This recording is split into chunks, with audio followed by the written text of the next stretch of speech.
Hello, everybody. How are you doing? Today is that time of week again. What time of week is it? It's time for our CTR Media Network Podcasters Live. We encourage you to hop on over to YouTube. Yes, hop on over to YouTube and hit that subscribe button for CTR Media Network Podcasters Live. I am Dr. Tina J. Ramsey, the hostess with the most is here to bring you some positive, impactful media. Welcome in the virtual audience, Multifarious Studios, the place that take your story and capture with the power of their lens to tell your story. So make sure to check them out today by simply going to ctrmedianetwork.com and click the store. Click our store and you will be able to connect to be able to get with Multifarious Studios so that you can have that business portfolio or I would say photo shoot commercial done for you. Thank you for tuning in on today. All right, you guys. So this is the time of week, Monday through Friday, where we stream on social media. Of course, we always stream every single day, 7 days a week on ctrmedianetwork.com. But we do an extra feature where we broadcast Monday through Friday to let you be able to connect with our amazing podcasting shows and their guests so that you can learn, be inspired, and grow and connect with them.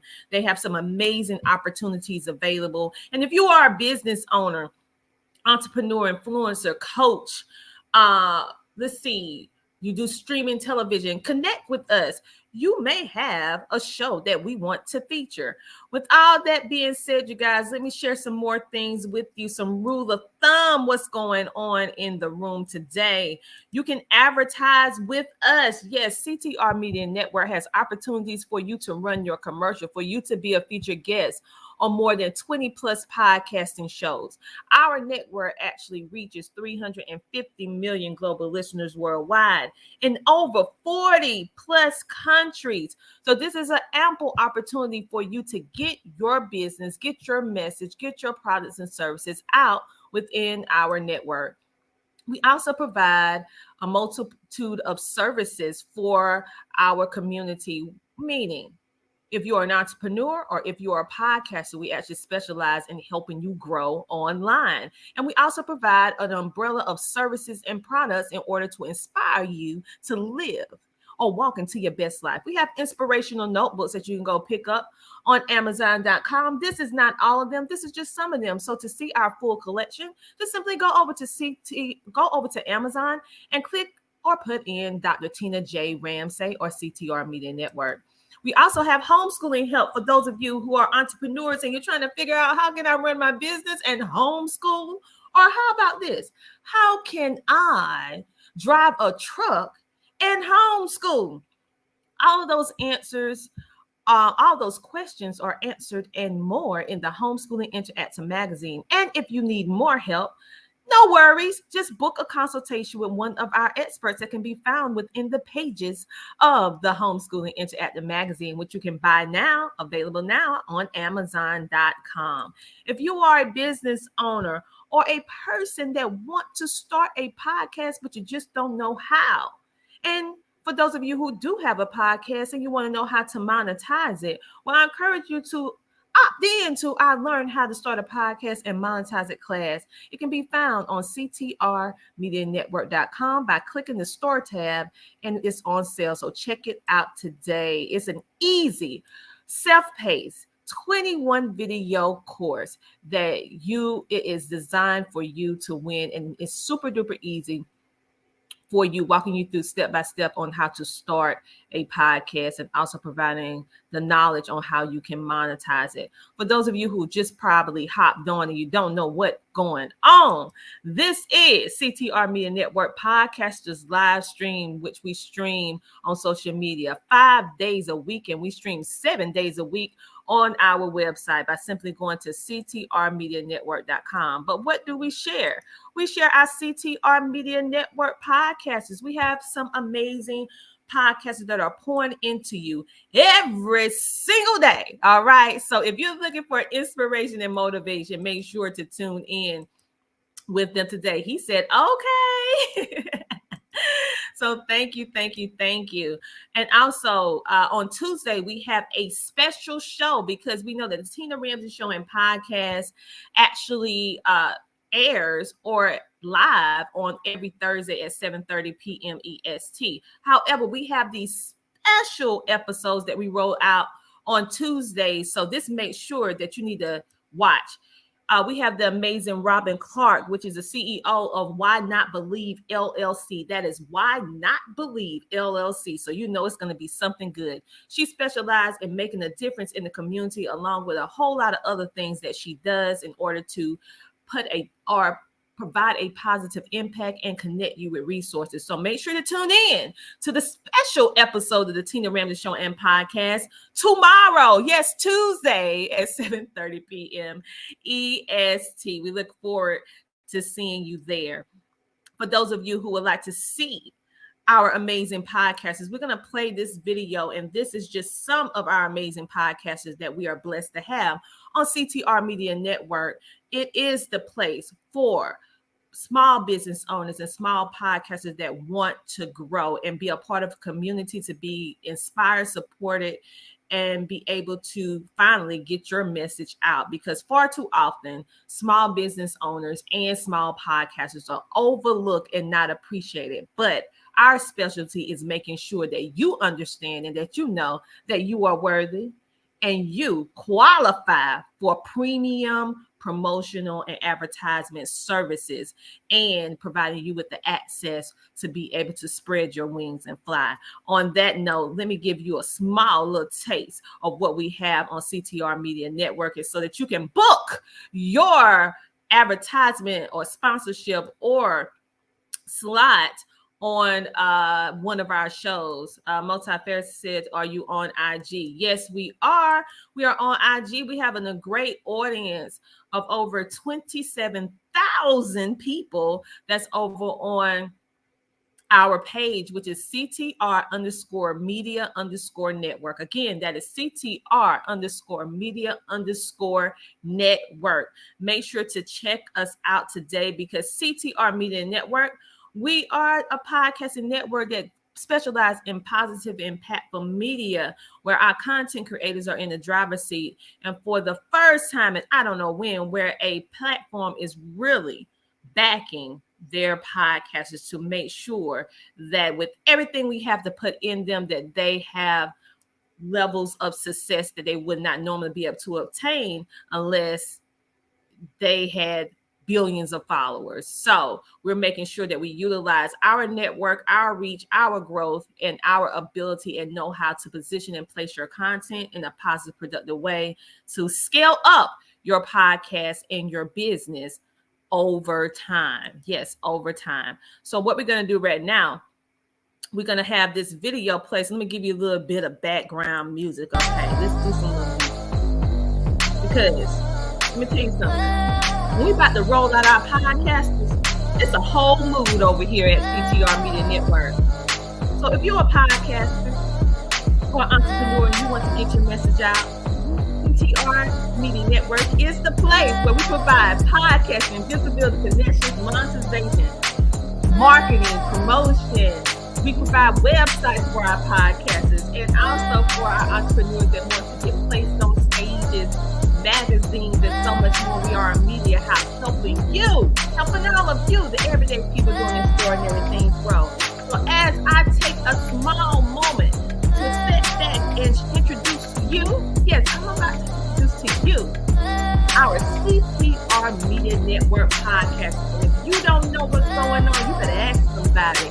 CTR Media Network podcast is where it's at. So let me introduce you to our amazing podcasters, and we have some more coming along the way. So enjoy.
Yes, yes. Thank you. Thank you to all of our CTR Media Network podcasters. And this is something that is revolutionary. Why? Because you're watching history in the making. Okay. You know how sometimes you read about history, but baby, now you're seeing it in the making. So you can say, I remember when. I remember when. So this is the time for you to get on board. This is the time for you to lock on. This is the time for you to join our amazing network. Either by being a podcaster, a web producer, a person who wants to come on to be interviewed on any of our podcasts, or maybe you are a business and you want to be a sponsor for the CTR Media Network platform. We have opportunities for all of you. On that note, you guys, we're about to pull you into our live broadcasting show right now, which is the secret legal code. Yes, the secret legal code with Dr. Liddy, with a PhD, has a PhD in law and so much more.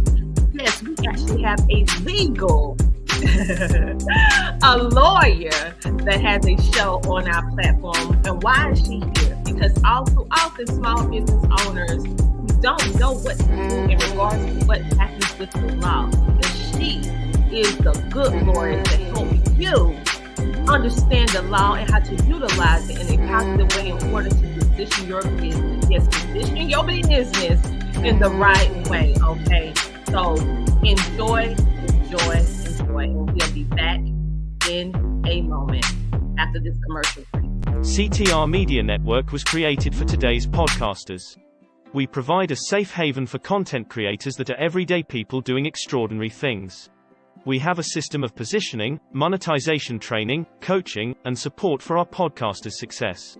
CTR Media Network simply bridges that gap with a level playing field for your dreams to come true cost effectively. Our team provides a premium service and experience for our podcasters to grow. CTR Media Network provides access, support, resources, coaching, and community for our podcasters to win, if you put in the work. We believe that we are living in a unique time which requires you to share your message of hope with millions of people around the world. Remember that the world is never too saturated for you, your voice and message. A platform for positive impactful media where the content creators are in the driver's seat. Visit our website today by going to www.ctrmedianetwork.com.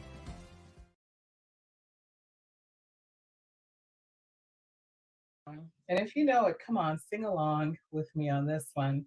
Somewhere over the rainbow, way up high, there's a land that I've heard of once in a lullaby. Somewhere over the rainbow, skies are blue, and the dreams that you dare to dream really do come true. And they do. We've stopped believing in our dreams because we've had so much failure that we don't think our dreams are valuable. So that leads me into my first V. V1, you have value. You don't have to believe me. It says so in the Holy Book. You are so important to our Father. So lovingly, He created you. And somewhere while we are living our lives, we fall into the trap of believing that we're not valuable, which is a fallacy. It's wrong. It's incorrect. But we believe it nonetheless. You are valuable. You are so important to Him. But you've got to believe in yourself as well. I can tell you as much as I want to every day how valuable you are. But until you believe it, it'll never take root. It'll never be grounded. And sometimes you need to surround yourself with good people. So Steve, Scott, myself, we are good people. We value on doing good, which is why I'm Liddy, the good lawyer, because there's some bad ones out there. I know. Please don't start saying, I know. I've experienced some myself, and I choose to do good. I choose to use the power and leverage of the law for the to do good and not evil. That's a choice each of us has. So your value is important. We need your value in the world to elevate our human existence, to do some good for others. How can you do it? As simple as giving a sandwich to someone who asks, as simple as working on your business to really make it successful, as easy as attending training so you empower yourself with knowledge so you can be a resource and a value to others. So, value, you have it, share it. My second V that I love so much is vision. What is our vision? What is the vision that you have for yourself, for your family, for the world, for your business? Only you know that vision. And one of my favorite sayings from the Bible, from Habakkuk really, is when God told one of the prophets to write the vision and make it clear upon tablet so those that read it can run with it. For the vision is not for now, but it is for the appointed time. Wait for it.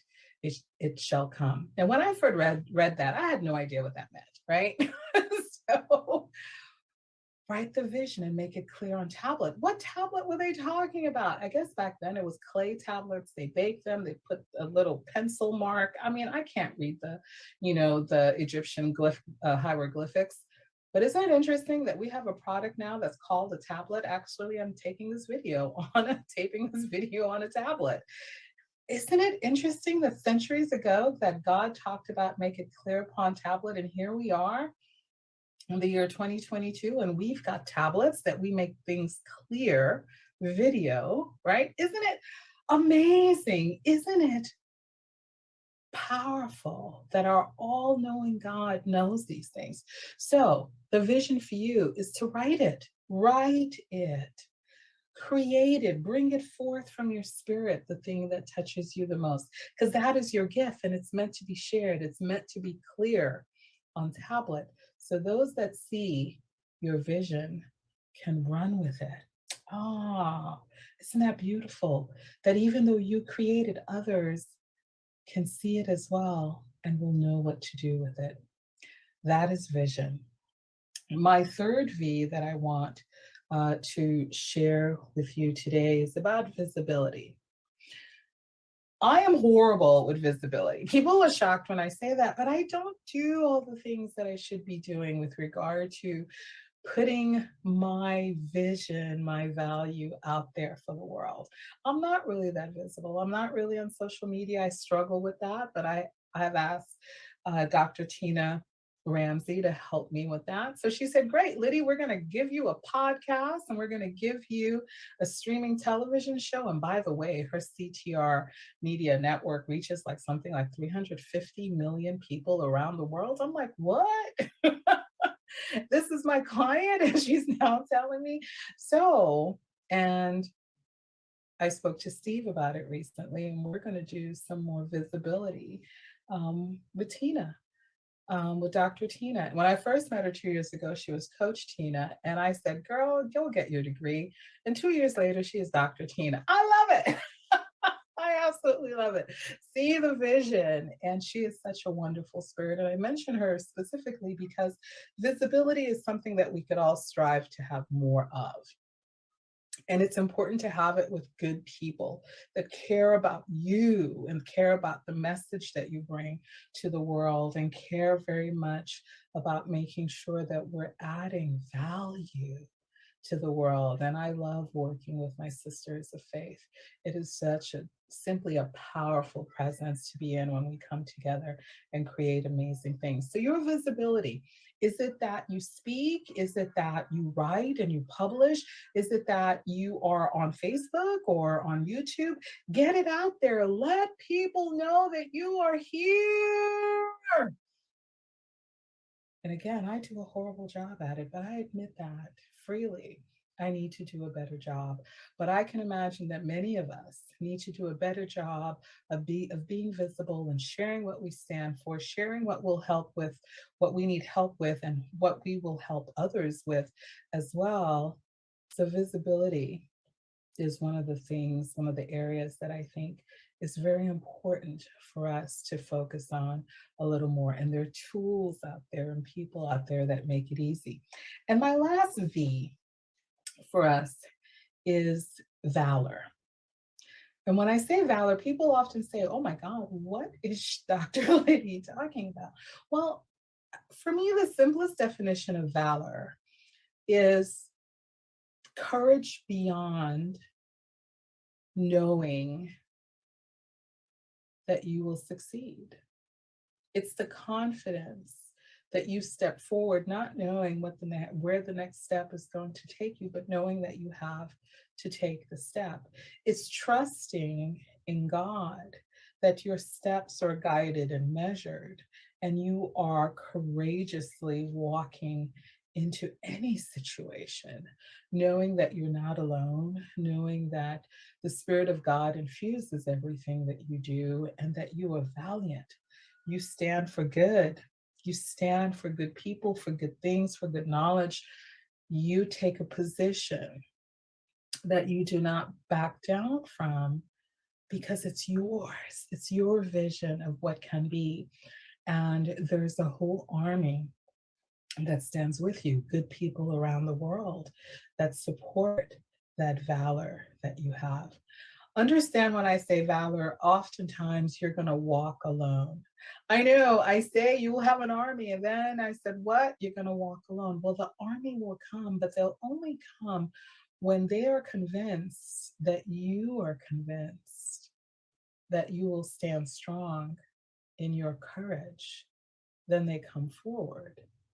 So if there are things that you care deeply about, stand for them. If there are people that you want to support that others are not supporting, support them. And know that your presence of standing firm in that belief will show the way for others to stand with you.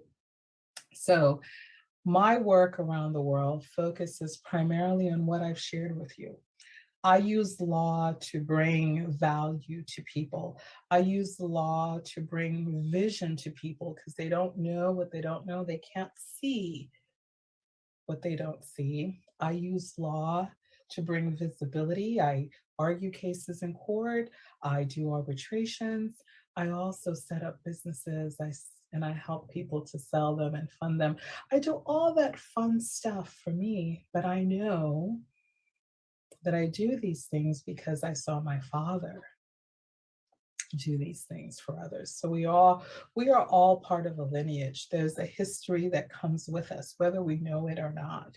It comes with us, and it is imbued in our very self structure to make us who we are today. Good or bad, it is who we are. And valor. So much of what is happening or what happens to us is without valor. No one courageously steps up on our behalf. You have to be the person that steps up on your behalf and behalf of others that you care about and causes that you care about. And which is why I love Dominionaire Life, because so many of us, Steve, Scott, myself, we stand up for others and each other. And that's a beautiful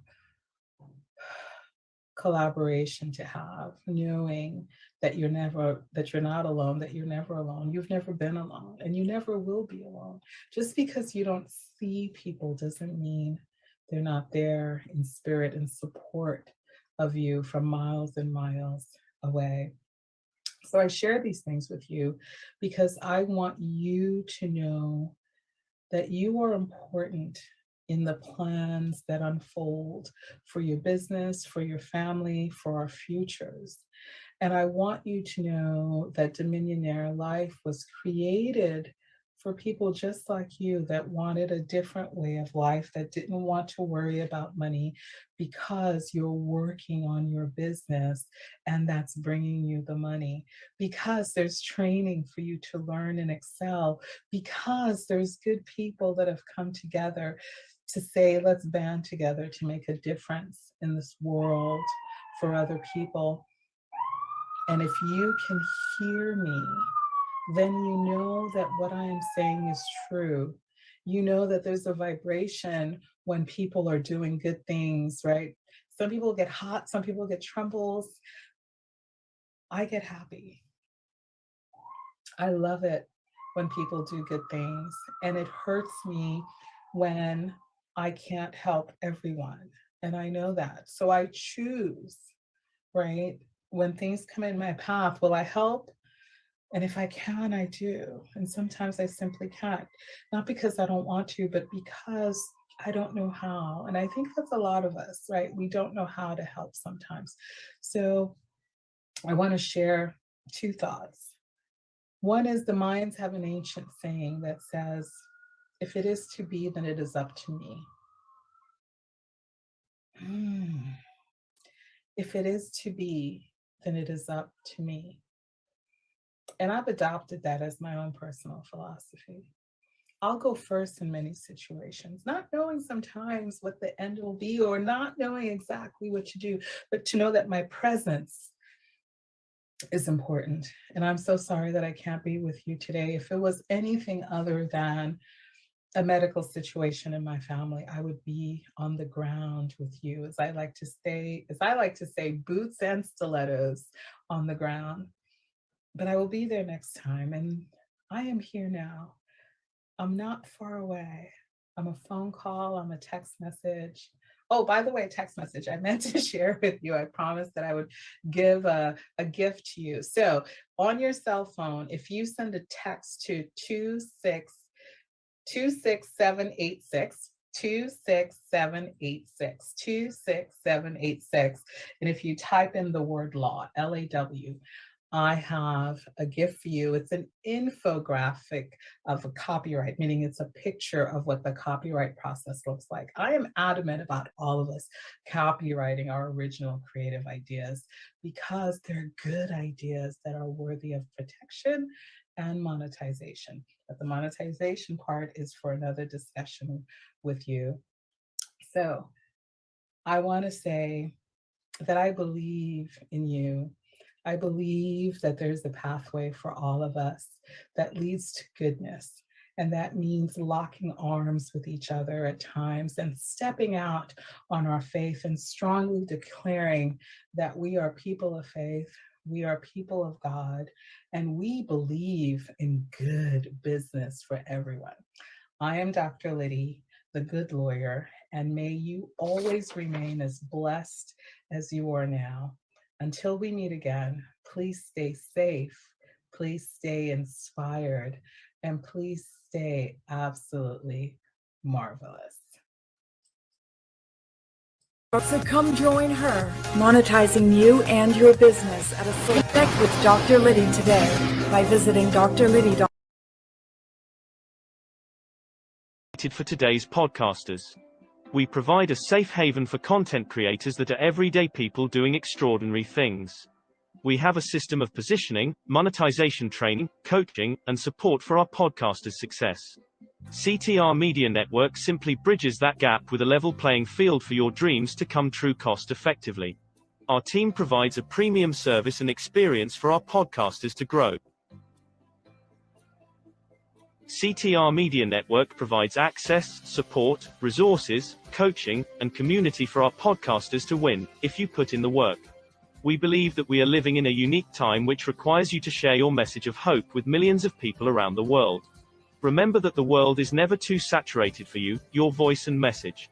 A platform for positive impactful media where the content creators are in the driver's seat. Visit our website today by going to www.ctrmedianetwork.com.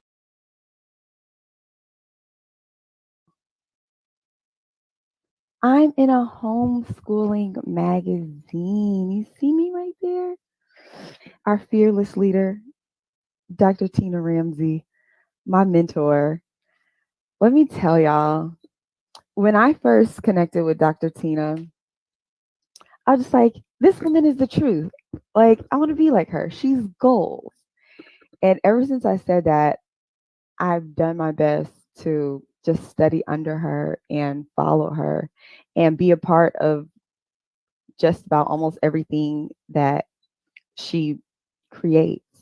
And I'm just so grateful to be able to participate, you know, in this homeschooling.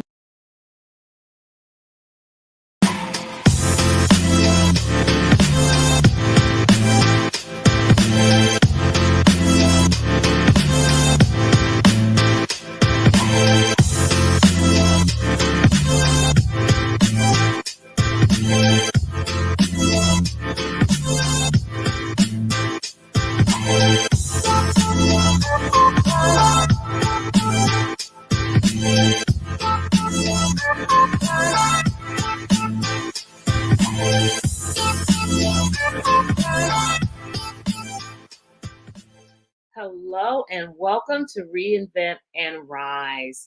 I'm Alethea Tucker and I am the owner of this show. I am the host and I bring to you an audience and speakers who talk about issues, talk about finance, career, talk about lifestyle, talk about faith, talk about the things that we as women, women that I like to call risers, those are women who are 45 plus, who are determined to do whatever is needed, whatever is necessary to come and be the best selves that they can possibly be the very best person that they can possibly be. And today I am bringing to you Sheila Farr. I'm going to let her tell you all about herself, but I will tell you that today's topic is gratefulness. As we come up to the holidays, I think it is a topic that is so appropriate, not just for Thanksgiving, but for Christmas always. Thankfulness and gratefulness is always in season. So today I'm talking to Sheila Farr again. She is someone who knows this topic intimately, and Sheila has just done so many awesome things around gratefulness and some other things too that we'll talk about. So help me welcome Sheila to Reinvent and Rise. Hello, Sheila. Thank you so much for being here. No, Alethea, thank you so much for having me today. I'm excited to be here and especially excited to talk about this topic, something near and dear to my heart. Yes, yes. Oh my goodness. Absolutely.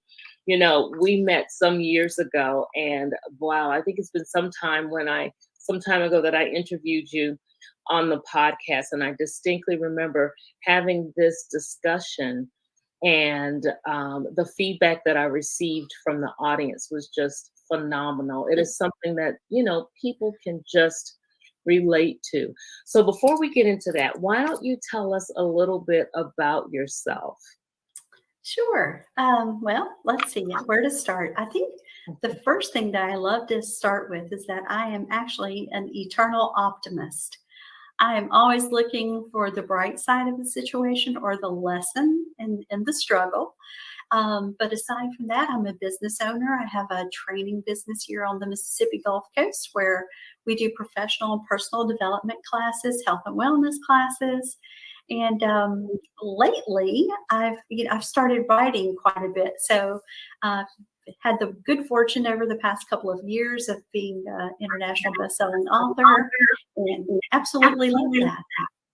Yes, that's wonderful. And it's true. I mean, I've seen in your social media posts and various things that you've done, you are doing a lot of writing, and that's wonderful. It's wonderful when you have found your voice and you're willing to put that voice out there, not just for you, of course, but to help others in the topics that you cover. So that's wonderful. And we'll talk a little bit about that a little later too, because I have been fortunate to work on a project with you that involves a book as well. And I absolutely love that. Absolutely love that.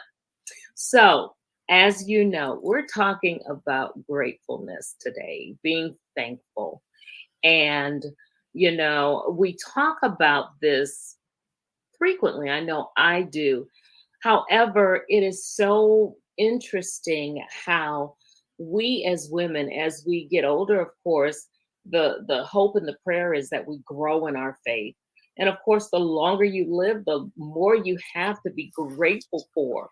So I often tell people that being grateful and kind of putting some thankfulness behind any negative thing that's going on in your life will negate that thing if you really, really start to focus on all the things that you have to be grateful for. And it is one of the main techniques I advise my clients to use in dealing with limiting beliefs and in dealing with, just the whole confidence issue. It's amazing how far you can get just by being grateful. So tell me a little about your whole campaign around gratefulness. I think that's a good way to describe it. Well, I would say that gratefulness actually saved my life. A few years ago, I was having just a struggle with maybe that midlife transition that we went into. And I found myself in really kind of a fixed and, a dead mindset. I wasn't grateful. I complained a lot. I found negative things in everything I looked at. And I didn't like myself very much. So in order to fix that, I had to do something that would turn that whole mindset around. And for me, it actually came through a Facebook challenge. It was during the month of November when people do the 30 days of thankfulness.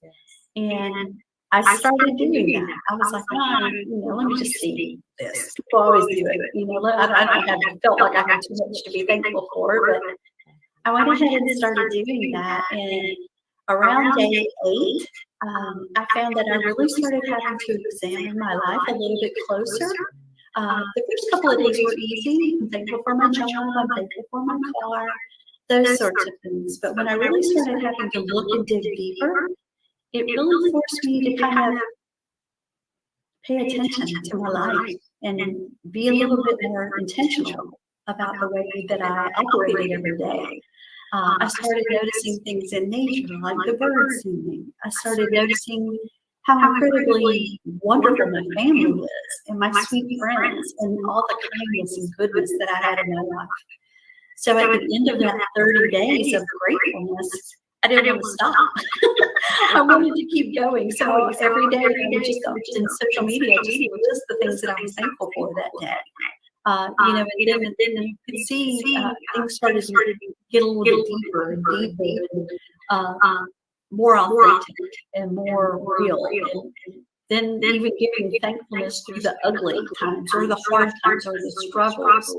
It really transformed my life, because it helped me see that even on the bad days, there's still plenty of good that the Lord provides for us if we choose to look for it. Yes, absolutely.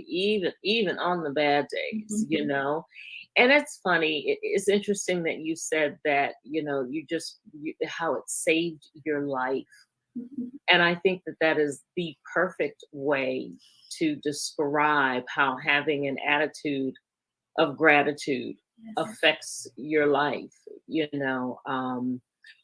get to the point, and particularly, the longer, like I said, the longer you live, you realize as you see things that happen and you experience things and you realize that, well, these things did not happen to me. And I'm just so grateful. I always see different situations and I pray for the person. And then I often think, what would it be like if I had to go through some of those things? I laugh because a long time ago, someone told me, and it's scriptural too, that, of course, the Lord knows just how much you can bear.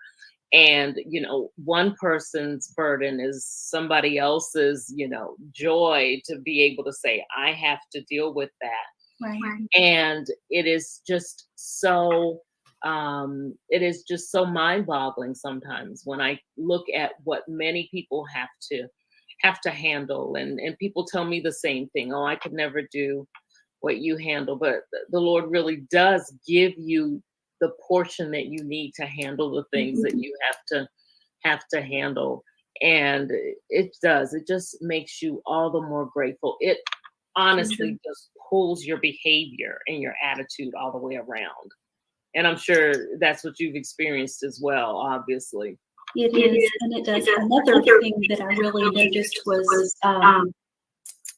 what's inside of you spews out in good times and bad. So a lot of times I'll see people that whenever they get shaken a little bit, you know, they profess faith on the outside, but whenever they get shaken a little bit, what spews out is not faith. It's not. And that was true for me too.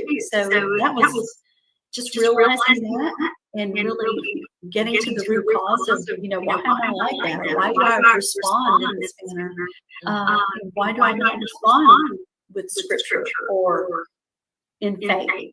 A lot of times it took me a minute to kind of examine that and turn things around. But honestly, once my perception of life coming at it from a place of gratitude and thankfulness changed, all the inside things changed as well too. So it was really the Lord did some major work inside me. Yes. Oh, surgery, so to speak. Surgery. So tell me some more. So you said that, you know, once you got started and you started seeing these changes, the more you talked about your gratefulness. So then what did that prompt you to do after you finished the 30 days and you continue? What else have you done? I can tell you, it's a miracle. It truly was. And I love the way God works because he does that for you. And it's just incredible. So after I started listing the thankful things, if I would miss the day, I noticed that people would message me or call me and say, wait a minute, you missed your list. Where is it today? You know, we look forward to seeing that. So that kind of sparked in my mind, maybe I would like to do this on a larger scale. So I started a blog called Thankful and Blessed 365 because I wanted to be living gratefully and thankfully every single day. So I started the blog back in 2017 and have been doing that since then. But earlier this year, it actually led to a book by the same name. So Thankful and Blessed 365 was out this year. Had a really huge response to that. So we followed that up by another book called A Joyful Heart, which is kind of similar, but really it was, well, Thankful and Blessed was people looking at their lives and things that they overcome after they applied that spirit of thankfulness and gratitude to situations. A Joyful Heart was really kind of a look at how people live through difficult situations because they have been transformed. So it's really a neat project. Oh, wow. Oh, that sounds awesome.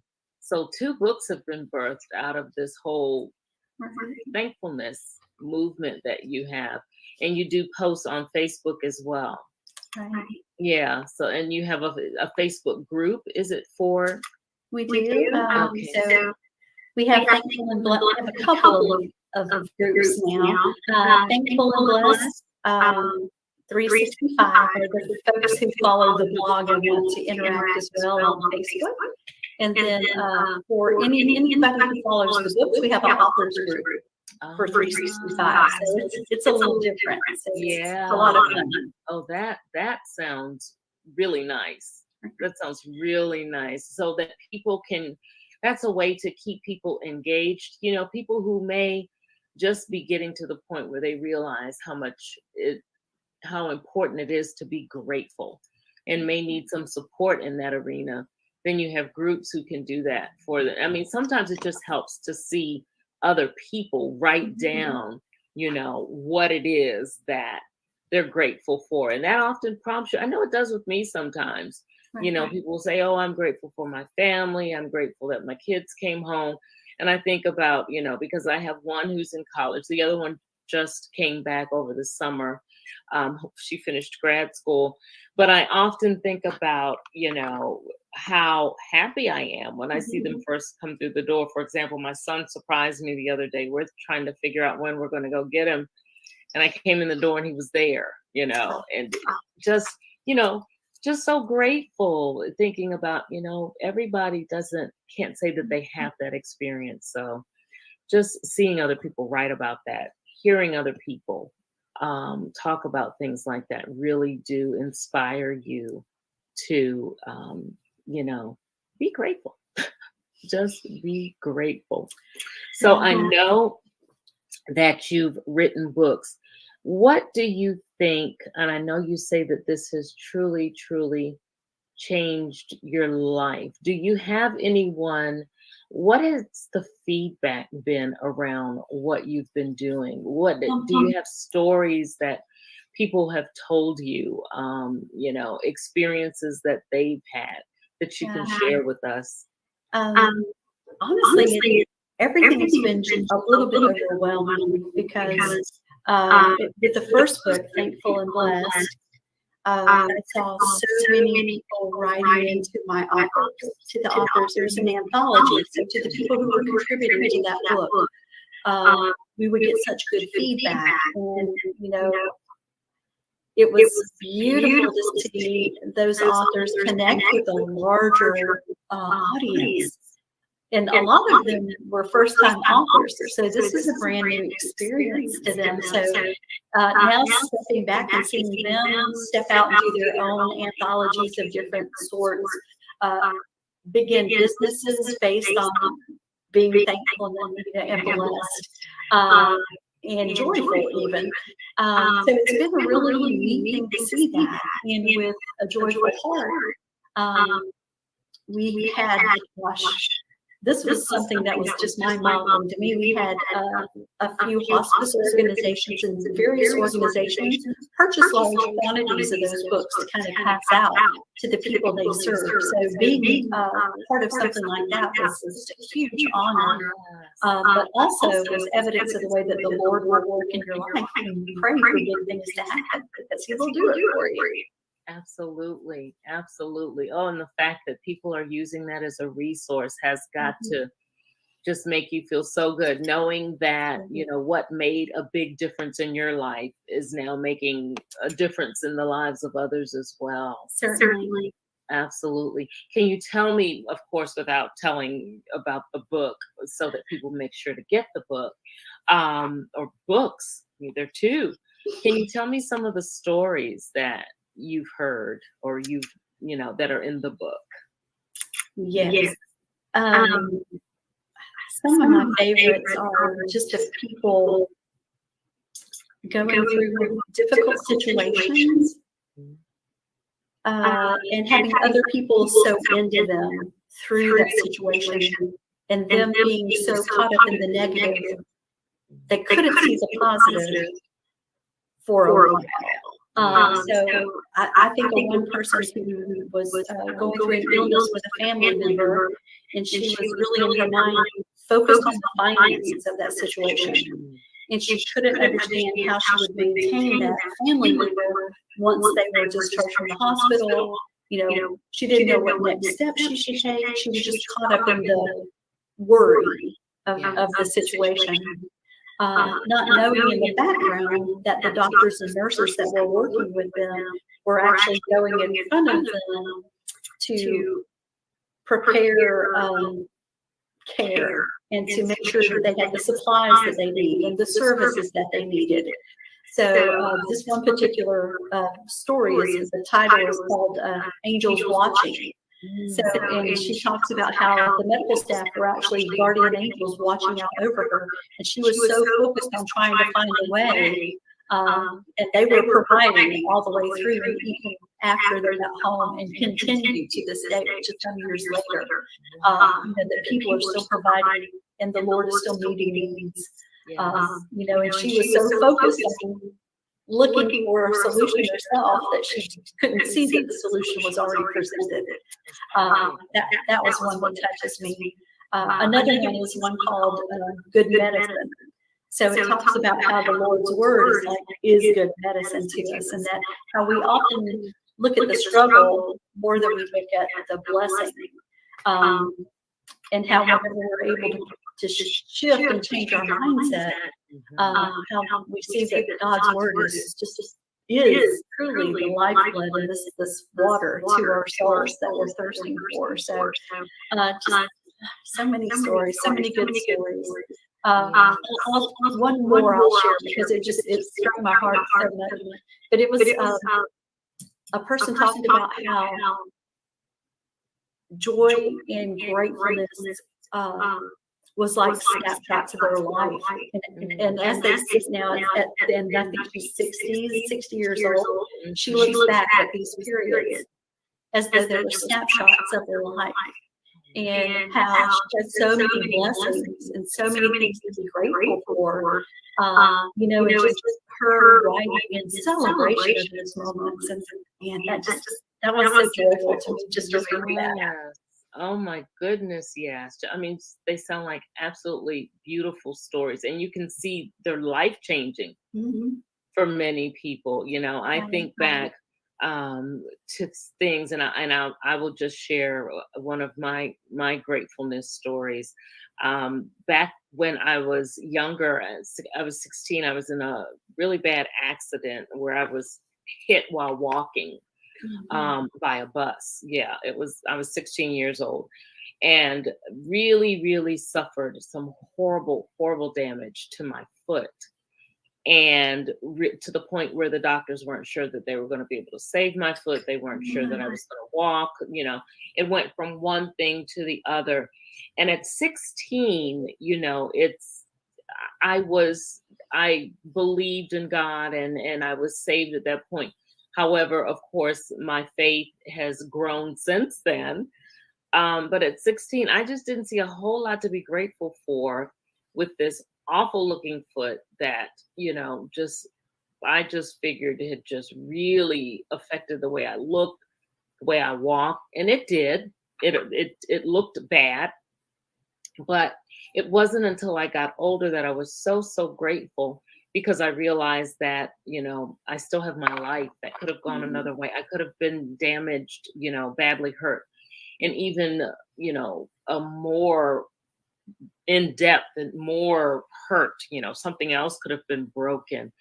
And true, it was my foot, and it was in really bad shape. I had 5 or 6 different operations. I was in the hospital most of the summer. But I look back on that now, and when I talk to people, I talk about that, and I give it as an example of, perseverance and rising above, and how God still had favor on my life, and, the blessing of being alive. So it's just amazing how you view things. That is just one of my stories of being grateful. It's amazing how you view things, the stronger you get in your faith, and how you realize that even those negative things have a purpose in your life. So you're just grateful for them. Am I really, really happy that I was hit by a bus back then? No.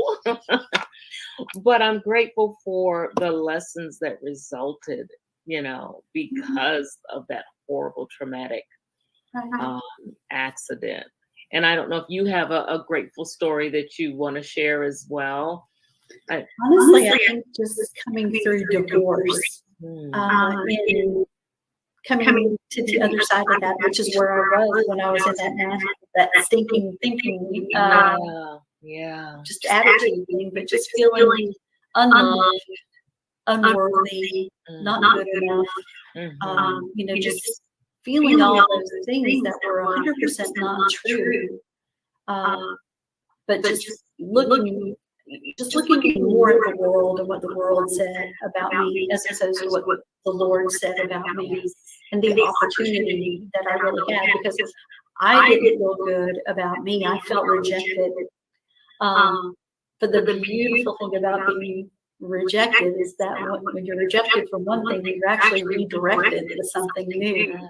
So it was just me taking the time to see that redirection.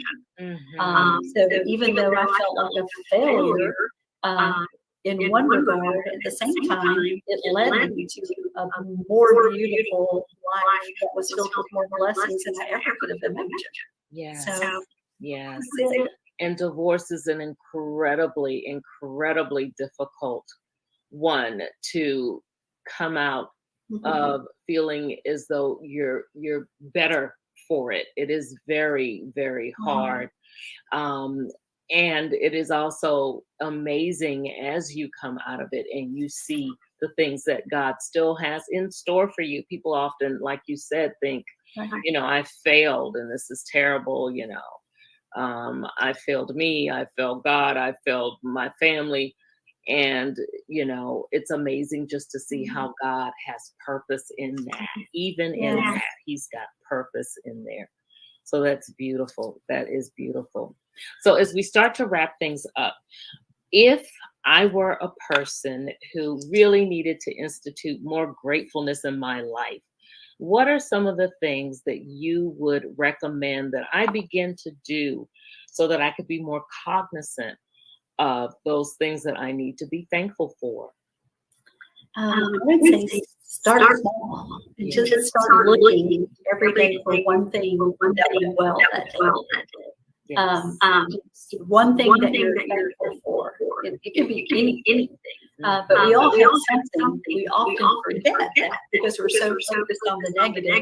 But if you could just start working to change that perspective and look for those good things that happen. That's starting small. That's where I did. Change my life. Yes, absolutely. And then, maybe like Sheila, you'll get to the point where you just get so enthused about what you're doing and you see the blessings in that, you will just want to continue and go on and on. And you're right, start small. Just write one thing in a journal. I am the worst person with journaling, I have to admit. But I don't even beat myself up about it anymore. But the one thing that I try to do in the journal every day or every week sometimes when I get to it is I put down something that I'm grateful for. If nothing else goes in there, I put that in there. If I don't talk about my day, if I don't do anything else, I just write down, I'm grateful for this. And then go back and refer to that is what I also tell people. Go back and look at that. Look at what you're grateful for this year, next year at this time. Right. That's a big one. one. One of the things that you're writing about. So, but it's wonderful. It's wonderful. Sheila, I am so happy that you came with us today on Reinvent and Rise, and you talked to my risers about the importance of keeping gratefulness at the forefront of their minds. Tell us what you're doing now. Is there anything that you want people to connect with you on? How can we get in touch with you and stay abreast of all that you're doing around gratefulness and everything else? Well, I would invite everybody to my website, www.gulfcoasttraining.org. Had to stop and think about that. So that was www.gulfcoasttraining.org. Everything that I'm doing is there. There are also some free items that your audience might want to download that have to do with mindfulness and thankfulness to help get them started on their journey. So please visit me there. And what's next for me is actually, I have a new book coming out in January. It's an anthology, a little bit different. It's called Cage Fight. And it talks about the struggle with overthinking, worry, feeling rejected or not good enough that we have in our minds. Not in real life, just the negative that we tell ourselves that sometimes keep us off track or get us off track from where the Lord has us pointed and purpose. So. Oh, wow. Oh, yeah, that is different. That's a good one. Oh, I look forward to reading that. I do. It's powerful. Yes. Now, is this an anthology or is it one that, wow, it is. So there'll be a number of stories. That is going to be awesome, Sheila. Now, make sure I have this right. Golfcoursetraining.org. Gulf. GULF. So I'm going to make sure that I put that up there, Gulf Coast. All right. Make sure that we get that right. And of course, I hit save and it's just taking forever to save right now. That's it. There we go. There Thank we you go. for that. You know, technology is still frequently not my friend, but we try. We try. We try. So again, Sheila, thanks so much for being with us today on Thank you. Reinvent and Rise. And we will definitely have you back. Go visit her website, gulfcoasttraining.org, to find out about all of the things that she's doing, not just around gratefulness, but all of the wonderful things that she's doing, the other things she's doing in the community. And I know that she's speaking as well, and she's also writing. She writes frequently, sharing what she knows, and is very willing to help others to acquire some of the things that she's gotten through the lessons that she's learned. All right. So thank you so much for being with us. Thank you very much. Good to see you again. Good to see you. And that is it for today for Reinvent and Rise. Remember to go out, be your authentic self, because there's no one better to be you than you. We'll see you right back here next time around the topics that affect us as we rise. Have a great one.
Welcome to Wisdom Tips with Dr. Connie Green. Welcome, everyone. I'm your host, Dr. Connie Green. I'm so excited to be here today. Thank you so much for joining us today. I want to talk about a wonderful topic today that we all need to be practicing and doing. Sometimes we don't do it, we just let it go. But I want us to deal with what we're going through. So today's topic and episode that we're going to be talking about is how to master unresolved issues. How to master unresolved issues. We're going to really just dive right on in and talk about it a little bit. I'm here to drop pearls of true wisdom so you can live your best life. So I want to ask you a question. Have you ever in your life had something that would just shook you to your core and you was so upset you didn't know how you was going to deal with it? Well, unresolved issues will cause you to be distracted. It will cause you to lose your purpose and your destiny. And we don't want that to happen, do we? No. So we're going to have to jump right on some of these issues that we're going through that we don't want to resolve. Sometimes we just put it in the back of our mind and we just pretend like it's not even there, and it continues to bother us over and over, and sometimes years. So I want us to stop a moment, think about something that you've been dealing with for a long time. Maybe it's been years ago. It could have been even as long as 20 years or more ago. And you still haven't dealt with that unresolved issues. We've got some of us still won't even speak to some of our family members. Some people don't speak to their parents. Some people haven't seen their parents in years, or haven't seen their brothers and sisters, or a best friend, or somebody that hurt them, or somebody that was very close to them that they really trusted that did something to them.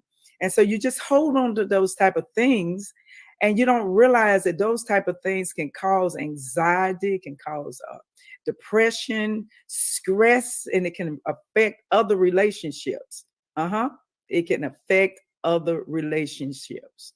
I remember when I first got married, I was very young, and with my father killing my mom and everything, I didn't trust men. I literally didn't trust him. I tried to do the best I could to have a good, wholesome relationship with my husband, but constantly I was always at odds about something he said to me, how he said it, how he spoke to me, how he tried to tell me things that I should or should not do. It would always make me feel like he was my father. In a way, I could think back on my father, how he would tell my mother to do different things, and how he would communicate with her. And I didn't like the way he did it with my mom. So when I got married, my husband could just say something really simple and I would just fly off the handle for no reason, because I had that unresolved issue. But my dad had killed my mom, so I didn't trust men. So if he even looked like he was going to raise his voice, I would just go crazy. I would just go crazy on him. And so because why? Because I never dealt with that unresolved issue. So that's why we're going to talk about that tonight. So you can learn how you can be master over your unresolved issues by just doing a few things that we're going to talk about tonight. So if you're really excited about this topic tonight and you know somebody else that needs to hear it, please tell them about this broadcast simply by sharing this broadcast so others can see it. So let's talk about it. The issues that I'm talking about is issues that have really like shook you to your core, and that just rocked you, just took you off balance. You didn't even know they were coming, and they just came, and there it was. And so you were so upset about it, and you say, well, I'm going to do something about it. And you tried to reconcile the situation, and seemed like it just fell on deaf ear. So what am I saying? Sometimes the unresolved issues are things that we have done to somebody to hurt someone, and that person is upset with us. So then we go and we ask the person to forgive us, and we try to discuss the situation and talk to the person. And many times they don't want to hear it. And so you just let it go. And so that's what I don't want you to do. Just let it go. Now, I'm not saying you got to constantly go back to people and beg them to forgive you, or beg them to keep telling them that you're sorry that you offended them or whatever. I'm not telling you to do that, but what I am telling you to do is that you got to forgive them and you got to move on. Once you've done all you know to do about the unresolved situation, don't just put it in the back of your head and say, well, I just don't care. They didn't forgive me. They didn't want to hear everything I had to say, so I'm done with them.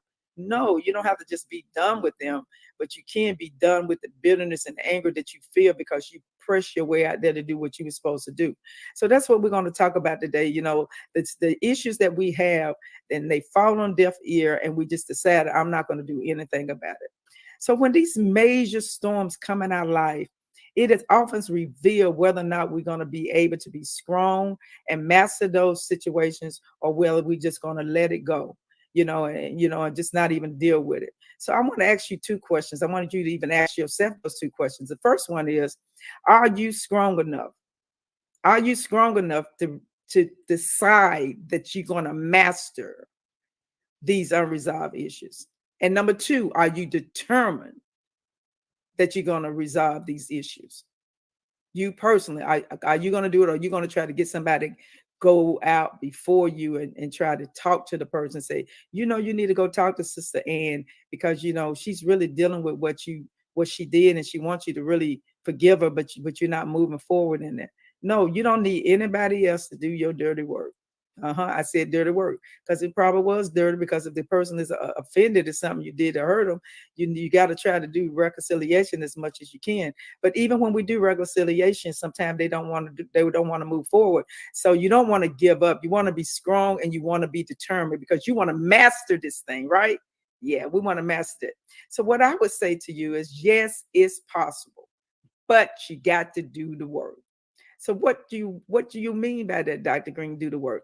You've got to do the work and make a decision that you're going to do 4 things. And it's many, many more things, but I just want to deal with this 4 at this particular time. Number 1, you got to stop being offended about everything.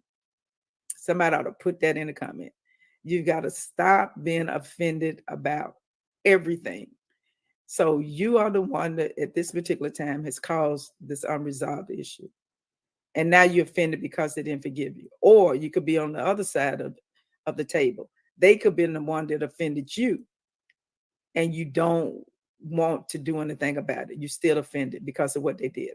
I can't believe they did that to me. I can't believe they said that to me. I can't believe they double-crossed me. I can't believe I let them borrow some money and they didn't give me the money back. And then when you go and you ask for the money, then they get offended. Now you really mad because you say, now, wait a minute, I'm the one gave them $100. And then when I ask for the money, they get an attitude. Uh-oh, have you been there? Yeah, you've been there. And sometimes we just walk away and we forget it. But did you not know everything that you are confronted with in life, if you don't deal with it, it stays with you. It's in your heart, it's in your mind, and then it will affect your body. You get pains in your body and in your neck.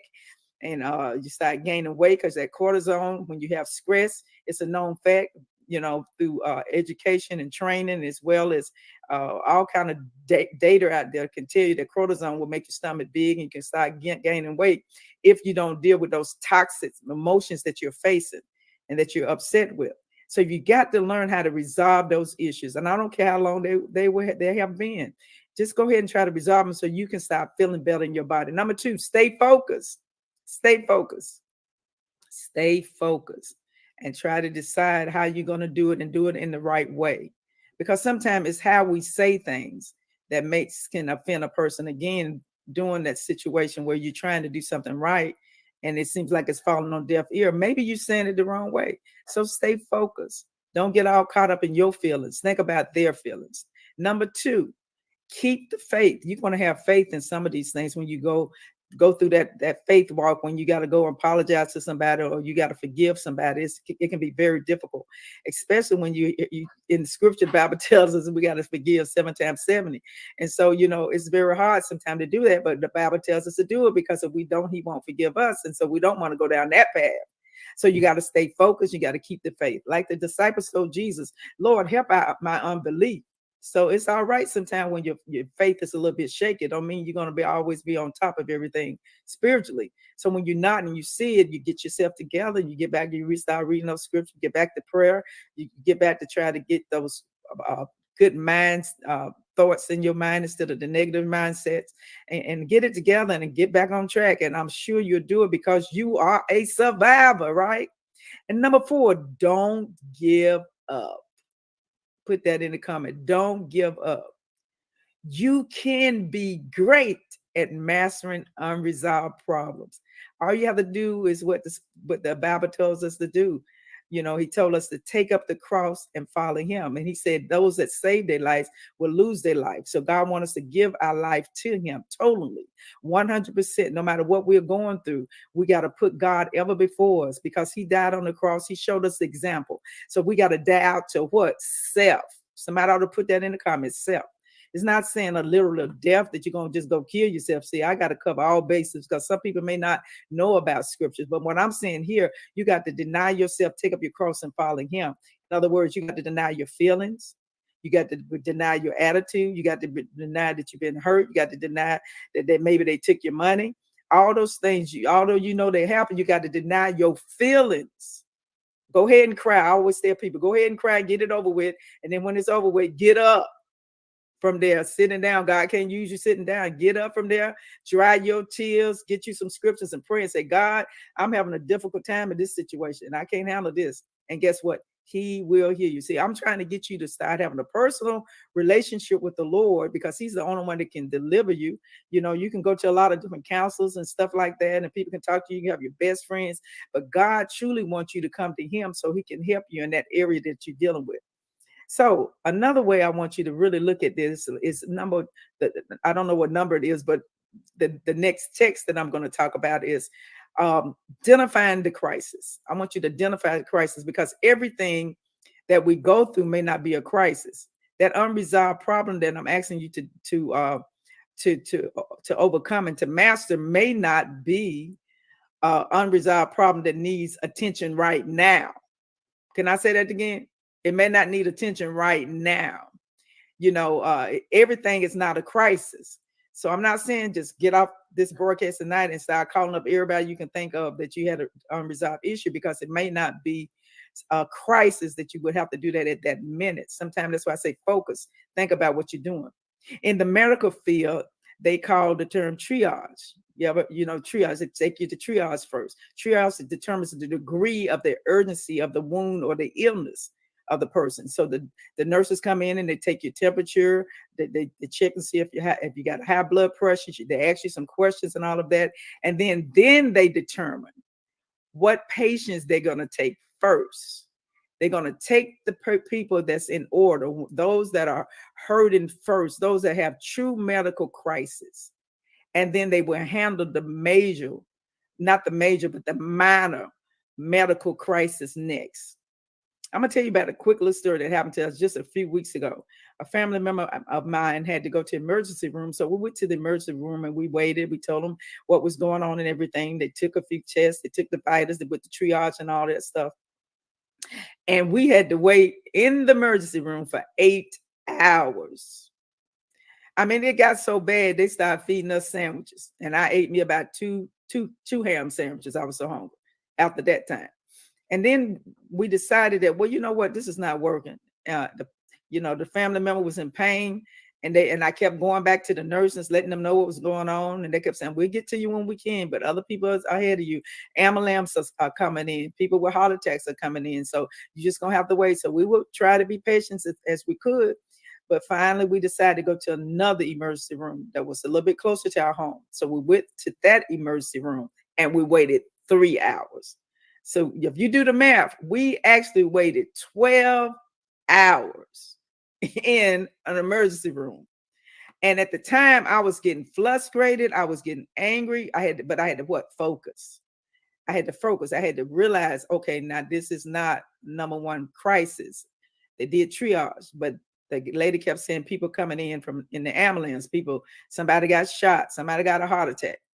Then I started thinking about years ago when I took my husband to the hospital years ago. This was like in 2015, and he was having some heart problems. As soon as we walked in the door and we let them know what was going on, they took him right back. And if they hadn't taken him right back, he could have died in the emergency room. So this triage thing is really, really very important. And I want you to get that you need to start doing some triage in your life and stop dropping everything and helping other folk that don't need help. If it's not an emergency, you need to stop saying no. You ought to go back to my YouTube, not my YouTube channel, but my Facebook page, where I did a topic one time on learning how to say no. You can't help everybody. If it's not a crisis, don't jump up and try to run and do some stuff that you know that you didn't have time to do, because it's going to cause you a bunch of headaches and frustration. So the importance of that triage is taking the people that really need it first.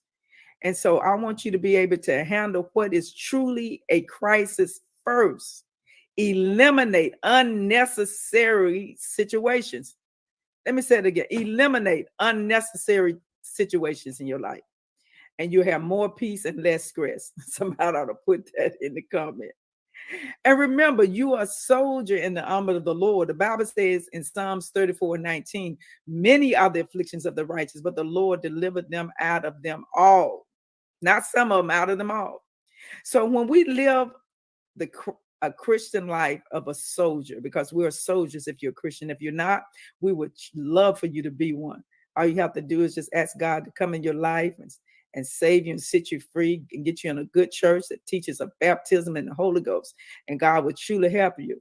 But and those of us that are saved and believers, we know that the life that we live is often painful. We suffer. We often have situations and circumstances. We have hard times. We have hardships. And we have a lot of things like that would cause us to want to give up. But, even people will cause us, that we're very close to make our life miserable. But we have to keep on going and then just accept and learn the purpose and the calling of our life, what we were called for. Why did God call us?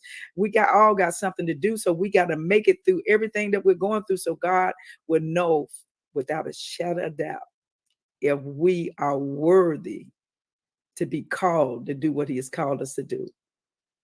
But before we can help anybody else, before we can go and help somebody else and ask them to forgive us on those unresolved issues, we got to first help ourselves. You must deal with your own issues first.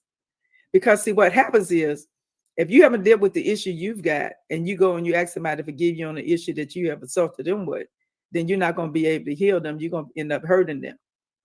So in order for you to help somebody else, you got to help your own self. So what am I saying? Am I saying that God can't use me if I have unresolved issues? No, that's not what I'm saying. Why? Because people that have hurt and pain in their life, they often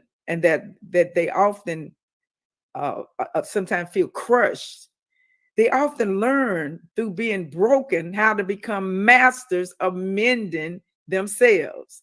So truly God wants to use you. That's the reason why sometimes we go through what we go through. So we'll know how to bless somebody else and learn how to heal them and mend them. But if you're hurting and you haven't got yourself together, it's best that you heal first before you go and approach that person that you need to reconcile with. The Apostle Paul said in Galatians chapter 6:17, and this was in what's the Amplified Bible. Yeah, I always like to quote what verses it's in.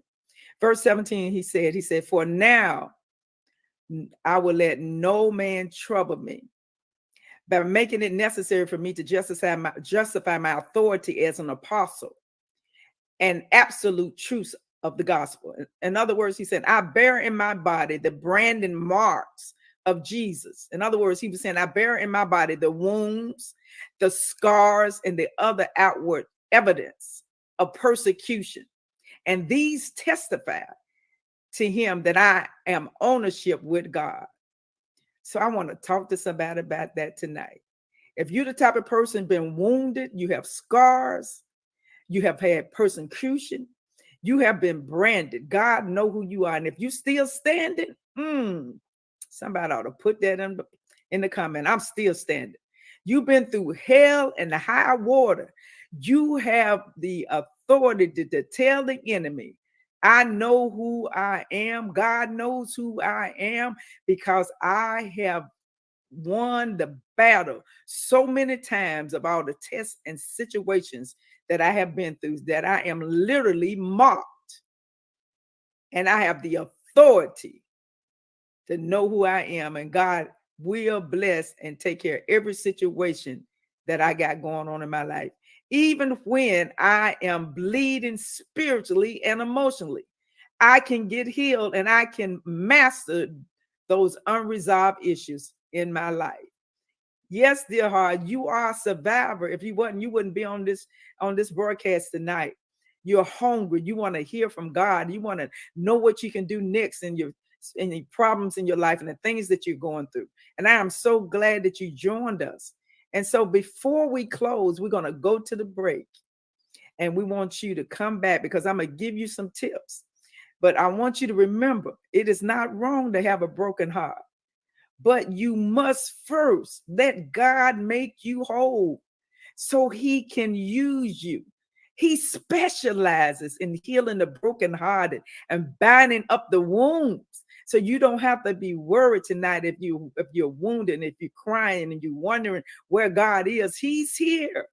He's here right now. And I'm glad about it. And I'm glad for you. Well, it's time for break. Stay tuned and please come right back. And don't forget to tell someone to share this broadcast by subscribing to this broadcast and touching the notification button so people will see what we're doing and what we're talking about. We're talking about how you can master, yes, how you can master unresolved issues. We'll be right back after the break. God bless you.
Welcome to the Homeschooling Magazine, a magazine that embraces and celebrates the entire homeschooling experience. Our magazine is different from all the rest because we provide beneficial information and assistance in homeschooling, business, wellness. Dream big. Dream big. I encourage you to dream big. You serve a big God. You got big things. Everything about you is big. Believe in yourself. Believe in that thing that you have the most that's going to take you to your next level. I want you to dream big. From an unhealed place. Let me say that again. Do not serve from an unhealed place. In other words, you can't heal nobody when you're hurting yourself. We just got through talking about that. So we don't want you to do that. Did you not know that in the Old Testament, you could not serve as a priest if you had a scab on you? Just a scab, which is an unhealed wound. So when you have an unhealed wound, you cannot help someone else because spiritually you're not fit. So that's what's going on even in the church. We're healing people, trying to heal people and praying for people and everything. And we're going through stuff ourselves. And you wonder why they're not getting healed and they're not getting delivered. You've got to make sure that you're healed before you can heal somebody else. Number 2, don't cover up your wound. Sometimes you try to cover up. Somebody say, how you doing? Oh, I'm blessed and highly favored. Oh, are you really? No, some of us are not. So don't cover it up because others may bump into your bad day and knock your protective cover off your scab. Let me say that again. Hallelujah. Somebody may bump into you and take off your protective covering, which is your scab. So what does that mean? You got to make sure you're here because somebody can fly. You can fly off the handle at any moment. Let me tell you what happened to me just this week. I had taken my husband to a doctor's appointment and we was on our way back, stopped and got some lunch. And then we left. We was getting ready to go home. And he said, I left my keys at the restaurant. You got to turn back around.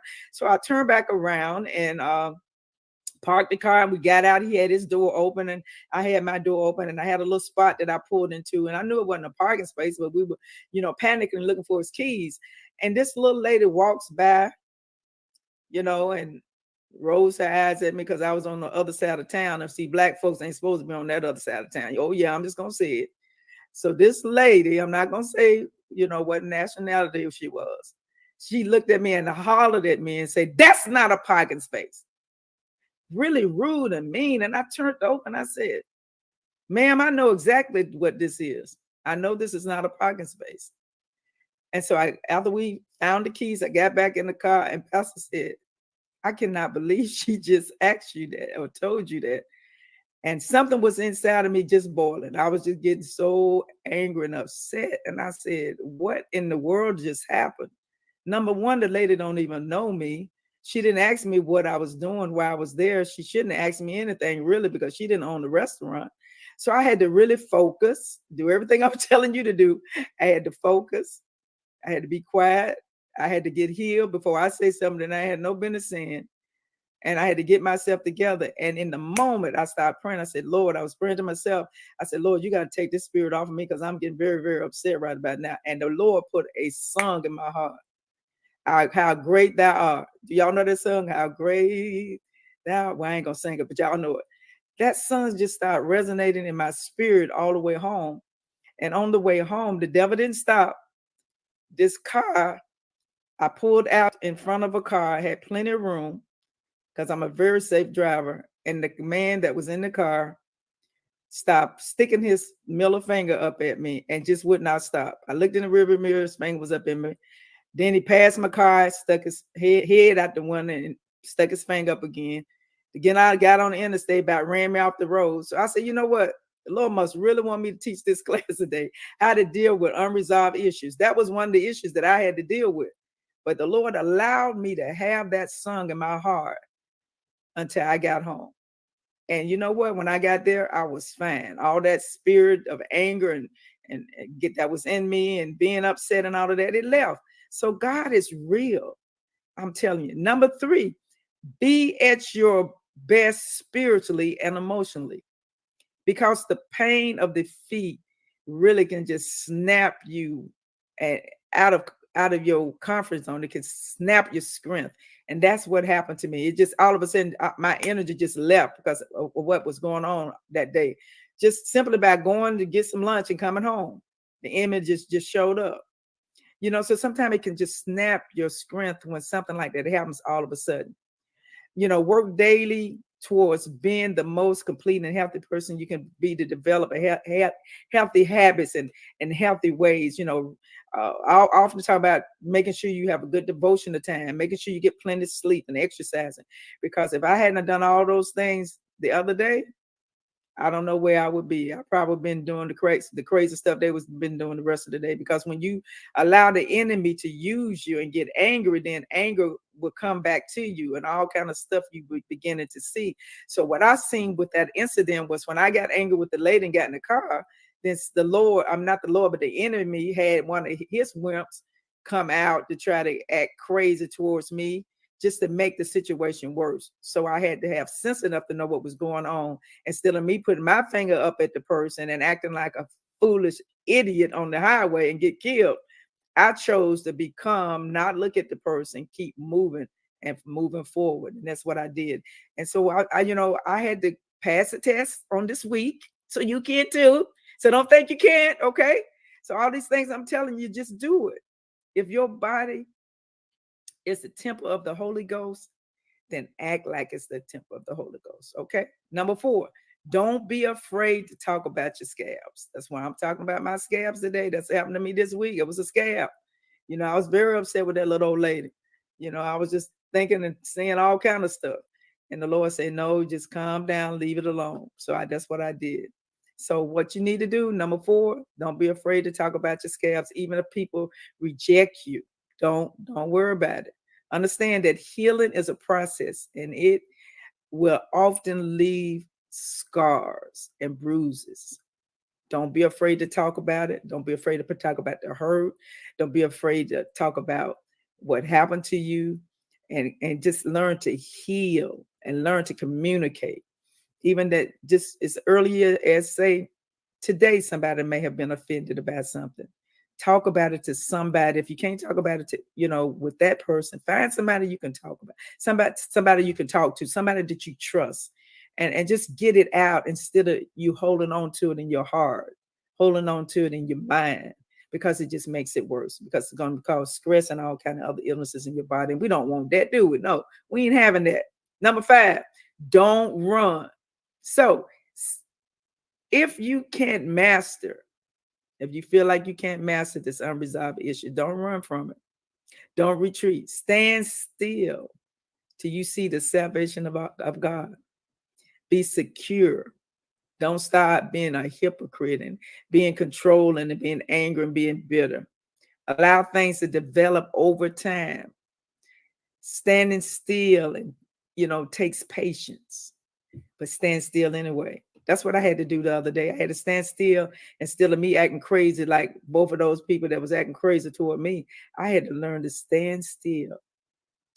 And when I did that, God began to help me and gave me what I needed to calm myself down. Number 6, don't worry. When you have done all you can, when you have done your best, don't worry. Take care of yourself.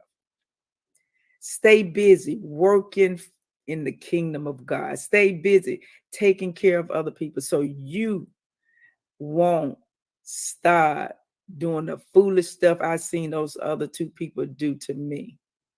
See, the reason people do stuff like that, they have some unresolved issues. That lady hollered and screamed at me like that because I wasn't in the right parking space. I guess she felt like I was taking something from somebody else because somebody took something from her. The young gentleman that stuck his finger up at me, somebody evidently pulled out in front of him one day and almost made him have an accident. So he, did that to me. And then you think about all these mass shootings that we've had. Those people that kill people can just actually get a gun, shoot up people they don't even know, go into school system. The one that just happened last week where they killed 7 people. The young man killed 7 people, and his father signed for him to get the guns before he was 21 years old. Had some unresolved issues. And then it finally came out. He had depression. He even had suicidal tendencies, and either talked about killing his parents. And so those were unresolved issues. So they just go out and just kill up folk. So that's why I feel like it's just very important for us to deal with these issues, because you're going to either crash or burn, or you're going to get delivered. And we want you to get delivered. So remember, you ain't got to do all that foolish stuff. Stop doing it. Get your mind on something else so you can help somebody else, and God will continue to bless you. Well, that's going to do it this week for this week's episode. I'm so glad that you came in to join in with me again today. Please join me every Thursday at 7 p.m. Eastern Standard Time. I would love to see you in the place.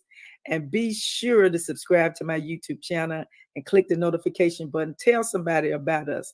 Because remember, we ain't got no time for tears and fears, but we got time to live, thrive, and live a victorious life.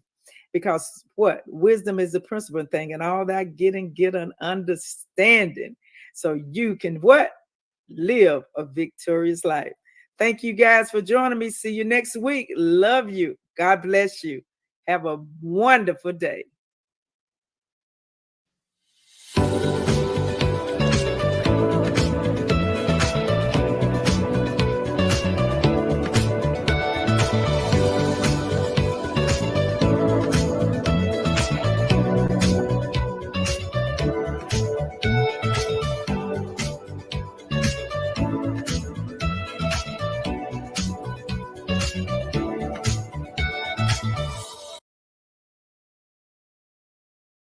For today's podcasters.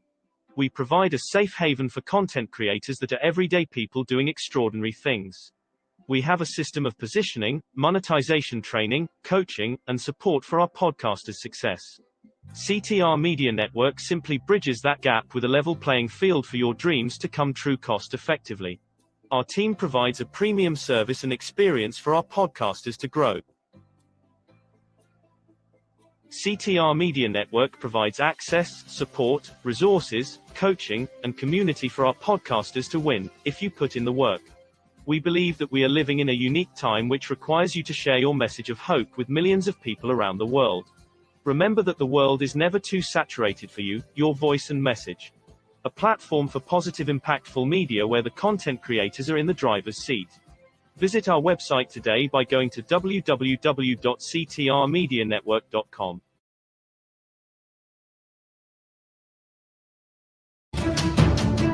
Hello, everyone. Today we're talking about Get Your Crepes. 6 steps to copyright your ideas by using the crepe system. Hello, I'm Dr. Liddy, and I am the money and law doctor. And today we're talking about crepes. Now, I love crepes. They're probably one of my favorite French desserts. I love how thin the flour is and kind of like a skinny pancake, so there's not too many calories.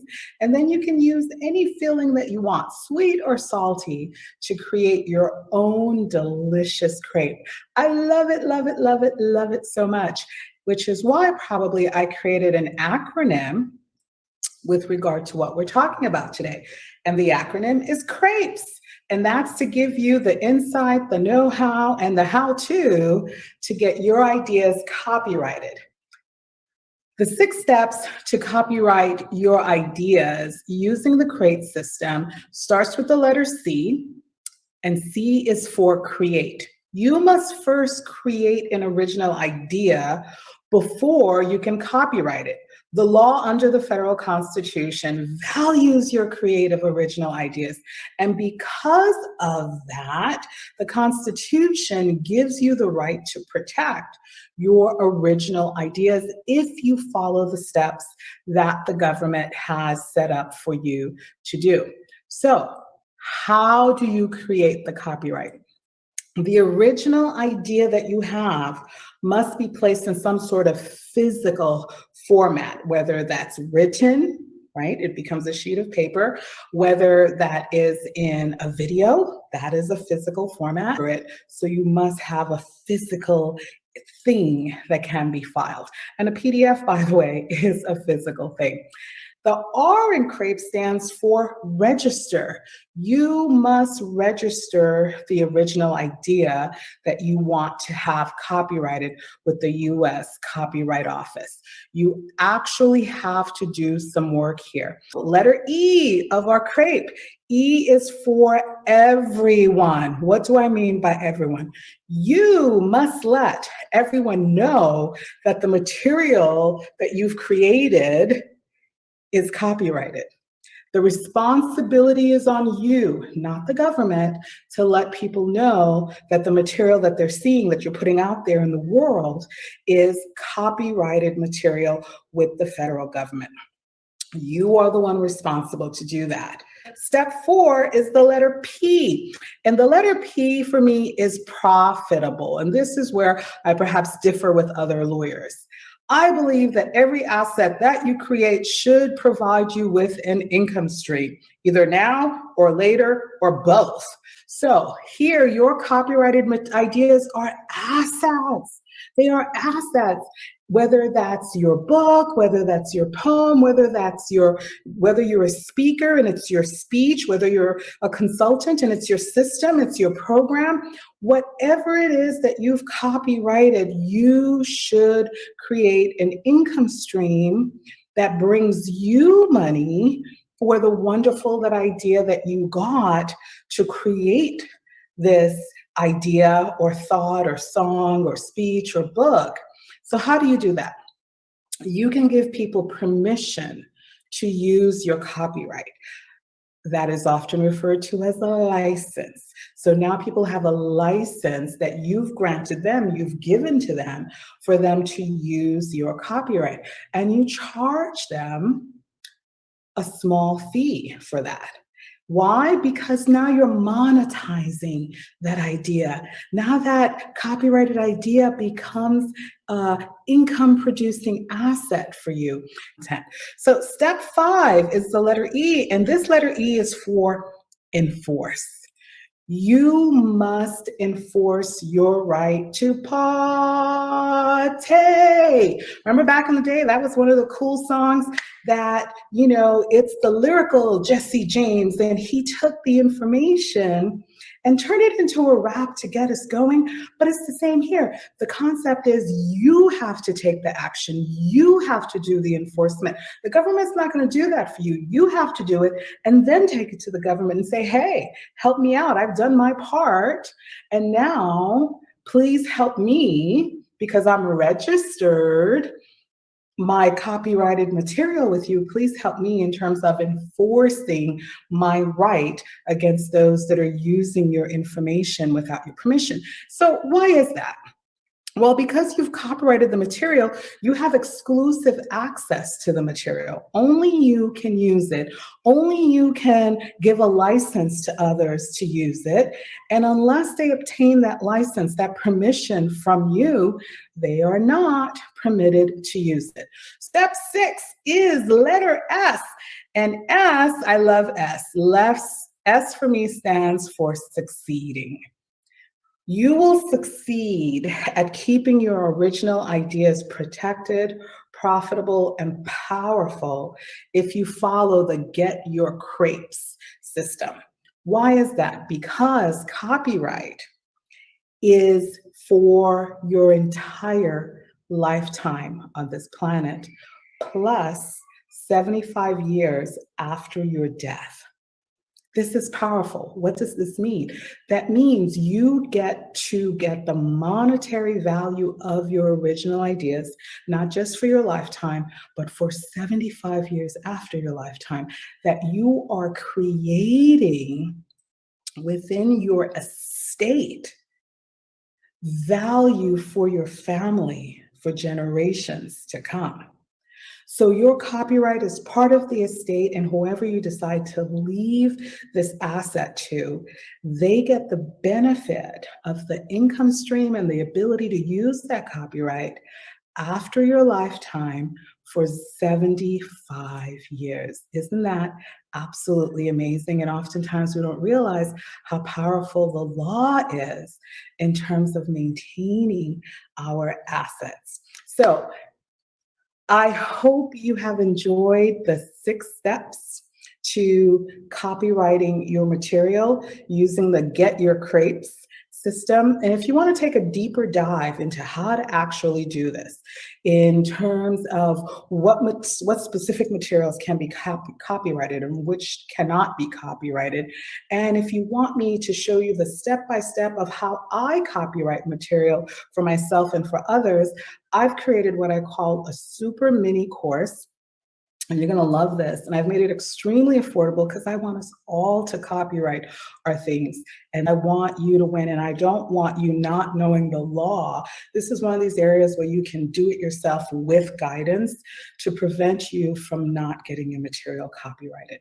So if you want to obtain the mini course, go to the enrollment page where you can enroll into the course, and you'll get the information on a step-by-step, not just the insight, but also the know-how and also the how-to, because I'm going to walk you through the Copyright Office of filing your own material. And if you have a legal or financial question about your business that you would like for me to answer, go ahead and send me an email. Send me an email at powerup@drliddy.com, powerup@drliddy.com, and I am happy to provide you with the insight, the know-how, and the how-to on any legal or financial question that could be of service to you in your business. Until next time, this is Dr. Liddy, the Money and Law Doctor.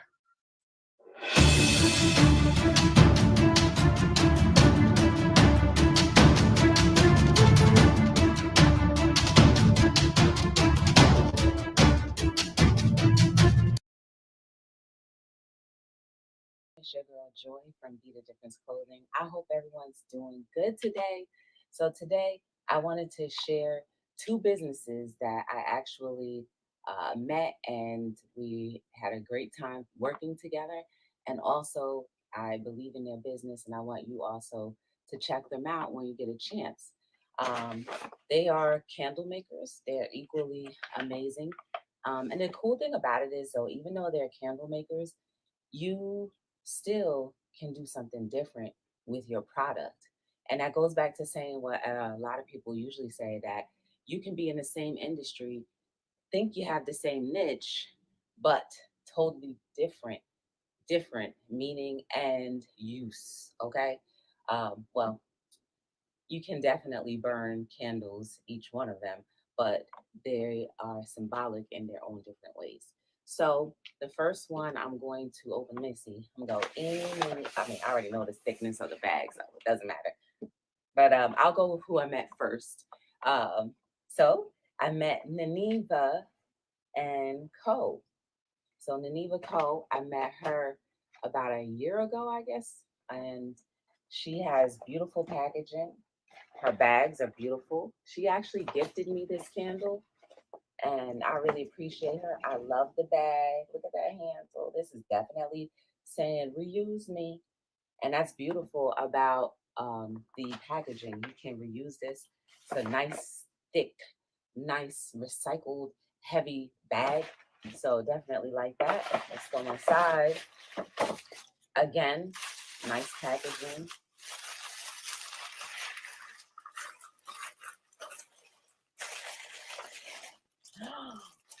Oh, this is beautiful. I never opened it. I have never opened this. But this is a eucalyptus scent. This is the eucalyptus scent. I love the way it was packaged. And then the directions, and not only the directions, but the care instructions are at the bottom. I really like that. She took a lot of time and effort to make sure that her product is uh, is definitely telling you exactly how to care for it. And I remember also on Instagram, she has an instructional video on how to use the candle and how to burn a wick and how long you should be burning her candles. So I think that's a pretty dope thing about what she does. And oh, look, guys, there's like the eucalyptus leaves inside. Do you see that? That is so cute. The eucalyptus. I like the smell. Soothing. Definitely nice. Let's see. Let's see. Says burn, keep away from anything that can catch fire. Very cool. Um, I definitely have to put her link to her website in somewhere of this video. The next candle maker that I made just started her business, and we were just talking all day long at another event, and her scent is amazing too. Um, it's called Moonstone and Magic. You see that? This is all handcrafted um, labeling, and the scent is called Water. And she also took the care and the concern to let you know how to use her candles, how to burn it. I love how this has a little topper, kind of like, you know, how like a stopper on a wine bottle. I like that aspect. And look at that. The cool thing is, look at that. You see all of the fresh herbs, and then also there's crystals inside. She put crystals inside and flowers. Oh my goodness, there's a little piece of amethyst in there. Oh, my favorite. Look at that, guys. I wish you could smell both of these candles. It is definitely amazing. I will also put her information. Ooh, it almost looks like lotion. Look at how deep that is. Look, it almost looks like lotion. Y'all, okay. So these are my two people that I met. I definitely support them in their endeavors and whatever they do. Naniva Co. and also Moonstones and Magic. Definitely check them out. They're both doing amazing things with their businesses, and I want to see them do amazing and more. So definitely please check them out. Um, if you want to also shop with me, you've got Honesty Equals Freedom, one of my favorite tees or designs. You can definitely check that out at BeTheDifferenceLLC.com. If you haven't already done so, please like, subscribe, and share this channel. And definitely be a blessing to someone. Let somebody bless you, and definitely go out and be the difference in everything that you do. So hopefully I'll see you in another video. And until then, be blessed and be a blessing. See you soon. Yes. Hello, world. Yes. Yes.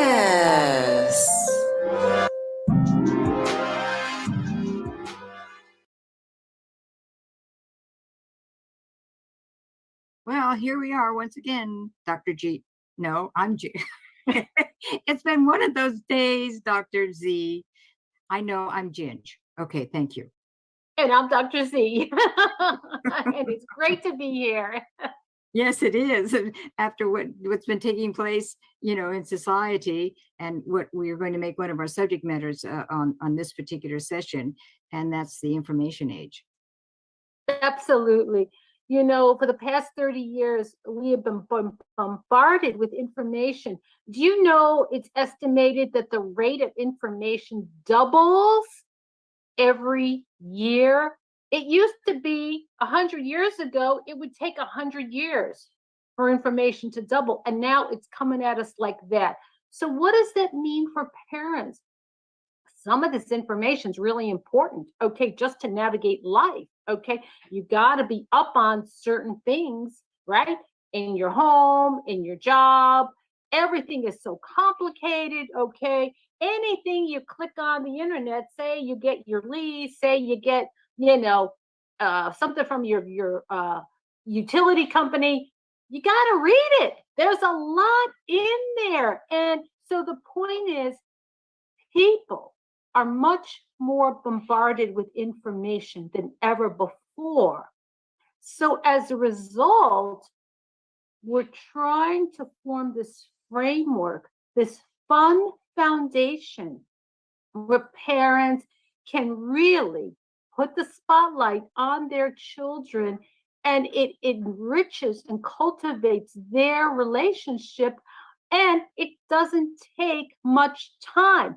But as well as I. Yeah, excuse me for interjecting. That's why one of our mottos, we have two mottos that we really subscribe to. One is keep it simple and straightforward.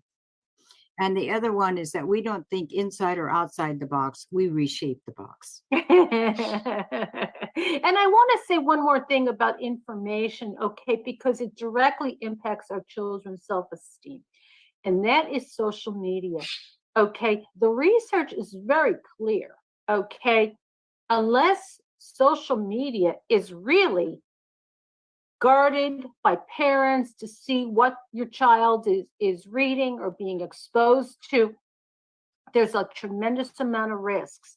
So because we're in that kind of an age where it's everywhere, we really felt the need and urgency to provide these tools for parents to solidify that foundation and be able to put a barrier about all these influences. It's not saying you're not going to be involved with information. We all need information, but we're going to learn to be selective.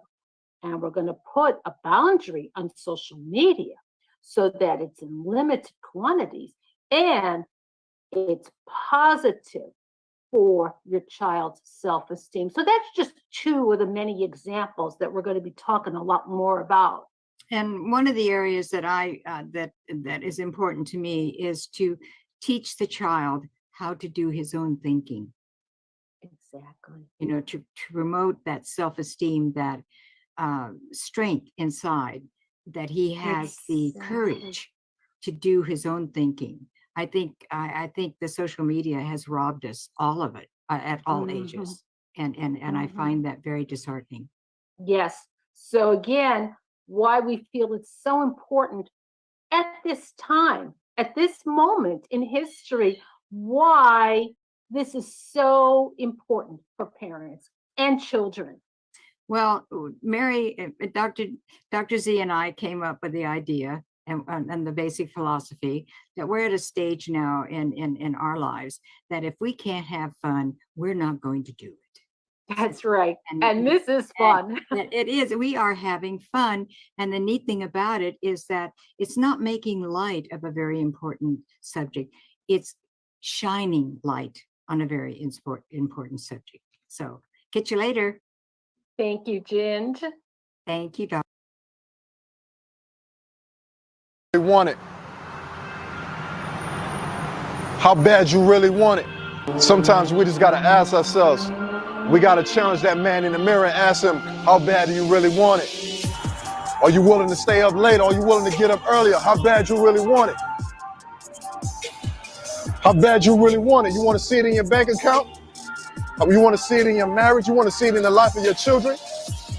You're telling everybody else what they need to do, but how bad do you want it? What are you willing to sacrifice? What are you willing to commit to? It's a question we all got to ask ourselves. I'm not trying to impress you, but I am trying to impress upon you that sometimes we got to ask ourselves how bad we really want it. You made $50,000 last year. What about making 100? How bad do you really want it? You might not be doing that well in your finances or your marriage or your job. Maybe you're not happy with the results that you're getting, but you got to ask yourself how bad you really want it. I'm gonna say it again because you probably missed it. You got to ask yourself. You don't got to answer me, but you do got to answer yourself. How bad do you really want it? Sometimes life will involve sacrifices. Sometimes you just got to do what it do. Sometimes you got to make things happen, even when you don't feel like it. And when life gets tough, you got to ask yourself, how bad do you really want it? Me, I'm out here putting myself out there. I want it. I see myself going to another level, doing things I've never done before, inspiring the world to achieve my dreams and helping other people do the same thing. Because I want it that bad, but you got to ask yourself. When you look at your children, when you look at your bank account, when you look at where you should be right now at this point in your life, ask yourself, how bad you really want it.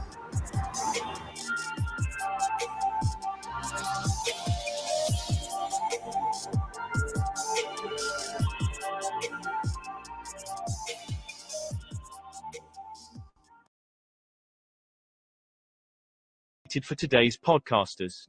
We provide a safe haven for content creators that are everyday people doing extraordinary things. We have a system of positioning, monetization training, coaching, and support for our podcasters' success. CTR Media Network simply bridges that gap with a level playing field for your dreams to come true cost effectively. Our team provides a premium service and experience for our podcasters to grow. CTR Media Network provides access, support, resources, coaching, and community for our podcasters to win, if you put in the work. We believe that we are living in a unique time which requires you to share your message of hope with millions of people around the world. Remember that the world is never too saturated for you, your voice and message. A platform for positive, impactful media where the content creators are in the driver's seat. Visit our website today by going to www.ctrmedianetwork.com. A magazine that embraces and celebrates the entire homeschooling experience. Our magazine is different from all the rest because we provide beneficial information and assistance in homeschooling, business, wellness, mental health, resources, and life. We encourage you to pick up a copy of our magazine today by going to issues.com for digital and printed form on amazon.com. The Homeschooling Magazine is all about impacting the world through home-based learning, helping to de-stress the homeschooling experience. Get your copy today.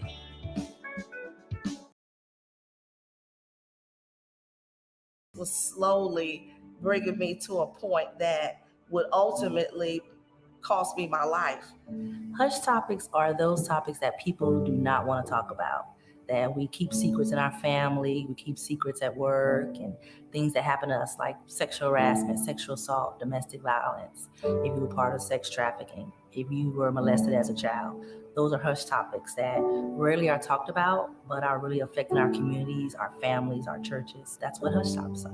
I am a victim of domestic violence. Sexual assault and sexual harassment. Sex trafficking. Child sex abuse. Sexual harassment. Every single person on this earth has a story, but not everybody has the courage to speak it. My name is Alicia Harris. Sheila Renee Bailey. Brandy Richard. Joyce Reed. Yvonne Pierre. Keith Phillips. Ursula Kelly. Linda Skolnitsky. Chandra Cleveland. I am Kathy Butler. My name is Richard Butler.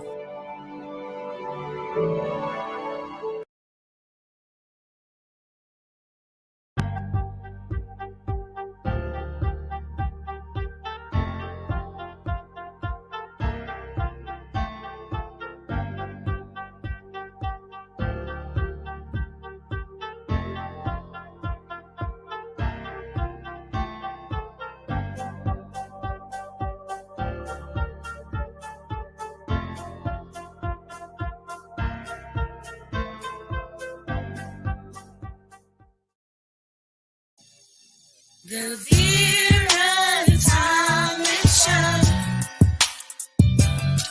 The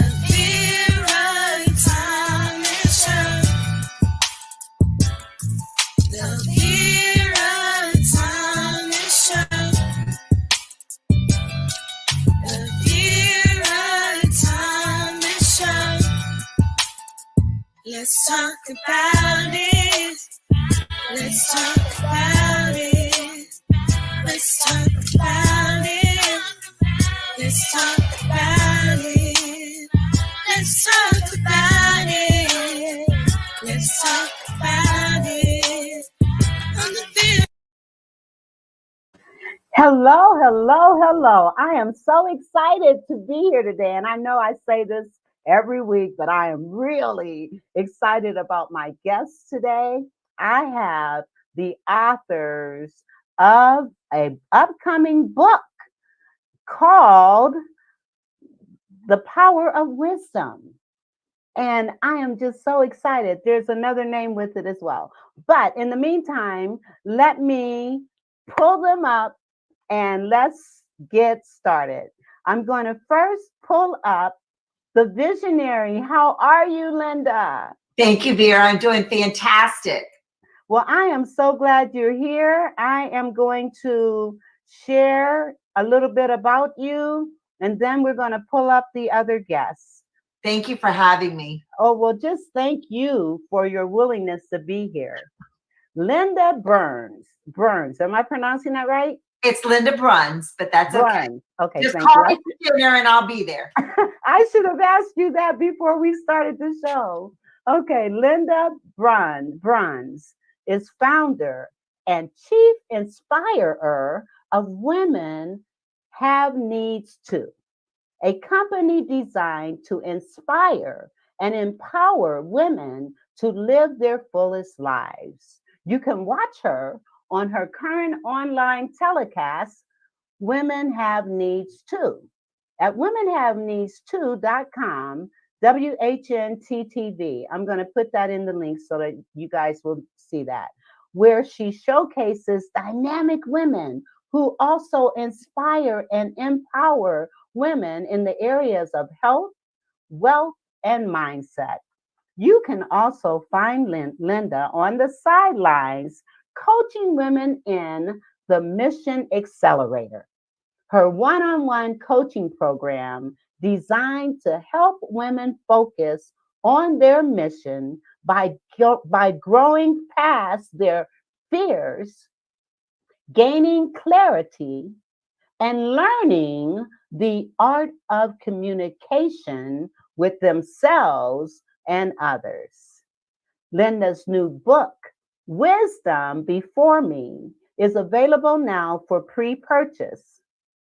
The official book launches on October 27th. Well, I am so glad you're here before the launch. I am just excited that you're here. I can tell you, Vera, it's a very exciting time because we have contributing authors and each one is so dynamic, and I can't wait for you to get to meet a few of them tonight. Awesome. Well, we're going to bring them up. We also have audience participation, and so I like to acknowledge those that come on. So I don't know who this Facebook user is, but thank you for being here. Hello, ladies, she says. So let me start by pulling up some of these authors. First, we have Judy Shulock. Did I pronounce that right? You sure did. Oh my God. Okay. Judy Shulock. We have Yolanda McIntosh, who is also one of my sponsors with Ms. Hello, everyone. Hello, how are you? I'm fine. Thank you for having me. I'm glad you're here. And then we have Miss Mindy Scarlett. Did I pronounce that right? Okay. Well, ladies, we're going to be talking about wisdom and how we accumulate wisdom.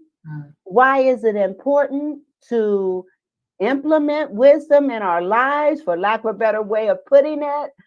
But before we get started, I just attended my 50th high school reunion.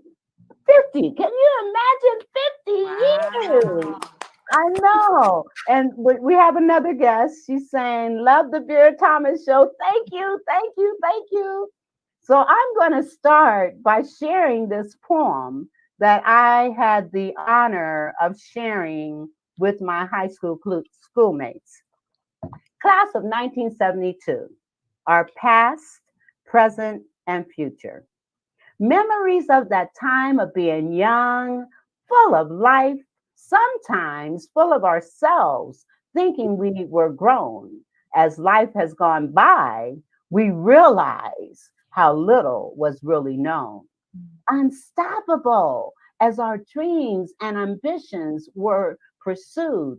We did what we thought we needed to do without fear or thought about how life would be.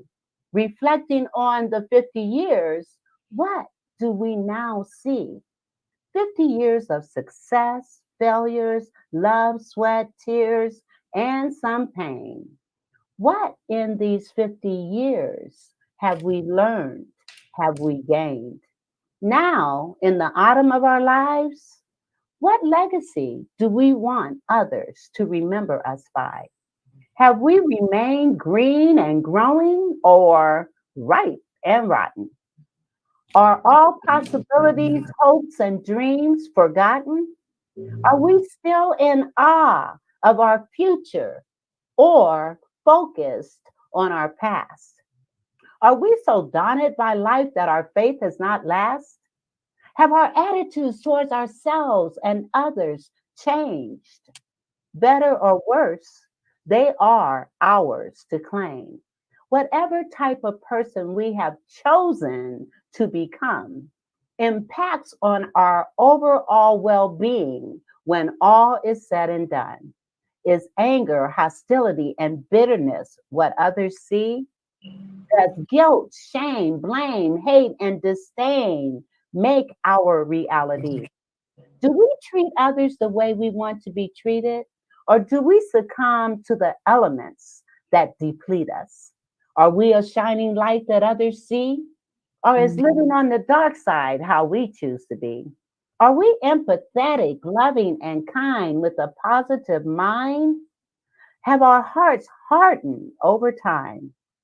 Are we living a life full of regret or excited that life is not finished yet? Our attitudes and our health integrate. How we treat ourselves and others correlate. As we reflect on our 50 years since high school, let us not forget the golden rule.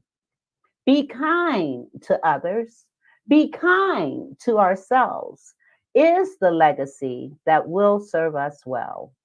Now, as we talk about wisdom, as we grow, as we learn, as we mature, then wisdom becomes an innate part of us, don't you think?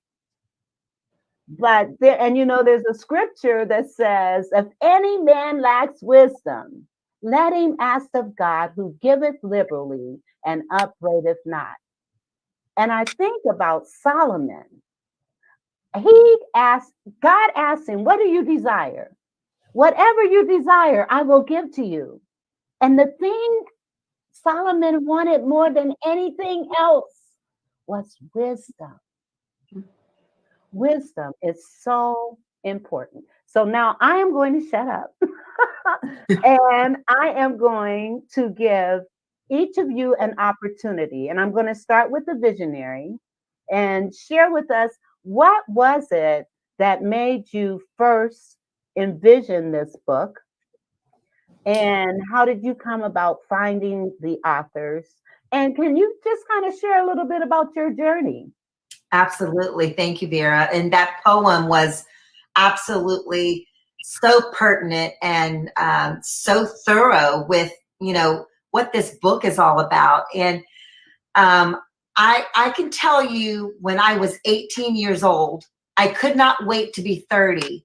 And I remember thinking this to myself, I can't wait to be 30 because I know I'm going to know so much more when I'm 30. I just can't wait to have all that knowledge, all that wisdom. At that time, I wasn't looking at it as wisdom. I was looking at it as knowledge. And so I was not that 18-year-old who was looking at the clock thinking, oh my gosh, I'm going to be so old at 30. I wasn't one of those people. So I couldn't wait. And then when I got to 30, I realized I was right. I gained a lot of knowledge between 18 and 30. But guess what? I also realized I don't know anything. That was just the tip of the iceberg.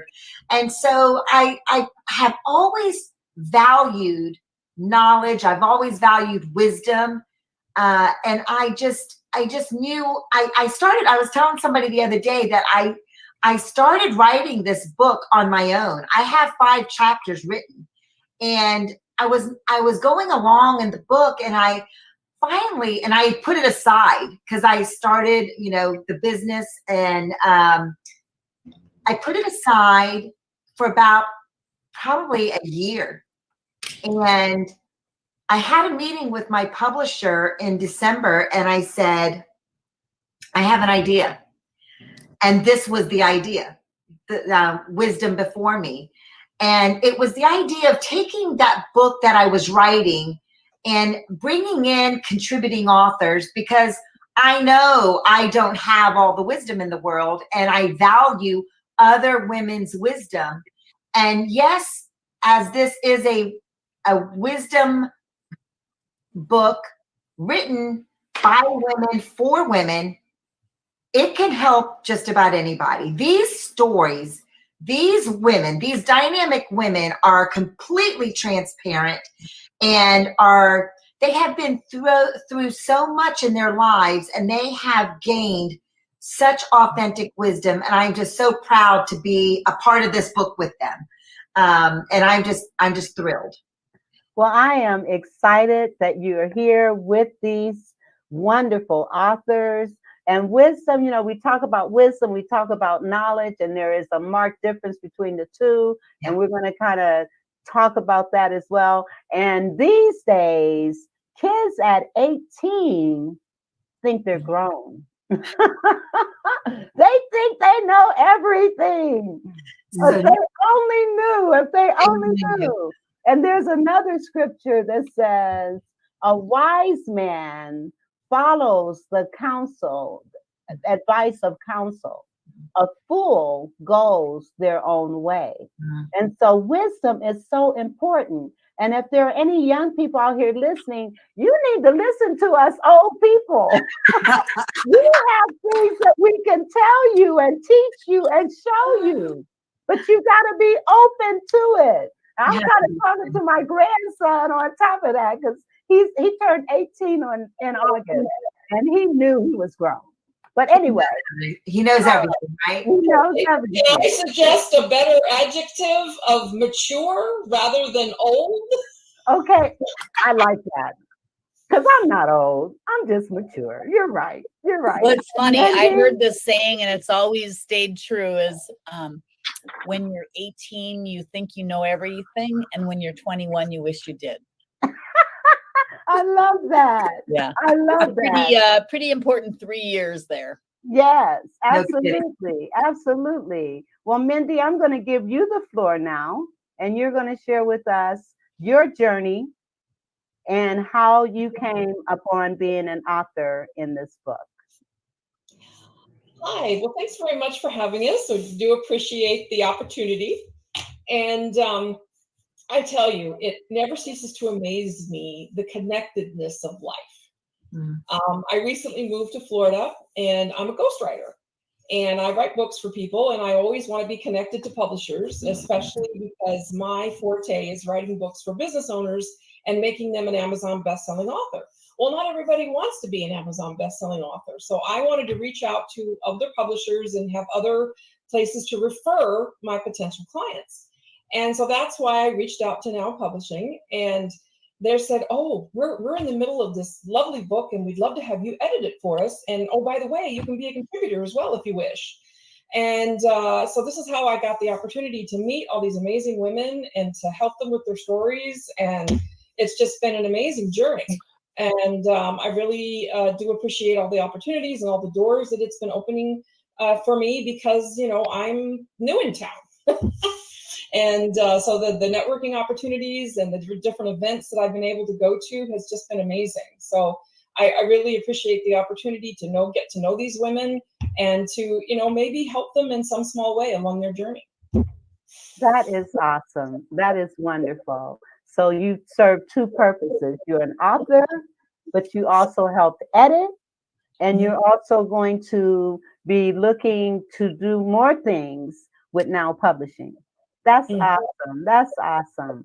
Ms. Mag Marketing. I'm going to have you come on up and share your story and how it is that you became a part of this. Oh, wow. So I said, well, let me start off by saying the last 2 years of my life was very detrimental to me. I went through a lot of trials and tribulations, and through that trials and tribulations, I kept being told that there was a book that I had to write. And finally, I was at my breaking point with everything that I was experiencing. And then I ran into these wonderful people. There was a gentleman that I ran into that always talked about loving yourself. And so I began to become romantically in love with Yolanda. And then I wound up running into another young lady named Janelle. And with those trials and tribulations, Janelle Harris, by the way, she said, Yolanda, I give you permission to walk away from anything that's making you unhappy. And we always have the power to do these things. It's about accepting it. And then I ran into this wonderful woman, Linda, which is this visionary for this book.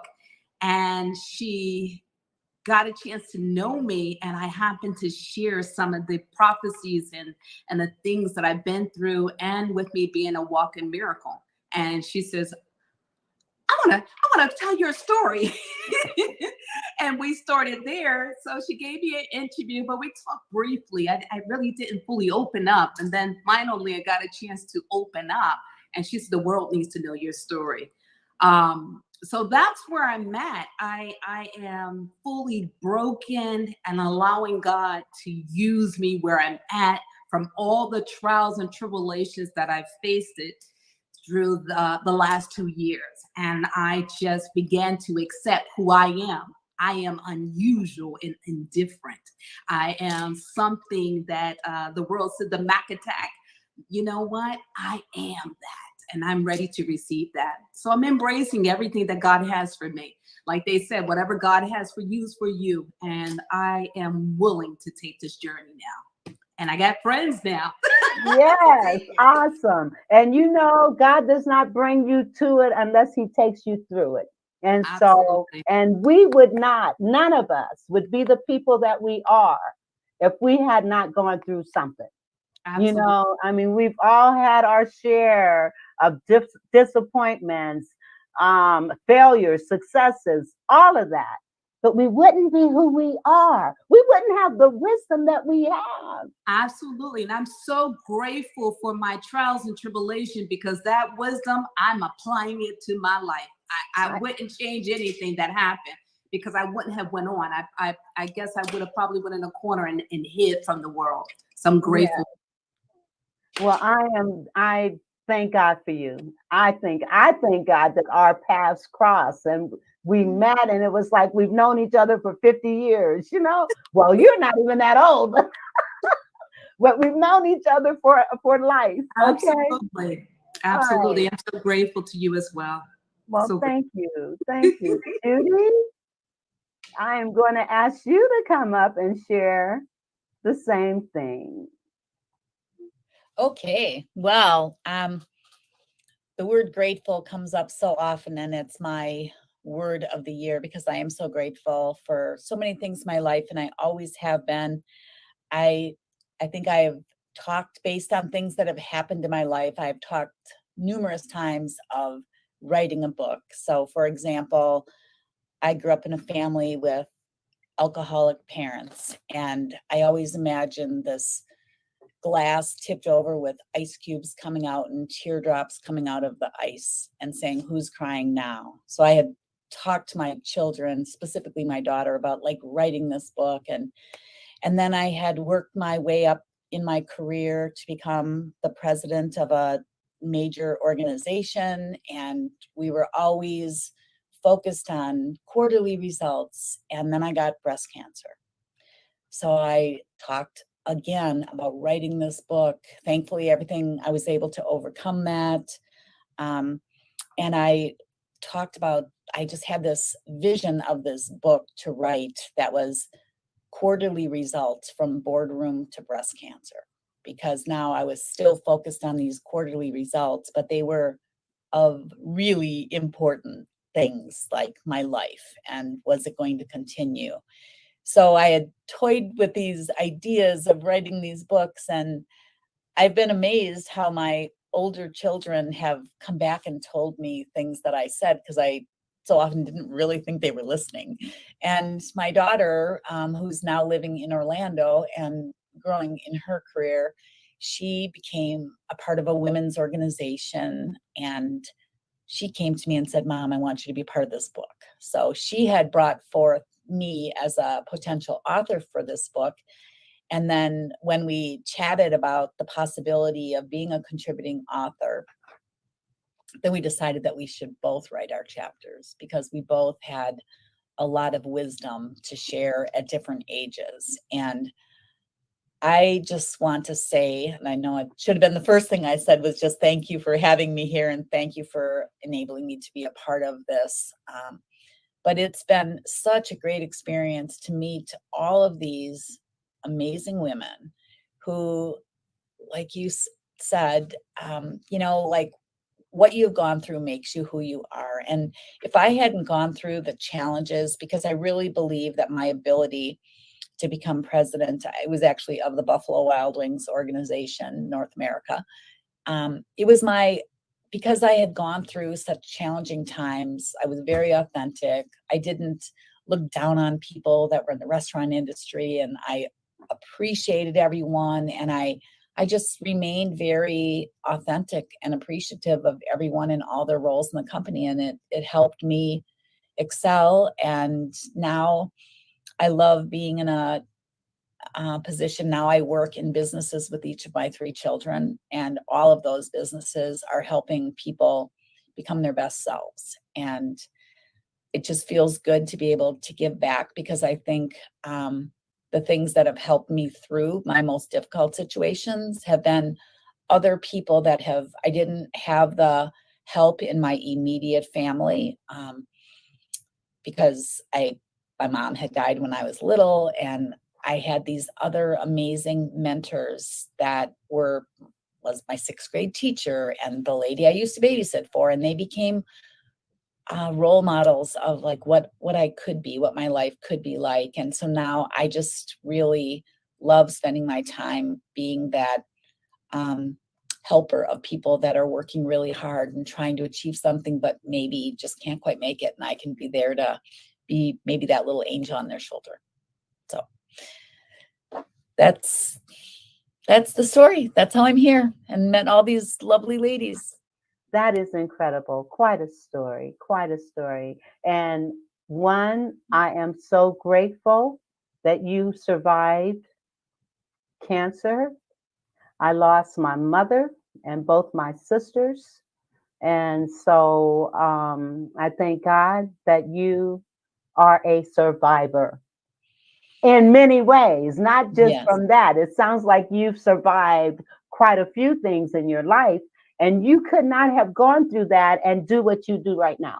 You had to go through that to do what you do right now. So thank you for being an angel, for being a light. Thank you all for being a light. All right. Jennifer, hi. So glad to see you here. And I am going to give you the floor to share your journey and how you came upon being an author for this book. Well, thank you very much for having me. I'm glad to be here and honored to be a part of Linda's success story of bringing all of us together. There are lots of powerful women out there that believe in empowering other women, and I am one of those, and this is truly a great group. I have kind of too always thought it'd be interesting to write a book. In fact, I wrote a book. That's where this all started about 10 years ago. And it was how to manage a law firm, because I had been in the legal industry for 20 years. And I I got my MBA, and I was planning on starting a law firm consulting practice. And it was actually the process of writing the book that made me realize I was building a business that I didn't want. And so I was trying to back out of that and figure out, okay, well, great, I have a really expensive education and I've written a book almost all the way through. And what am I now going to do with the rest of my life? What's on my to-do list? And I kind of just shelved it for about 10 years. I had life happened, had kids, got divorced, and then back to this place where I myself, as a single mom with 2 kids, about 2.5 years ago, living in a house that needed to be totally overhauled. It was a fixer-upper. I remodeled the house myself. I became very passionate about helping to get women in the trades because we have so many skills that no one has told us or taught us how to use, and that we can do that. And in that process, in that journey, I end up starting this company. And that was my exit in April of this year from the legal industry into my company. And we're just coming up a year on October 1st, Entry Envy, and I love it. I could not be happier. It's supporting the passion piece I have to help get women in the trades. It just brings me joy. I get to deliver joy every day to people all over the country with our seasonal and holiday decor kits. And I never had the satisfaction managing a law firm. All I did every day was help lawyers make more money. That was it. And I wanted that direct and that piece that I could help people in a lot of different ways. So I love what I'm doing. But the book piece, I a few years ago had a friend who had talked about writing a book about a letter to her daughter. And I thought, isn't that interesting? What would I say? And for the last couple of years, it's been percolating as a letter to my daughters. I have 2. They're 10 and 12, Lexi and Lauren. And told me about this book. And then I said, well, what's it called? And she said, The Wisdom Before Me. It was like the stars all aligned. I met Linda in this last year. She's amazing. And then this book comes to be. And I just wrote a letter to my daughters of what do I want them to know? What are the 3 most important things that I think I've learned in my life that have led me to where I am today? And that is what my story is in this piece. That is amazing. That is wonderful. Thank you for sharing. I just was a co-author for a book that was, in fact, a letter to my daughter, an anthology. I don't have any daughters, but I wrote mine for my grandchildren. I've got several granddaughters. Okay. Well, listen, thank you all for your stories and why you have come into being authors in this book. So one of my questions, let's talk a little bit about knowledge and wisdom and your take on each. And do you realize that there are so many scriptures regarding, well, you can find anything you want in the Bible, in the Word. And there are so many scriptures regarding knowledge and regarding wisdom, so many. And if you want a better grasp on what wisdom is all about and what God says about wisdom, read Proverbs every day. Okay. All right. So I'm going to shut up. And who wants to start? I want to start first by letting you, Vera, know, as well as the people who are watching today, is that these women that you just witnessed today are very, very humble. They are not even letting on to you the magnitude of their life and the wisdom that they have and what they've been through. It just blows my mind to know this. And really, you have to read the book. You have to buy the book and read the book to actually grasp how dynamic these women are. And this is only a third of them. There are a total of 15 authors in this book. And this came up really quick. So not every, some people had other things to do tonight, but these women are so dynamic in their own right. And I just want them to know how proud I am of this book and their contribution to it. And I'm going to let somebody else answer that question for you. Well, thank you for sharing that. Yeah. And I mean, I can tell that these are powerful women. And normally I read bios, but I just, and you guys can jump in and share more about what it is that you do and how you do help people, because there may be someone either listening now or on the replays, because this will be on various podcasts platforms, as well as ongoing on YouTube as well. So I know that others are going to be hearing what it is that you have to offer.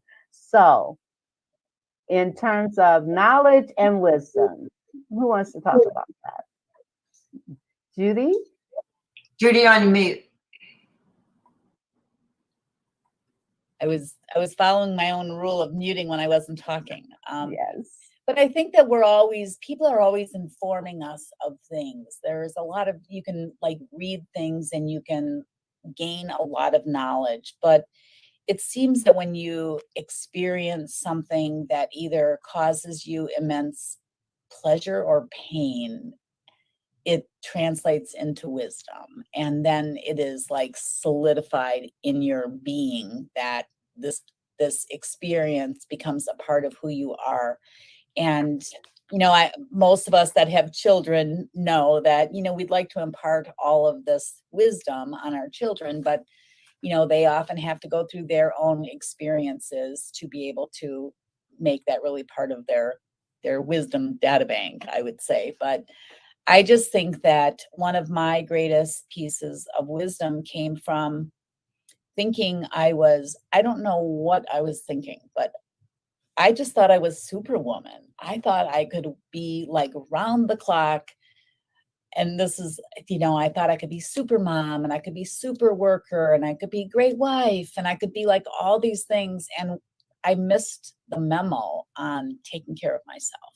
And literally, as I was working, and I like growing up in this like challenging family, not having, no one else in my family had ever gone to college. For some reason, I was inspired to do so. I thank God for that, for just always giving me this positive spirit.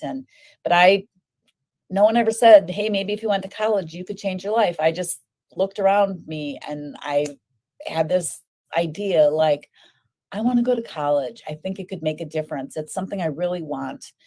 And it really was something I could control. Like, so many things in my life were out of control, but if I went to school, I could control that. And it ended up taking me 13 years to get my college degree, because I was working and going to school at the same time, and then raising a family. And it just was, I think I felt like I had to outwork everyone, and that meant not taking care of Judy. And when I got breast cancer, I was shocked. I have a huge family.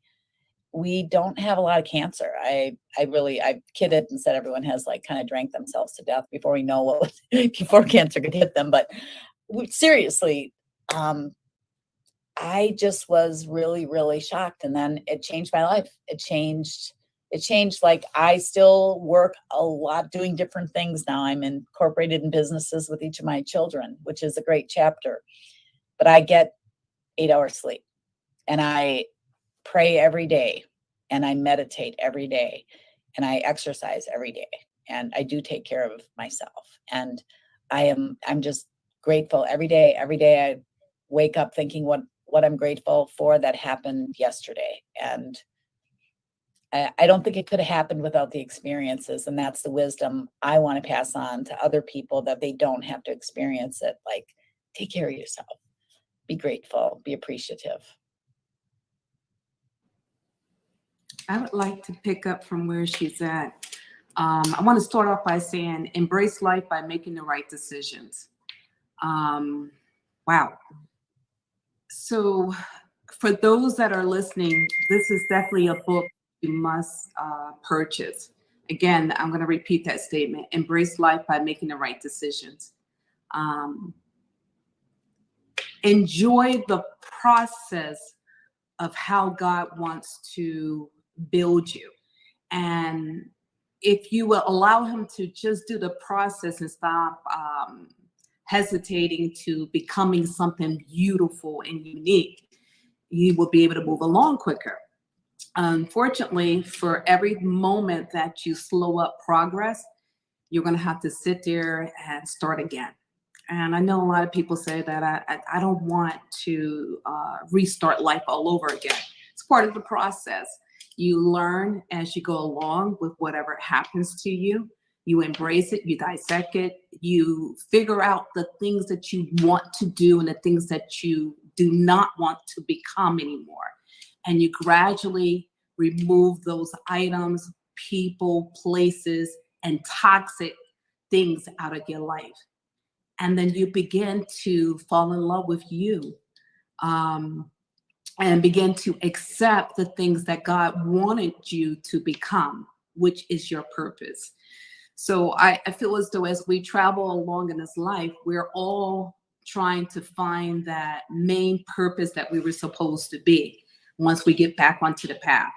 And so I want to challenge you all to really, go after this book. I'm vulnerable. Yolanda Mack from Miss Mac Marketing is vulnerable inside of this book. And I'm sharing my past, my problems, my miracles that happened to me in my life. And the stories is, they're all truth.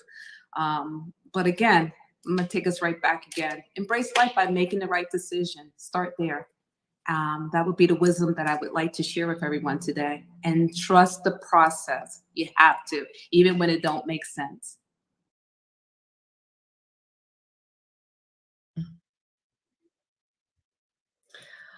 Beautifully said. So was going to say something? Go ahead. Yeah, I was going to hop in, and that was great, Yolanda. I really. It was.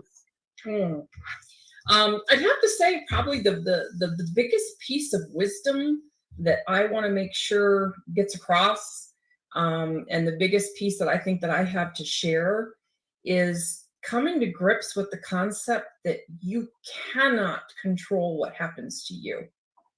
You can only control how you react to it and how you incorporate it into your life and how you figure out how to move forward. And I ended up, living overseas for 10 years. And in my family, divorce is not in the rule book. But if your partner decides to go off and play house with somebody else, there's nothing, you cannot control their actions. That is what they have decided to do. And you can only then decide what your actions are going to be. And I had to deal with starting over my life at the age of 30 in every sense of the word, personally and professionally. Came back to the States and felt like a foreigner because I had been living overseas for so long. And it was hard.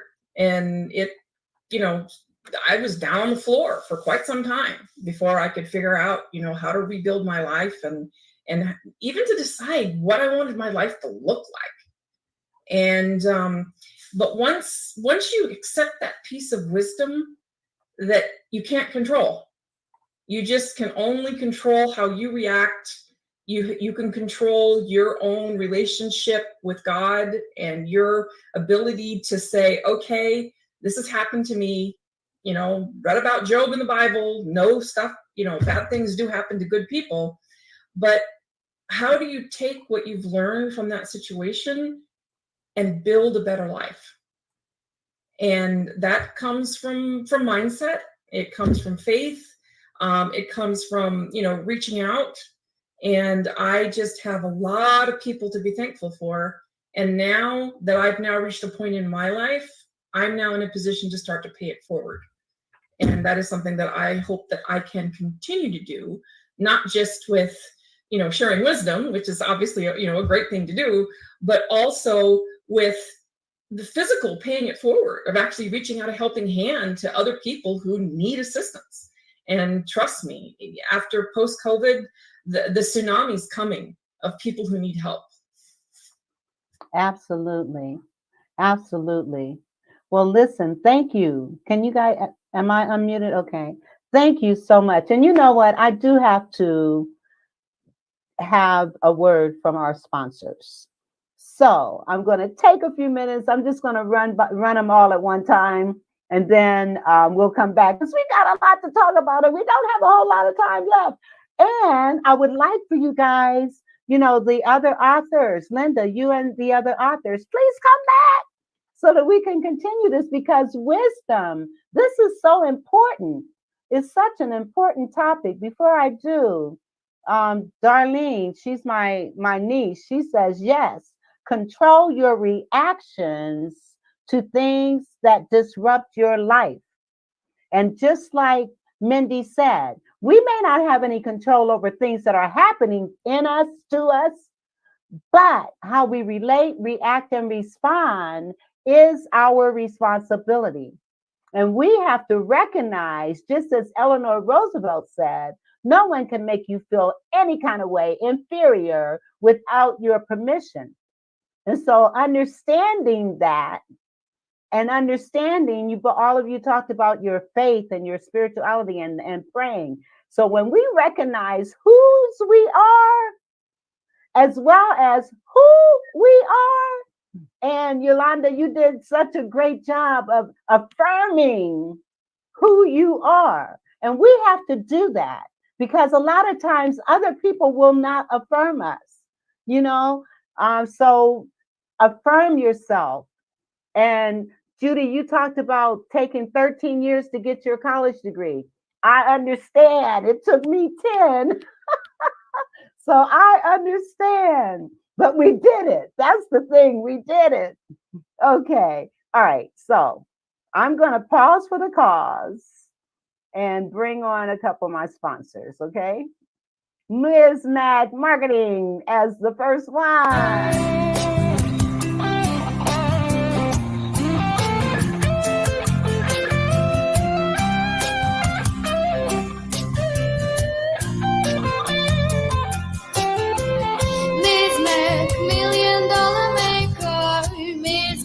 Marketing.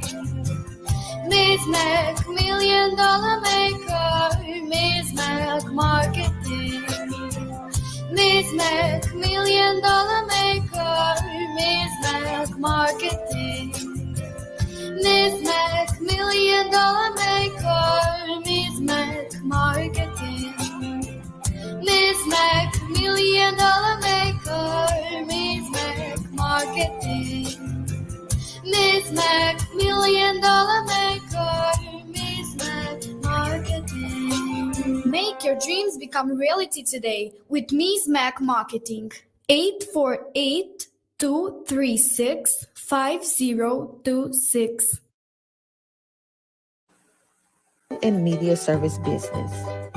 We help entrepreneurs and startup businesses by providing them with beneficial coaching, resources, and visibility techniques to position their businesses online from their own homes.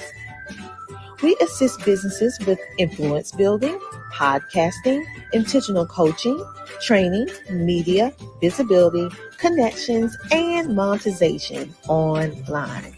CTR Enterprises Network has a proven track record by directly impacting over 1,000 entrepreneurs worldwide. We are here to service you, and we can help.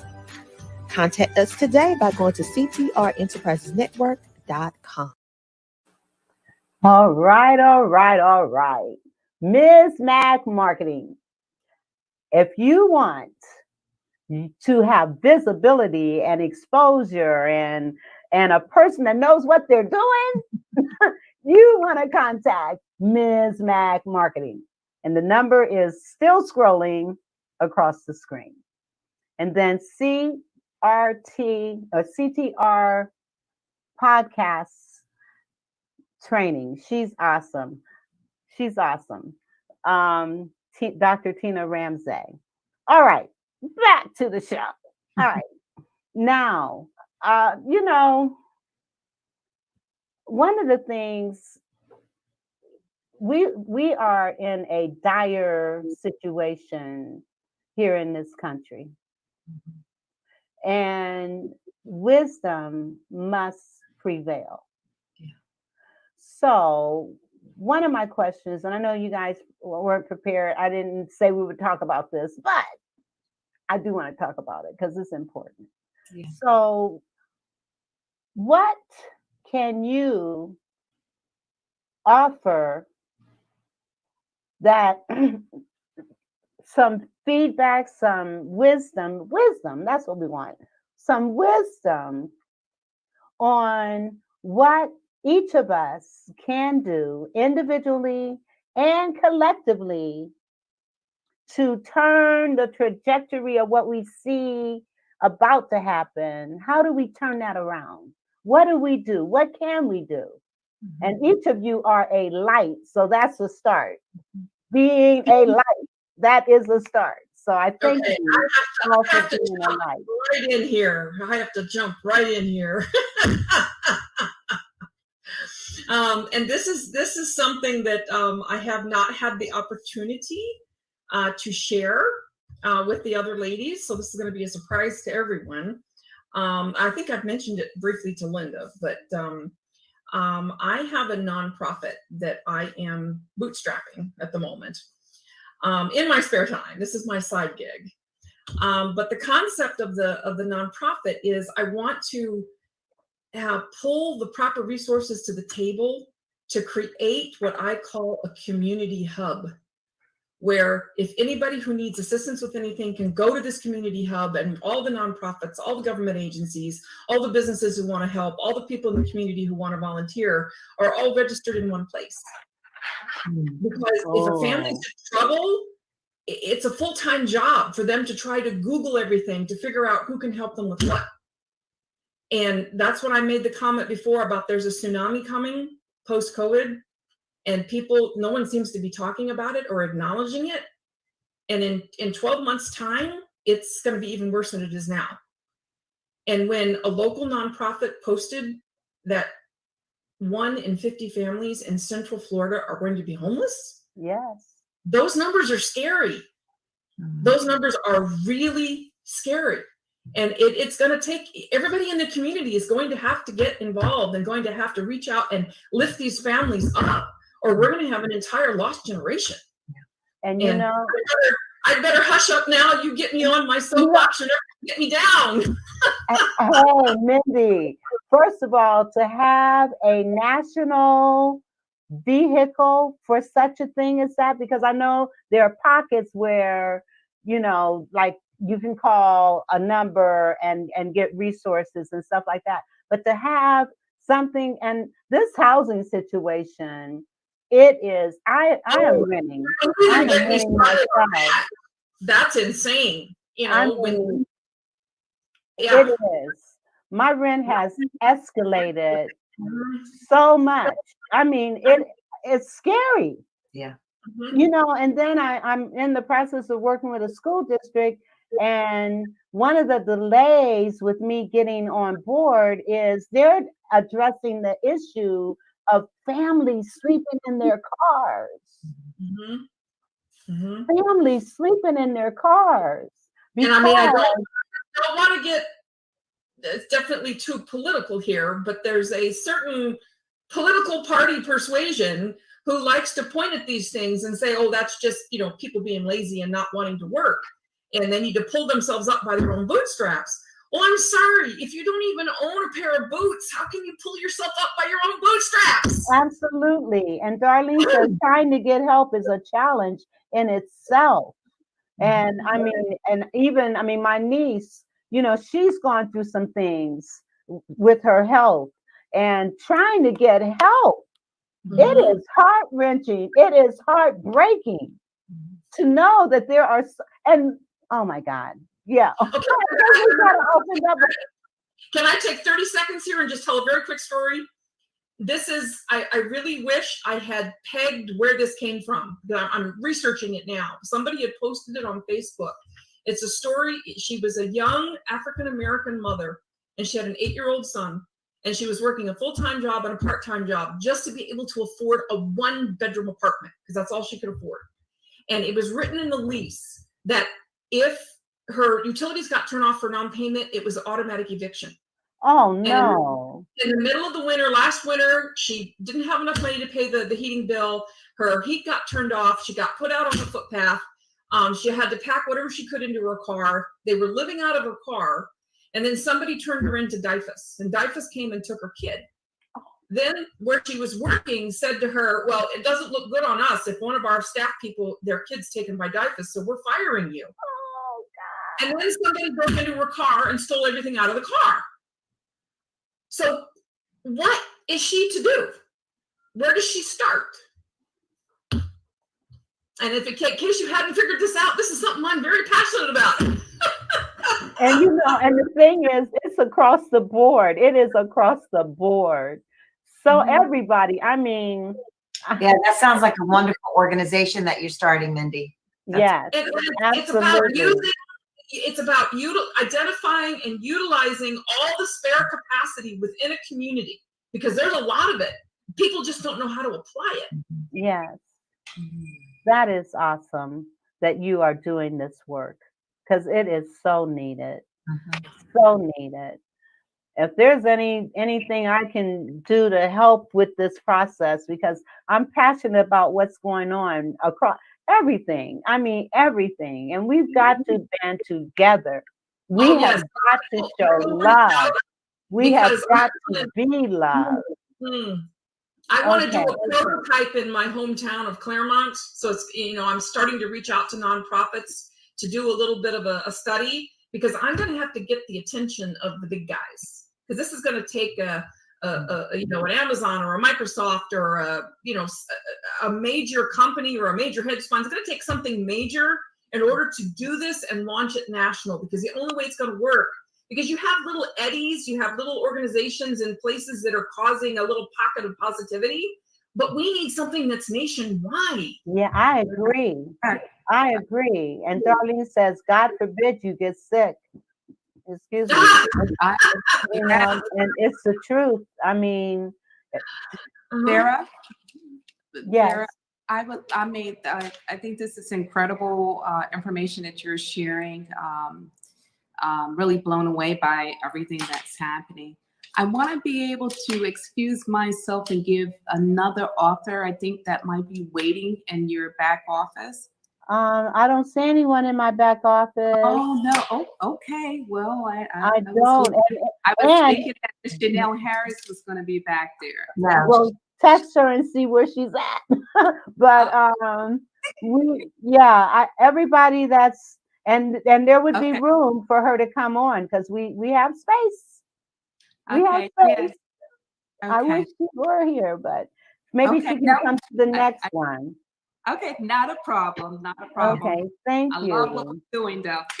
Yes. Oh my God. Okay. Now,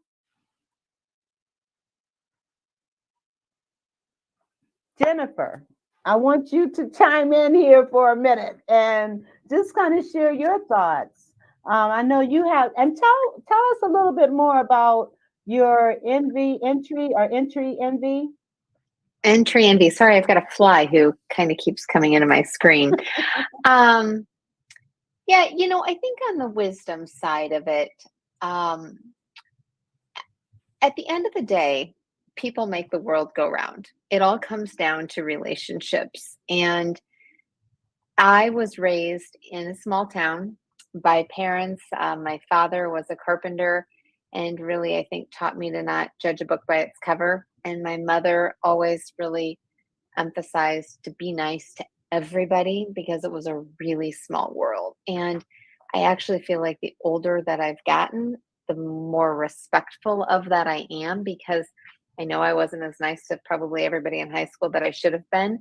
And, through the fortunate world of Facebook, it's like all of these people are coming back into my life. And now I have a business that I can sell a product to those people. And I think I really honestly was nice to everybody, but I'm just saying, like, who would have thought that I would need these connections later, so much later in life? And it's just over and over. You walk into a business meeting, you walk into the settings. I mean, the movie of 6 Degrees and the book of 6 Degrees, I think in Omaha, it's about 2, because that's where I live. And but truly, like, it's even any of us, we can go somewhere and we can put together those 6 degrees very quickly, and it's usually 2 or 3. LinkedIn is so evident of that. And so my first point in the book is to my girls is like, I cannot emphasize enough the power of relationships, creating them, maintaining them, respecting them, and I don't care who it is, be nice to them. You just never know. Amen. I love Great that. words of wisdom. Yeah. Great words of wisdom. And jumping on that, Jennifer, is something that my father always told me. He says, you can never have enough friends. And it's interesting. And one thing I want to point out, Vera, about what I would like for people to go away with this book is that, you know, when we're younger, you know, we have this idea of who is successful and what type of person is successful. And we just have this idea that they were just handed everything on a silver platter and they have the perfect life and the perfect wife and the perfect husband and the perfect parents. And, you know, everything in their life is just perfect, perfect, perfect, perfect, right? And then we gain a bunch of wisdom through our years and we realize that we're all just trying to live our lives and be happy. You know, all anybody wants is to have love in our life, right? And not everybody is dealt that hand with love in their life. And if we realize that there is no perfect life, we're not, none of us are dealt a perfect hand, and that success in our life, and success doesn't mean driving the car of your dreams and having a house with a white picket fence. That may be that, but that's not necessarily what success is. And having a $1 million bank account or multi-million-dollar bank account, that is not what success. I decide what success is for me. You decide what success is for you. And it's different for everyone. And what I want people to realize with this book is that success doesn't come with having perfection handed to you. Success doesn't involve perfection at all. It's making a decision that you want something in your life, and that once you make that decision, once you decide what that is, whether it's a job or whether it's, you know, getting out of an abusive relationship, whatever that dream is that you want tomorrow to be different than today, when you make that decision, we all have that ability to make it happen. It's not about getting handed something on a silver platter, because none of us get handed that. And that's what I want people to know, is that if you want something, you are capable of having it. It just comes down to a decision. We may not be able to take care of it all ourselves. It is okay to ask for help. It's okay for us to ask for help. Amen. I love it. And you know what? We've got less than a minute left. But no. That was perfect. You're the visionary. So to have the last word, that was perfect. But I will allow anyone else, if you have something that's just burning in your heart that you just want to say, by all means, I'll give you the floor. Buy the book. Get the book. You gotta get this book. It's going to change your life. It's going to break guilts in your life. And you're going to be able to walk away and say, why did I stay so long? Awesome. Gotta go. It's time to move. It's 2022. Your passion, your dream, everything that you've been waiting for is waiting for you. Buy the book and look at our lives and our stories, how we got over. Stories of triumph. Yeah, that reminds me of a gospel song. My soul looks back and wonders how I got over. We used to sing that in church. Yes. All right. Well, listen, ladies, this has been so awesome. Thank you so much. And I am looking forward to you coming back, hopefully before the launch or right after. But let's schedule something and get you back here. That would be fantastic. Okay, and thank you so much. Thank you so much. And I just want to say to my listening audience, thank you for participating. And please continue to share and subscribe to this show, please. Yeah. And again, I want to thank you all. And with that, and if you guys could just kind of wait, if you're not pressed to get up out of here, if you would wait a few minutes, I would appreciate it. Absolutely. So with that, goodbye. The Vera Thomas Show. The Vera Thomas Show. The Vera Thomas Show. The Vera Thomas Show. Let's talk about it. Let's talk about it. Let's talk about it. Let's talk about it. Let's talk about it. Let's talk about it. On the Vera.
Next on the Tina Ramsey Show and podcast, we have our special featured guest, Dr. Patrick Dix. He is the automation king. He is going to tell us how automation is going to affect our jobs right now and in the future. So tune in this Thursday at 7:30 p.m. EST to see this interview. It's time for you to come share, shine, and grow on the Tina Ramsey Show. Welcome to the Tina Ramsey Show and podcast, a show to motivate you and introduce you to celebrities, authors, singers, coaches, and standout entrepreneurs that are making a positive impact in the world. Men and women coming together to share knowledge, having upbuilding conversations centered around business, wellness, education, and life. We connect you with some amazing people and opportunities. It's your time to shine, and we help you do that.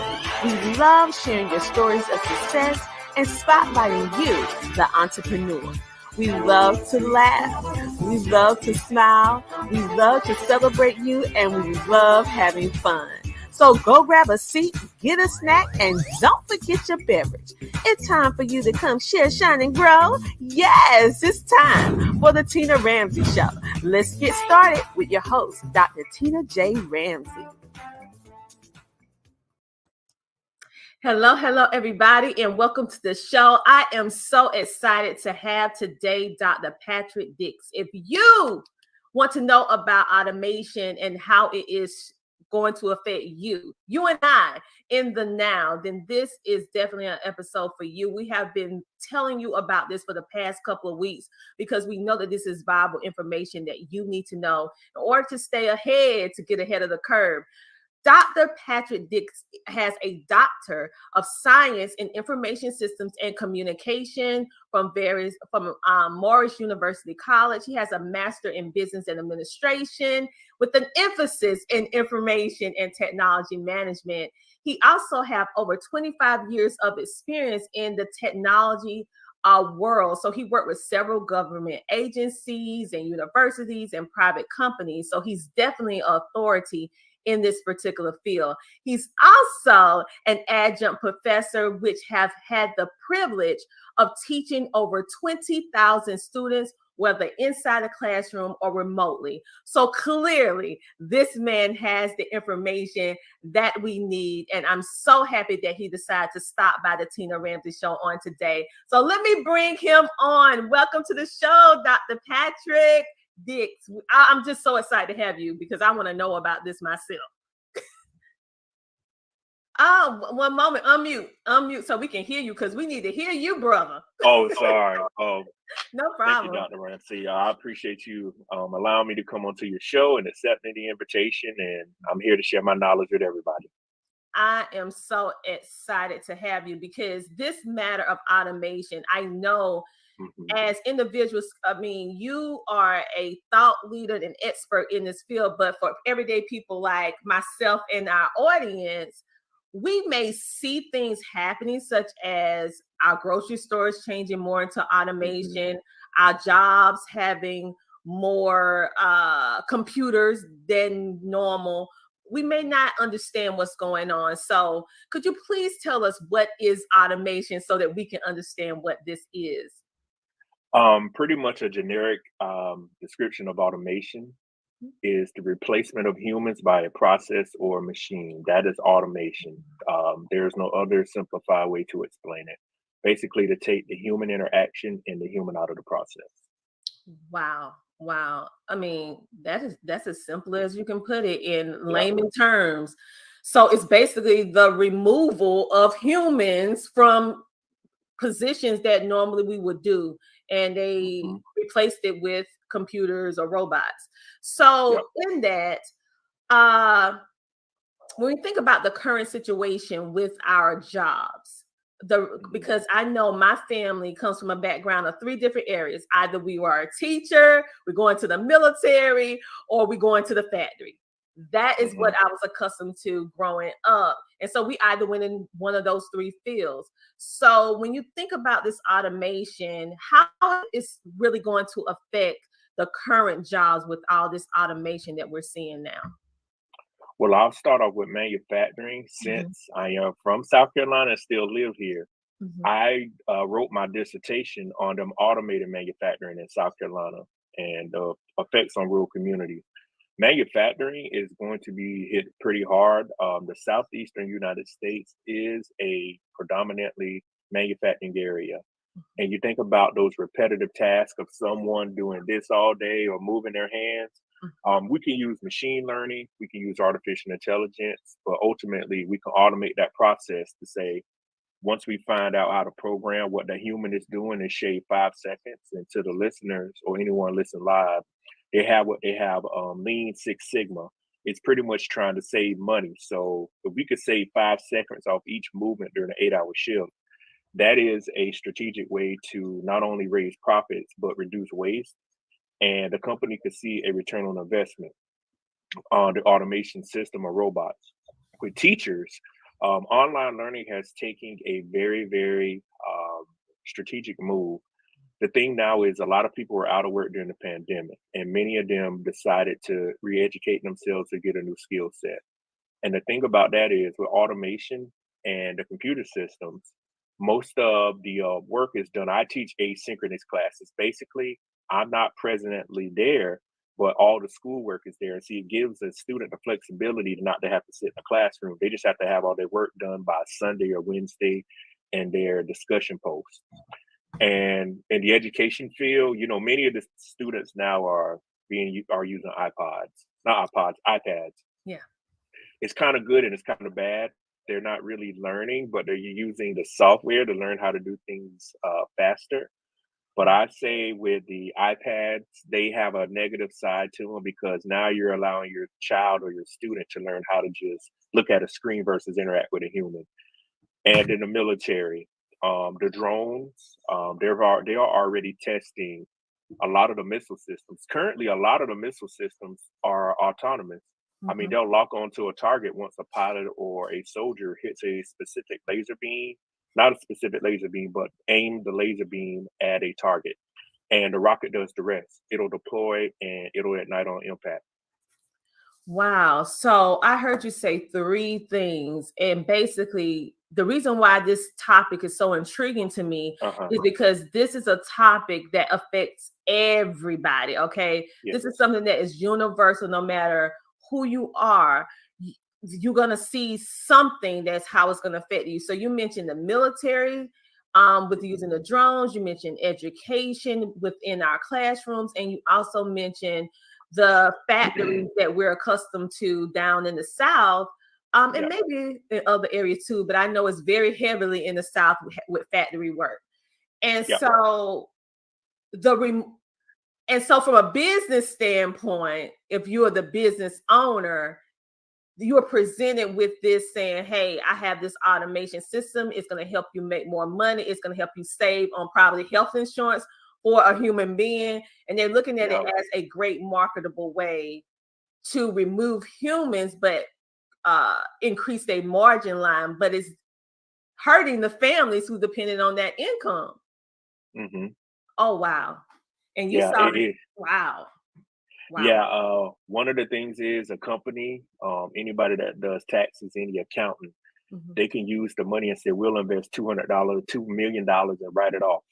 Pretty much it counts as investments. And they can say, we'll take $2 million, program us a robot. And what they'll do in software programming, you'll do what you do. You'll do what is called beta testing. So first of all, we will beta test with one software package and say, this is the proficiency of the robot. Let's put it on a line and see what it does. Once they can fine tune it, it's pretty much over for the workers on that line.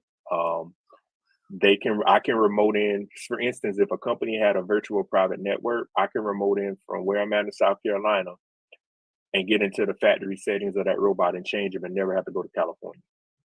Oh, wow. Wow. Yeah. So basically, life as we know it 10, 15 years ago is going to cease to exist in regards to the type, because basically I remember having cousins and uncles and aunts that retired from factory work. So when we're thinking about your age and my age, is that even a possibility for them to be able to plan their lives around 20, 30, 40 years in a factory like maybe their father did? Because it just seems like it's not going to be with everything. No, that's not possible. Even in the manufacturing facilities, I don't know if you've heard of this or the listeners, they have something called advanced manufacturing. And they'll say, well, what's advanced manufacturing? That's high level STEM. That's engineers and computer science, people like myself, that still takes the worker out of the equation. And people will hear that and say, well, they might need people. They don't need people. And the other thing is that those days of working in a plant 30 years, not only does it physically ruin your body, your knees and your back, you won't be able to work in a facility. I mean, you have to think now with other companies in China and other countries, we don't have to have work done locally anymore. You can ship it and import it and export it in. So those days of retiring from a manufacturing facility are over. Oh, wow. Yeah. And this is going to dramatically affect, especially rural cities where the main, usually foundational piece is factory work. I mean, everyone knows everybody. They go to the same place they work. It's generation and generation working at the same place. Woo. Yeah, and not only the rural areas, it's going to branch out into the urban areas. It's going to affect a lot, even from your transit systems. If you've been to the Atlanta airport, that train is automated. I went to the Phoenix airport. They're building that Skyline, I think what it's called. Mm-hmm. They now have people taking people from the airport to get their rental cars, but you can see they're building the shuttle system to where these people won't have a job. So look around you, and I tell everyone the self-checkout aisles, they are great. A lot of facets of your life are really about to be upside down, from waitresses to waiters, driverless cars. We're in what we call the fourth industrial revolution. I just want everybody just to look around at the advances in technology and see what's going on. Wow, the fourth industrial revolution. That's what you said?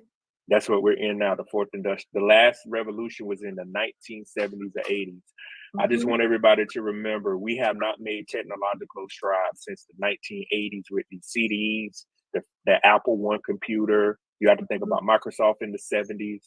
There are a lot of technological advances. So the world has to move forward. And that's what we're currently in, the fourth industrial revolution. Wow. We have someone from our virtual studio audience that just checked in. Hello, Miss Jerry. How are you today? She said, wow, so true. And I noticed that this is also happening within the transportation industry. You even mentioned about the transportation. And so trucking, we can see how trucks are starting to have automation, a computer driving the truck. So it's something that this is just mind-boggling. They're already testing the self-driverless trucks. They really have to perfect it down because you have hazmat loads on the self-driverless trucks. So it's kind of safe, but the biggest proponent of them switching to automation is with everybody not wanting to work right now. And I expressed it to everybody. The pandemic really, as they say in the old saying, it caught a lot of companies with their pants down. That will never happen again. They will never cease production. They are going to make sure if an epidemic or a pandemic, whichever one you want to call it, happens again, production will go forward. Yes, because literally the whole world went on pause. And so they had to figure it out. So what we're going to do, we're going to take a commercial break, and then we're going to come back and we're going to dive a little bit deeper into this conversation of automation. And I'm so happy that you're here because this is something in the now that we need to hear, but we may not want to hear. But now that we know that this is happening, what we can do about it and how can we change the trajectory of our families and what we need to do. So we're going to go ahead and take a commercial break, and we'll be back in a moment with the Automation King, Dr. Patrick Dix. We'll be back in a moment. Yo, right now I want to give a huge shout out to Tina Ramsey and the Tina Ramsey Show. I was a guest on her show about 3 months ago, and the response was outstanding. And she continued to support my brand, continued to support everything that I do as an actor, as a singer, and as an author. My book sales have skyrocketed since I did her show. So I just wanted to give a shout out and a huge thank you to Tina Ramsey. And remember to hit Amazon and type in "this week" and get the book by Mac Wells that will inspire you, that will encourage you to have the best weeks of your life. Tina Ramsey, you're the truth.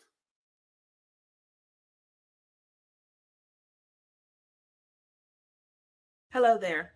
My name is Tiffany Bell. I'm with Nonprofit CEO. Tina Ramsey had me on as a guest a couple of times this year with her show. And as a result, I have been able to recruit authors for book projects that I've been involved with, as well as speakers for my upcoming event in September. Tina is a certified VCM. She's all about helping individuals with their visibility, with their connections, and with their monetization. So that basically means she's going to help you get in front of the right people so that you can promote your service or promote your product. So again, if you've not had the opportunity to connect with Tina, she's really great at what she does. Again, my name is Tiffany Bell. I'm with Nonprofit CEO, and you are watching and listening to The Tina Ramsey Show. Thank you.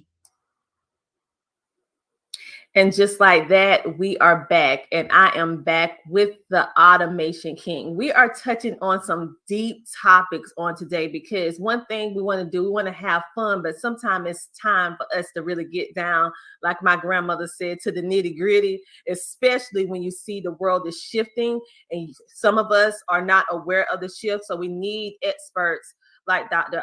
Patrick Dix to come in to explain this to us so that we can make a decision on what we're going to do with this information and how we're going to proceed moving forward. So let's go ahead and bring him back on. Welcome back to the show. And during the commercial break, we had some more comments come in. She said, exactly, we must be prepared, and I want to prepare my kids as well. So, Dr. Patrick, I heard you say multiple different things about the automation and the robots and how they have the ability to learn. Let's dig a little bit deeper because literally we used to watch Star Trek or all these different movies and we see them talking about the robot can learn and now it has artificial intelligence. It learns as it grows. Like, are we in that era really, really right now? Yes, it's called self-awareness. If you saw I think it was a couple of weeks ago, Google, one of the engineers got fired or leaked that the robot became self-aware. One of the things about artificial intelligence and a robot, once it can become alive and know that it has feelings and emotions, it's kind of like the movie from 1984, 85, Maximum Overdrive. Have you seen that movie where the trucks revolt and they shoot at the people at the gas station and everything? And I watched that movie numerous times, and that's one of the first things about the robots revolting.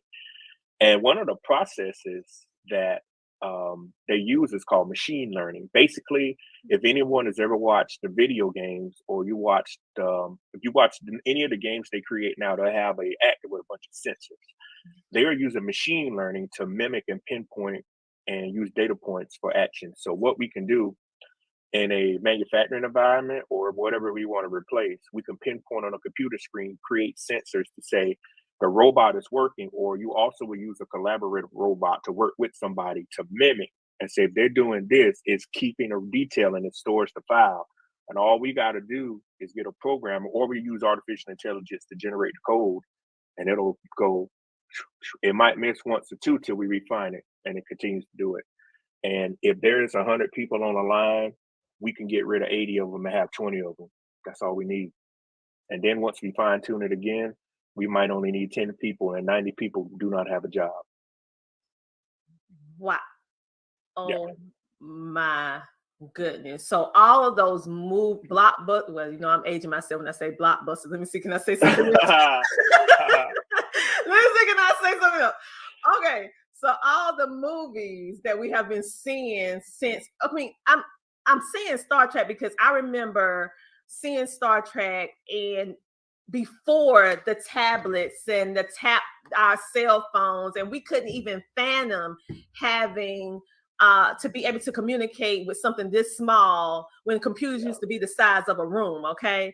And so now I'm noticing a lot of these old movies, a lot of these old television shows that seem too futuristic, quote unquote. Now we're seeing this stuff before us, which is mind-boggling. And how you broke it down on the sensors, yes, even down to the games that our children plays, the headsets that they might put on. All of that is actually, oh my goodness, they're learning how to be human. Well, and then too, one of my favorite movies is RoboCop 1, 2, and 3. RoboCop is a reality. Basically, I've stated this to people. I've done other podcasts and say we can help out with law enforcement. We can have a car drive around. I don't know. Have you ever seen the Google car before? The big camera on it. Yes, I have. Okay, that could be a law enforcement vehicle. The camera is gathering data using facial recognition, and this thing goes deeper and deeper to like with facial recognition. So we could have a RoboCop driving these very dangerous neighborhoods, get all the data, get tag numbers, pinpointed and tied to one database. People standing in the street, it can do facial recognition, and then it can analyze it in a couple of nanoseconds. It pinpoints, spits out a warrant. or it says that person is wanted for in another country, and we got them. And they have already using this technology, like with the repo business. They drive through the neighborhood, they gather barcodes. So if you see the repo cars with all those those are cameras, high-speed cameras gathering data.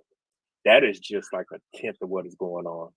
Wow. So Yeah. basically the cliche or the statement that a lot of people say in entrepreneurship is that data is king. But we didn't realize that it went this deep. Okay. So we have these processes and these cars collecting all these datas in a matter of seconds that takes human beings sometime hours or days or months in order to do. So it's from a business perspective, from big conglomerate companies, Fortune 500 companies, it's a good business move for them, but it's terrible and crippling for our economy of what we're used to in the now.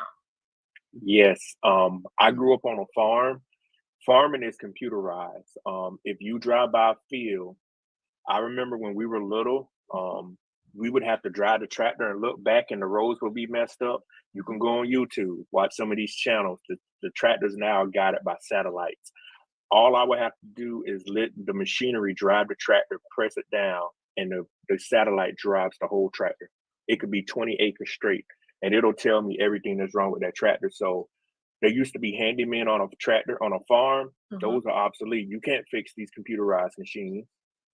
John Deere, we had New Holland and Ford tractors on the farm, and Massey Ferguson. All those things are computerized. Even car mechanics are becoming obsolete. Cars are computerized. You cannot fix old cars. What we call them, shade tree mechanics.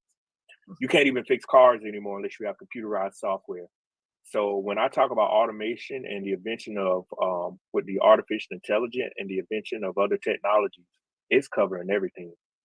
Wow. It's basically changing the whole structure and the fabric of what we're used to into another. I mean, I don't want to say dimension because it's not that, but it's just a new era. I would say a new era. And we actually have a question from my virtual studio audience. Miss Jerry, she says, who will be valuable in the fourth industrial revolution? That's a good question. People in the blue collar, a lot of blue collar professions cannot be automated. They cannot automate the lay down electrical wire. Plumbers cannot be automated. You saw today the trains, they passed the strike. They were striking. They cannot automate those trains. A lot of blue collar HVAC, buildings, landscaping. A lot of blue collar fields are very safe, and a lot of those people make a lot of money. They just have to keep their credentials up. Other people that will be valuable, people that can read data, people that can, I hate to say it like this, think for other people. If you look in society now, people really don't want to think for themselves. So if you can read data and think for people, you are very valuable. People that are great problem solvers, people that can analyze data. I just mentioned that again, but I stress looking at data, pinpointing and what is wrong.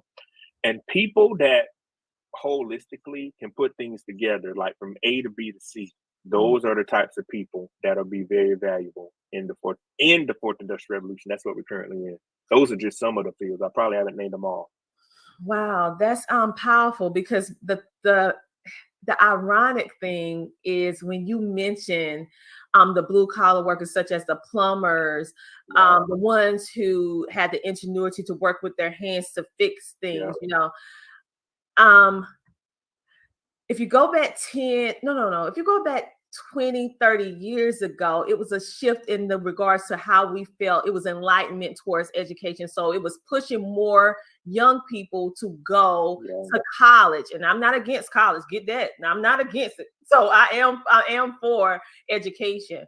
But due to that shift in the world, it caused us to lose the people who work with their hands, the industrial side of it. And so now we need those people, and now we need to build those skills. So this is so profound. So basically, you guys, you need to be a problem solver in order to make it through this fourth industrial revolution. You need to be able to fix and do the data and understand how to read it. they're going to need people to fix these machines. Okay. And you're going to need people that can be leaders. I Mm. don't mean any of that funky, crazy stuff either. You got to really be a leader. Wow. Not a how do I say it? Not a partial leader, but a full leader, because you're going to have people that really don't know what to do. It's really about to get real. And I've stressed to people, I said, in less than 60 months, this world is going to look different. And, you know, when I went to high school and I'll tell folks, I barely graduated high school 20 years ago. And I let people know high school is just high school. How we're lying to kids right now, we're letting them think they excel in high school, they're gonna make it in life. Life doesn't work like that. Life requires a whole different skill set. So I said that to say the kids that even graduate high school with these high GPAs and like, oh, I have all that, you're back at zero now. Now you're about to get a dose of the real world. You have to have people that really can strategically plan and execute. That's the biggest thing. Coming up with a plan is good, but do you know how to execute? Do you know how to, talk to people? Another great thing, the people that will be very valuable. People that have social skills and people skills. Communication. A lot of people don't even know how to talk to people. And people that are not extroverts, you know, those days of working in an office, not talking to people are over. You have to talk about the political spectrum. You have to talk about the social issues. You got to be able to talk about religion. You can't work anywhere. You know, the old cliche, don't talk about religion. No, you got to talk about that stuff at work. And people that really just have a will to succeed and a good work ethic will be valuable. And people that just really have transferable skill sets and also people that can learn quick, those will be your most valuable people. That's powerful. We have a comment coming in from YouTube from our virtual studio, or she said, critical thinking is key. What would you do instead, and how do one optimize the automation and AI to his or her advantages? Great questions. Yeah, critical thinking is key. What would you do instead? I would really just look at problems and try to break them down. The critical thinker, you also have to be analytical. I would look at problems. One of the things I learned at a young age, you don't have to know everything, but if you can piece together what's going on, take a problem, they call it problem solving skills. Take a problem piece by piece and figure out how it works. Because you're going to be faced with problems in life that I don't know everything. As smart as I am, I don't know how to fix everything. But if I hear something, I can put two and two together and say that doesn't sound right. And the other question about how does one optimize automation? Get ahead right now and learn how everything works. Read all the books. Data analytics. That's one of the things I teach classes in that. I talk about the people about R programming, Tableau. There are some other ones. But there is so much data that is being harbored right now. People don't know what to do with it. And I express to people, if you learn how to use these skill sets, you can make yourself very wealthy by telling people what to do. It's been proven psychologically. People want to be told what to do.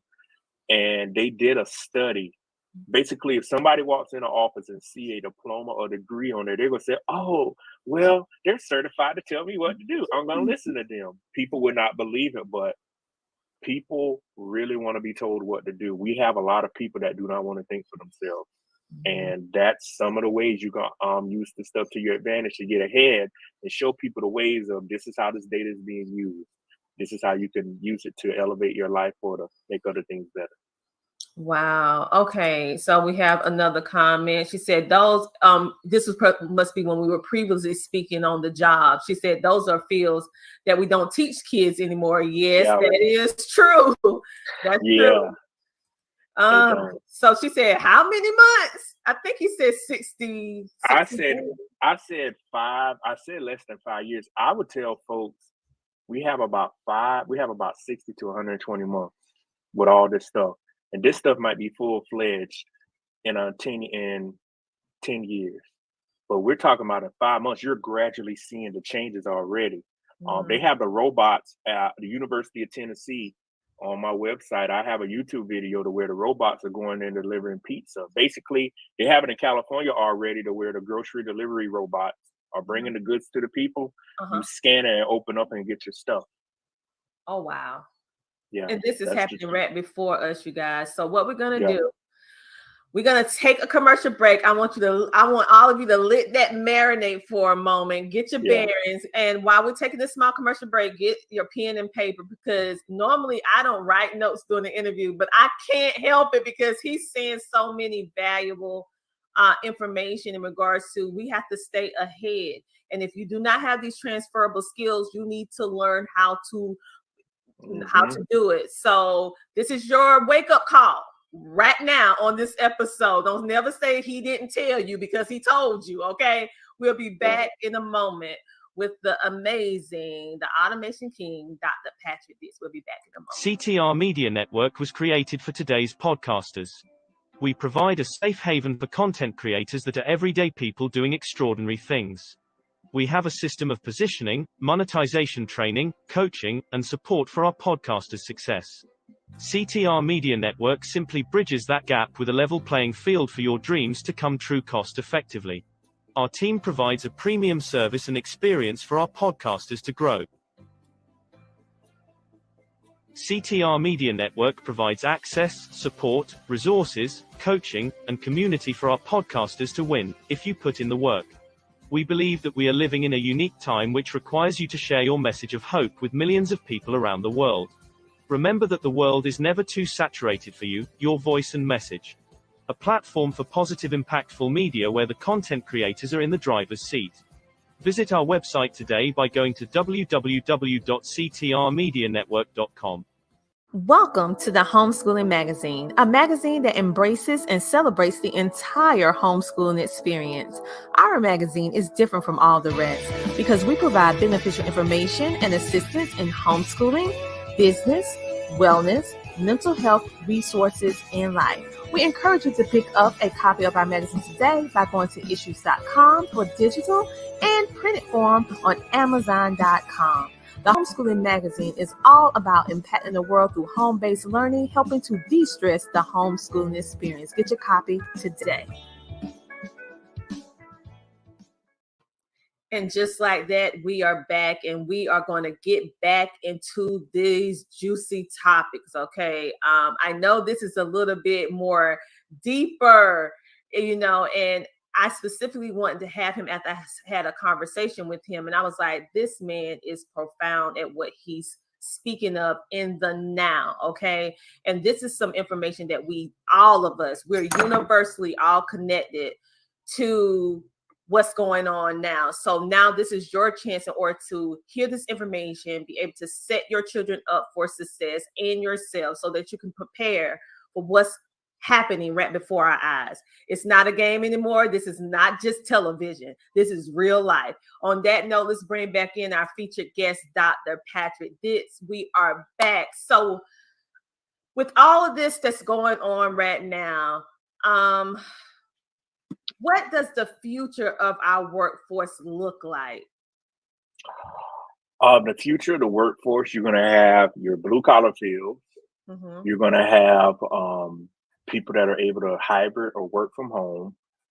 And that's pretty much what is, from my observation, it's going to be those two work fields, because what happened is, the white collar and the blue collar, my bad. Yeah. And you're going to have it to where if you're not in those two fields, you don't have a job.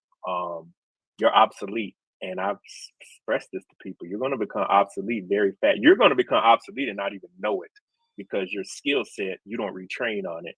Mm-hmm. And that is the future. A lot of companies with the pandemic, they gave up their big leases. And so they have everybody working from home.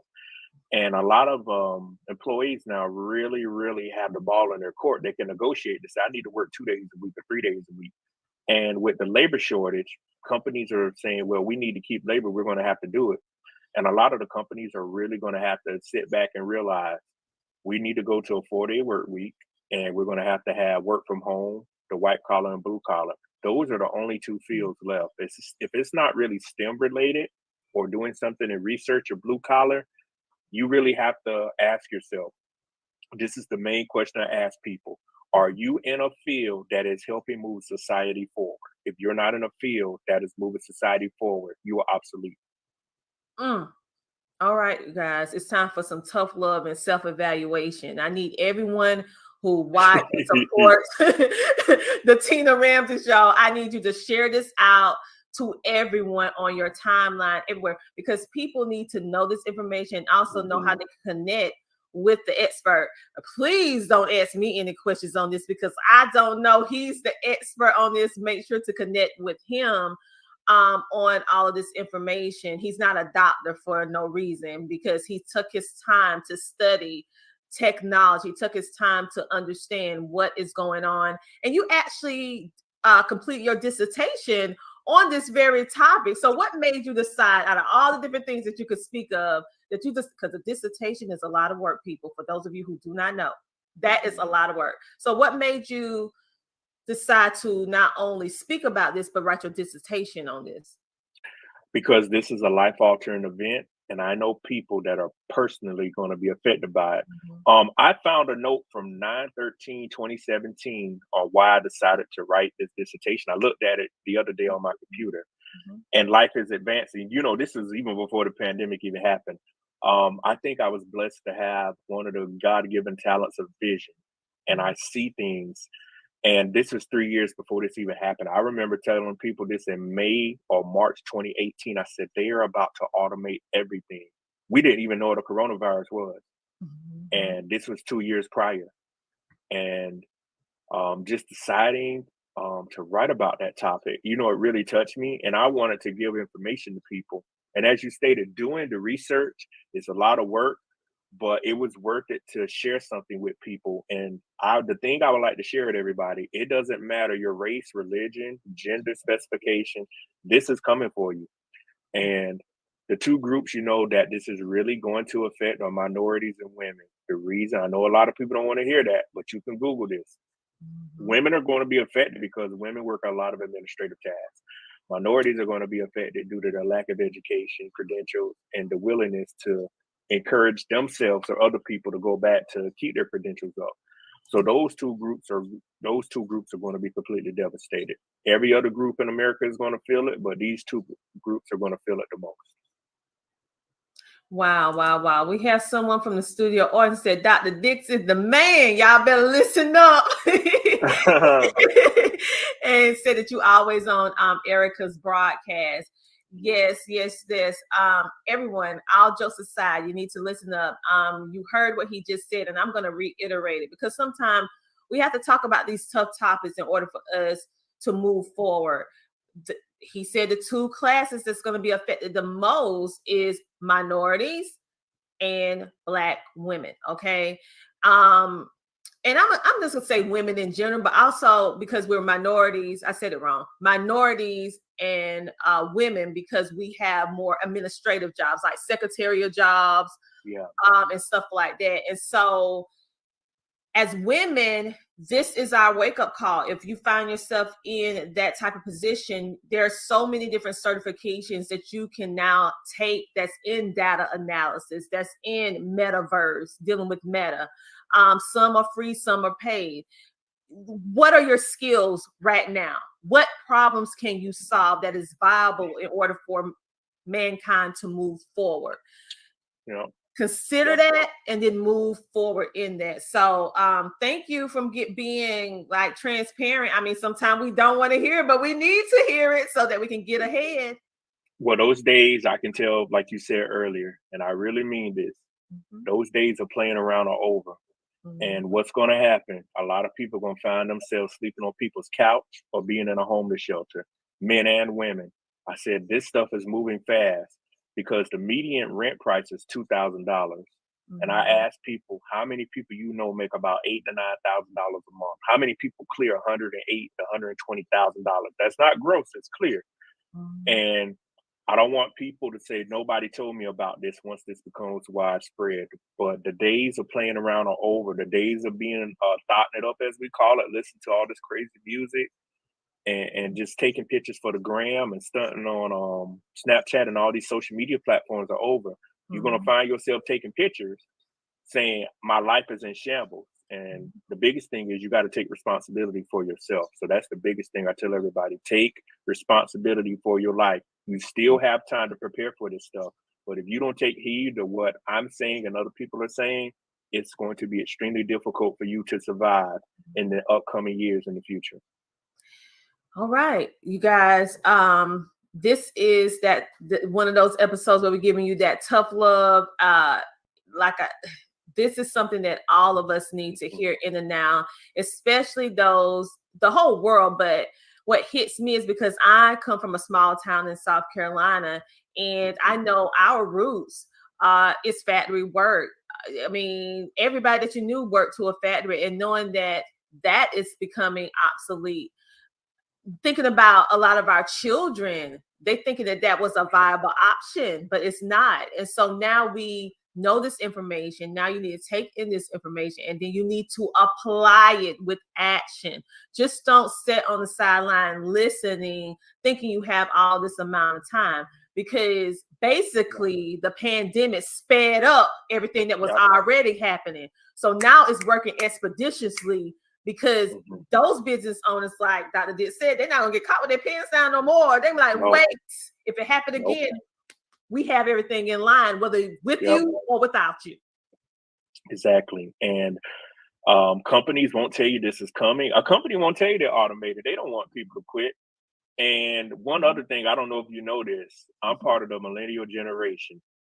There's a 15 to 20 year workforce gap because millennials are not having kids like baby boomers. That's another serious issue. There are not enough people to replace baby boomers that are going to die off or retire. And we are the gap to the next generation. I don't have kids yet, and I know a lot of other people don't, but people are not realizing there is a huge workforce gap. Most people are not having 4 and 5 kids anymore. Some people are having 1 kid. Some people are opting to not have kids. And there is a workforce gap. That's automation. They'll say, well, in 10 to 15 years, we'll just automate the whole facility. So those are other examples of how this technology is going to manifest very fast. Well, I can't say this online. I am a millennial, but I'm at the older end of the millennial. I am in the bracket. They consider me a millennial, but I'm the older part of the millennial. Okay. And you're exactly right. You don't have children. I have 2 children. And I was like, I'm not having a house full of children. That's just not for me. And so, but we take our situation and we put it back 20 years ago.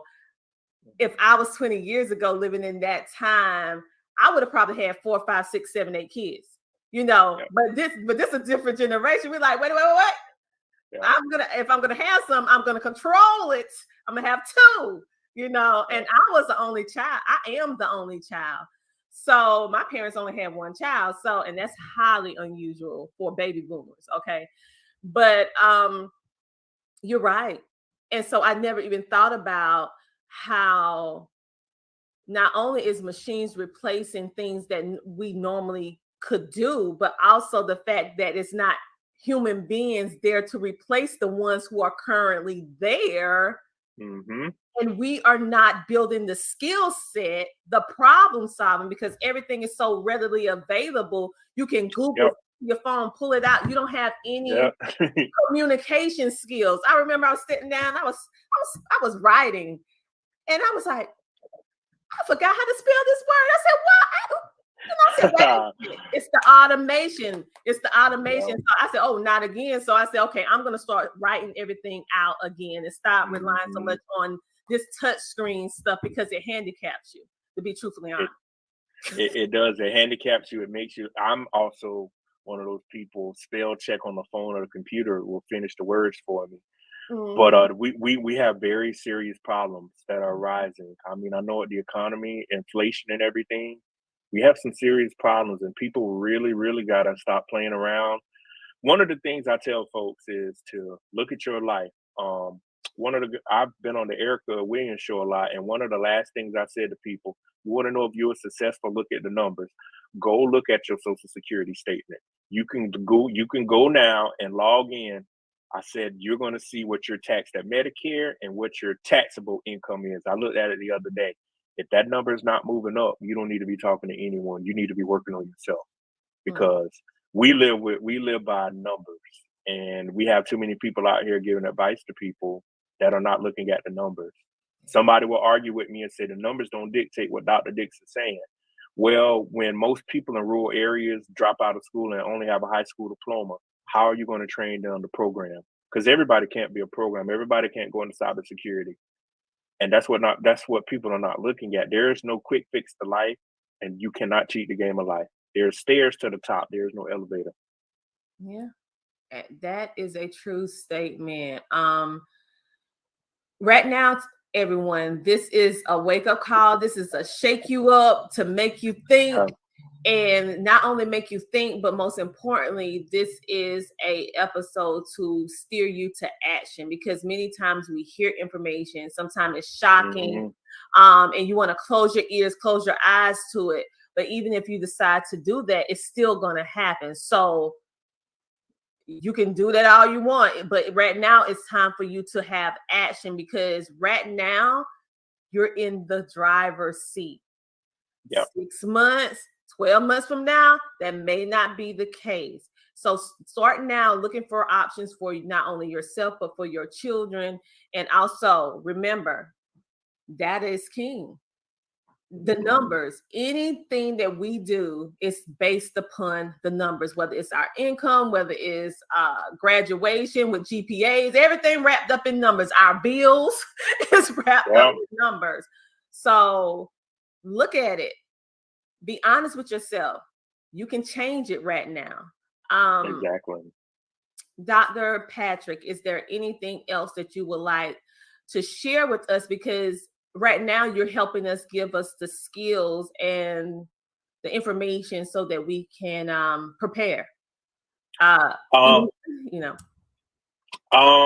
one way the listeners and the people that are going to listen to the rebroadcast, they can find me on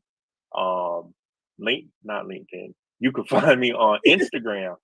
Dr. Patrick Dixon, King of Automation is the name. I'm pretty sure once this is posted that they'll be listed, the links.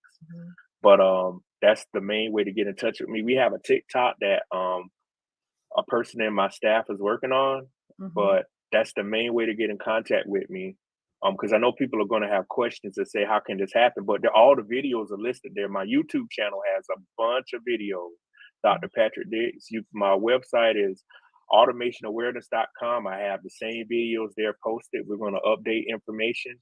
But the biggest thing I could tell folks is take a step back and realize this is serious. This is not a game anymore. I cannot stress that enough.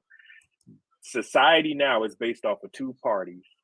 Well, not two parties, two types of people. You either going to be rich or you're going to be broke. You got to pick your struggle. And the thing is, you have to remember, things are going to get tougher. The price of living is not going down. It's going to increase, because the United States and whatever country you're in, some countries are just keeping up with the rest of the world. When you have unexpected things, you have to make sure that you're able to provide for yourself. You have to have an income. Just really dig deep and think about, where do I want my life to be at? And get around supportive people. Your family or your friends cannot be supportive. They could not be supportive, but you got to get around the correct people that are trying to win. Otherwise, it's going to be extremely hard for you to climb the ladder of success.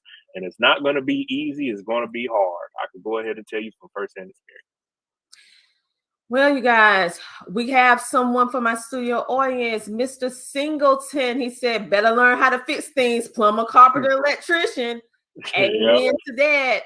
And Mrs. Presley, she said King of Automation. She is actually referencing his YouTube channel.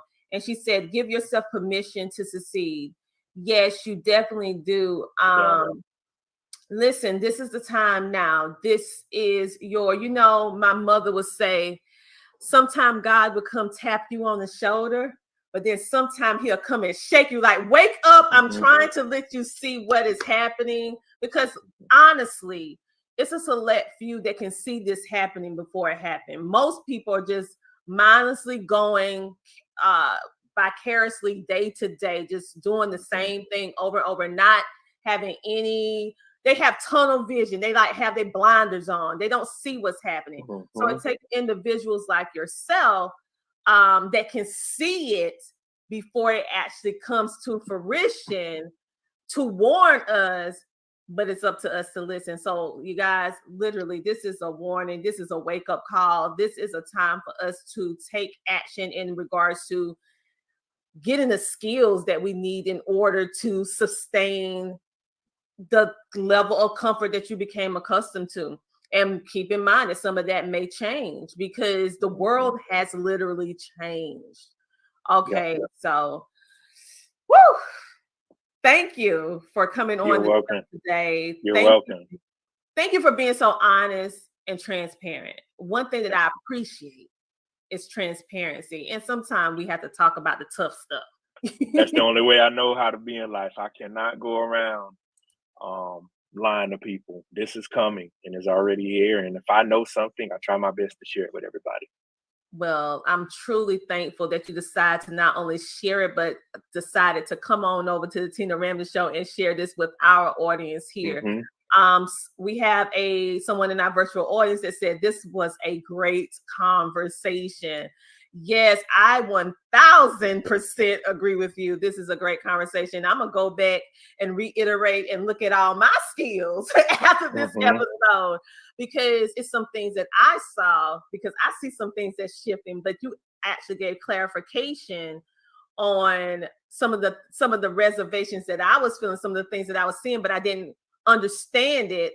But now hearing what you're saying, it actually put the other empty puzzle piece together. I was like, I was right, but I didn't have the name on it. I didn't really know how to communicate it so eloquently like you did, because this is what you do. But now I said, okay, I was right. I did see this. I kept telling people, you better leave the brick and mortar and go to click and order. You better start getting yourself digital. You better start getting yourself digital. And I didn't understand the full gamut of why I was saying that, but I just knew I saw the shift with entrepreneurship.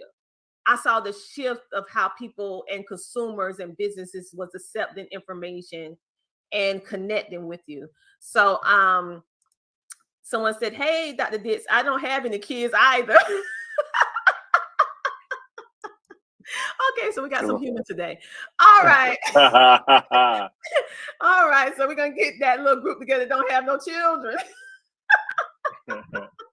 That's I don't have no kids I know of, but I'm pretty sure I should not, Okay, well, hey. Hey. We had a little bit of laughter today. It was serious, and then we had some laughter at the end. So everybody, listen, Dr. Dix is also a public speaker. So if you have an event, if you have students, a summit, a conference, I would highly recommend that you book him for your next event. All children and adults need to know about this information about automation. We can't sit on this and vicariously feel like if we don't do anything, it's not going to happen, because the truth of the matter is it's already happening. It's just, it's already happening. So it's up to you to decide what you're going to do with this information and how you're going to use it in a way in order to position your future. It's only going to be the rich or the poor. The rich or the poor. There's no medium. No middle class, rich or poor. That's where it's going to be. Yes. Oh, wow. And it was like this before, but now it's to a greater level. So everything is shifting back. So you have any books or any current speaking engagements or events that you want to tell our audience about so they can go and support you or listen to you? Tell us about that now, because I want to make sure that everyone can get in contact with you. And if you do consultations, if that is something that you do, let them know, because literally they need to get in contact with you. They need to be calling you, using that digital phone for more than a Snapchat, and get themselves together. We have a couple of things planned up we're working on, but the Calendly, I do consultations. You could contact me, calendly.com/Dr. Dix, and I do consultations. We have a lot working on. We have a lot that we're working on behind the scenes, but I'm open for speaking engagements. I'm open for a lot of things, business, schools, about education, etc. You contact me, and the PR person that I have will reach back out to you, and we will get everything squared away. Oh, wow. And yeah. Go ahead. I'm sorry. Go ahead. Oh no, King of Automation is the best way to reach out to me via Instagram, the automationawareness.com. People can find me on LinkedIn too. They can they could go to the website. You could go directly to the website, and once you put an inquiry in, you could go all the way to the top and says contact me up at the right hand corner on a mobile device or your desktop computer or laptop, and it'll come directly to my email, and I can respond. Yep, go to contact me. Yep, and you fill in the fill in the information and hit submit, and it'll come directly to me. That's the easiest way that you can get in contact with him. So go to automationawareness.com, hit the contact me section. You know that I'm a visual person. Everybody that follows me, I am a very visual person. I not only like to say it to you, if possible, I like for you to see it too, so you understand that you're in the right place, because you have so many people now out trying to duplicate somebody else's blueprint. So I want you to see where to go. Thank you so much. Go ahead. Oh, one other thing. If you're also on the webpage, if you go to appointment right there, if you click on it, it'll take you to where, just click on that one, Tina. Yep. And you can book your stuff, or it'll take you directly to it too. See there? See, we got you covered. So go ahead and book your 60-minute consultation with Dr. Patrick, so that if you need, because I know you're going to need some customization in regards to this whole automation. This interview was very thought-provoking, very thorough, but at the end of the day, you need to know, how is this relevant? Because you know it's relevant, but now what can you do about it? And like he said before, let's keep it 100. It's a lot of people out here calling themselves an expert, and they just have 2-3 months up under their belt and you need somebody that really that took the time to study this information, and also have the experience at the end of the day. And not only that, the education to back it. And Dr. Dix definitely have that. So I need you guys to really get ahead of this. Many of you have been hoping, wishing, and praying, trying to figure out what you need to do next.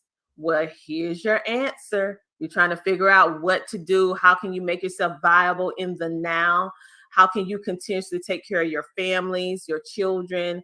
What type of future this is going to look like for our children, the ones who do have children? Well, now you know. It's time for us to take action in a good way for this. Miss Presley said, great interview, Dr. Mans. Well, let me tell you something. A good interview is only as good as the featured guest that you have. Okay, so I couldn't have a conversation like this with myself. So he helped me with this. Well, I appreciate it. Yeah, so someone said, if we have a Facebook user, and then we're going to wrap this up, said, what do you think about trucks being automated? They're already working on driverless trucks. If you go on the YouTube NBC News self-driverless trucks, they did a recent news thing about it. It's already here. Wow. Yeah. I actually saw one. It was a blue truck, and it was actually, I thought the driver was actually asleep. And I was like, oh, I need to call 911 because he fell asleep. Then I realized this truck driving itself. Now, I heard about it.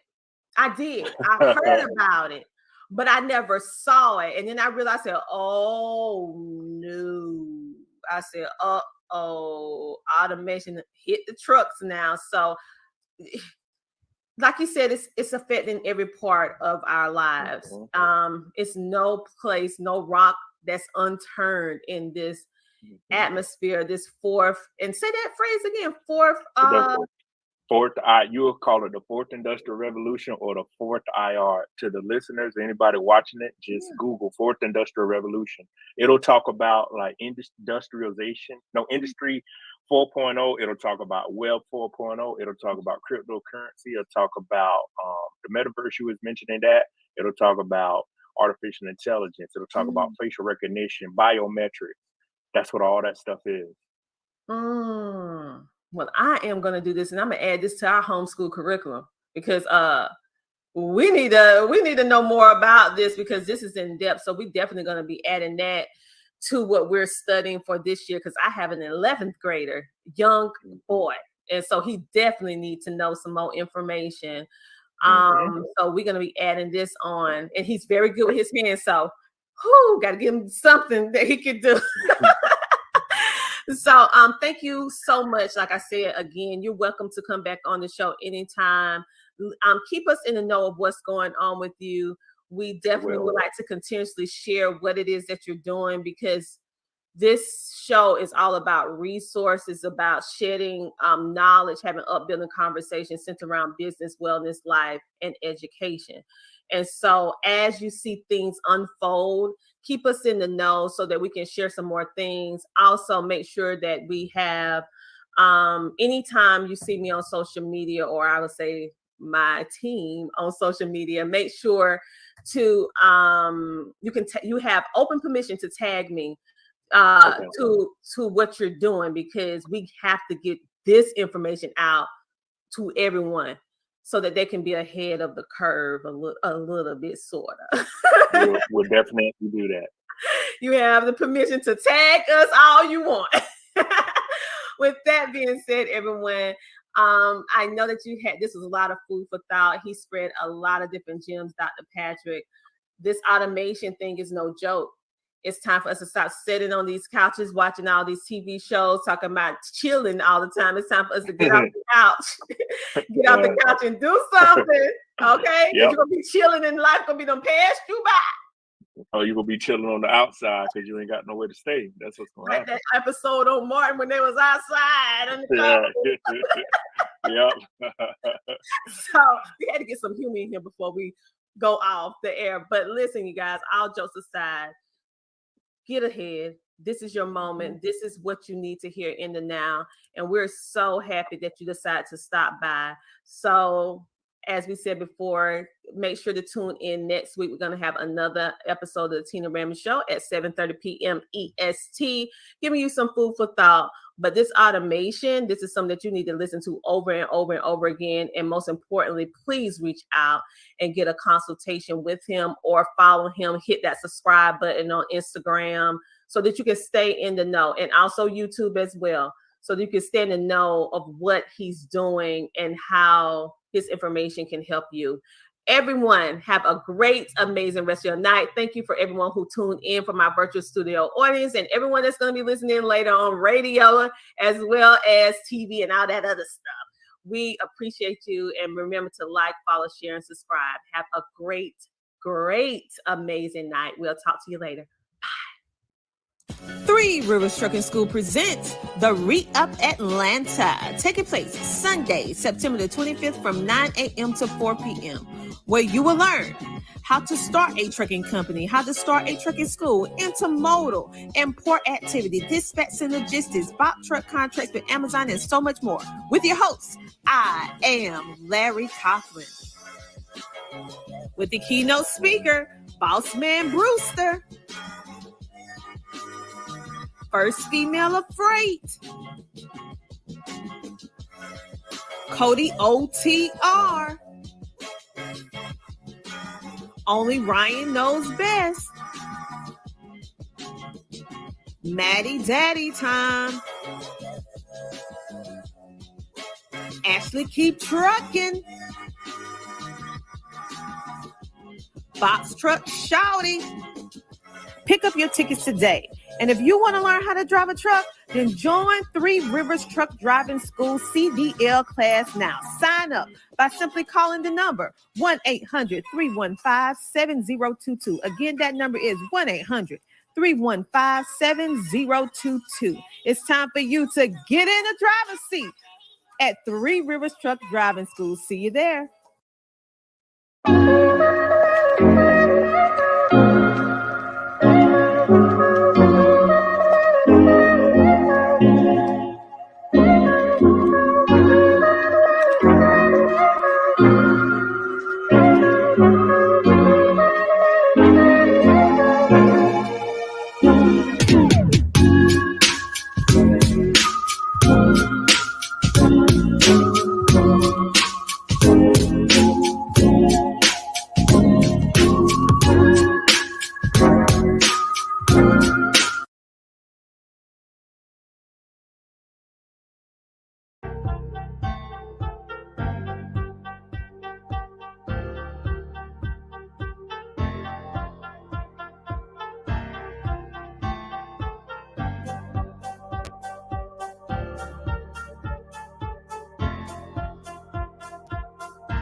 Hello, guys, and welcome to Book Talks with Sandy. How is everybody doing? Y'all forgive me for looking down because I'm looking at my phone. Listen, I am Sandy Sanders. I'm so excited to have all of you here with me on tonight. Yes, indeed. Book Talks with Sandy. It is our platform. As many of you know, that it is our platform that is for authors, anthology book projects, and it is for you. Why do I simply say that? Because you just might be looking for a good book to read. And so on tonight is no different. We're so excited to have you here. Thank you for our audience that is watching us on YouTube. And those of you that have not subscribed, well, would you do that for us? Go ahead and subscribe on our YouTube channel. We are there now, and we're wanting to really increase our visibility on our YouTube channel. So look for Coffee Conversation with Sandy. And yes, and when you subscribe, you will be able to know when we are coming live. Well, I'm very, very excited about tonight. We've been looking forward to this upcoming interview with these amazing, phenomenal women. And tonight, I'm very excited to have them. Their book is so, what can I say? It's so amazing. And I love the title. But most of all, before I bring them on, you all, I just simply want to thank you all for continuing to support Book Talks with Sandy and Coffee Conversations with Sandy and Friends. And do take a moment and share this out with your community. There are quite a few broadcasts that are going on right now, but I do want you to go ahead and share it out. Share it out with your community, share it out with your friends, share it out and let them know that we've got another book tour that is happening on Book Talks with Sandy. And tonight we have with us, we have the phenomenal authors, and not all of them, but it's a few of the authors, contributing authors that are in the book, that perfection. Let me just make sure I'm getting this right, okay? Because I want to make sure that I have the right information, and just bear with me here. I want to make sure that, okay, so this book is called Perfection Doesn't Exist. Perfection Doesn't Exist. And their subtitle is called Fighting the Good Fight of Faith. And the visionary author herself, which is Taisha Brewer, she is also a best-selling author. Well, their digital campaign is about to hit. And we are very excited to bring these amazing authors on. And without further ado, a few of them have already joined us. They're in the green room. And so I'm just going to go ahead and bring them on so we can start our dialogue. You can share.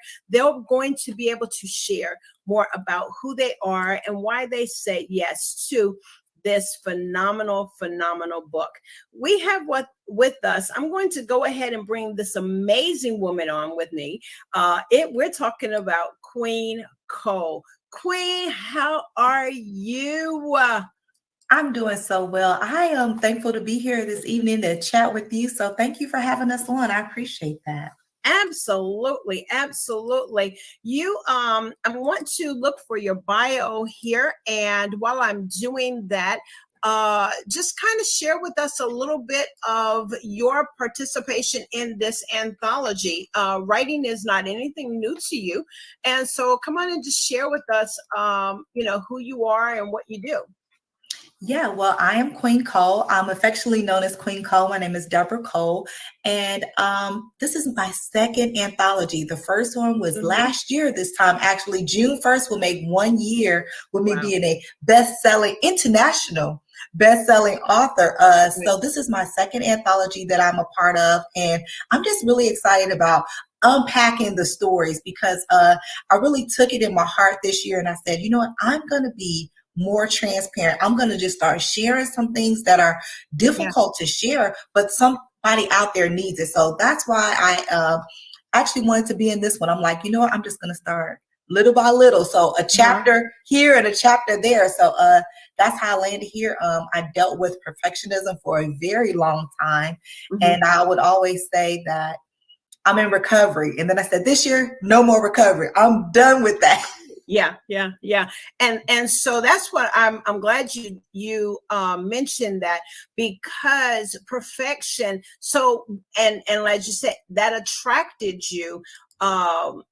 So is it that, you wanted to make everything perfect all the time, and that this stood out to you? What was it about the title that made you say yes?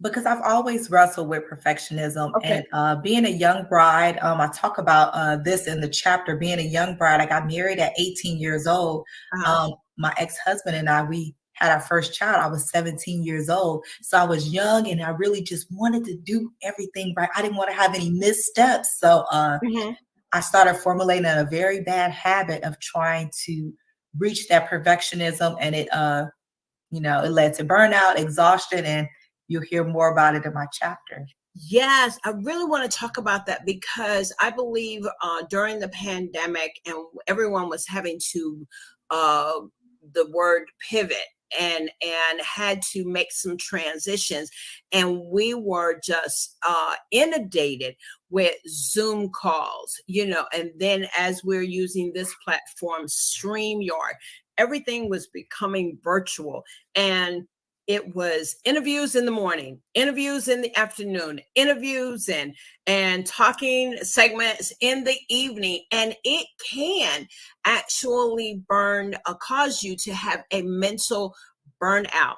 And so, I really want to dive a little deep in that. I want to share with your audience tonight just who you are. As in your bio, you said, it's been said that life offers humanity the opportunity to repeat our worst experiences, or to commit to the evolution and creation of better ones, helping many to recognize the enhances benefits of self-evaluation is the compassionate professional who you are, Queen Cole, who is an author. You're a speaker, you're a certified life coach, and founder of the I Am Academy. It's an online community designed to assist women through one stage of life or another. You're often celebrated for your ability to level with your clients, providing them with simplicity and the simplistic resolutions yielding in both personal victory and an overall enhancement of their experience. One of the things is that the infamous of you're known for your 5-step self-care utilization method. Queen Cole is highly sought out as a motivational speaker, motivational personality, and vision board guru. I love to hear more about that. You have created an entire brand from the facilitation of vision board parties in order to aid women. Another thing that you've also been a featured guest on many podcasts, several of them. You've been a virtual speaker, I believe, for the Level Up conference. Yes, simple.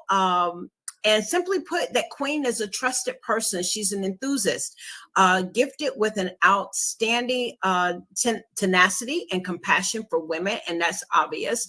When you are not creating your best brand and lifting a light or making a light for many, you are a mother, you're a daughter, you're a sister, you're an aunt, and you're a friend.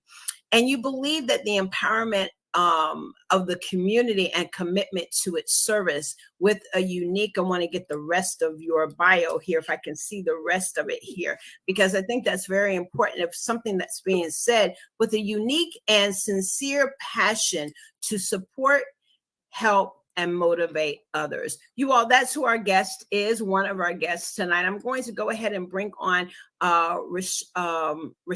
She's back in the green room as well. What a great thing to say, all of these things about you, but what I really love is the I Am Academy. And we're talking about the burnout. Your passion to see women win is, out of everything what I was reading, that your desire to see women win. I want to say hello to one of the other contributing authors, Rashonda. Hello, how are you? Welcome to Book Talks with Sandy. I'm great. How are you? I'm wonderful. Yeah, well, welcome aboard. We're going to just have a great conversation here. Awesome. Yes. So you're one of the contributing authors. Go ahead and introduce yourself to us. Well, I'm Rashonda Thornton. I'm also one of the Forged by Fire authors from the anthology. So this is my second anthology that I'll be assisting on with Taisha and also with Queen Cole. So it has been a pleasure working with them. And well, awesome. I think so that rings a bell. I think I recall your I've interviewed you before then, I think. Yes, ma'am, you did. Yes, our visionary at that time was Keatrice Keys. Yes, so I've interviewed both of you. You're phenomenal. This is amazing. So you're just enhancing this literary world. I'm loving it. I'm loving it. Yes, indeed. And I'm sorry. Go ahead. I was like, I've interviewed these ladies before. Yes, go ahead. And I was just so excited to be a part of this project. Just coming from a background of divorce and just brokenness and thinking that I had to live in this perfect life, and then realizing that, hey, perfection really doesn't exist. It's just my title is Beautifully Broken. So with that being said, when you're going through something, it's just beautiful broken pieces that you're going through that makes that what we think of as perfection. So it just made me very excited to be able to be a part of this, to share my imperfections through beautiful brokenness. So I'm looking forward to that. I'm loving it. Well, we're excited for both of you. So Queen Cole just really said something that has sparked my desire to have this conversation. And we are going to get into the book. I'm going to let the ladies individually share their contribution to the book. But you talked about burnout. And we're smack dab in the middle at the end. Actually, we're right coming up to the end of what everyone is we're not celebrating, but we're acknowledging that mental health is so important. I do want to say hello to Dr. Eric Holmes, who is watching us in the audience. He says, good evening, ladies. Mr. Quincy Shelton, welcome, sir. Yes, indeed. And Dr. Holmes was saying glory. Y'all must have said something that sparked a hallelujah, glory to God. Yes, indeed. And our always great supporter. Yes, Ms. Brenda. Hello, and thank you so much for tuning in. Mr. Quincy, thank you, sir, for joining with us and being a part of our conversation here tonight. So, ladies, let's go ahead. Let's talk about burnout. And we're talking about mental health. Queen Cole, you said something. So I want to just have a dialogue about that. How important, it is, as I was saying, is that we were Zooming here, we were Zooming and we had to, pivot, and with COVID and everything.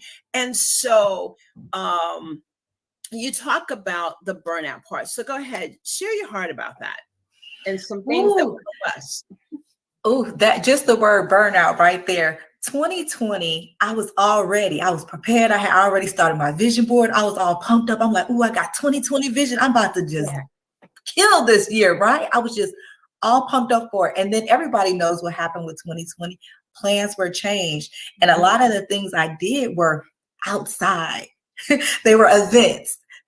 They were hosting this and doing this. Yeah. And what the Lord really taught me with that throughout this pandemic is how important rest is. I used to always be like, sleep is for the weak. I'm gonna sleep when I die. The Lord said, okay, now slow down. This is your time to get your attention, to slow down and to really evaluate what are some of the things maybe you need to purge from your busy life, all that you're doing. Is this really serving your purpose? Are you chasing after me, or are you chasing after recognition and trying to be here and trying to be there? So the Lord, he had to sit your girl down 2020 and say, hey, if you don't want to hit burnout, and he had to bring it back to my remembrance, being a young wife and a young bride of, and then had 2 young children, 2 under 2. And he said, you remember when? And so he started bringing back things into my remembrance and saying, you need to slow down. You need to get some rest. You need to focus. And so really just 2020, the onset of 2020 of the pandemic really helped me recalibrate myself so that way I would not reach that burnout. And then I was able to say no to the things that did not align with me. And I was able to avoid burnout. So I wasn't a Zoomie all the time. There were times I just said, no, this is not in alignment with what I'm trying to do, and was able to stand on that. So I had to create boundaries, learn how to say no effectively, and to really mean it, and stand on it to protect my, 1, mental health, and 2, physically not being able to burn myself out. So those were the lessons that I got at the onset of the pandemic in order not for me to get burned out. Yes, yes. Rashonda, what would you say to on adding on to this conversation? And we're talking about burnout. Well, with burning out, I can definitely relate to that. I guess I can go back a little bit even further than 2020 and start with 2019. Going through a divorce, I was mentally depressed. I went through a lot of anxiety. So on top of that, getting into a new relationship, getting married, and being pregnant from 2020, 2021, and having a newborn baby. So that burnout, along with all the things that I had went through with depression, that piled up, and God, he had to sit me down and with career change as well, because I was a teacher in 2020 and a little bit of 2021. But God was like, I'm leading you in a different direction. And as fast as I say, I need you to move, I need you to move. And so I had to sit still and be still so that I could hear the voice of the Lord. And that was for me wanting to do, because I'm a fixer and I just need to have my hands in the pot. I just wanted to take control, but God was like, will you trust me? Will you trust me in this situation? And so I was a new teacher going back to a previous job, and I was like, I'm making $7,000 less. I have a newborn baby on the way. I'm just recently married. It was very difficult to sit still and be still. But in that season alone, I was able to move forward and to gain what I needed to gain from that season of that burnout. Wow. I love it how, Queen Cole, you had mentioned about recalibrating ourselves, and you had to create those boundaries. That is so, so important. I believe that Dr. Lynette Powell, she's in the green room, and we're going to bring her on. But Queen Cole, if you will, go ahead and share a little bit about your chapter. And again, I believe you did tell our audience the reason why you said yes, but that was a part of it. And if you will, come on and just share with us. Again, we're talking about perfection doesn't exist. And your subtitle, that fighting the good fight of faith. How does that apply to where you are as an author and your message to the reader, what they can expect when they read your?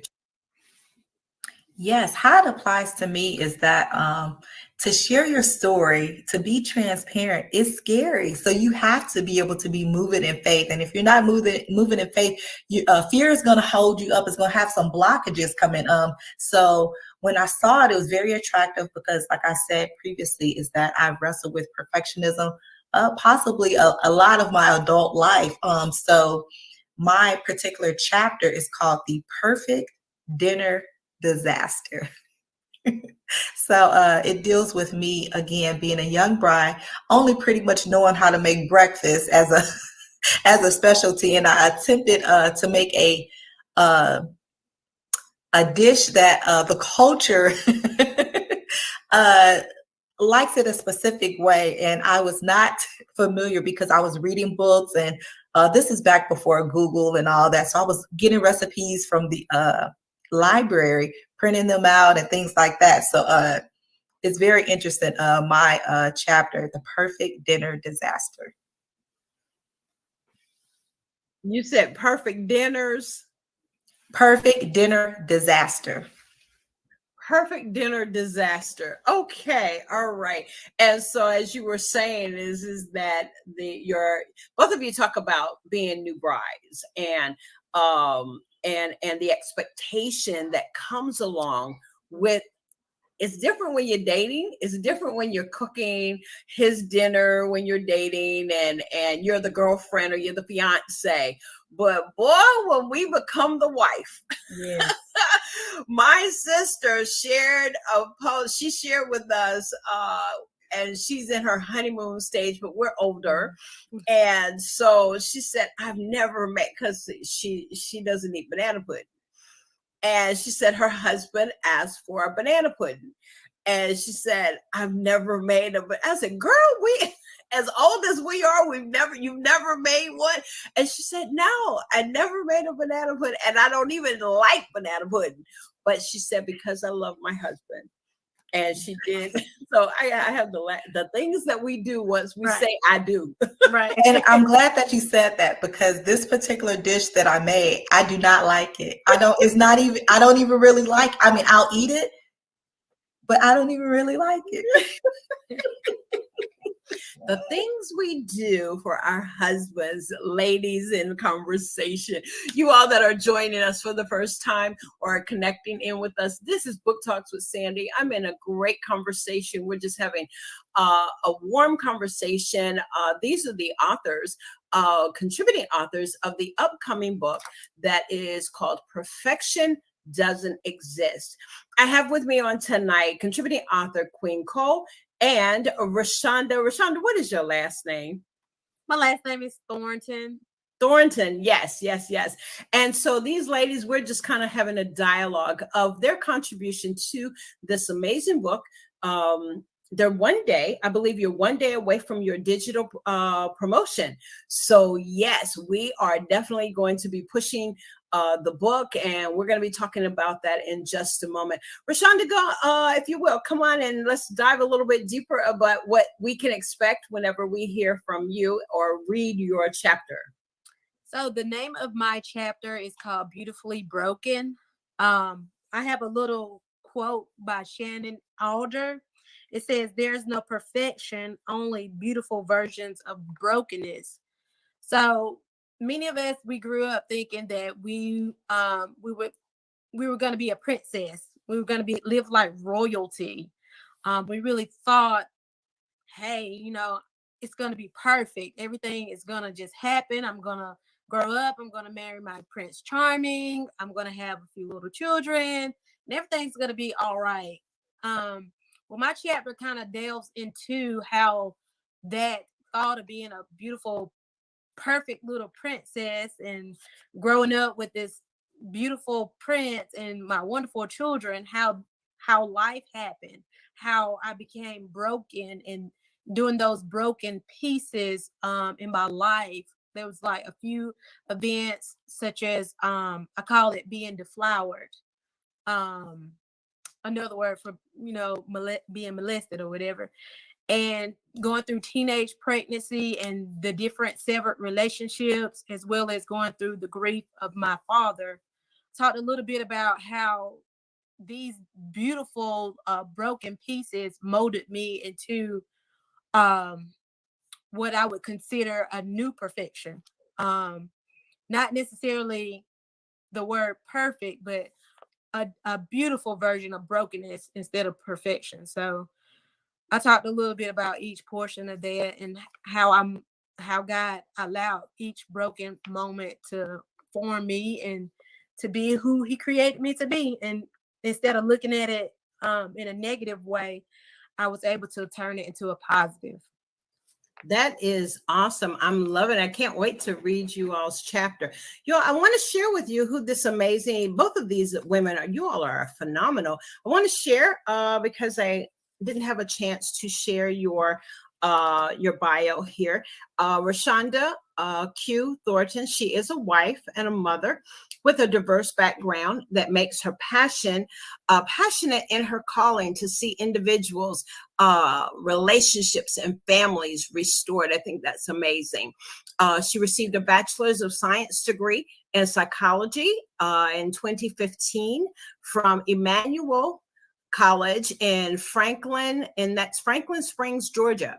She is employed as a behavioral health counselor where she helps offenders reduce recidivism through individual counseling and assessed cognitive behavior, parental and substance abuse programs. Rashonda is currently obtaining her master's degree in special education from Liberty University, defeating all the odds in her life, as she says, after being told that she would be a dropout in high school. She has held a diverse number of roles to include Sunday school teacher, special education teacher, after-school coordinator, and foster care social worker, to name a few. She takes pride and joy in helping others rebuild their lives and be restored to the place that they were destined to be before life's interruptions. And of course, we'll go over you all's, how people can reach out to you. Look at you all. I'm telling you, just phenomenal. And I feel so honored to have you ladies back at the table again. And just sharing, we learned that we have so many stories. Karen Crockett Cherry, who's my mentor and my friend, and I'm part of her team. And she says that there's so many stories in us. Y'all heard that? We have layers of stories. We just can't do it all in an anthology book project. We just can't. But yes, by sharing, Queen Cole, you going back to the early part of when you were married, and then Rashonda, you talk about the broken pieces in your life, and those pieces, yet they're beautiful. I love it. I love how you all are sharing. So basically, Maisha, your sister, she's in the green room. I'm trying to see if we can't bring her on. Maisha, you let me know if you're ready to come on, and we'll go ahead and bring you on. But you've got the digital campaign that is starting tomorrow. And Queen Cole, if you will, let's go ahead and make that appeal. And I'm going to bring your information up about the book and the picture and all of that. So if you want to go ahead and make the appeal out. Yes. So everybody, what we need you to do tomorrow, exclusively the highly anticipated, the much anticipated anthology, Perfectionism Doesn't Exist, will be available tomorrow. The digital release is tomorrow. It's only going to be $1.99. Y'all can help us. $1.99. Become best-selling authors. So make sure you tell somebody, and then also get it for somebody else. If you don't want to read it, get it for somebody else. Gift it. I'm a big everybody know when you get a gift from me, you're gonna get a gift, and you might get a little cash. So make sure that you go out tomorrow. We'll have the links live available tomorrow, I believe 10 a.m. Eastern Standard Time. We're gonna post it. All authors are visionary. Everybody will have the link available. We're going to be sending it to your phone. We're going to be sending it to your email. Wherever you get your good stuff at, we will be notifying you tomorrow as early as 10 a.m. to be able to get the digital copy. And then from there, we'll have a little more surprises up our sleeves. So you got to make sure that you follow us and follow everyone that's connected, so that way you can be in the know about what's next after the digital release. Absolutely. Rashonda, you want to go ahead and make your appeal, and I'm going to go ahead and bring on Miss Maisha, and she's joining us. Hello, how are you? Hello. Hi everybody. So yeah, Rashonda, if you will, go ahead, and we're going to share my. I'm going to go ahead and share my screen while you're talking. Yes, so just as Queen Cole said, make sure you join us on tomorrow morning at 10 a.m. to purchase your a copy of your book for $1.99. If you would like to follow up with me, my Instagram is rashonda.thornton. My email is also rashonda.thornton@gmail.com. And my Facebook page is also Rashonda Thornton if you would like to follow up with me. Thank you. Absolutely. We've got I think I've gotten everyone going on. This one is showing 2 days. Am I on mute or am I talking? Yeah, I'm not. Okay. So this is day 2. I had day 1 up, and so we are just 1 day away. These are all of them here. And so we are literally 1 day away, you all. 1 day away. Perfection doesn't exist. As you can see, fighting the good fight of faith. Paul talks about that. And then on the back, as you can see, these are the contributing authors that are a part of this amazing book. You have an amazing visionary author. Yes, and 1 day to go until your digital release. I have with us now at this time, who has joined the panel discussion at this time, is another contributing author, Miss Maisha Thornton. Miss Maisha, hello, and say hello to all of our viewers, if you will. Hello, everyone. I'm Maisha. Yes, and tell us a little bit about who you are. Well, I'm Maisha Thornton. This is actually my first time, writing. So I'm thankful for the opportunity. And I'm just happy that I'm able to, share my testimony, my journey, and I pray it helps, someone else along the way. And I took for granted that she is your sister because of the last name. So are you all related? Yes, she's married to my cousin, and we're next door neighbors. So yeah.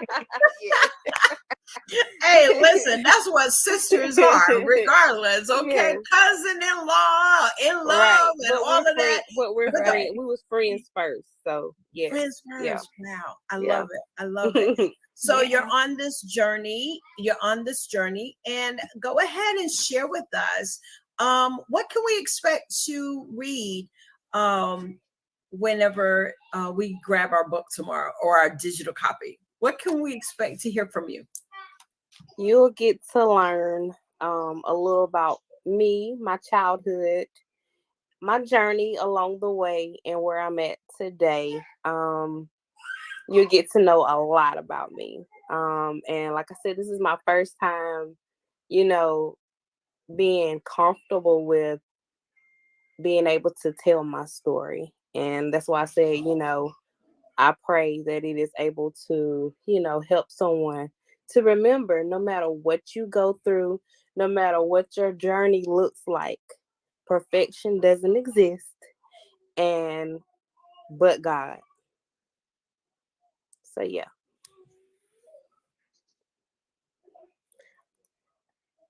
I can't hear you. I wanted to make sure that y'all didn't hear my grandson. Grandson, Ashton. My audience knows who my grandson is. So grandson, we want to make sure y'all didn't hear Ashton talking about his Hot Wheel cars tonight. but I wanted to pull up and see if I had your bio there. But audience, those of you that are tuning in tonight and you're catching, we've had one of the other authors to join us tonight. And we were talking about burnout.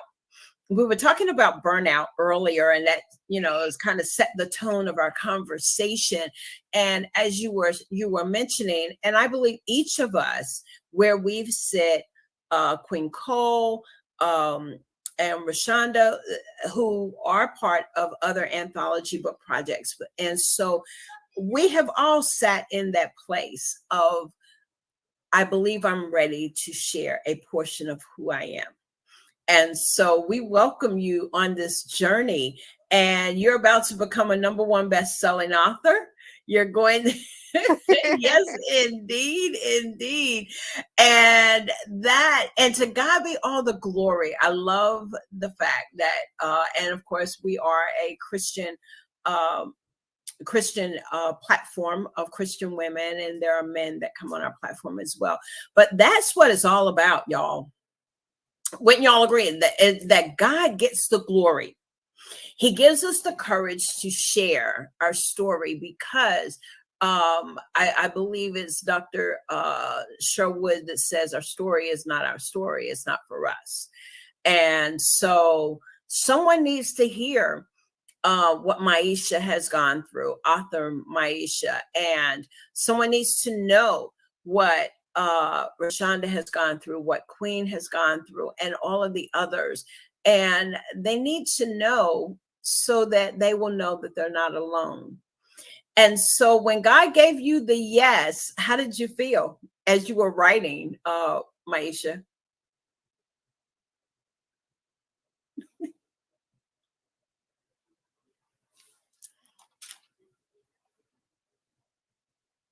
Sorry, that's my little one. Oh, that's okay. But can you we can see the mother part going on. Can you repeat that one more time? I'm so yes. sorry. So how did it make you feel when God, you kind of got the okay that God says, it's okay, it's good. I've got you, daughter, to share your story.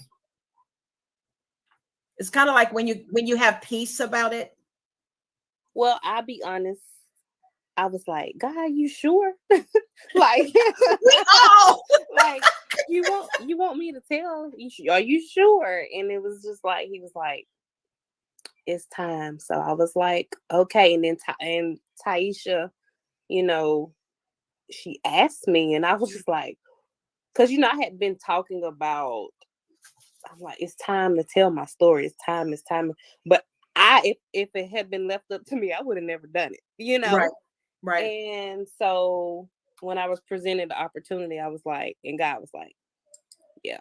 I was like, okay. So I was uncomfortable at first, but I was like, like you said earlier, my story is not my story. It's to help somebody else. So that's what it's all about. We talk about mental health, and this being that month of mental health, and we talked about burnout.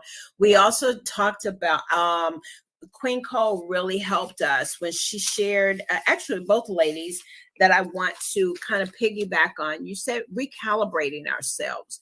And so we've had that opportunity of recalibrating to find ourselves in a way. I'm learning this new word, you all, is that to check in with myself. My son told me about that. He said, Mom, yeah, check in with yourself. So let's talk about that, recalibrating ourselves. We understand that perfection doesn't exist. It's not going to be perfect. If we wait for it to ever be perfect, we won't start. Would you all not agree? If we keep waiting for it to be all 100%, we will still be sitting on the sidelines saying, it's not right. I gotta wait. How many of you all have said that and thought that? All of us.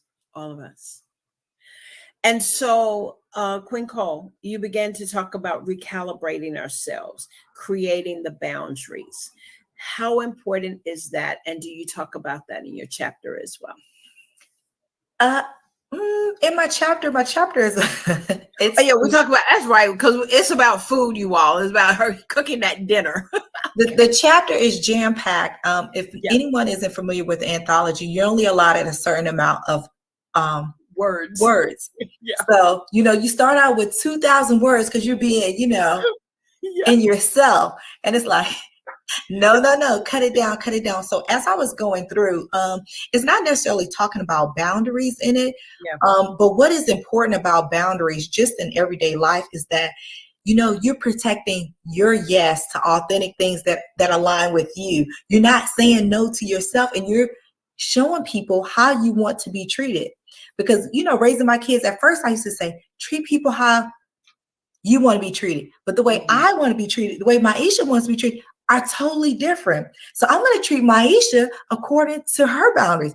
Sandy the same, and Rashonda the same. So creating those boundaries, really, they weren't necessarily like barricades, because there are barricades for some people, not just boundaries, because they don't know how to respect boundaries, but that's a whole nother show. But with the boundaries, it's also protecting yourself, protecting your heart, because what I found myself is that I was hurting my own feelings because I was saying yes to things that I didn't even really want to do. And then I'm doing them. I got resentment. I'm like, I didn't want to do this. I'm giving half-hearted. So when I created those boundaries, it helped me help myself. So boundaries are extremely important. And if you haven't started doing it, I suggest that you start saying no.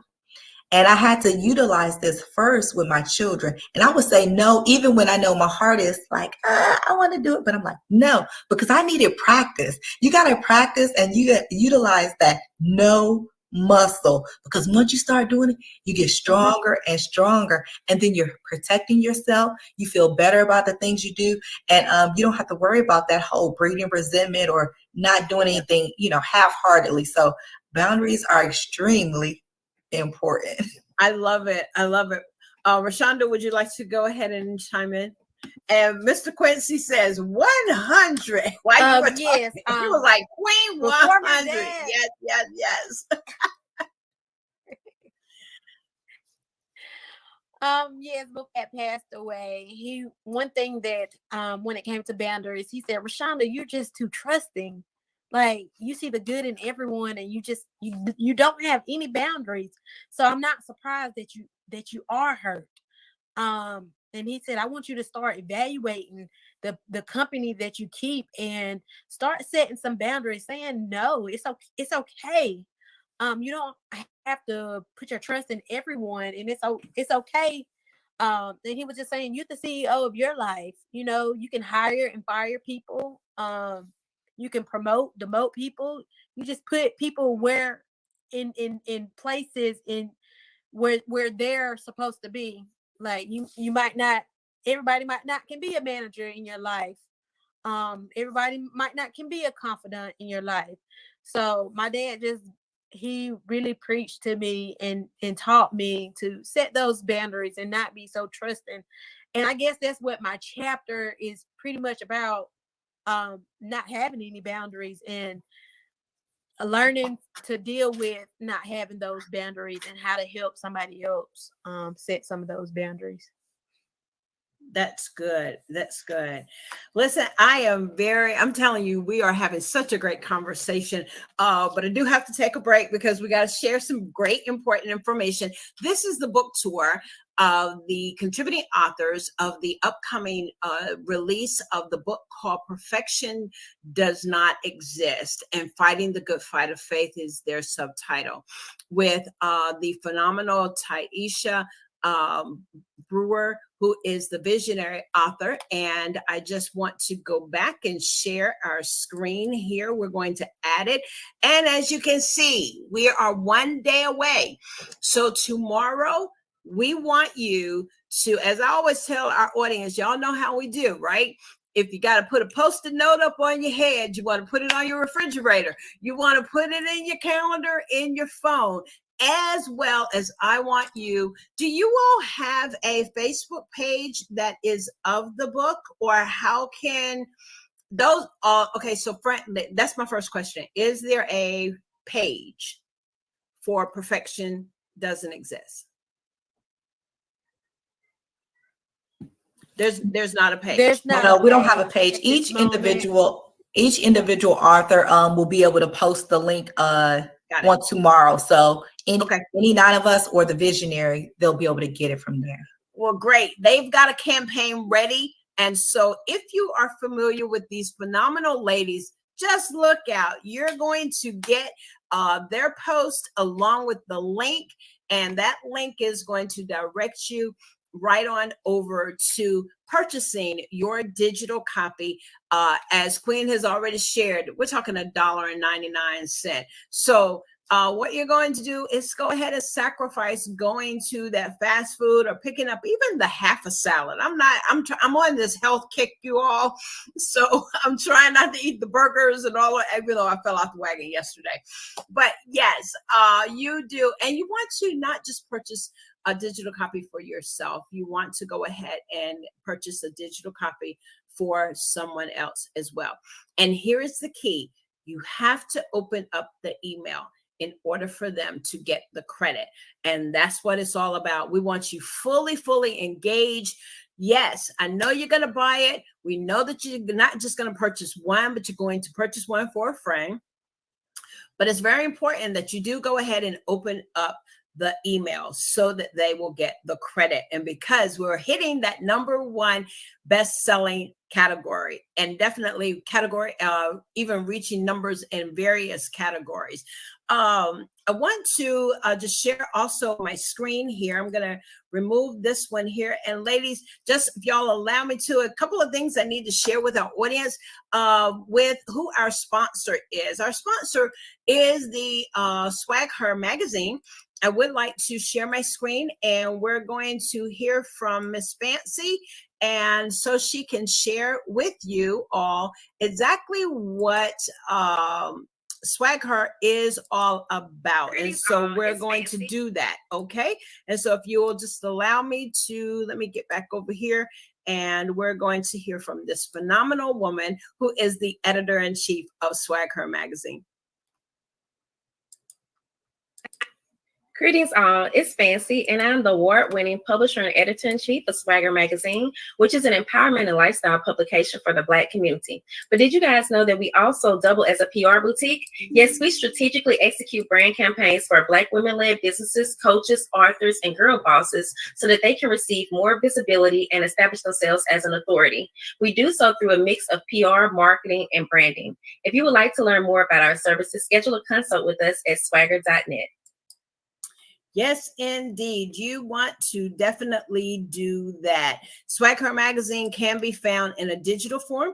It also can be found in print as well. So do look for Swag Her magazine, and you can find all about them. They have various opportunities for you to be able to share your products, your business, even to even write an article or become a contributing writer in their magazine, or to be featured in their magazine. It's a phenomenal piece of work. I really do enjoy being a part of the Swag Her family. Also, want to let you know, if anyone is looking to be a speaker, there are some speaking opportunities still with the conference that is with Kern Crockett Cherry, the Level Up Conference. I do want you all to know that if you will go to Level Up, you can go to the Level Up and Power Up Summit on Facebook. You can, if you go straight there, you will find links that you will have the opportunity to become a speaker, and the awards nominations are in place now. I want to also share my screen on that as well. If you would like to nominate yourself or nominate someone else, definitely I want to share that with you. I'm telling y'all, I told y'all Ashton's going to show up tonight, and he is. Say hello to everybody. Let me share my screen here, you all. Yes, indeed. One moment. Let's see. Here we go. Nana, I first see. Okay.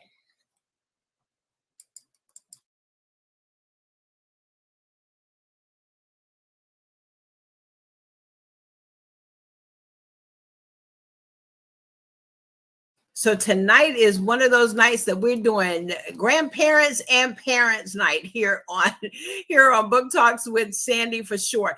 Let me go ahead and pull up the Power Up and bring this up a little bit further.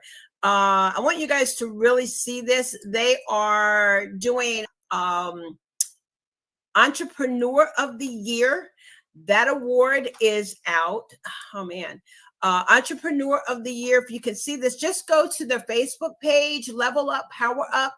If you go to the Facebook page, you'll see opportunities that the categories are Entrepreneur of the Year. There's also Community Leader of the Year. And I believe that then it gets more into, then it will get more into speaker opportunities. So if you are interested in enhancing your digital speaking opportunity, and this is virtual as well as in person, then do go to the Level Up and Power Up Summit Facebook page, and you will be able to learn more about those opportunities.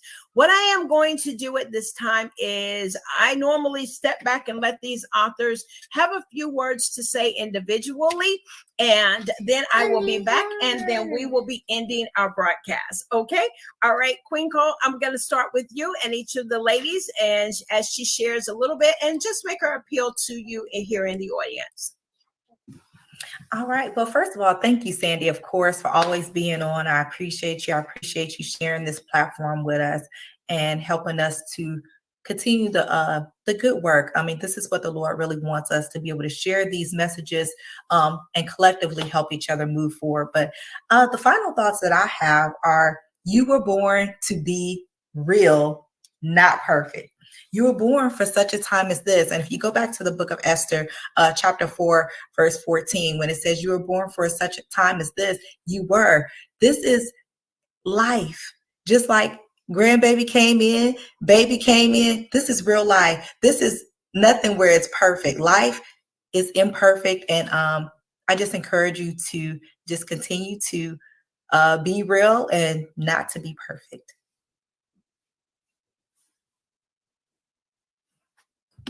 Awesome. Thank you very much. At this time, we're going to go ahead and bring Rashonda. And Rashonda, if you will, come on and share Well, with I our want to audience. finish up and by saying thank you, Miss Sandy, and thank you to the other ladies that joined in. One thing that I would like to end with is saying,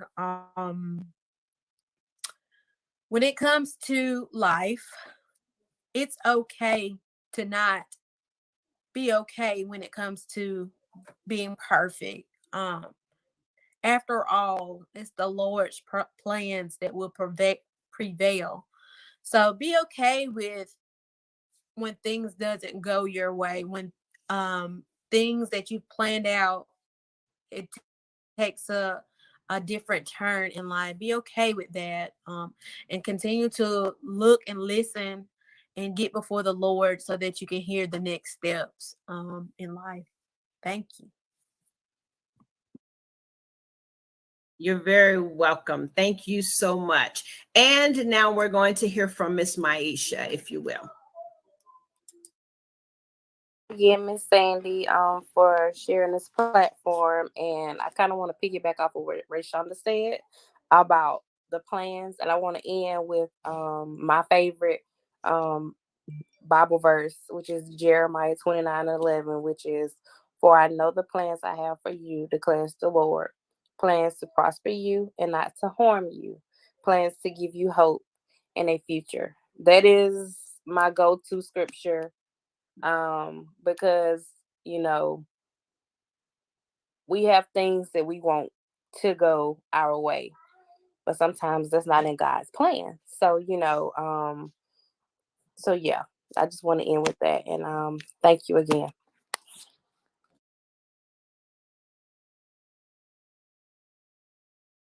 We're gonna all come back on. Thank you so much. I think I got do I have everybody?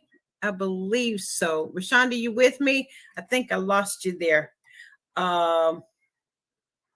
Yeah, I think I lost Rashonda, but I think she'll be back.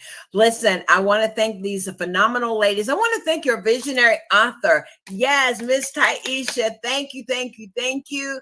That may go back and listen to the replay. Thank you so much for trusting our platform, Book Talks with Sandy, tonight, and just interviewing these amazing authors. But it's going down tomorrow. We're excited. Yes, indeed, that tomorrow is going to be the digital the digital campaign. We want you to purchase that book. We want you to purchase it. And yes, indeed, we want you to make sure that not only do you buy one, but go ahead and buy a couple and open up the email so that those numbers can count. We want to hit every category possible, indeed, for this book. And the celebration. Let's celebrate these women, because they're talking about, so many times when I think in a young girl's life, and we're women, we're females, we may even have daughters. I know I do. And society will have this comparison thing going on, even in the body of Christ. The enemy has tried to creep in with comparison, envy, and jealousy, those two right there. And from that can birth out wanting to be perfect, wanting to, but none is perfect but the Father. None is perfect but Him and Him alone. And so, young girls, this is such a great book. I believe that is going to help young girls find is that you don't have to be perfect. Just be who you are. God has created you. He says that I have formed you. I knew you before you were formed in your mother's womb. I knew you before you were formed there. And then over, I believe it is in the book of Psalms, it says that you are fearfully and wonderfully made. And so God made us just who we are. And we don't want this, the enemy will come in. I believe, Queen Cole, you talk about in that low self-esteem, how, if we can't get it right, then we start beating up on ourselves. And so I know I've been there, even in my older age, is like, then I had to get to a point that I'm just going to go and do what God called me to do. And Lord, I'm going to leave it up to you right there. And speaking of young girls, you all, if you are in the coast area, I do want you all, if you are interested in sharing just a girls' getaway, women, this is a scholarship program that is being, I'm going to share my screen just one more time, ladies, and then we're going to let you go. I'm going to share my screen here, and this is an upcoming, it is for girls. It's a scholarship. All the monies are going toward a scholarship, and the finalists have already just been recently announced. But I will be one of the keynote speakers that will be speaking at at this event here on the Mississippi Gulf Coast. It is Friday, June 10th, all the way through Sunday, June 12th, just being with these young ladies and some other women that will be coming and will be pouring into these young girls that are getting ready to go off to college, as well as they're coming out of junior high school and entering into their high school years. And so looking forward to this. But if you are looking for a weekend opportunity, we invite you to come on to Gulfport, Mississippi. This is being presented by LGM Productions, LLC, and it welcomes the Destiny Elite Girls. And just go to the website. The website is called mydestiny.com, and you can read all about the major weekend that's going to be taking place. If you would like to be a vendor, those vendor opportunities are there, or if you would like to be a sponsor, as little as $75 to sponsor a young girl to experience a weekend, to be empowered by women of various industries, and to be poured into. And we just are so delighted to the amazing founder of this event, and so delighted that they would invite us to be a part of that. So those of you that are, I would say if you're 60 miles or an hour away, come on to the Mississippi Gulf Coast and enjoy a weekend getaway. And let's just pour into these young ladies. So I'm very excited about this opportunity. And if to know more about it, again, that is my you can go to myjourneymydestiny.com. myjourneymydestiny.com. Well, tonight we have had an amazing evening of conversation with the authors of the upcoming new release, which is called Perfection Doesn't Exist, and Fighting the Good Fight of Faith. I have been pleasured with the presence of Queen Cole, Maisha Thornton, and Rashonda Thornton, and the visionary author, Ms. Taisha Brewer, and all of the other contributing authors. As always, thank you all for being a part of Book Talks with Sandy. Ladies, do you have anything else? Any last words? Thank everybody. Okay. All right. As they say, all minds and hearts are clear. Listen, Facebook family, thank you for tuning in. And our new family that is on watching us on YouTube, thank you guys so much. Do go over, if you have not subscribed to our channel, which is Coffee Conversation with Sandy. Go ahead and subscribe to our channel. And each time that we come on, either with Coffee Conversations or Book Talks with Sandy, you'll get the notification, and we would love for you to be a part of our audience. And most of all, you guys know that I love you. And listen, take care, and you all have a pleasant evening.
Hello, everyone, and welcome to Wisdom Tips.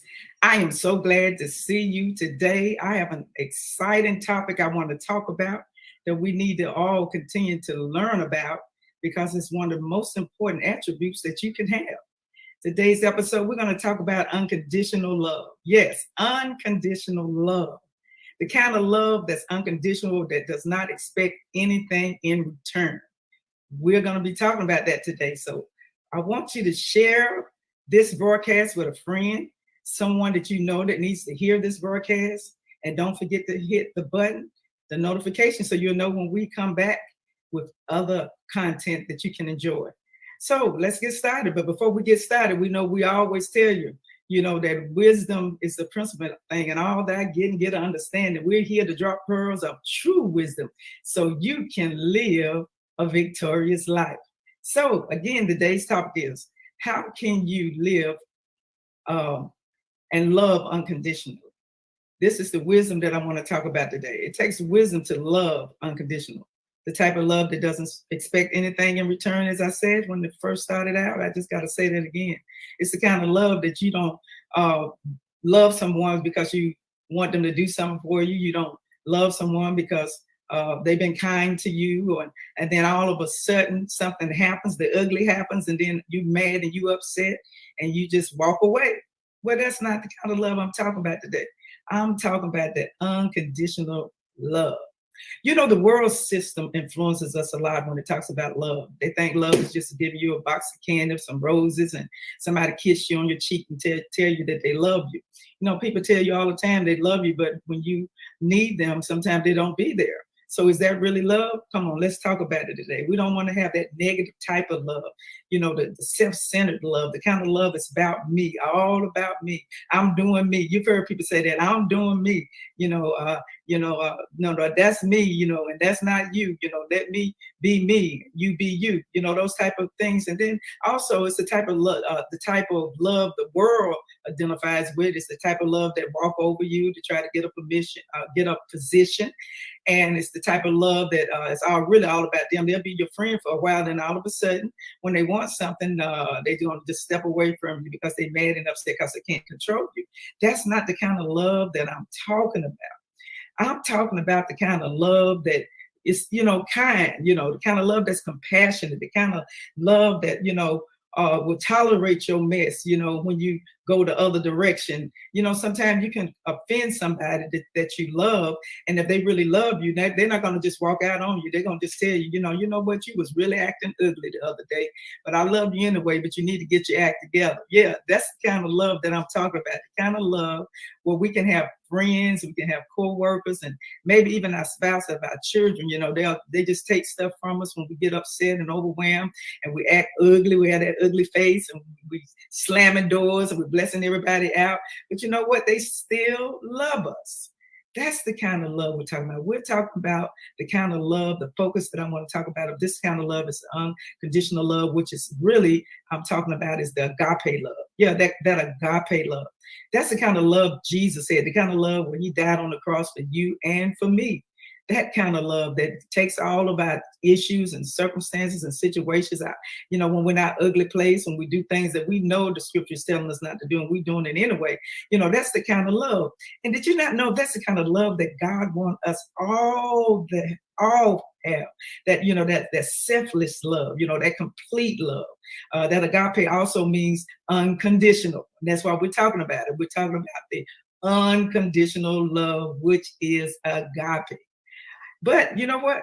When I did my research, it's a scripture that I, read all the time in Corinthians chapter 13. They call it the love chapter. It tells us about what love truly is, and it also tells us what love is not. So, I was speaking to a precious saint the other day, and me and her were discussing some scriptures, and she brought it to my attention, and I've read the scripture several times, but she really just exposed it in a different way. So scriptures are like that. You can read the same scripture over and over again, and each time you read it, you're going to get something different. So I got something different. In Corinthians chapter 13, verse 4, it had only 2 definitions, and it was actually 2 attributes of what love is. And let me read it to you. The definition of one of them, number 1, it was to suffer long. That's what the scripture said in Corinthians 13. Number 1, that's what love is. Put in the comments. Love is, number 1, suffer long. And number 2, and it's kind. That's it. Just as simple as that. That is what agape love's definition is according to scripture. Let's say it again. Love suffers long. Now, we know don't nobody want to suffer long. You said, now, Dr. Green, what are you talking about? I got to suffer long to fall in love. I got to suffer long to have agape love. Well, that's what the scripture said. Don't get mad at me. I'm not the mailman. Don't try to hit me. I'm just reading the word. I didn't write it. But it said love, number 1, suffers long and is kind. And then it goes on all the way through verse 8, telling us what love was not. So you read it. We don't have time to read that whole chapter, but go back and find out what love is not. So in other words, if you're not kind, if you don't suffer long with people when they betray you, they walk out on you, they say things against you, and they get ugly, and they even may do some things that just devastate your life. You can't, you can't go around and be mad all your life because you got offended or because somebody betrayed you. You got to bounce back and get back into that agape love that God told us to walk in, the same love he demonstrated to us when he died on the cross. So that's what we got to get back to. We got to get back to that love. We got to start loving people for real, for real. For real, for real. If we're not kind and we don't suffer long, in other words, we don't, sometimes we suffer long. When I look at that long word also means to be patient. We have to be patient with some people, and you be wondering, they're going to ever get their stuff together? Are they going to always be ugly to me and disrespect me? You're going to be upset about that. Yeah, rightly so. But if you truly love that person, you will be patient on that person. You will continue to pray for that person, believe God going to turn it around for your good, and just stay there and wait and see what God will do. He will do it just for you. Now, when you think about it, that unconditional love, can change the course of your life. It can change the course of your life when you tap into that kind of love. And and it's certainly not a feeling. Some people, they say, "Oh, I'm so in love. I get butterflies in my stomach." No, that's not the kind of love I'm talking about. I'm talking about agape love, the kind of love that somebody be ugly with you and you got to be patient to them. And you got to keep on loving them. So it's not a feeling. And it can bring things in a proper perspective if you love that way. You won't always get offended if somebody offend you about something. You're not going to always get mad and upset because somebody's not doing something your way. You're not going to be selfish. You're not going to be self-centered. You're not going to be like the world's love. But you're going to try to look at a different perspective and wonder, why was that person ugly that day towards me? And start praying for that person.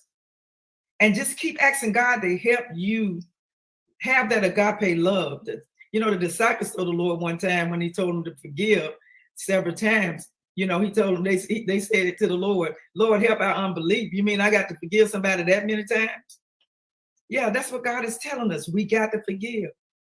This kind of love is not superficial, but it's strong, it's untapped, it's untamed, it's transformational. Yes, it can change your mindset.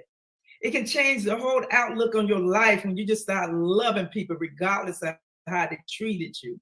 Because one thing about that, when you love and you do it your way, do it God's way, God will take care of the situation for you and he would deal with them. So stop worrying about their attitude, but worry about yours. Make sure you ain't got no attitude. But when I think about that transformational tap, that tap potential that's not superficial, it reminds me of just how amazing agape love is. Wouldn't you just love to just love and just forgive?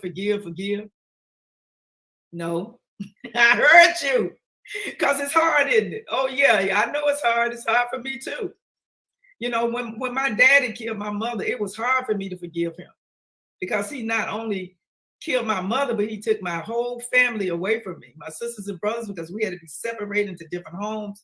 And for years, I hated him.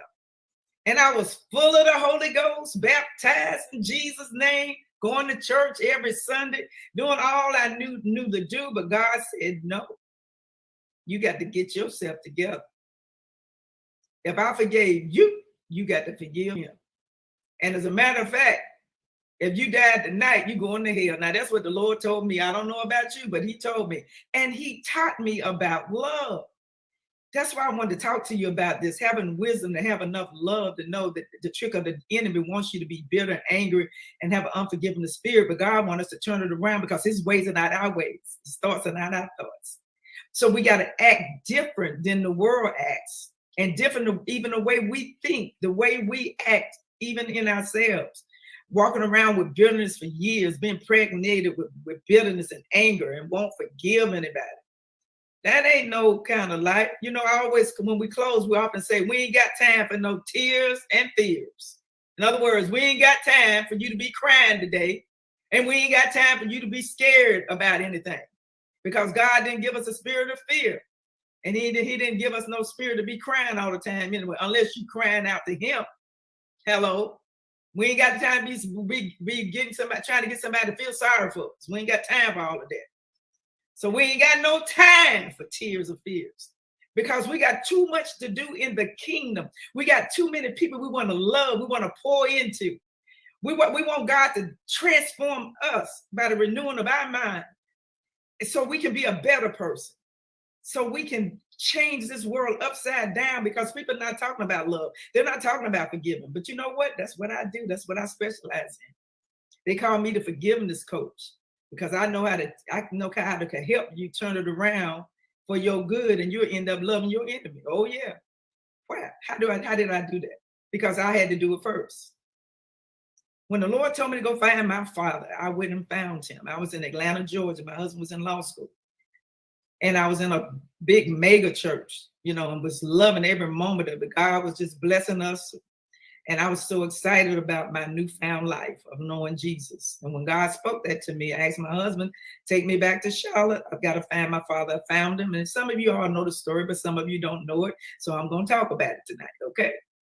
So when I found my daddy, he ended up, I found out he wasn't working for a particular young man that someone told me. He was actually a homeless, and he was actually in a car, sleeping in a car every evening. The man would let him sleep in the car in the evening and work for him during the day. And so when I went up to see my daddy, and he came into my presence, I didn't even recognize him, because he was so dirty. His whole skin tone had changed. And he was a very light-skinned man with gray eyes, grayish blue eyes. He was very handsome. And I didn't recognize him. And he was stinking like garbage and manure. But when I looked at him, the Spirit of the Lord spoke to me and said, no matter what he did, that's your daddy. Woo, glory. And he said, you got to forgive him if you want to make it into the kingdom. So God showed me that day by releasing that anger and that bitterness. I hated him. Everything that happened to me negative, I blame my daddy. Yeah. I blamed him for killing my mama. I blamed him because my brothers and sisters were split up. I blamed him because I was homeless at 17. At 17. I blamed him because I didn't make the money that I should make so I could help take care of my sister and take care of myself. I was angry because I couldn't go to 4-year college. Everything I thought about, I was angry at everything. Bad relationships. Somebody upset me or made me mad. I fought at him. But that day, it was something different. The Holy Spirit touched me and said, open your mouth and tell your daddy that you forgive him. When I did that, something supernaturally happened. Hear me. It was like a load just was lifted off my chest. Ooh, glory. I feel it right now. And that agape love took me in his loving arms and rocked me like a baby and said, it's going to be all right. Let it go. Release it. It was like I was holding something that was ugly inside of me that made me angry and upset all the time. I was ready to fight at any moment. I was looking for somebody to fight, because that's just how angry I was. Full of the Holy Ghost now. Supposed to be saved. Telling everybody I love Jesus, but I didn't love my daddy. So God said, how are you going to love me who you have not seen? I think he told us this. He said he had said that in the scripture to the disciples. How you gonna know? If you don't know me, you know, how you gonna love me if you don't know me? He asked me that. And so that day I released my daddy. Told him I forgive him. We hugged and embraced. He cried. He told me he did not forget. He did not mean to kill my mother. Later on, I found out my daddy had some mental illness issues going on in his life. You know, being a broke black man, trying to struggle to take care of a family. His wife, he had a first wife, he had children. Then he married my mom. And so it was just situations in his life that he could not get over that caused him to be so angry to the point that he killed my mother. So God taught me that day how to have that agape love. And what it does, it honored God. It honored God because he forgave me. He died for me. So that kind of love honors God when we do that.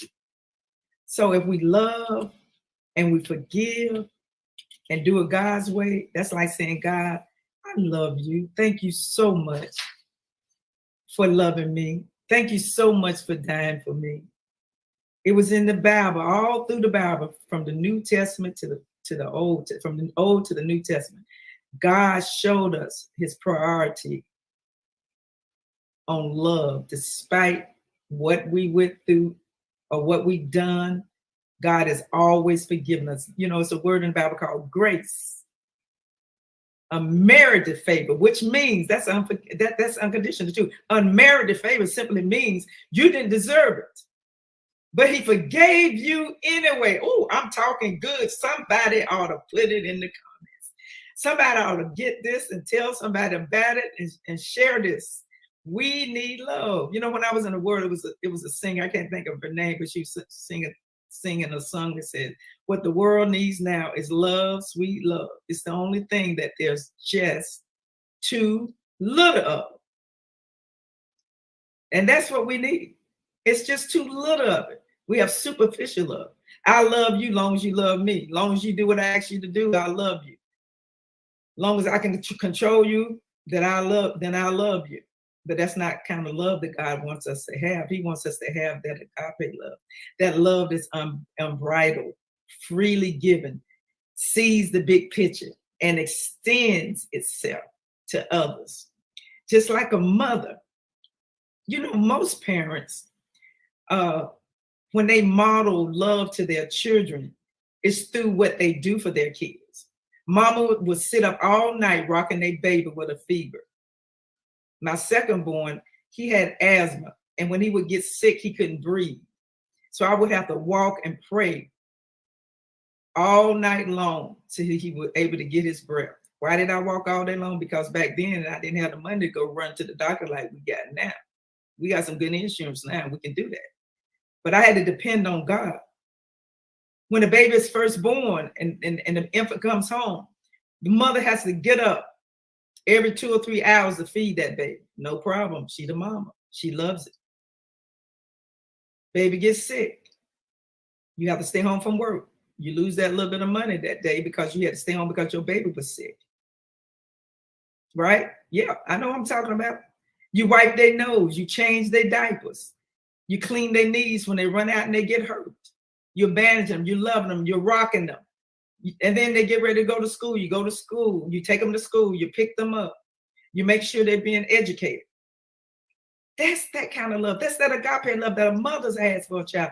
And I would say parents, because we have some good fathers out there too that love their children and do anything for them.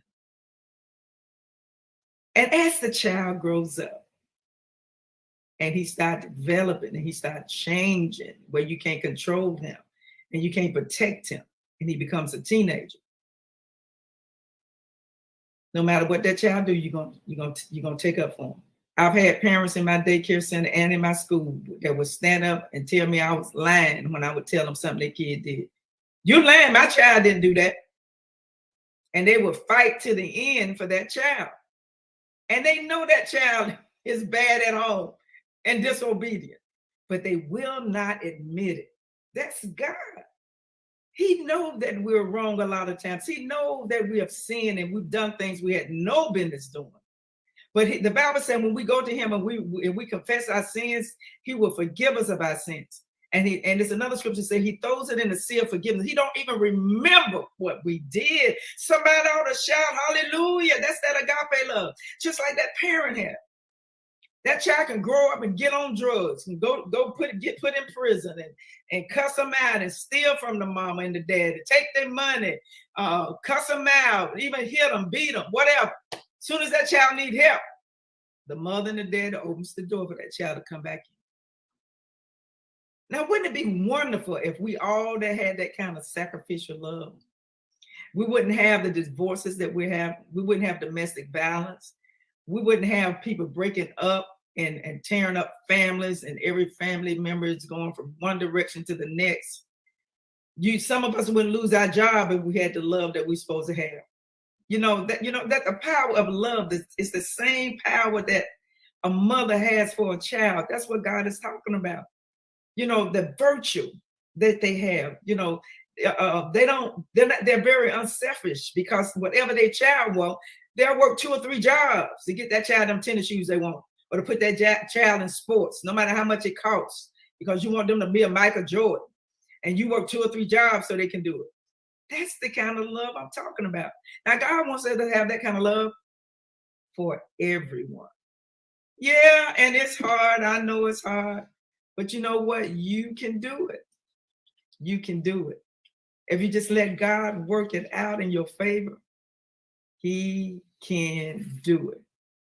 Well, it's break time. We're going to have to go to break. But you know what? When we return, I'm going to continue to share with you some wisdom tips today on how you can love unconditional. We'll be right back. Stay tuned. Don't leave us. And don't forget to share this broadcast, okay? We're discussing, those of you who just tuned in, wisdom tips on how we can love unconditional. We'll be right back right after break. And we'll share with you the wisdom tips.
Welcome back. I'm so glad you're still here with me.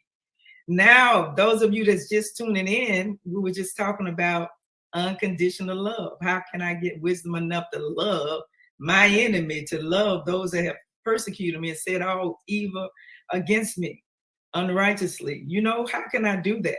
Well, we're going to share with you 5 tips on how you can learn how to love people unconditionally. Tip number 1, focus on people's virtues, not their faults or their vices. Focus on their virtue, not their vices. In other words, if you start focusing on somebody's virtues, the good part of them, instead of the bad part of them, it can help you learn how to love them despite of their faults. Viewing someone else favorably and seeking out the good is sacrificial love. The Bible calls it esteem. It said esteem each other. Esteem others more than yourselves. Now that's what the scripture says. And I know that's hard to do, but you can do it. Tip number 2, let the anger go. Woo! Let me say that again. Let the anger go. Please let the anger go. I know I was angry with my daddy for years. I think it was about 5 years I was angry with my daddy, and that made me angry. I did not realize, because I was angry with him and hadn't forgiven him, that it would spill over into my other relationships, and it did. It spilled over in my relationships at work and school. I was trying to go to school and taking care of my sister, at 17. And I had another girlfriend that was a real good friend of mine. I would get upset with her.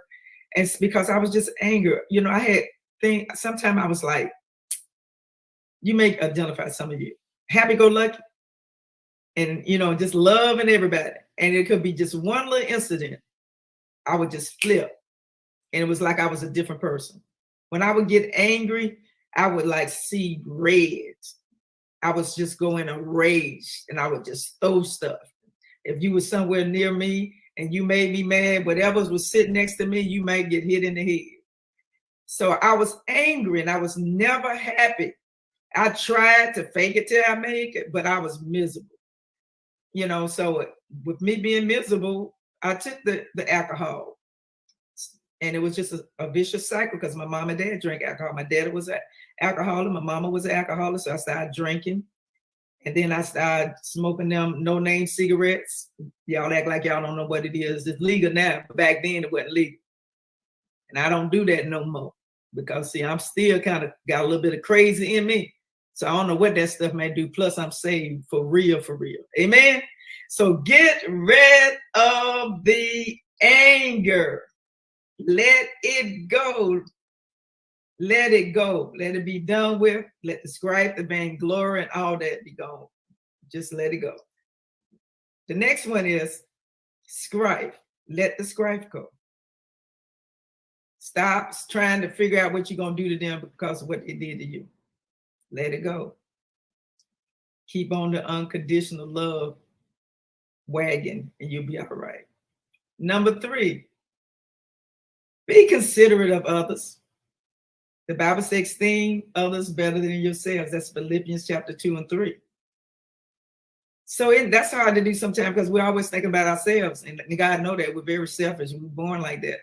But God said, when you get saved and you know the word of God, that's some foolishness if you keep doing the same thing that you've been doing and you ain't getting no results. Then that means you're going down the wrong road. You need to change some things. Get back in that word and get back to prayer. Somebody don't like that kind of teaching, but it's good for you. That's the only way to do it because you can't do it by yourself. And then align yourself with people that have a spirit of peace and people that love. You hang around servant leaders. Servant leaders usually are the type of people that love everybody and they're always serving. They're always giving. They're always taking care of people, meeting people's needs. Now, those are people that's walking in agape love because they don't mind giving their money. They don't mind giving their time. They don't mind praying and staying after church for hours just to get somebody to tarry with somebody or to minister to somebody or to give to somebody. So try to hang around with those type of people. Number 4, shift your mindset. Shift your mindsets. Some of us still got some crazy stuff that we still do before we got saved because we just like stuck in our mind. You've heard that mindset where it talks about money is the root of all evil. That's not what the Bible says. The love of money, he said, is the root. It didn't say money was the root, but that's what your parents told you. Then they tell you if you eat this will happen to you. And what I mean by that, I remember my husband told my son, if he eat chocolate, he'll be black like him. So he wanted to be black like my husband because he was light skinned. So he started eating chocolate and he didn't know till he was like 15. Oh Lord, that wasn't true. I mean, he actually believed that if he kept eating chocolate because his daddy told him when he was young that he would turn black. So what if your parents told you and you still believe it? Hello? All right, now shift your mindset. Any sacrifice that we make or that will ever be made, we must have the compassion, the same compassion that Jesus did. If he died on the cross for you, you ain't got nobody that's going to down the cross for you, do you? No, but Jesus did. Ain't nobody else going to down the cross for you. I ain't going to down the cross for you. And I know ain't nobody that love me going to die for me. But God, that's worth giving God praise right there. Can we just do that? Hey, God is good. And you was a mess. I know I was a mess. I was a mess, but now I got a message. That's why I'm talking to you. You don't want to keep being a mess. You want to turn your mess into a message. Number 5, take responsibility to love. To whom much is given, much is required. If God has blessed you with a house, if he's blessed you with a car, if he's blessed you with a job, food on the table, a right mind, you get up every morning, you're able to walk, you're not in the hospital somewhere, you're not on a ventilator. Yeah, somebody ought to give God praise. He has given us much. Love is the foundational requirement, the commandment for all who follow him. Love, devoid sacrifice isn't love at all. You're just wasting your time, baby, if you don't have the real love. It's just empty promises. If you don't believe me, go to Luke chapter 12 and 48. And in my closing, love is what love does. Love is what love does. In other words, it's an action word.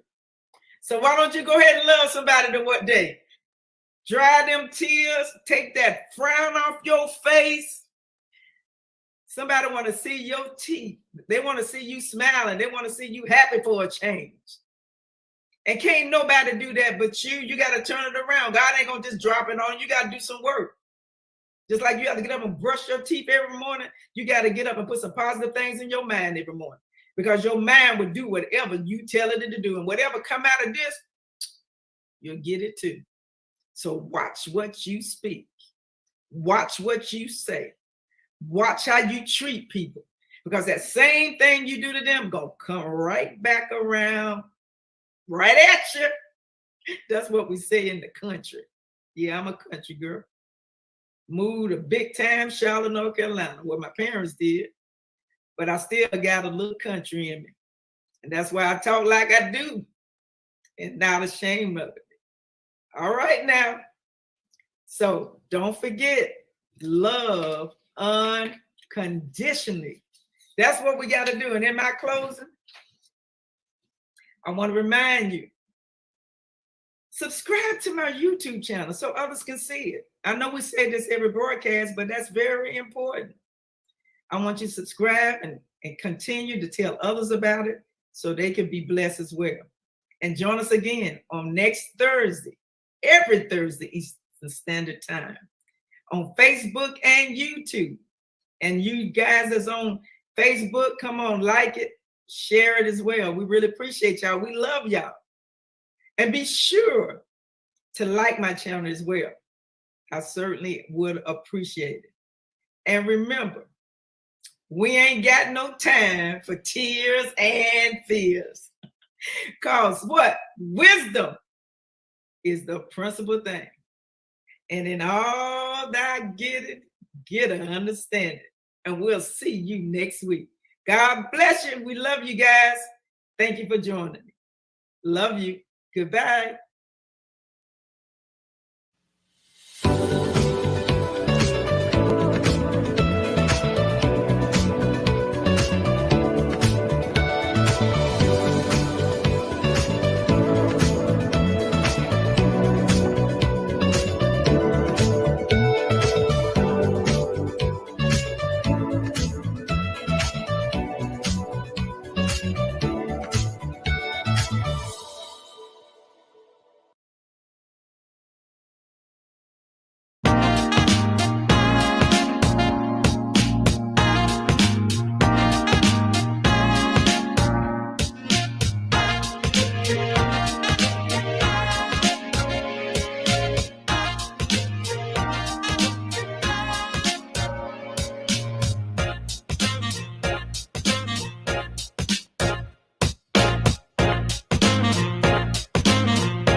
I can't believe that everybody outside playing, having a good time, drinking their juice and stuff, and I'm stuck in here. No, I want to go to Sesame Street. I want to talk to Big Bird, Snuffleupagus, Mo. That's my dude. That's my dude. I'm just saying, I'm gonna get me a ride to get up out of here. Man, I'm trying to tell you, man, this don't make no sense. They trying to keep me locked up. I ain't doing that thing, man. I'm gonna grab the keys and go down to Sesame Street and hang out with Elmo and the crew. Word to you, man. I'm just gonna have me some fun, and I'm just gonna.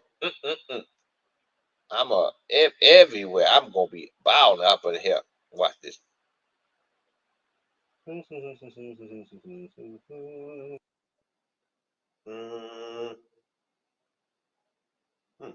It's about to be that's what I'm talking about. Yeah, it's gonna be it's gonna be it's gonna be on. Yeah, I'm gonna get this ride. Wow. Wow. Look at this. Look at the steering wheel. Man, I'm trying to tell you, this thing is hot. Hot, hot, hot. Man, got the goodies over there. The goodies over there. Wow. Oh my goodness. I'm about to burn Sesame Street up. Wow. Where? Hey, where you at? Where you at? This what I'm talking about. That's what I'm talking about. Sunny days going to set. What? What? Bruh. Look, is that what you think? No. I was looking for your weight to watch the screen. I was looking for your weight to watch the screen. No. Please, you gotta believe me. I'm just playing, man. I'm just playing. Yo. Bruh, what are you doing in my vehicle? I know you ain't in my vehicle. Who told you to do that? You know what? Get out right now. This ain't gonna happen. No. Listen. I was just in here trying to find your weight watching cream. I know you done gained some weight, and you was just trying to, and I was just trying to. On me. Let go. Let go. Let go, man. I'm a.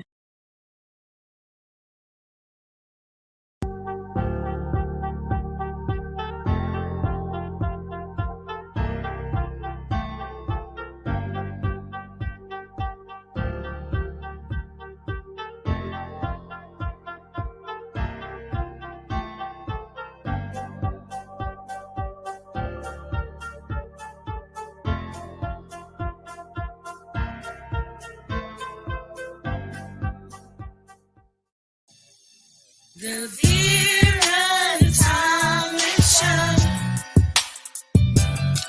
The Vera Thomas Show. The Vera Thomas Show.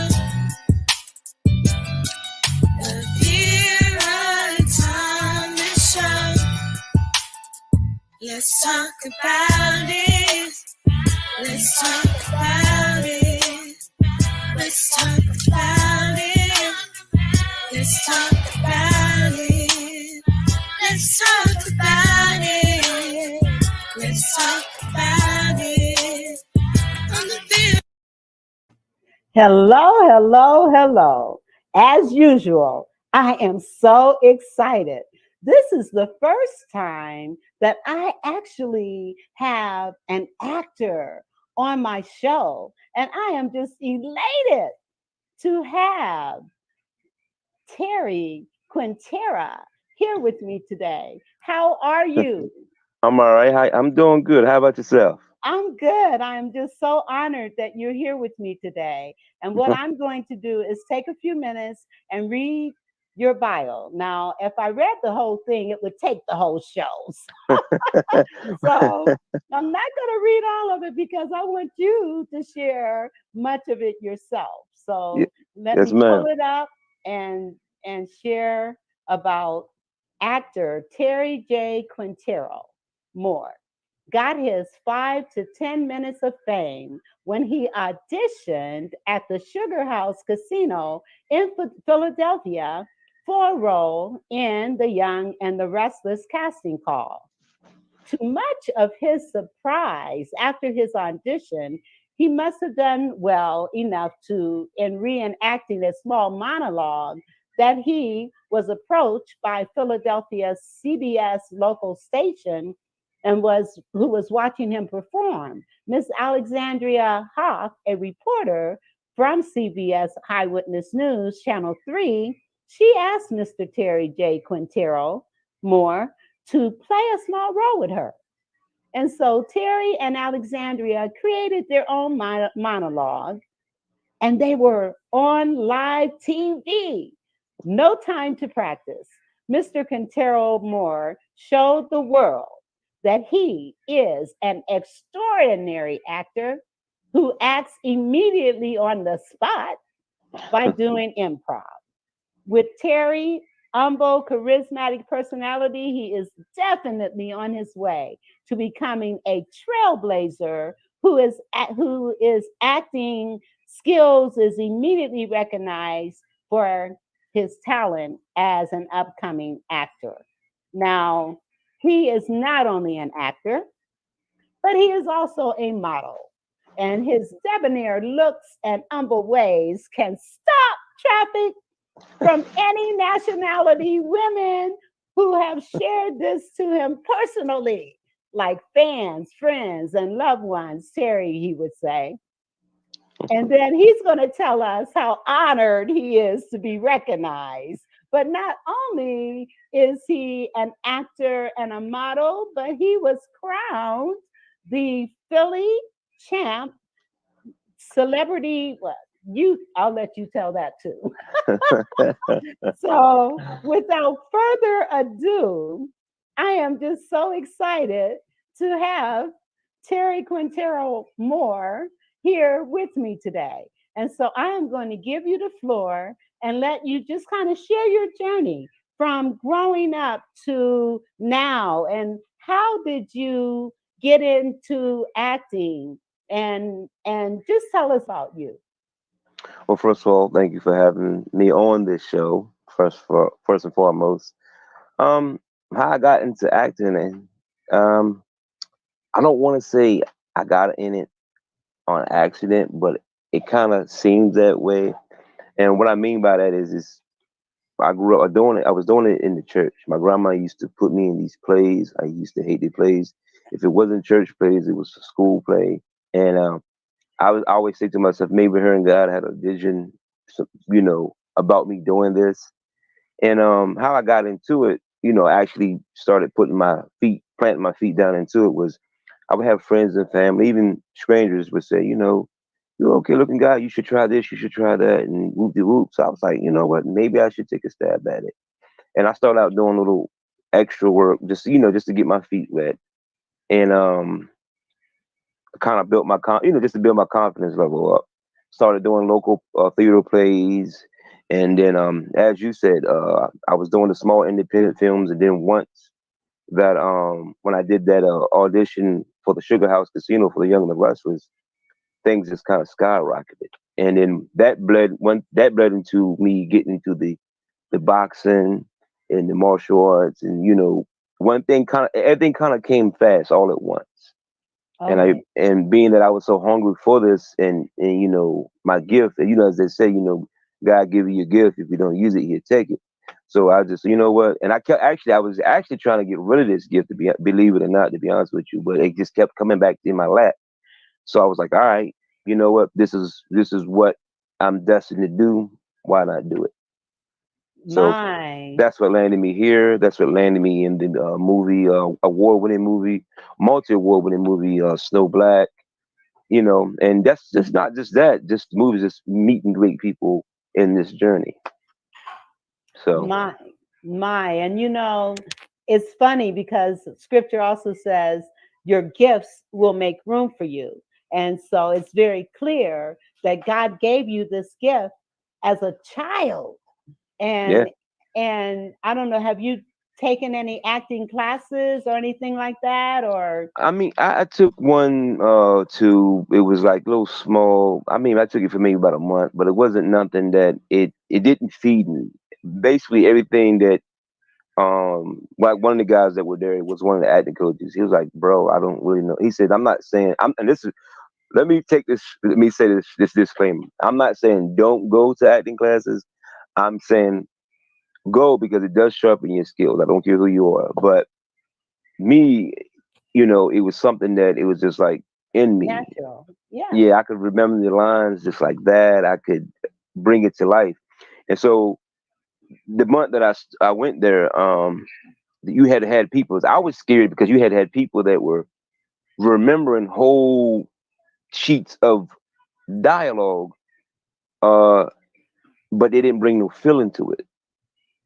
So I'm in there, and it's like, yo, just do you. So I'm reading this script, and I'm remembering some of it. I improv a little bit, but long as I stayed on the course of and not deviate. And usually, and for those who don't know what that means is sometimes the improv means that you might make up something that's not there, and but it doesn't just detach itself from what's going on. So what that means is I might change a word or something like that nature. Mhm.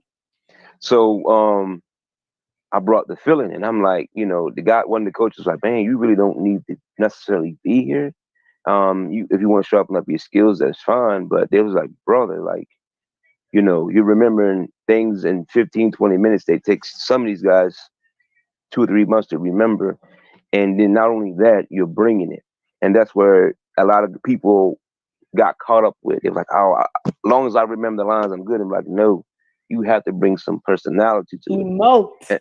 Yeah. So, and that's the thing with people when a lot of people think it's just remembering. Yeah, remembering is the key factor of it. But what are you bringing? And bringing it because I'm bringing you on my project to make this character to come to life, and you have to tap into that energy. And a lot of people, this is where they fall victim at. Absolutely. And that again goes to show that this is a God-given talent. Yeah. You did not have to really do anything in order to do what is necessary to make the character come to life. And so we all have various talents and different gifts. And when you recognize your gifts and your talents, isn't that a wonderful thing? So let me ask you, when you recognize that this is really what God wants me to do, can you tell me about that experience and when it happened? Let's see. I'll tell you what, and it's not. I ain't gonna be too long with it, but when I first started, like I said, I was on the extra work just to see, just to get my feet wet. And when I started realizing the professional actors, like the A-listers and all that, they messed up too. Some of them, not to take the secret, but some of them will have the script right there because sometimes you're trying to remember everything or you're overthinking things. It's best to sometimes to have your script right there. But as the ball started rolling a little bit, I became, like I said, local famous. Only a few people knew me because they would come out to my plays. Now, this is where I got frustrated at with God. I said, well, I'm thinking that in my mind, I'm supposed to be Denzel overnight. And and it didn't happen. So I was like, you know what? Fine, forget it. I don't want to do it no more. So then I had important people in my life say, yo, why don't you pick the ball back up again? Don't take your ball, go home. You know what I mean? Some people do get famous overnight. Some people you just got to go through that. You got to take the scenic route. Fine. So even people in the business would say, that was like upcoming actors and models and producers and all that was like, come on, I have a play. Why don't you come down and try the play? So I was like, okay, cool. I went down. I tried this play. This was a Christian play called The Soldier's Song, and I auditioned for the main guy, and one of the ladies, well, the head casting director, she says, "I like how you brought it, but it's a no for me." And I said, "All right, fine, whatever." I went to another audition. It was a no for them. I was like, it's like I like how you brought it, but the guy brought it a little bit better. Fine, okay. So I said, listen, this is my actually first time actually speaking. Doing a speaking role. So I'm out here looking for just other auditions just to become an extra. And one day, maybe about a month or two later, my phone rang. Those same people that told me no, yo, can you come through? I need you for this. I need you to be the supporting lead role. I need you to be the lead role. And I'm like, huh? It was like, yeah, there was like the other guy couldn't do it, whatever. It was whatever reasons why they couldn't do it. So I came down. Um, didn't even have to audition this time. They just gave me the script. I read it. They was like, would you play this guy? I read the script because I always read the script in the characteristics of the character before I just say yeah. And I'm like, all right, yeah. You never know who's. This is what I say. You never know who's watching you out there in the crowd, in the audience. One thing led to another. So this person was like, "Well, I got this guy. I saw him at this play, and then he did my play. Then it just kind of got word. It just became like just a chain reaction of things. Just this guy here. Yo, listen, I got a guy. My phone was just jumping off the hook. Just boom. So and that's when I realized I was like, okay, this is for me. So yeah, that's when the moment it hit me. I got almost a scary, eerie feeling because it happened so fast. Because it happened fast the way I wanted it in the beginning, but it didn't happen that fast in the beginning. But now when I came back at it, it just, you know what I mean? It just wasn't my season. It wasn't my season. So Yes. A couple of things that you just said. One about your season. And the other thing, when you said, be careful how you even scripture says, be careful how you entertain strangers because they could be angels unaware. And in your case, you just said you have to be careful how you treat people or how you come across because you never know who might be watching you. Yeah. And as a result of you coming like you did, look at all the opportunities that came your way as a result of that. exactly. And that's also too. I always want to tell people, don't get discouraged because somebody tell you no. Somebody may tell you no simply because it may not be your skill set. It may be just you didn't fit their physical attribute that they had in their mind. Or they may say, you know what? I don't want you for this particular project, but I got something else in mind. They're not going to tell you right then and there all the time about why they told you no. Your job is to take that no on the chin as a blow, get up, shake it off, and go to the next audition. Yes. Now we've got a couple of people watching. Now their names are not coming up. What you need to do is allow, I don't know how to get you to put just type in your name. That's what you can do. All right. So one person is saying powerful. Yes. Then hello, everyone. And Geneva Patrick, she's saying, good evening. This is so good. Well, thank you. Thank you. Appreciate it. And then Dr. Tina Ramsey, she's on. Thank you for watching. The thing is, a couple of things that you said again about timing. A lot of you talked about the rejection that you got at the beginning, but even in the rejection, they came back to you. Yeah. They came back to you so I want people to understand just because someone says no does not mean it's a complete no. Yeah. I mean, and that's the thing. I mean, if you listen to the backstories of people that are deep into the Hollywood, they've been told no over several hundred times. Some of them, and we don't get a lot of those backstories on it, but it's the truth. You're not gonna always land everything. Anybody tell you they land everything they touch, either lucky or they lying. But it builds character. That right there, the no builds character as well. Because even so, then you have to go back and reevaluate, what did I do wrong? You know what I mean? It's almost like a boxer or an athlete of some sort, or a football player or a basketball player. If you lost the game or you lost the fight, you got to go back and watch those tapes and say, why did I lose that? And next time when I come back, how can I beat it? Now I got to find the weak points in this person or this team. So when I come back, I can come back and probably capitalize on that. What made them get that W over me? You know what I mean? So that's how I look at it. I go back, well, what did I do wrong?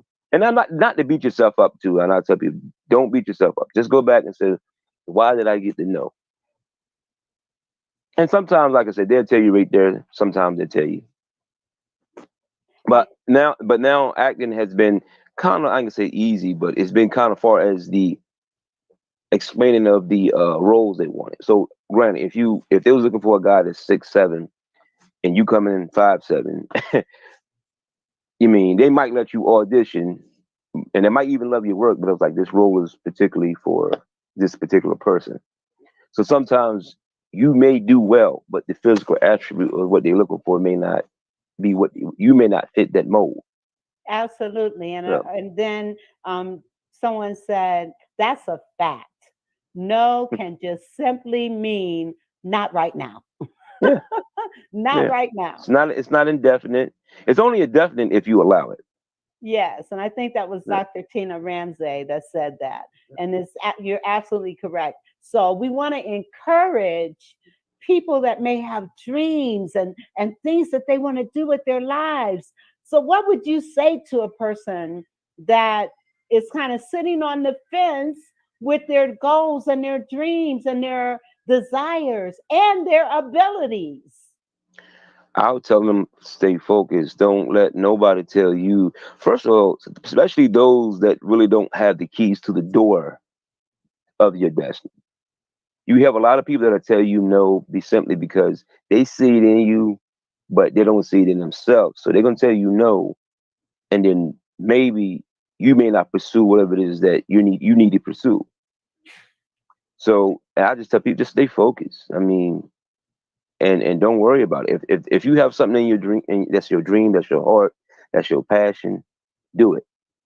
That's all I have to say. Just do it. Sometimes even your family would tell you no. Oh, you can't do that. And I think to a lot of people, that's your family and friends are always going to be your worst critics because they feel like they can give you a hard time because they know you. But outside of that, like I said, just stay focused. And I don't care who it is, even if it's your own mom and they say you can't do it. If it's in your heart to do it, and God gave that to you, do it. Yes, do not be discouraged. Do Nah, not be dismayed. And do not allow other people to determine what it is that you're supposed to do for your life. If it that's hits you in your heart and in your spirit, go with it. exactly. Especially if they don't have the key to the door of that you need to get through. Oh, wait a Yes, minute. You know what I mean? No, you don't have the key to the door I need to get through. Nah. yes. Yeah. Someone said, and I think it might be Dr. Ramsey. Yes, it is Dr. Ramsey. She says, this is a great interview. Your I story think. is amazing. Thank you for sharing. Thank you for listening. Thank you for listening. Yeah. And okay, and then we have confirmation. Miss Vera, you told me that when I met you last Tuesday morning. Hi, Geneva. Yes, never give up. Never give up. No. Don't allow anyone to discourage you. And thank you for listening, Geneva. I I mean, appreciate it. even with now, like I just told you, with me, with my kids, I'm taking my oldest daughter to going to Morgan State. I'm running around tired. I might get 2 hours of sleep because of everything now. Like you might see it on my face, I'm tired, but I still got to keep pushing. Yes. I may be tired, but I got to be a father. Then I got to go over here and be the actor. Then you got to go to the gym and make sure you're in shape. So it's a lot of things that Some days I was like, man, I could go sleep for 2 weeks straight and I wake up. I feel like that because that's how tired I am. But then when you realize, no, you got to do what you got to do first. Do the task at hand, and once you do what you got to do first, then you get the rest, rejuvenate. But right now, while you're on this journey, there's no straying off this path right now at this moment. So you got to do what you got to do. Well, first of all, you don't look tired. Second of all, second of all, knowing that you're tired and yet you took the time to come on my show, I am honored. Now, I'm honored to be on the show. So thank you well, for having me. thank you, thank you. So let's talk about your children. Now, you Okay. told me you have 4 children, right? Yes, Let's ma'am. talk about, and your daughter is going to an HBCU. Yes, Yep. She's I going to wish be I had gone one. a neurosurgeon. That's Oh her. my Yeah. goodness! Yeah. Oh my goodness! That's awesome. So could you she's that's have been her passion. Plastic surgeon, neurosurgeon, even fashion. So I we say, well, listen, whatever you want to do, I got you. You know, it's a long journey, and we knocked half of that off. You know, that journey off, but we still got a couple. You know, a little bit more ground to cover. But I'm here either way. You know what I mean? So Yes. you You know, made a point. You made a point. It's whatever it is that she wants to do. You're yeah. going to encourage that. You're going to nurture that. You're going to support that. There are a lot of parents, because a child may not want to do what the parent wants them to do, that they are not supportive of what it is that that child wants to do. So you have and are an example of what would be called an authoritative parent, the parent that is nurturing, encouraging, supportive, and allowing your children to make decisions about what it is they want to do. That is so important. Now, I and know even if we're I going don't agree with it, even if I don't agree with it, you know, to, it's you. You know, I may not agree with it, but I'm not gonna knock it down because it may be their calling. My yes, calling, my calling, their calling, their calling. yes, So you yes. know, so Okay, and we've got another listener. Hello, Lenora. It's been a long time. Hello, sis. How are you? I'm great. How are you? Thank you for being on here today. And so we talked about your oldest daughter, and you have three more. You want to tell us a little bit about your other children? yeah, I mean, you know, one's into sports, one's into video games. My youngest daughter, she's 5. She's getting ready to go to kindergarten. Like you said, like I told you earlier, I try to cater to each of them according to the personalities, and I tell people this, and I'm still learning things as a father and as an individual. You cannot give each child the same medicine, if that makes sense. This child's illness or this whatever this child is, whatever they need to be nurtured is going to be different from the other one. Yes. One likes sports, okay. One is into she's very into science, and the other one's into video games. So it's kind of like, you know what, I see your personality. I gotta kind of guide it and make sure you stay on this track here.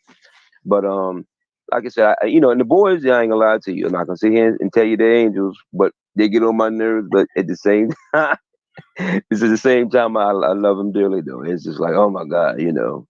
But that's the thing. You just have to just, as a parent, I say this too. You have to step aside your own ego. You're gonna make mistakes, but you gotta step aside your own ego. You like, because some things they do, I'm like, you know, but then you know what? Let me address this or approach this in a different way. Yes. So it's all about putting down your ego as a parent. I love that. Putting down your ego as a parent. I love that. And working with your kids, disciplining your kids, engaging your kids based on them as individuals. And Right. we had talked about love languages of kids. And so I want to encourage parents out there, to do the love languages for your children, because it will help you better understand the best way to approach them based on their love language. And so it's an awesome tool for parents to use. Now, okay, so you got 2 boys and 2 girls. Yep. 2 boys, 2 girls, and the youngest one, the baby, she's the boss. We call her the boss. Like she's daddy's girl. Like she's up under me 24/7. Like I go to the bathroom. Like I left her in the bed sleep, and as soon as I go to the bathroom, she's right there. I'm like, I thought you were asleep. Like I go out the door, Daddy, where you going? I'm going to the store. Yeah, she's my shot. Yeah. That's All right. beautiful. Yeah, Daddy, Daddy, she look out for Daddy. Daddy hungry, and then Oh, that's so yeah, beautiful. That's so beautiful. And I'm going to pause for a minute because I do have a couple of sponsors okay. that I need to acknowledge. So we will be right back. If you are a business owner or entrepreneur and you're looking for a way to share your mission, your purpose, your products and services literally with the world faster, safer, and easier, making your brand accessible to millions from the comfort of your home, well, I want to encourage you to join our Learn How to Start a Podcast and Monetize It class. Why? Is because this was designed for entrepreneurs like yourself as a platform to provide you with the knowledge in order to not only start a podcast, but successfully launch it. And then the third key, which is helping you to understand how you can monetize your podcast as you are impacting the world with good. You can also build multiple streams of income from this one podcast and share your story, mission, and purpose literally with the world. So on today, I want you to go ahead and click CoachTinaRamsey.com to join our podcast class today. Yes, CoachTinaRamsey.com. If you're interested in having a podcast and you don't know how to start, contact CoachTinaRamsey.com. And now a word from one of our other sponsors.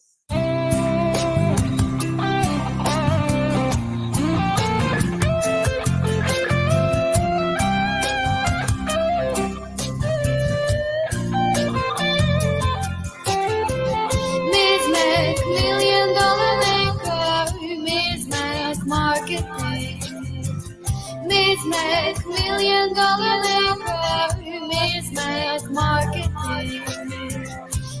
Mac, $1 million maker, Mac marketing. Mac, $1 million maker, Mac marketing.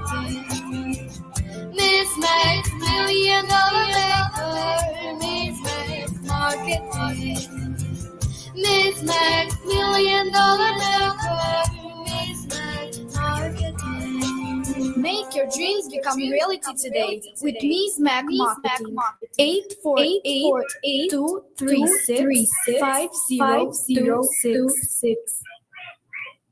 Ms. Mac Marketing. And let me tell you that my guest is here as a result of Ms. Mac Marketing. So I am just honored and pleased. You're going to say something?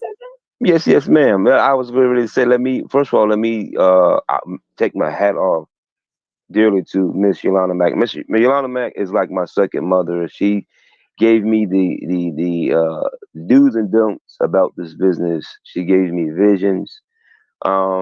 She is great. I mean, she gets me a line too a couple of times. When we had a little bit of a rough start.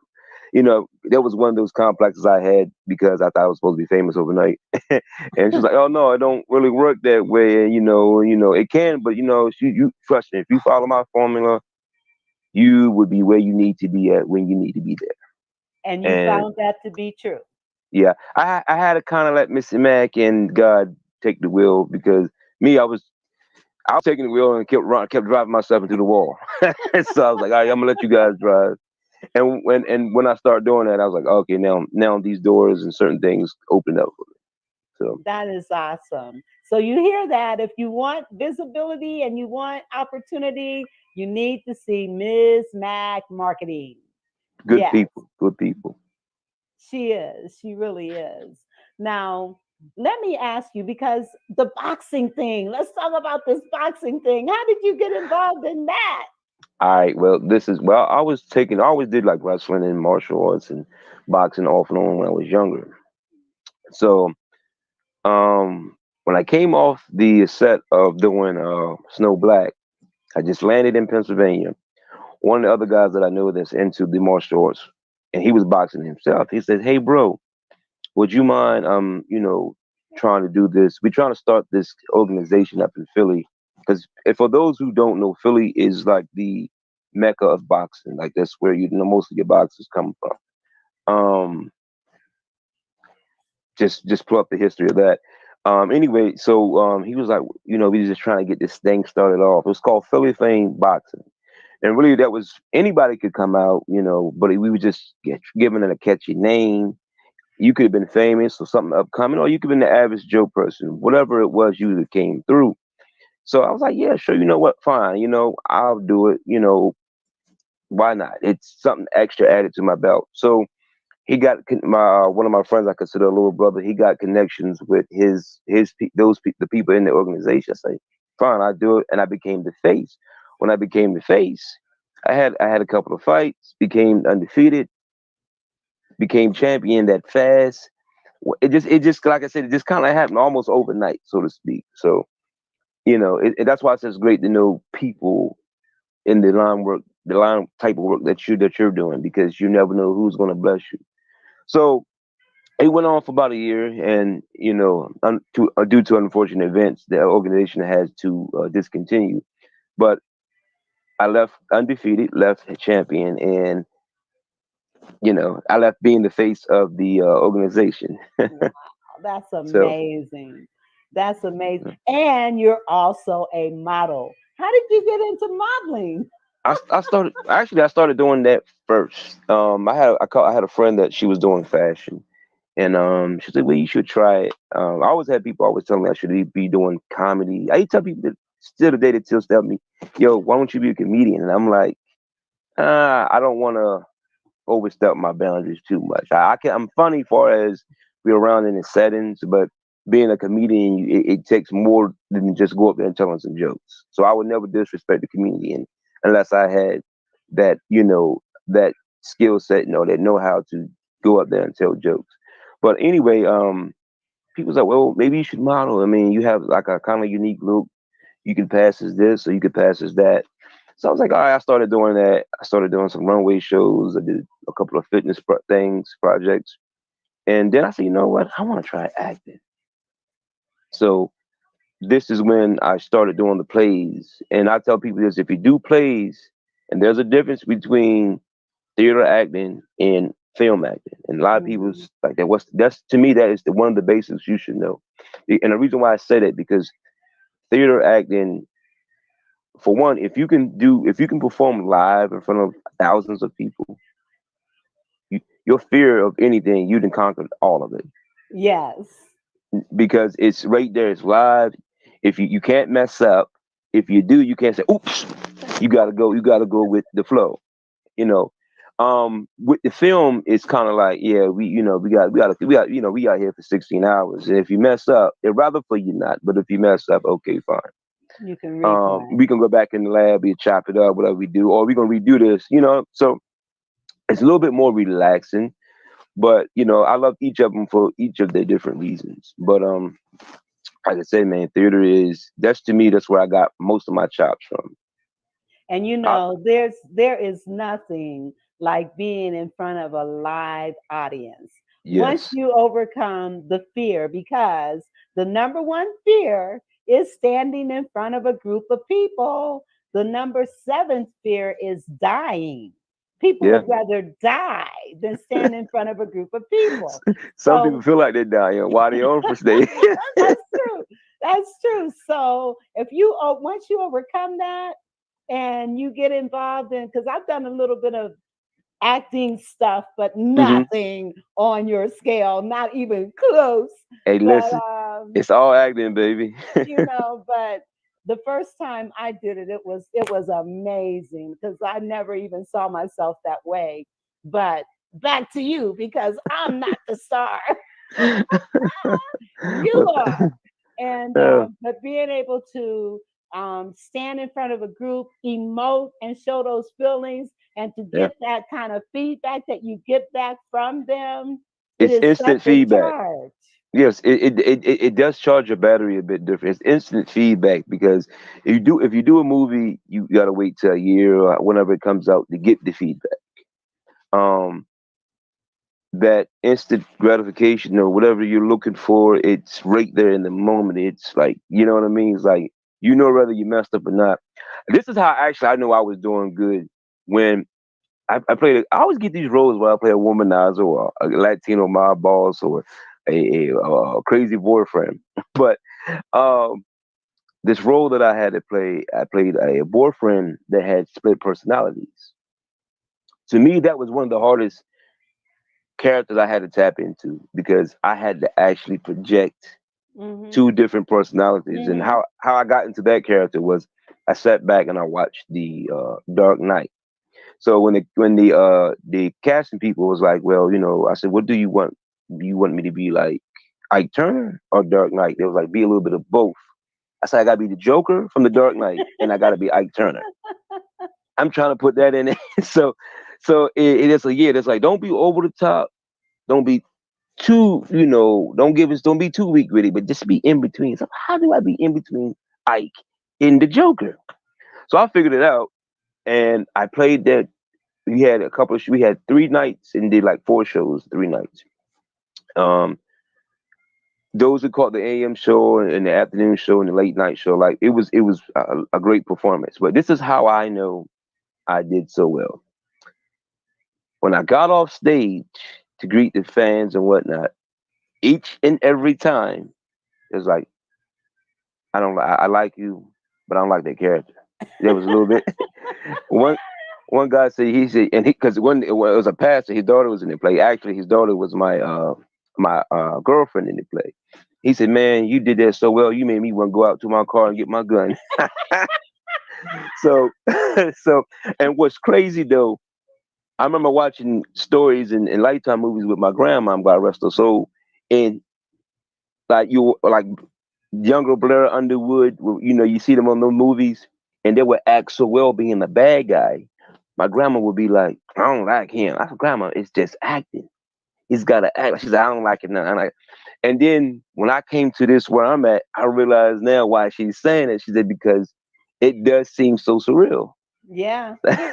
When you're So when you're good at what you do, yeah, you get that kind of response back. and I've gotten that on a couple of theater projects I've been on. And when I had to play the bad guy, but like, I like you, but I don't like it. But yeah, so you know. And let me ask you, how does it make you feel when you are portraying these unsavory people? And well, that's the question. Okay, well, I mean, I always say this for me personally. I watch out what roles I take. Believe it or not, because I tell people you're tapping into energy. Now, reason why some of these roles that I get come natural because either I've done that or once been around it. I can easily tap to what once was.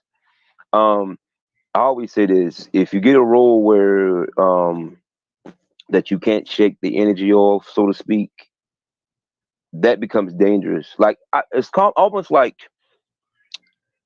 prime example when you hear people in Hollywood say where they can't break the character, like they'll come home and bring the character home. Sometimes it's hard to break because especially if you're a method actor, because you're so invested in this character, it might take you some time to shake that character off.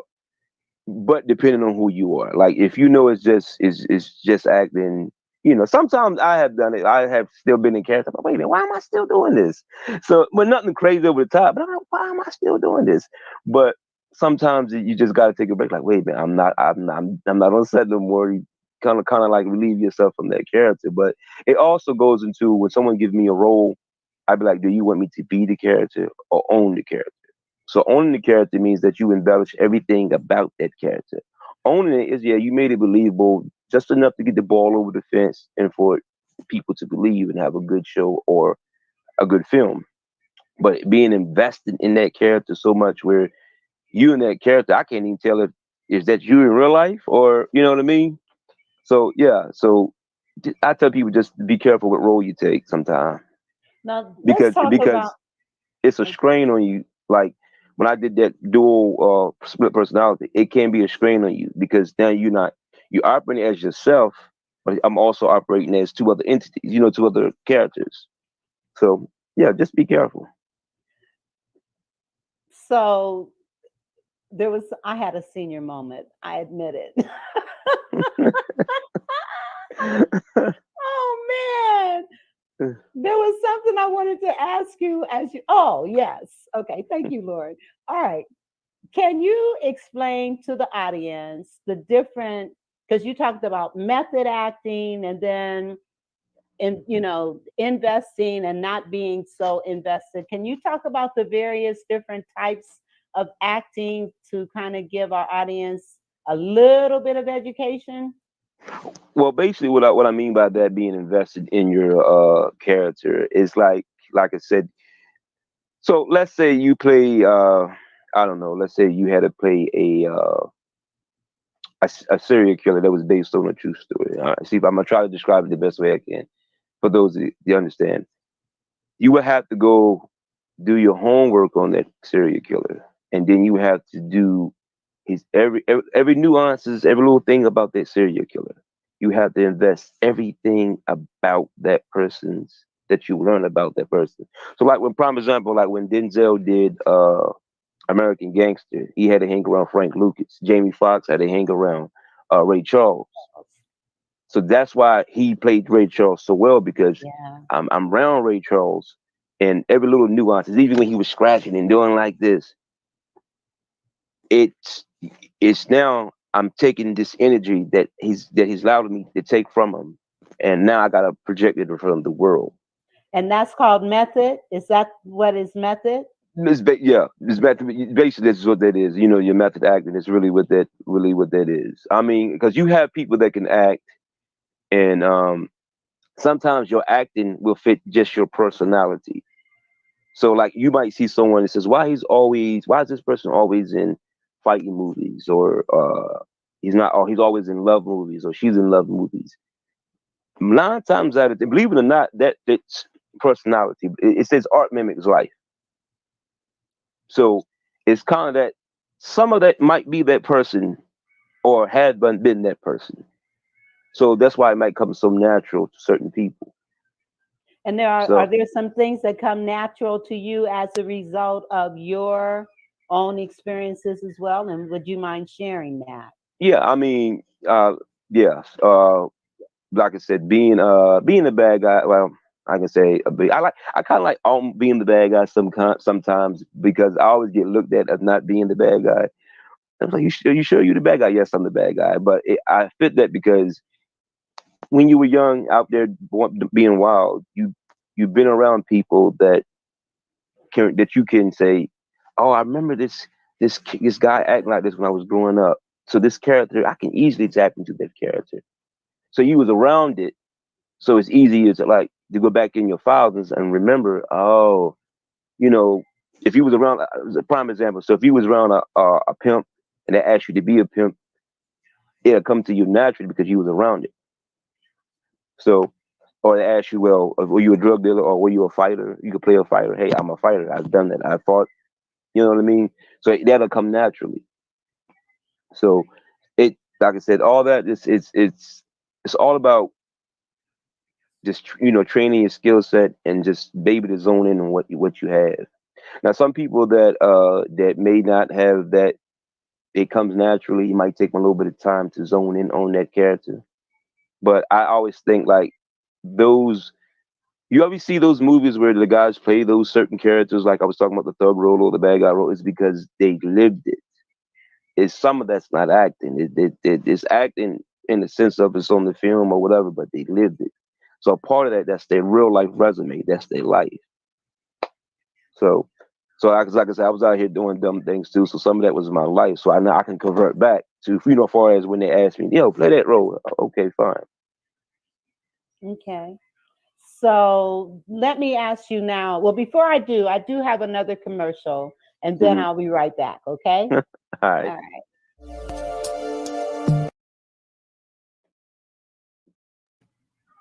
right. In media service business. Oh, why isn't it showing? In media service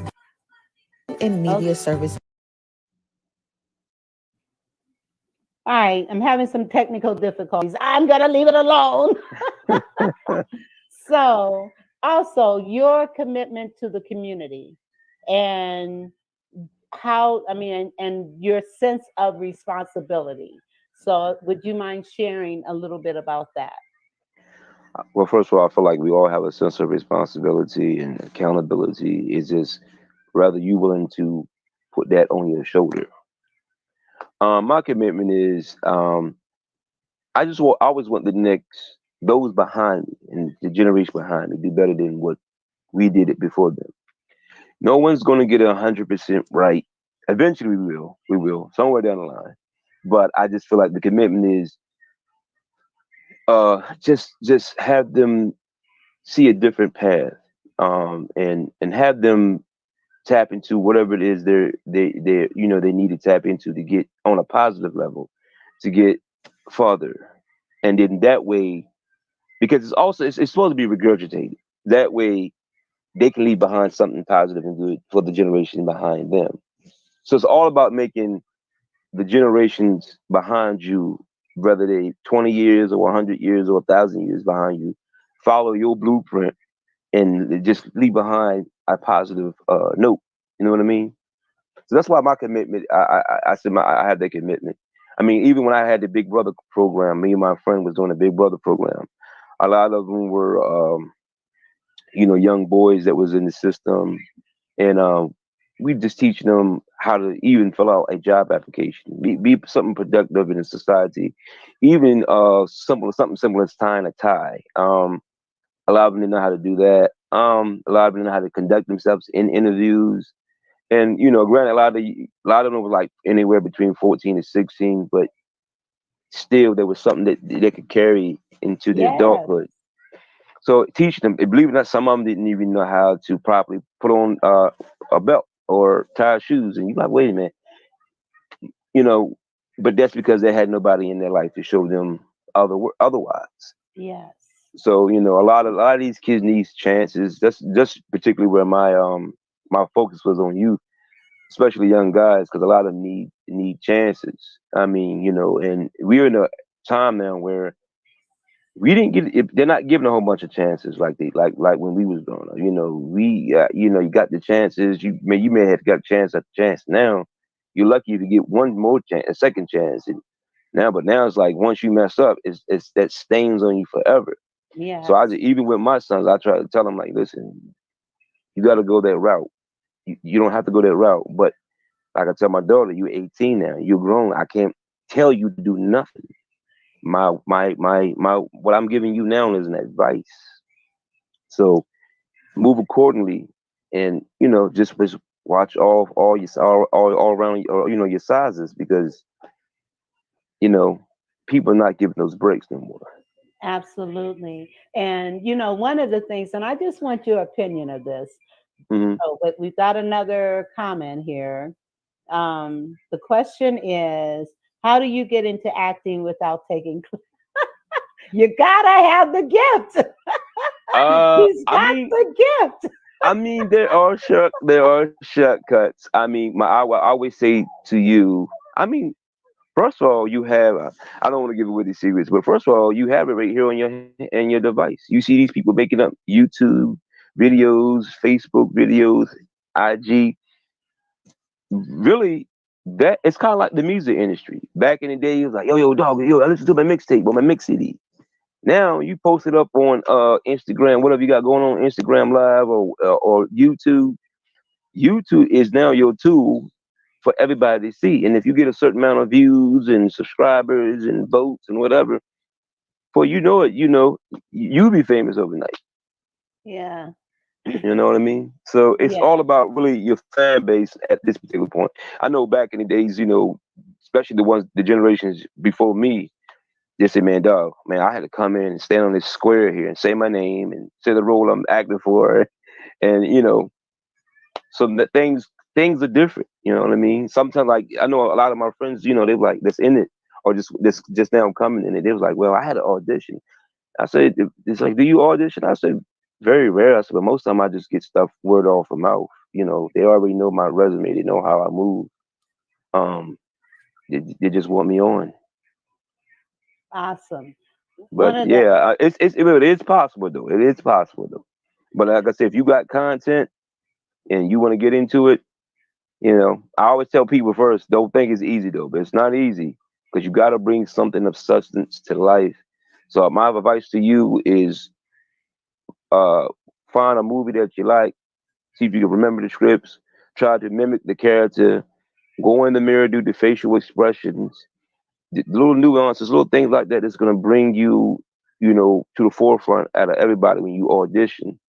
Because at some point in time, you're going to have to audition. You really can't get around that too much.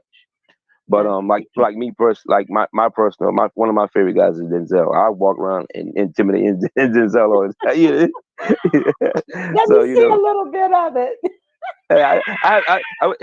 I do it for you. Okay. It's not perfect. He Okay. like sometimes like my sons do something crazy. I'm like, ha, ha, ha, ha, all right, my boy, all right. Huh? Oh wow. So Okay. yeah. Awesome. Awesome. Yeah. So he, I'll be quoting some of his movie things.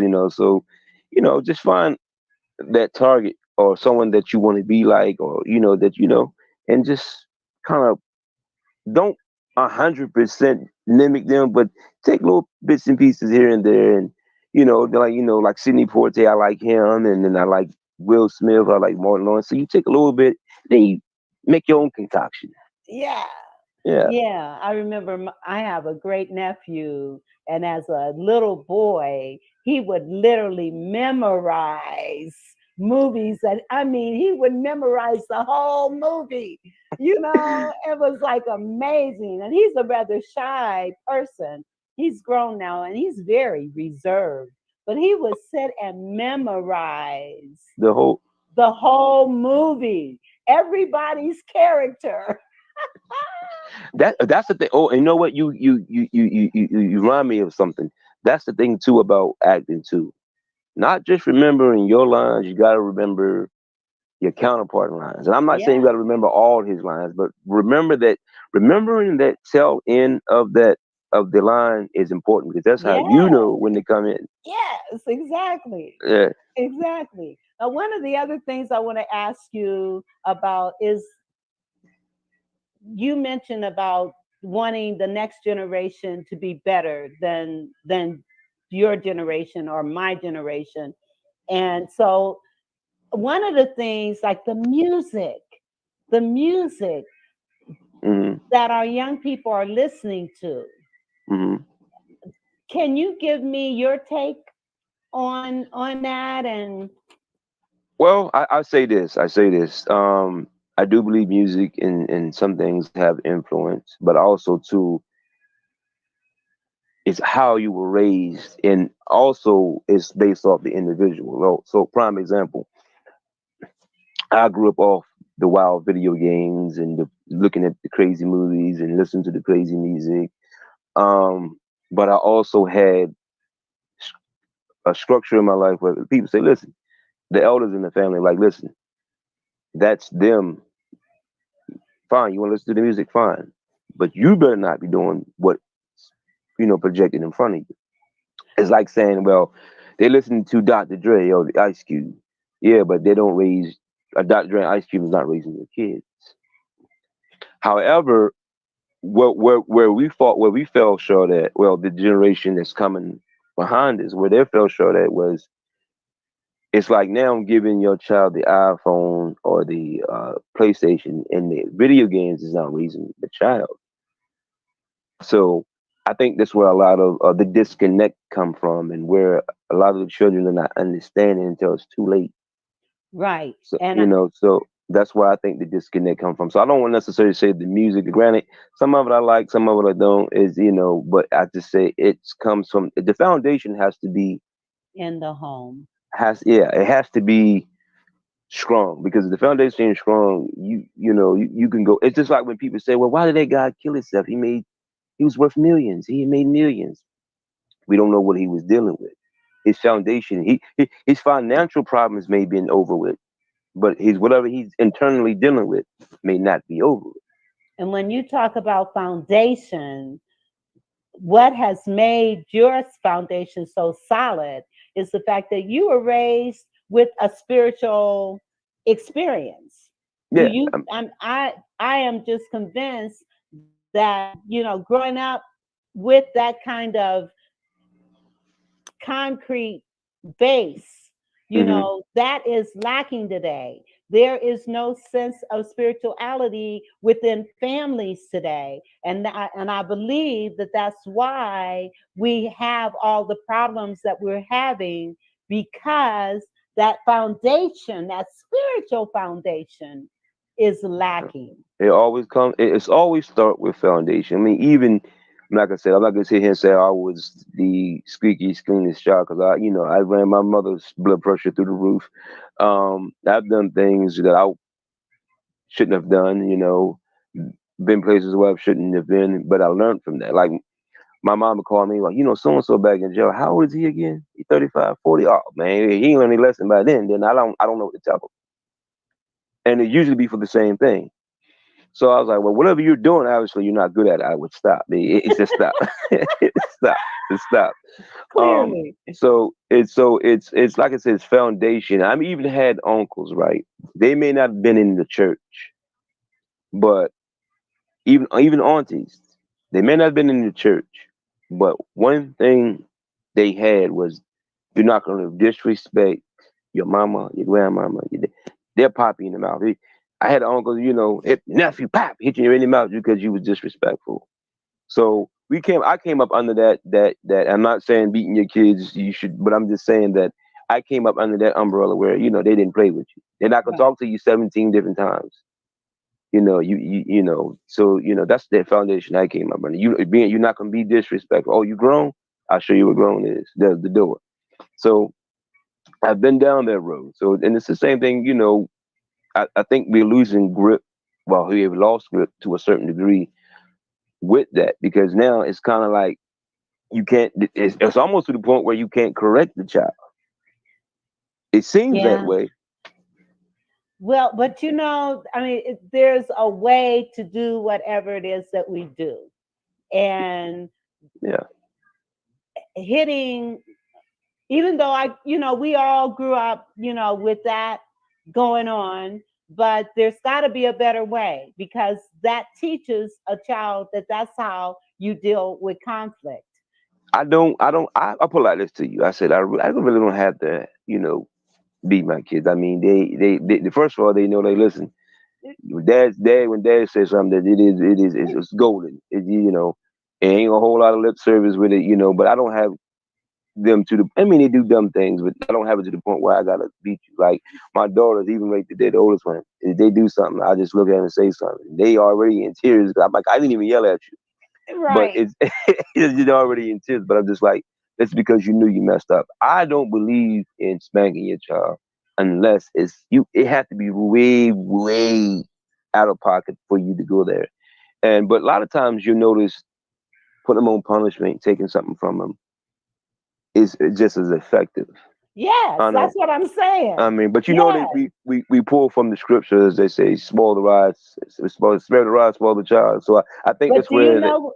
Okay, go ahead. I'm I sorry. think that's where a lot of our people, our elders, because you got to realize what we learn is regurgitated from the elders before and that. So we just going off what was given to us, coming up. Right, right. But when we know better, we do better. Not necessarily, because you can know all you want, but if you don't apply what you know, it means nothing. So That's true. a lot of people know a lot of things, but you just gotta apply what you know. You got to apply. Absolutely. Yeah. And when you apply, then you do better.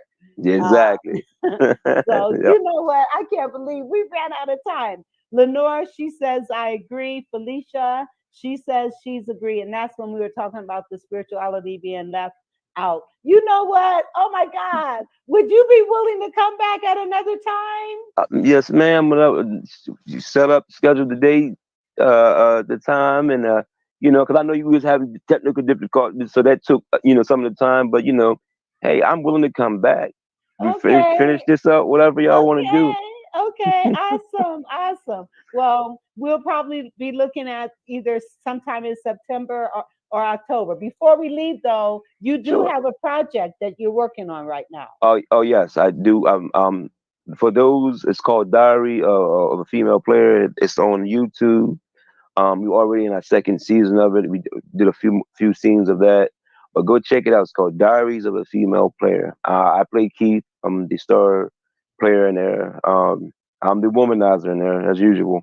But Yeah, I believe y'all like it. You also take something from it as well. Okay, and So that's what I think is important with movies. We need to be able to take something from it. We Yep. need to know that there's a lesson in it. Yep.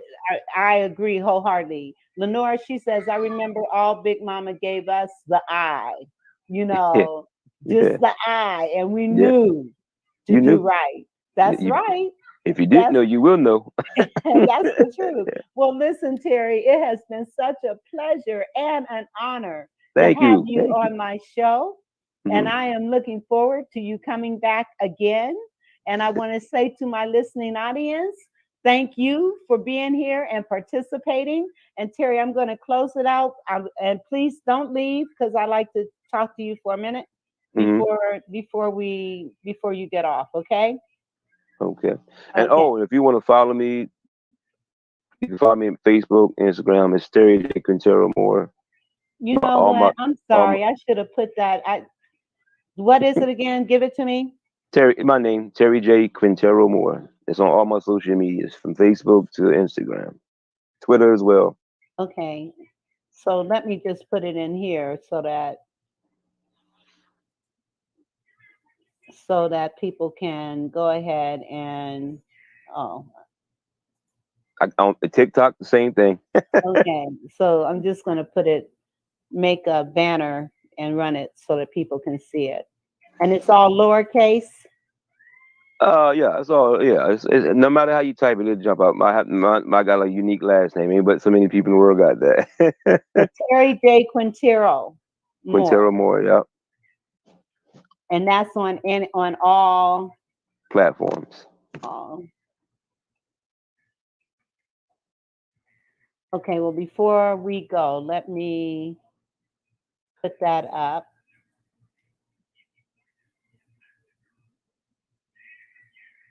Okay, there it is.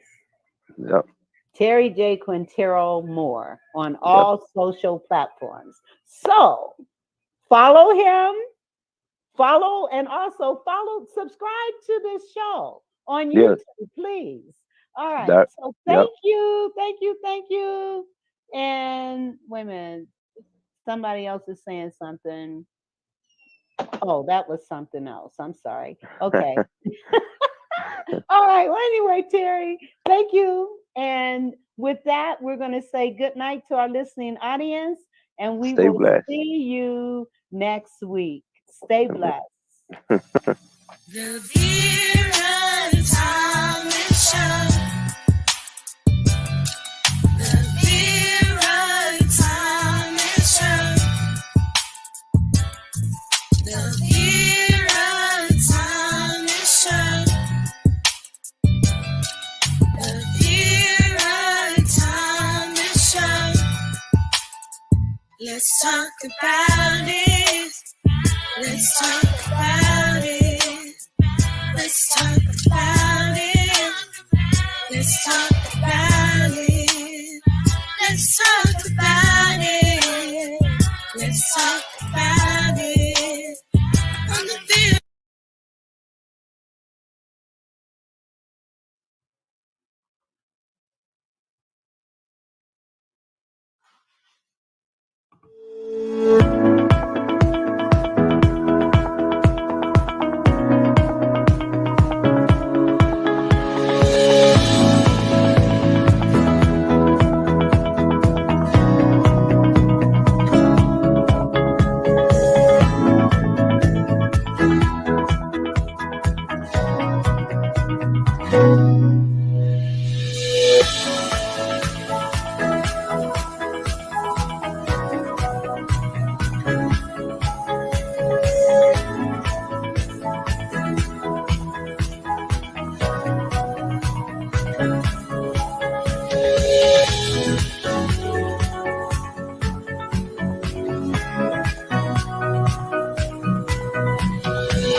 Welcome to the Tina Ramsey Show and Podcast, a show to motivate you and introduce you to celebrity.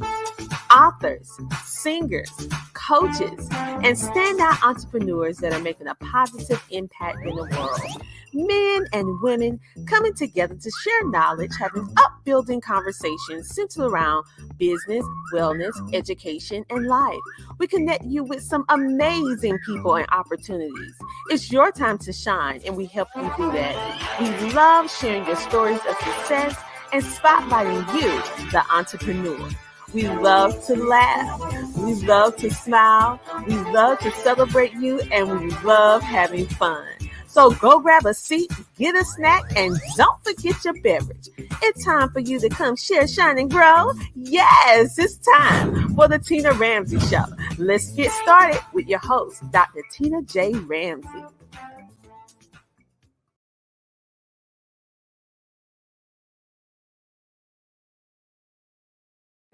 Hello, everybody. How are you doing tonight? I am so happy to be here with you tonight because we have our amazing featured guest, Cal G.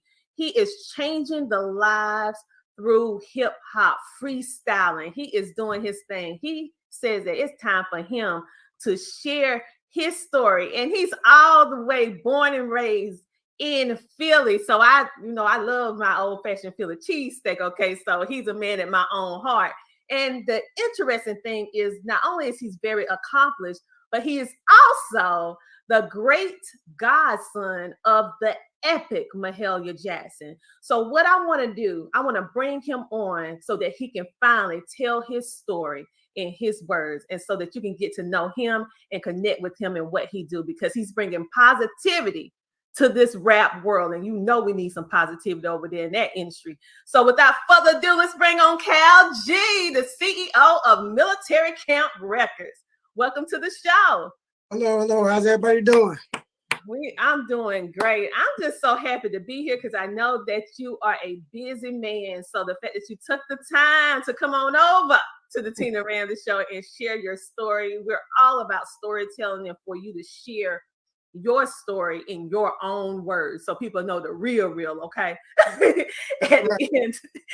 the end of the day. So first of all, having such wonderful lineage, being the great godson of Mahalia Jackson, and then you're walking into your purpose and what you desire to do, because you're not only a rapper or what you call freestyler, but you're a producer, you're an entertainer, and they just say that you're just an all-around hustler. So what gave you the drive to start doing everything that you're doing?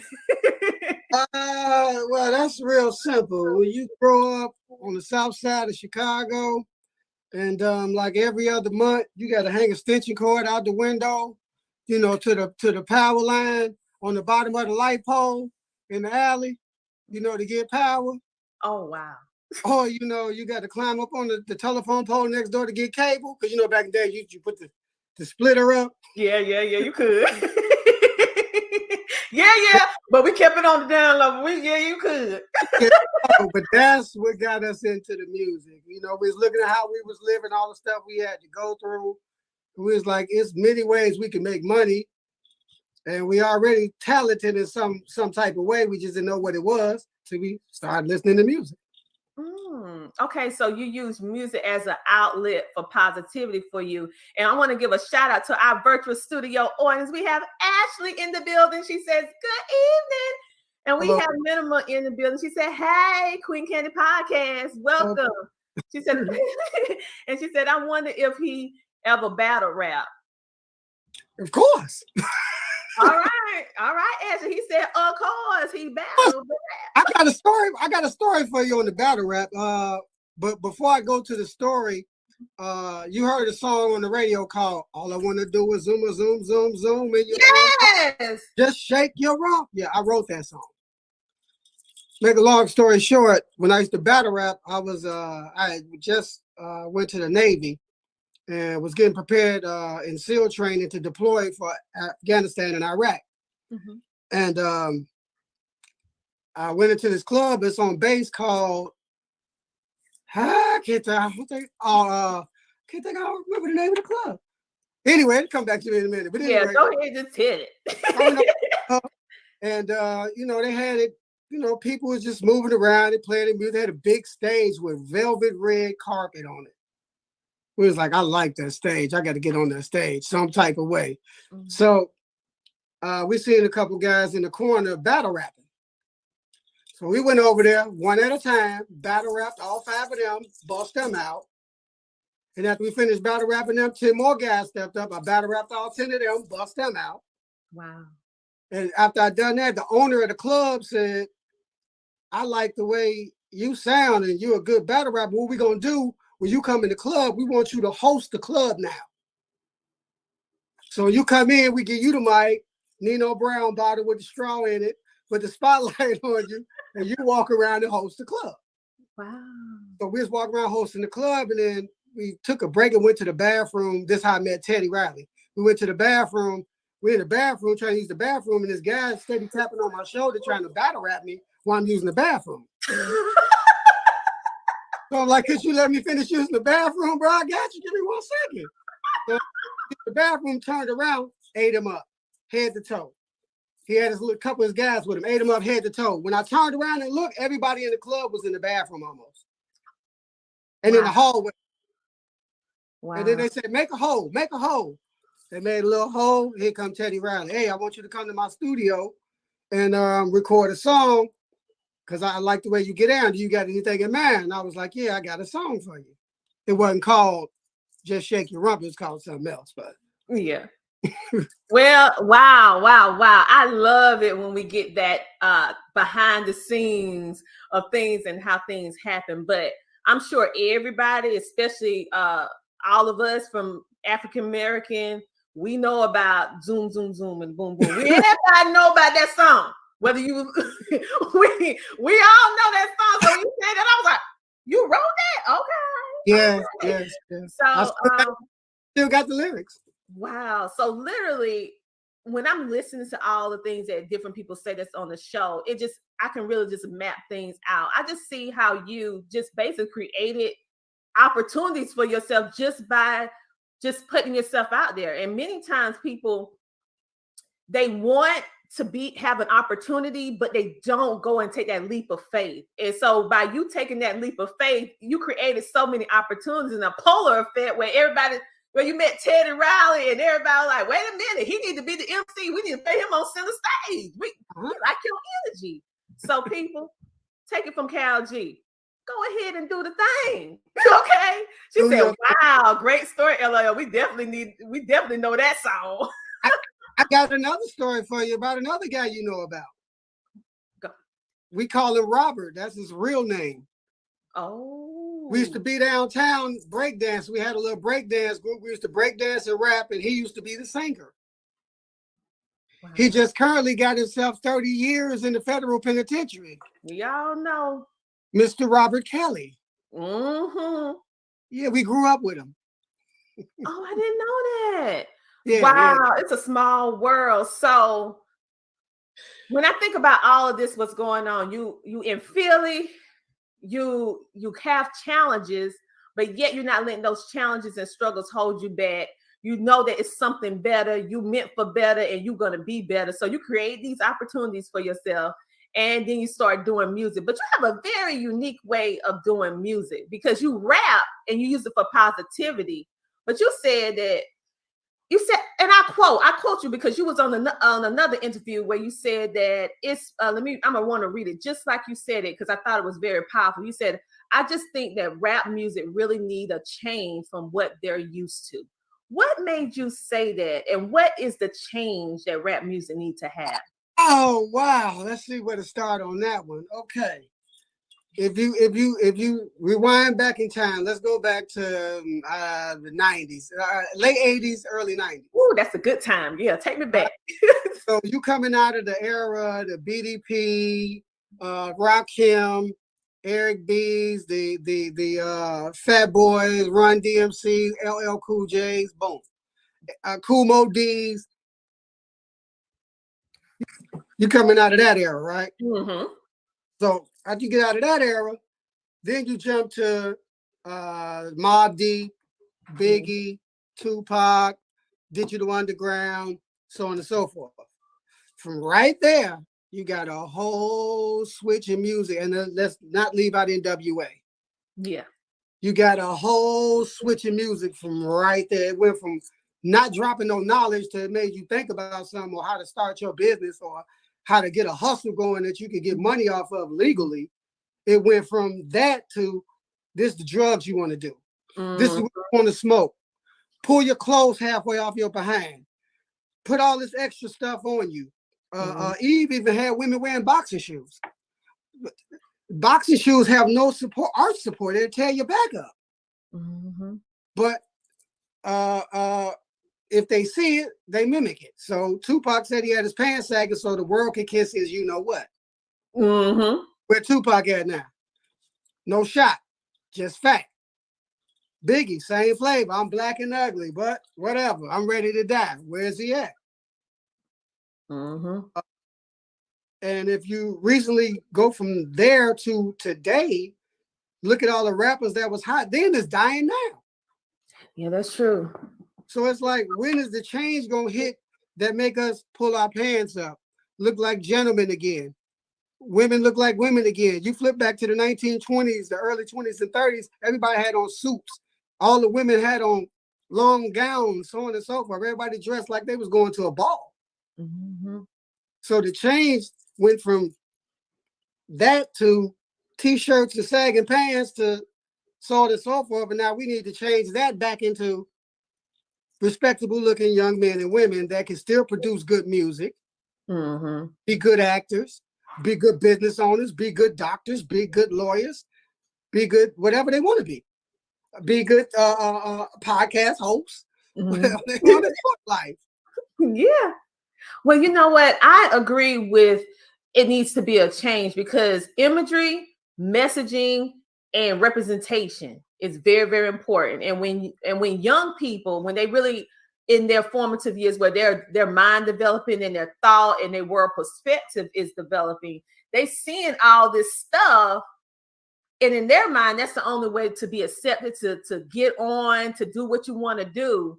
But it's better ways to do it because you're right. Back in the day, they used to teach us how, through the words, teach us how to build businesses. They should teach us about respect for men and women, family, love for family, your children. But now it's like, take them down, do this, do that now. And we get so caught up in the beat that we're not listening to the words. Right. Now, what would you rather hear? MC Light, Paper Thin, or WAP by Cardi? Of course, MC Light. Don't play with me. And Queen Latifah. Don't play with me. Okay, let's not go there. Because I like the real. I like the real, and I love storytelling, things that make you think and help you grow. And that's why they still here now. Right. Those were female artists. Yes. And yes.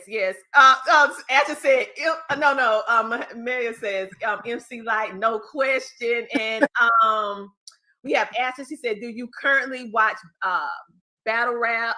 I'm sorry about that. I missed it. That was with the other question. Do I watch? Yeah, she asked you still do battle rap now. Oh yeah. Everybody's lunch meat. Everybody's a sandwich to get ate up. You know, if that's the arena you want to get in. All right. Well, you know what? So what we're going to do right now, you guys, I want you to hold tight because Cal G is in the building and he's spilling it all and he's telling his story in his own words and also taking you on an amazing ride through history, telling them about his journey in this business and how he is changing the narrative with what he does. So we're going to have this commercial break and we'll be back in a moment with the amazing Cal G. CTR Media Network was created for today's podcasters.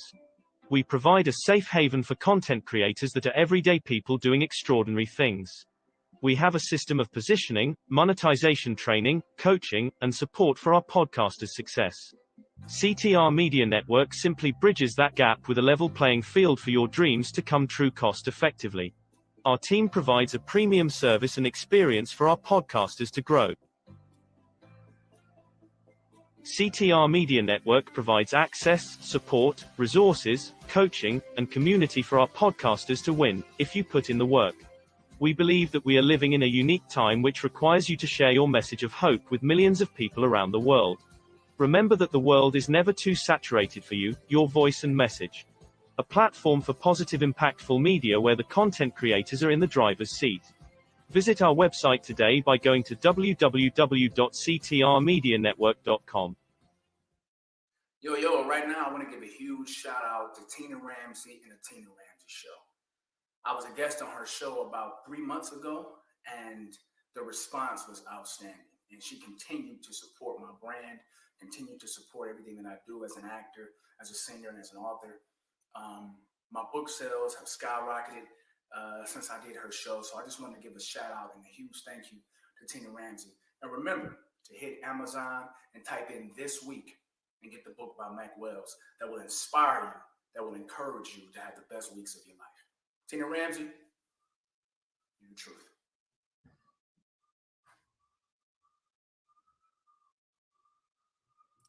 And just like that, we are back. And I'm telling you, we are having an amazing conversation and a trip down memory lane. Oh, he just make me just start thinking about all the good songs in the 80s and 90s.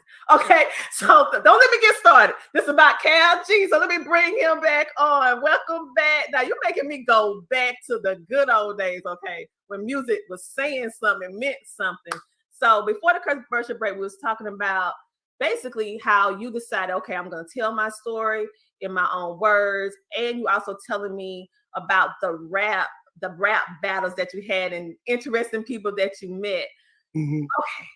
With all that being said, people would say, well, surely this is probably the only thing that he do because this keep him busy enough. But let me tell you some people, this man here is also has his own production company. He has a music career. So I want you to tell us about what made you decide to start Military Camp Records. Oh, wow. Okay. Well, of course, you already know I'm ex-military.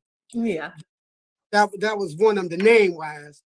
Starting the label was, we went to school to Art Institute of Houston, got our degree in music and video business. Mm-hmm. So we wanted to learn the ins and outs. That's why when we was down there in Houston, we met up with, these guys too, Pimp C, Bun B. I knew who they was before anybody even knew who they was, period. Mm-hmm. We were teaching them how to rap. Killer Mike, his first album was named after my old rap name, MIC. I taught him how to rap. So while we was doing all that, while we was in school, we had started a production company instead of a label. Oh, okay. All right, you guys. So we're gonna bring him back on in a moment, having a small little difficulties, but he was speaking about his label that he's actually starting. And what I like about Cal G as he come back on, he's doing something about it. You know how sometimes you have a problem, but then you create a solution to the problem. So what I'm gonna do right now, I'm gonna bring Cal G back on and go ahead and finish what you were saying about you decided to start a label. Okay. Okay, so like I said, when you start a production company, you only get 45%. What? Opposed to a label getting 100%. Okay. Just like if you're a sole proprietor, you get 100%. If you're an LLC, you get 45%. Mm-hmm. People don't know this stuff. So once we figured that out, we like, well, we might as well just start a label. Mm-hmm. So at that time, we was talking with your boy Lil J, Rap-A-Lot CEO, and he offered us a 10-year deal with no advance, and in the hopes that if your song doesn't go triple platinum, you get shelved and no release for 10 years. Wow. So we didn't sign that. So we skipped over that. Then we got this other production company wanted us to do something with them. They wanted us to sign. We was only going to get 2%. We didn't sign that. Mm-hmm. Then we, well, that's a whole nother something. If I get the shorty low, that's a whole nother story. So from that point, we was like, okay, all these contracts is bogus. Mm-hmm. All y'all really saying here is you want the money. The artist is really going to be nothing but a puppet, and you're just going to benefit from all his puppetry that you're going to make him do.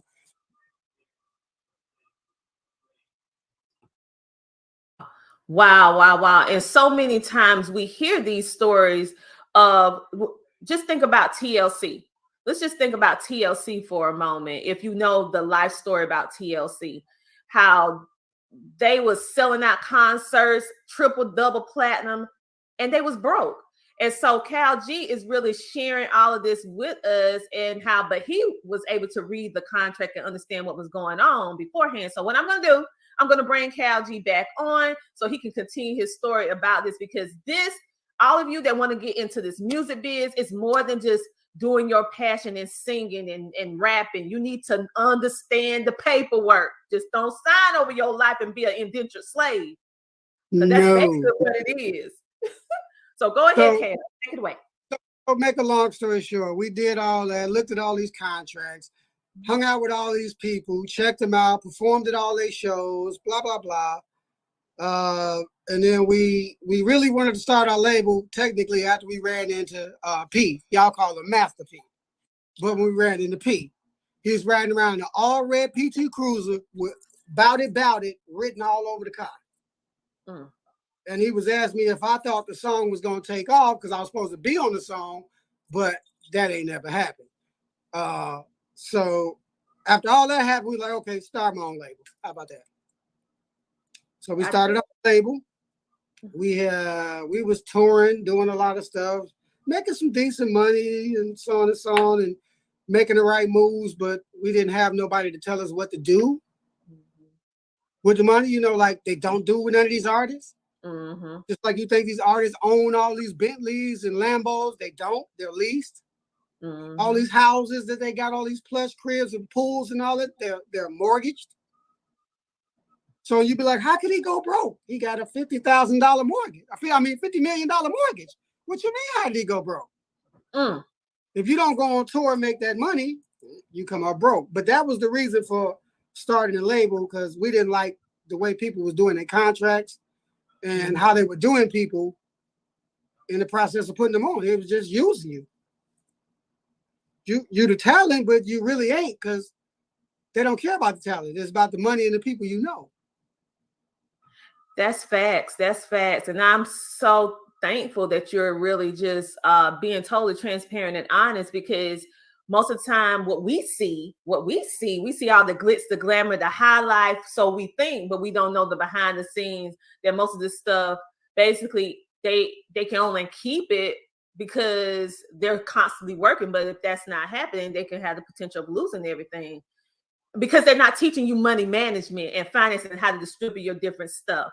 And so thank you for sharing that. But then we would think that you are done because now you a rapper. You done say, hold up, I know the paperwork. I'm not signing no bogus deal. So we're going to start our own label because we figured out how to do it the right way. But then you say, I'm not done yet. I'm gonna start acting. So what made you say I'm gonna start acting? I mean, people, when I tell you Cal G is the real deal, he create opportunities and he don't ever stop. So what made you say I'm not done, I'm gonna start acting? You know, when you're growing up, you know, you're watching all the movies when you're growing up. You see all the TV shows while you're growing up. You're looking at them, you're like, man, you never say in your head, I could do that. You just keep looking and watching, and every week you run home, watch your show, and such and such got shot or whatever, she had a baby, they got married, blah, blah, blah, blah, blah. We were sitting there looking at it like, I could do that. That don't look that hard. So we went and put ourselves in acting school. Wasn't nothing but $200-300, nothing major, to go through one course. Then the other course, it gets discounted if you go through the rest. It's only 3 courses of acting. So it's not like it's rocket science. It's just showing you how to be a good liar. Because to be a good actor, you have to be a very good liar. Wow. Because you're going into characters that's really not you. Okay. Go ahead. Tell me some more. So what we did is we started being an extra first. So we could see how the set works, see who the production crew is, see the people on the set, the actors, blah, blah, blah, blah, blah. So we started out on Empire, Fire, Med, CPD, APB, blah, blah, blah, blah, blah. A couple movies, the Nash Edgerton Project, this other movie, To Kill a Killer. Nash Edgerton Project, I played a basketball player that went to jail. You know, because I used to be real good at ball. I am still good at ball, but anyway, they wanted me to play because they see me playing with somebody. Like, oh, you got to play the guy that went to jail. That was the basketball player. So we did that scene. Then To Kill a Killer, which none of these were paid. These are all portfolio work. So I can meet the people, see how the cameras work, how the set work, how the catering crew work, all the people you network with, the design crew, the costume, the makeups, wardrobe, so on and so on. So after we learned everything, we actually got opportunity to act on the Empire. And they muted my lines, so I couldn't get my SAG card. Let's see, APB. You know the man Ernie Hudson, right? Yeah. Yeah, I got pictures with him. That's my homeboy. We pretty cool. And every time I show up on set, he come looking for me. Like, where McKell at? Where he go? We want to get the day start. He's like, nah, where you at? Until he see me. He didn't want to start till he see me show up on set. Because he was trying to wing me, and then they canceled the show. Wow, that's powerful. Boy, let me tell you, you just go ahead and just start writing stuff down in notebooks and journals so you can go ahead and get your biography going. Because that biography is going to be flipped into a Lifetime movie. Because just listen to this, I'm like, this is a movie waiting to happen. The life of McKell. I ain't talked about the war. That's something altogether different. I know. So I'm like, man, that'll be something that I'll buy to watch. I'm like, yeah, I want to know. Okay. Yeah. So, okay, music, rapping, acting, label, understanding the paperwork, basically speaking up for yourself and having your own voice, because you had the foreknowledge to say, when you're looking at things, you didn't look as a spectator, you look as a person to learn and absorb and say, hold up, I'm going on this set. Yes, I'm going to be an extra, but I'm going to see how the systems operate so I can duplicate and learn what I need to do. And most people just so caught up in the moment. Ooh, I'm an extra on the show. I'm an extra on the movie. You were like, yeah, I'm an extra, but I'm extra looking around to extra see. Watching everything. I got a joke for you too. You know how they bring the carts out for the actors and they make the extras go eat somewhere else? Yeah. When they brought the carts out, they used to go over there with the actors. See, that's how you do it. Create an opportunity for you to be a sponge to learn people. Okay, so you guys probably thought, not really, with all of that, and then knowing that his lineage and what his family come from, now you see why he got that tenacity and drive. But he didn't stop there, you know. This man like, no, I'm not gonna do it. Someone said LOL, Muhammad. But let me tell you something. Okay, so we think you stopped there, but no, you did not stop there. You end up developing your own shoe line, your own sneaker line. So tell us, why did you decide to develop? It just wasn't any old thing. You had to custom put this together. So tell us why you decided to do this. For one, this might sound strange to a few other people, and it might not. But how many black-owned shoe companies we got? Not too many. Yeah. How many? Many. How many black shoe-owned makers do we got? Oh, definitely not. I don't even. That's a good question. I have never heard of anybody that. No. So we also got clothes too, but we'll get into that in a minute. But when people don't comprehend that if you want something done, sometimes you got to do it yourself.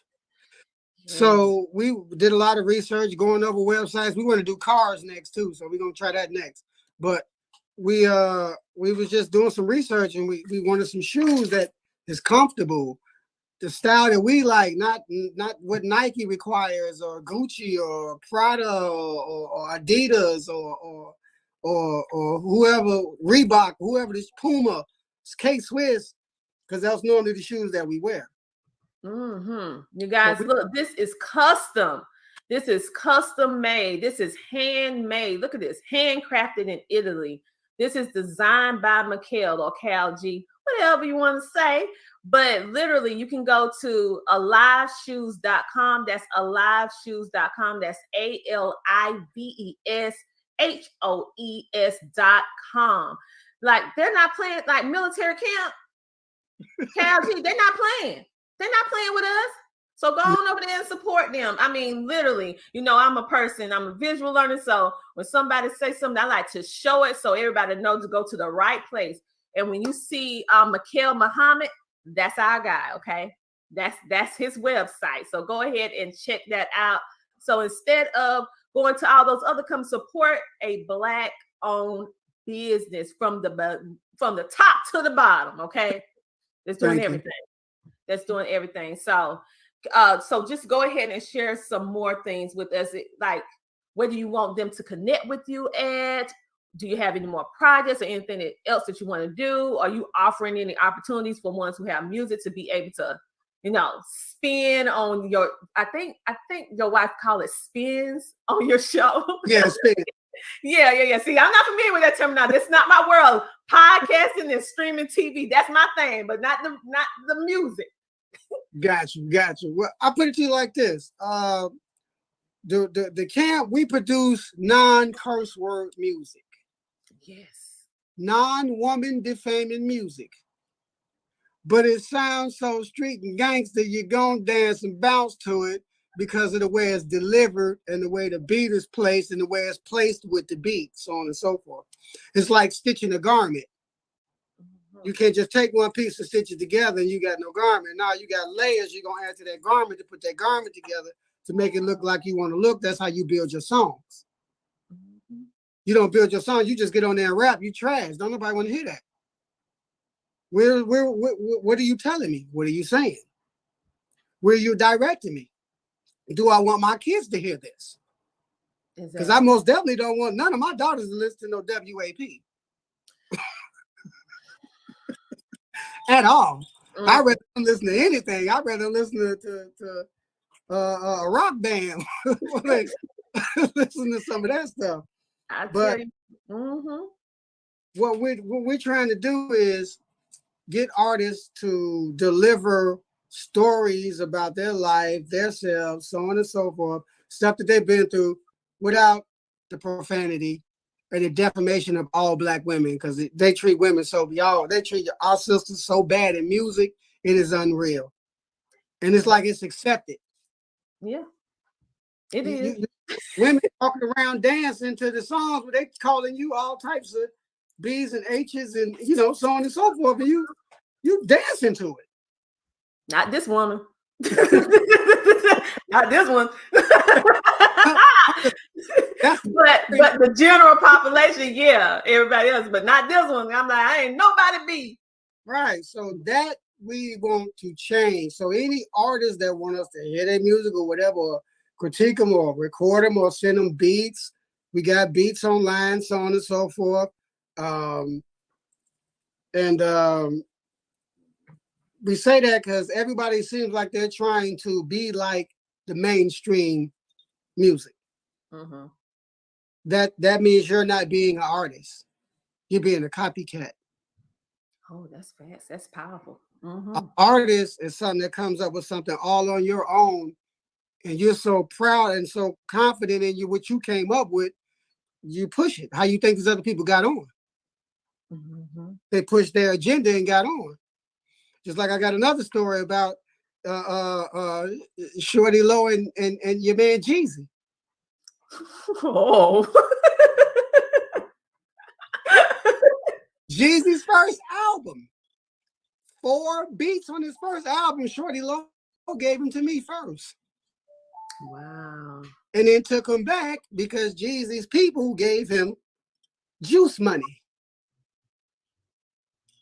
And then Jeezy's album come out, boom. Mm-hmm. Now I don't know who else Shorty Low crossed, but somebody cut his brake lines. Oh, wow. Wow. So let me tell you something. You know a lot. You experience a lot. Literally, like you could write one epic book, okay, that can be flipped into a movie. I do got a movie script I just finished too. I knew it. I knew it. I was like, listen, this man live, he need to be telling, he need to be having a movie. I knew it. So you just keep me in the loop when that drop, because I'll be your first person to watch that movie, okay? And we bring you back on the show.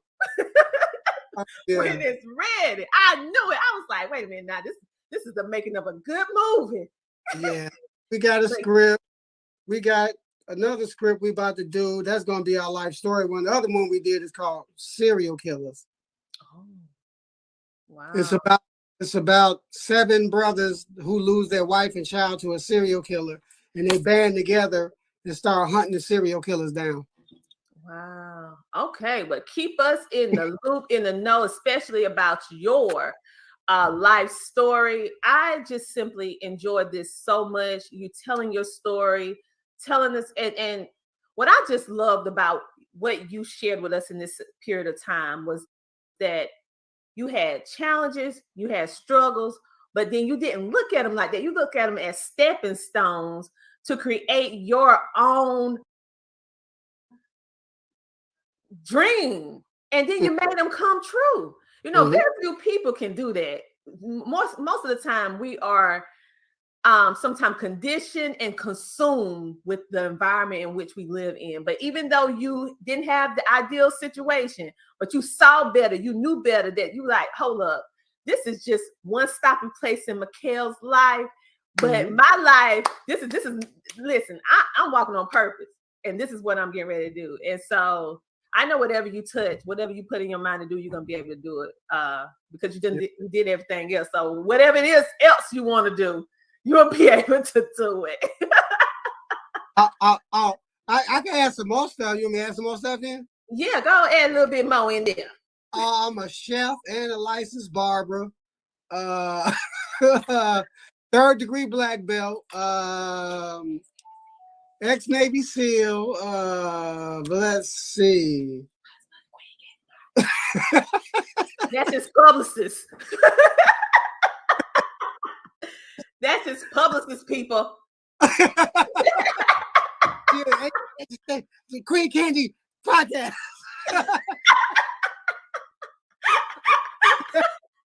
Like, give me a shout out, boo. Give me a shout out. In the Queen Candy podcast, y'all. Someone in our virtual studio audience from Facebook said he do it all. Yes, he do, and do it very well. She thought, and then Muhammad said, "Stop telling on me, LOL." All right, so tell us any place that you want our audience to connect with you on. I know that you'll be playing beats and stuff sometime on Clubhouse. You guys on the radio. You have the Queen Candy podcast. So tell them some other ways in which they can get in contact with you. I mean, technically, you can just go on to Google and type in Military Camp Records. Everything's gonna pop up. I got a business page on Google. Oh, see, if you not hey, like I tell business owners, if you're not Googleable, you don't exist. This brother is Googleable, okay? So he just said, "Wait, make it easy. Just go ahead over there in Google and just look him up, his label, and you'll be able to connect with him. Of course, make sure to stay connected with him. He also is on the Queen Candy podcast. They do some things on Clubhouse. You can check out the Queen Candy podcast on CTR Media Network. She's also on radio. You guys are on radio as well. So those of you who are artists, positive storytelling. And it don't gotta be always religious. Positive means other than just religious. Exactly. So no cussing, no profanity. But if you have some music and you would like to get it out, they do offer that opportunity for you guys to. They call it spins. Many people used to ask me, "Tina, will you play my song?" I said, "This is not the Tina Ram Show, not no radio. Listen, I don't know how to do that." Like, so this is the person that you get in contact with the spins, and they'll let you know whether or not you fit their criteria, the type of music that they air on their platform. But literally, their platform is everywhere, including CTR Media Network, but not just there, it's all over the place. So you will get an incredible amount of visibility. And you have the knowledge of Mikhail or Cal G, knowledge of this industry from the back to the front and all in between, what nobody don't want to tell you. So I see some mentorship. I see some mentorship for Cal to be doing, but that ain't free, people. Mentorship is not free. So y'all trying to get up in this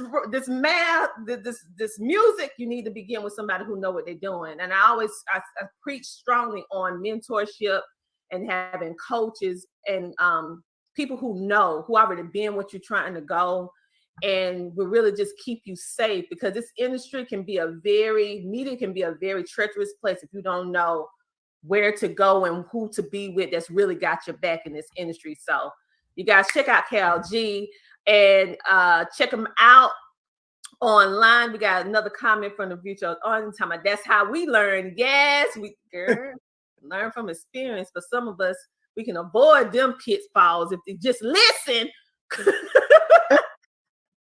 Just listen. Yes. So Cal G, I am just so excited that I was able to meet and speak with someone that is one of my favorite singers, which is Mahalia Jackson. And you're the great grandson of Mahalia Jackson. And I used to watch it, like you were speaking earlier about the people that we watch on television, but we never even thought about being on television. But I just watch her sing. I'm like, oh, I just love her singing. I just replay. Well, back in the day, we rewinded. We had to rewind. Now I hate myself. You had to hold that reverse button. Yeah, like and hope the tape don't mess up. Don't pop.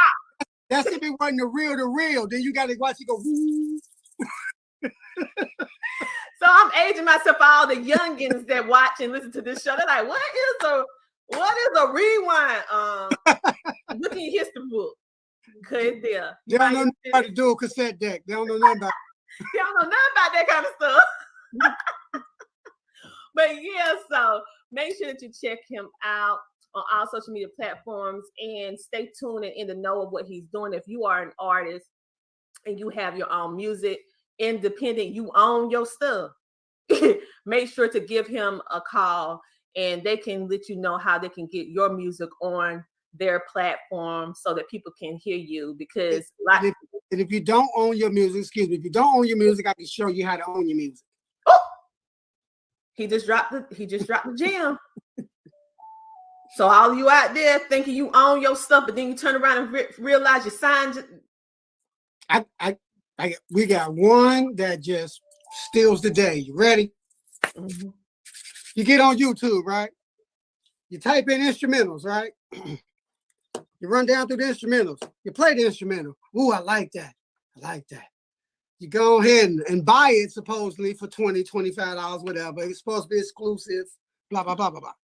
And then you go ahead and do a song and the right person hears it and it blows up, right? Mm-hmm. Let's say you get a million spins.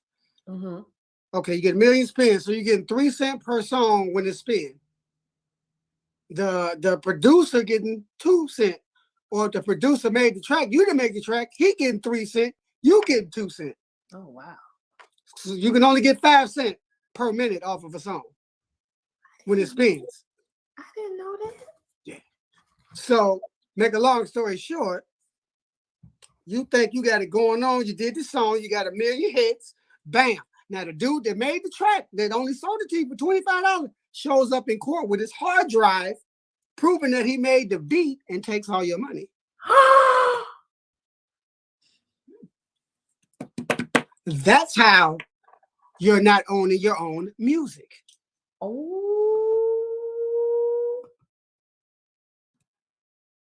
Oh, I'm sorry. This is like a cold silence just happened. Oh.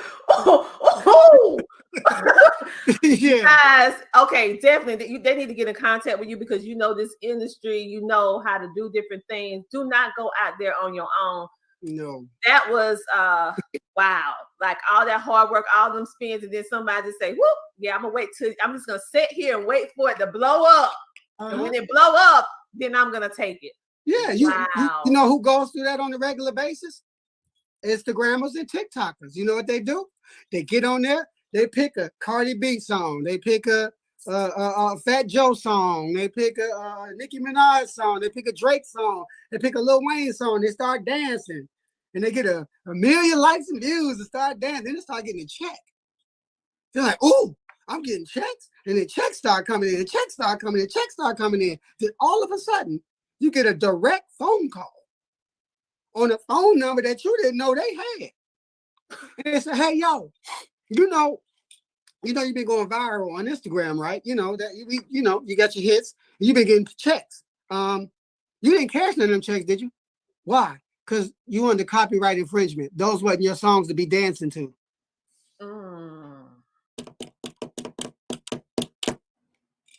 You don't own your talent because you're dancing to somebody else's music.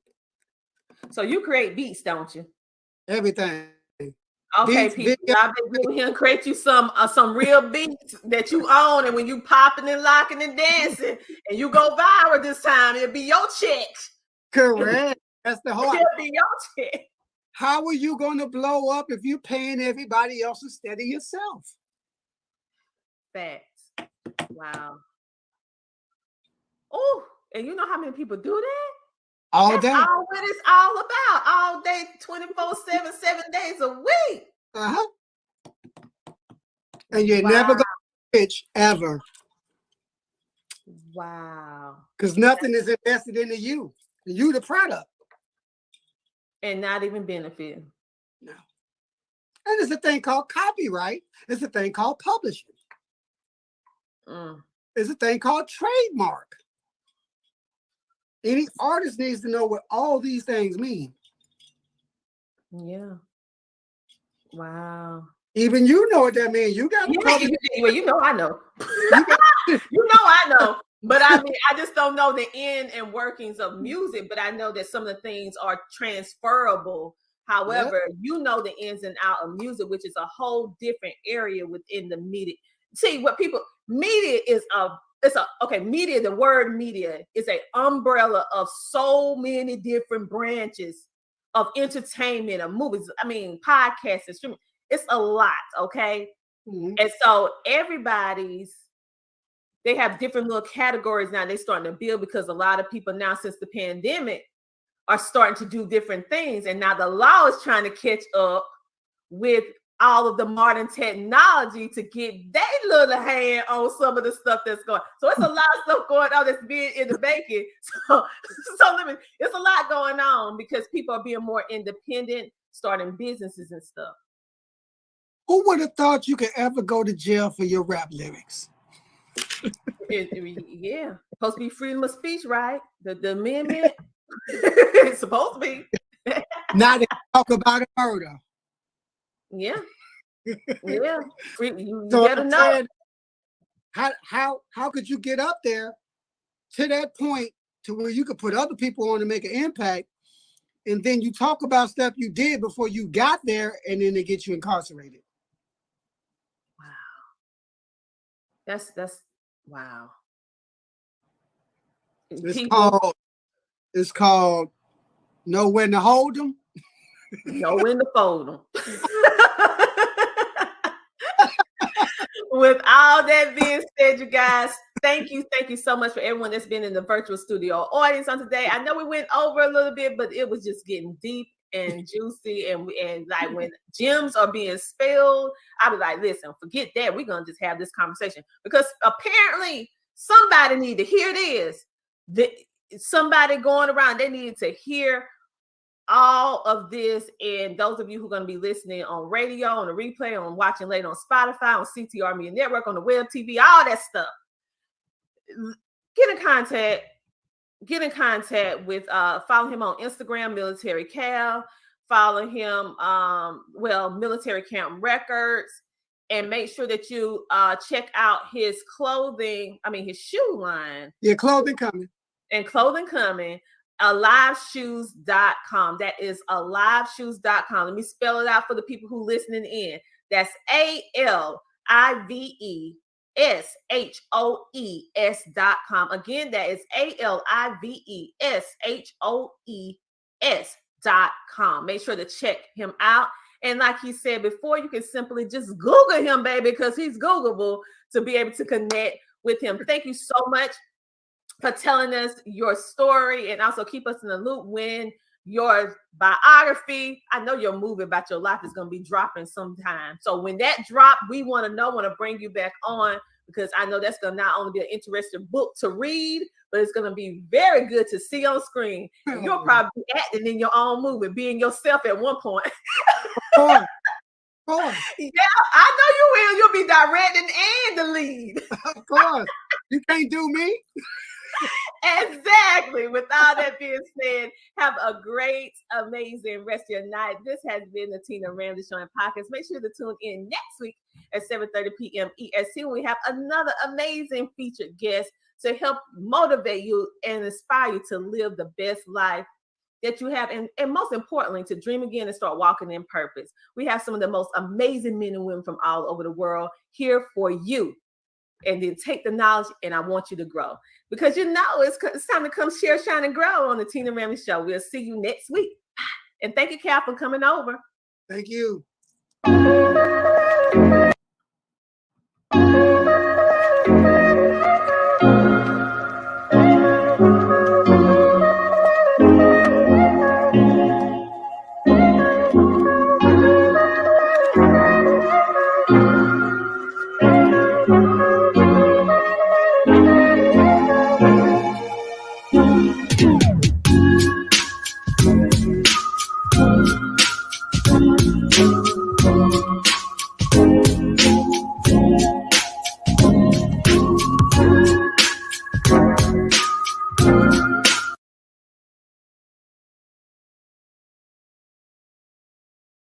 On, it's your girl Joy from Be the Difference Clothing. I am here today because I have another unboxing that I want to do with you guys. This is a pair of sneakers that I purchased from Fleet Feet. I really like them. I like the service that they provide. They're local. They're right in Hoboken, New Jersey. That's the location I went to. But they're always kind to me. And I had to get these especially shipped because they didn't have my color or size. So if you are in the need of sneakers, then you could definitely go to Fleet Feet, and they don't have your color or size. You can get it ordered, and then also they do have a really nice return policy, and I'll go over that in a few minutes. But again, we have our handy dandy opening tool. I have to remember to keep it away from me. We apply a little pressure. Let's get this opened.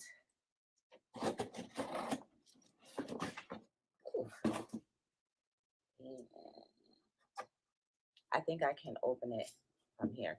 So I'm going to put my utilities away. Ow, I think I got a paper cut.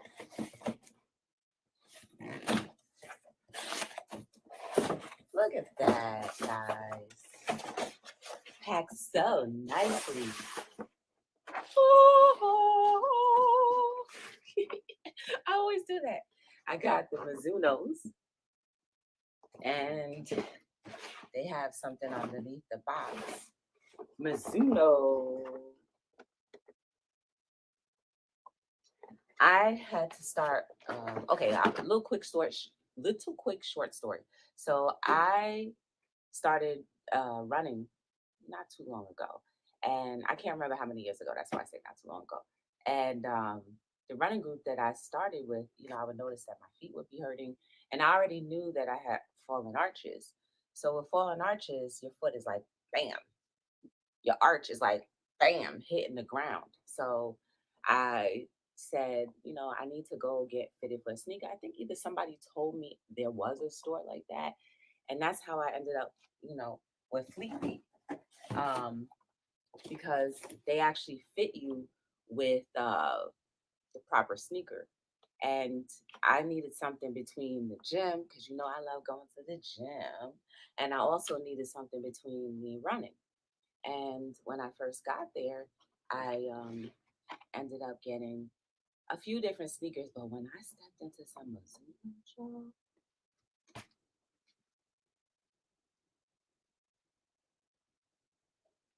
these Mizunos felt like heaven. It felt like heaven to me. So I went ahead and I've been a Mizuno fan since. I got a classic black. This is the Wave Inspire 18. Take a look at that, guys. They had to mail these to me because they didn't have the black. And look at the bottom of the sneaker. Look at all of that grip. I have been wearing the 16s for so long that the soles are worn out. So just in case you guys don't know, if you are into the running situation, when you look at the bottom of your sneaker, if the soles are completely gone here, meaning like this grip right here, you see how it's nice and thick? If there's no thickness and it's just flat to the floor, then go well, you need to replace your sneakers. Those are the people who are in that running game, right? And when you see this right here and this is where I get my arch control, y'all. I get my arch control from here. It lifts me up like I'm in heaven. And it gives my arch that support that it needs since there's nothing there. So this is the black one. And I've been a diehard Mizuno fan ever since. And this is the other side. Look at that. Brand new out the box. And then look at the bottom again. You see how the bottom has, look at that. You see how far away from the ground I am? Do you see how far away from the ground I am? So when I go to the gym or run, I won't feel like my feet or my ankles or anything is hitting the ground. Solid impact. And guys, listen, you need to take care of your feet no matter what. Don't go running around here in shoes or sneakers, especially sneakers. Don't go running around here in sneakers that are uncomfortable and that are not good for your feet, because it kind of messes up your lower back and your spine and all that other stuff. So when your feet are in line, your whole body is in line, okay? So think about that. Let's see, what other features do we have here? Ooh, they have care instructions. Oh, another cool thing about Fleet Feet. If you look back, I have a video. I'm gonna attach it here. I have a video of when they did a full foot scan, so they could check the levels and stuff. It was pretty cool when we went shopping for sneakers. So here's the care instructions. They have it in a couple different languages, and I think that is so dope. Mizuno.com, or you can go to your local feet and sneaker specialist to get a pair of sneakers that will fit properly for you. I'm so grateful and thankful that they absolutely did fit me with something that was amazing. And they take their time too, guys. They absolutely took their time to make sure that I got the right fit. So time was not an issue with them. So I'm excited. I'm happy. I'm thankful that they sent this to me. I'm thankful that I was able to do this little review for you guys. Hopefully, you have been inspired and maybe you learned something new. If you haven't already done so, please like, subscribe, and share the content on this channel. You'll definitely get a little variety of everything. And if you like the t-shirt that I wear, then go ahead and shop BeTheDifferenceLLC.com. Guys, I really don't have anything more to say, but definitely make sure your feet are happy, because the rest of your body will be more aligned when you do so. It's your girl, Joy, from Be The Difference Clothing, signing out for another video. I'll see you guys soon. Have a good one. And don't forget, You are beautiful and amazing. Shop BeTheDifferenceLLC.com. See you soon.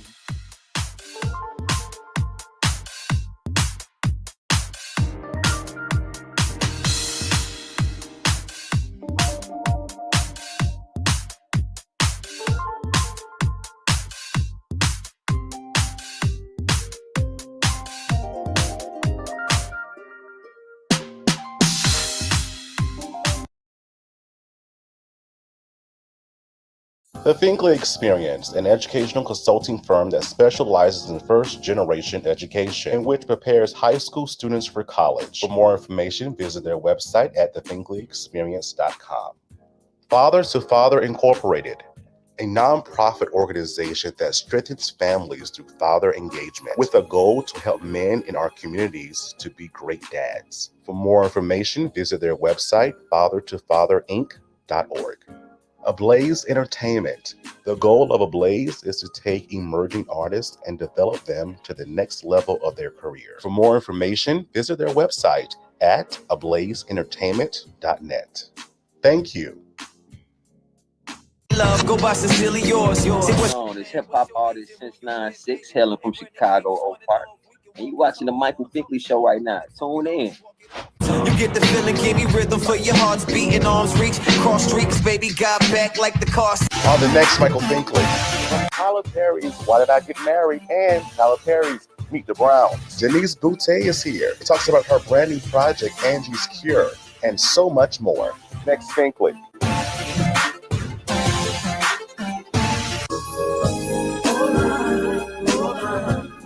It's my biggest dream come true. Hold on, hold on. It's my biggest dream come true. Hold on, hold on. Hello, everybody. Welcome to the Michael Finkley Show. Thanks for joining us today. Now, y'all, don't pay attention to my hair because I like it. I do like it. I'm trying something new. My dreads are growing, and I'm just trying different styles to see, what kind of suits me or what have you. And so one day I was in the mirror. I was like, you know what? I'm gonna put it in a ponytail and I always hang it back, right? I'm like, let's try it up, right? And it kind of works for me. I like it.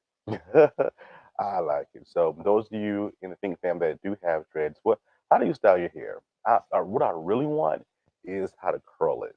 Get a nice tight curl. So if you have any instructions for me in that regard, leave me in the comments below because I really want a nice curl to go along with it. But anyway, I'm just experimenting, y'all. So bear with. I'm gonna get it right. I promise you. But I like it. I like it.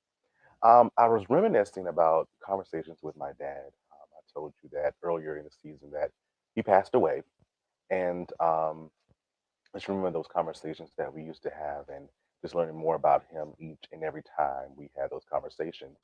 And I remember conversations where he used to have, I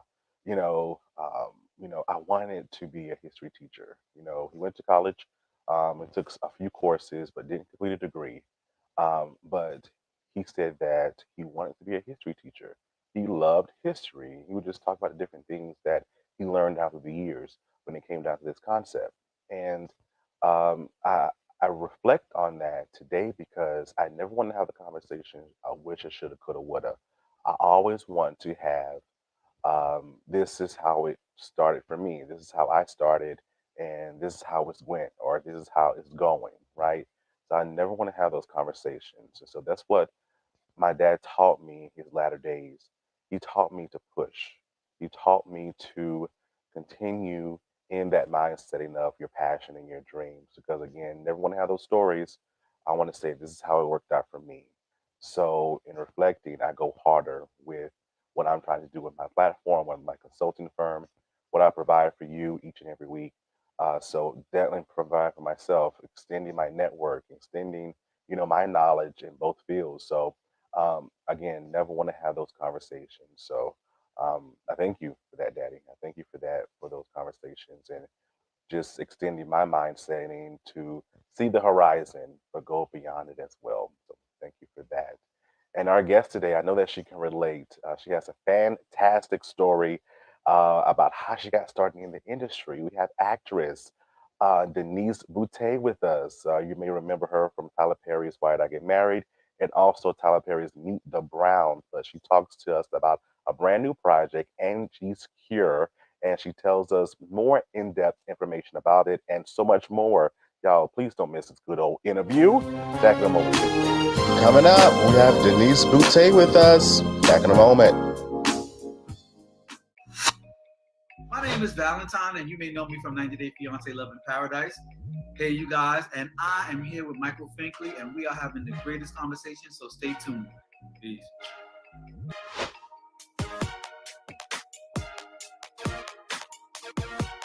On the next Michael Finkley. He's our smart dad. Smart Dad's here. John Marshall Jones is with us. He chats with us about his role in All-American Homecoming and the work he does with his fraternity. Next Finkley.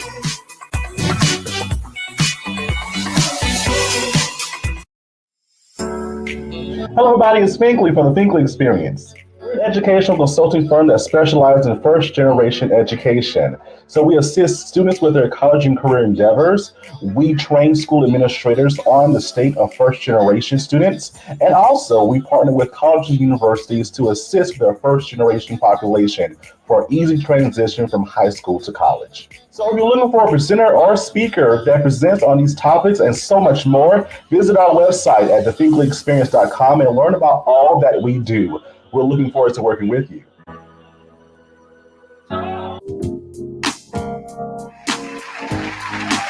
Everybody, welcome back to the Michael Finkley Show. Now, y'all, my next guest, you have seen her on the national syndicated talk show, TV show, Meet the Rounds, and also the blockbuster, Why Did I Get Married? Y'all, she is no other than Denise Boutte. How are you, Denise? Hey, how are you? I am, like I said, super, uber, duper fantastic. Thank you. Yeah, Yeah. I mean, thanks for mentioning Why Did I Get Married? People just, oh my God, they love that character. I never get cussed out. Yeah. No, side note, all that. Is it true that you almost got jumped? I didn't get jumped. I got, they came up really quickly behind me, but no, I didn't get jumped. Oh, okay. They did a little cussing, but at the end of it, it was a joke and all that fun stuff. So, you know what I say when people get back on me for a Trina? I'm like, you know what? Thank you so much, because that means that obviously it stuck out in your mind, and I did a pretty darn good job of being a hoochie. Listen, we're convincing over here in South Carolina. Listen, we believed you. Like, you can't stand her. It's so funny because she was an undercover hoochie. Like, she was so nice. She was so kind. Who would have thunk it? You know what I'm saying? No, you wouldn't have taken this nice little girl for undercover trying to get with her friend's husband. Who would think that? That part. Little sweet little Trina. Yeah. I'm telling you. Oh, that was some darn good acting. I tell you that. I tell you that. But People still hate me till this day, so I'll take it. Did you know, even growing up in Louisiana, that, hey, I want to be on that big thing they call a movie screen? Absolutely not. No. Really? No. My very first dream was to get off of the darn farm. So that's what I was aiming for. I knew I had to get a scholarship because, moderate means or whatever. So I knew in order for me to go away, to go to college, I had to get myself a scholarship. So thankfully, I was able to do that. And I went to LSU, but the last thing on my mind was acting. Never in a million years. Mm-mm. How did it come up for you? I mean, I was in corporate America for 5 years, and I was in advertising, doing really well. I was actually an account director before I left, so that was pretty good. That was like a quick little advancement or whatever in 5 years. Mm-hmm. But all these signs, it's so hard for me to explain it, but God made me do it, and that I couldn't say no. Like, all these coincidences continue to happen. Like, one of the places where I worked at, Fossil, for instance, they wanted to hire some folks around the agency so they could, basically save on hiring actual models. So a few of us laughed at it, and then we volunteered. We did it. The posters went up. That's how I got an agent. They called and inquired about a few of us or whatever that were up in the stores. They were launching their clothing line and got a call. Before that, one of the other agencies I work with, we represented the Pampers account. the girl that was cast, they kind of like, that's kind of not what we want. And so the client's like, you know what, Denise, that's who it is. And I'm like telling them, oh my God, this is so flattering, but yeah, that's not what I do. And my boss at the time was like, oh yeah, you are. Like, yeah, the client gets what the client wants. You're going to have yourself in front of there on that blanket and you're going to play with that baby. Like you love that baby and you're going to go.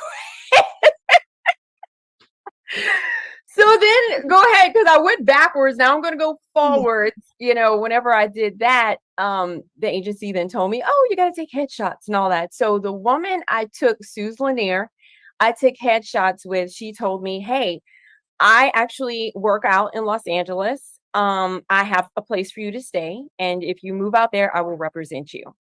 And at the time, she was partnered up with the guy, Jasper, who is actually still my manager till this day. Jasper Till Cole, this love day. Jasper Cole. So, so yeah, so I came out just to kind of see what, you know, the goings on was. And I fell in love with her, fell in love with Jasper, threw caution to the wind, quit my job. I'd just been married for 6 months. And my husband at the time was like, go. He was like, I'll meet you.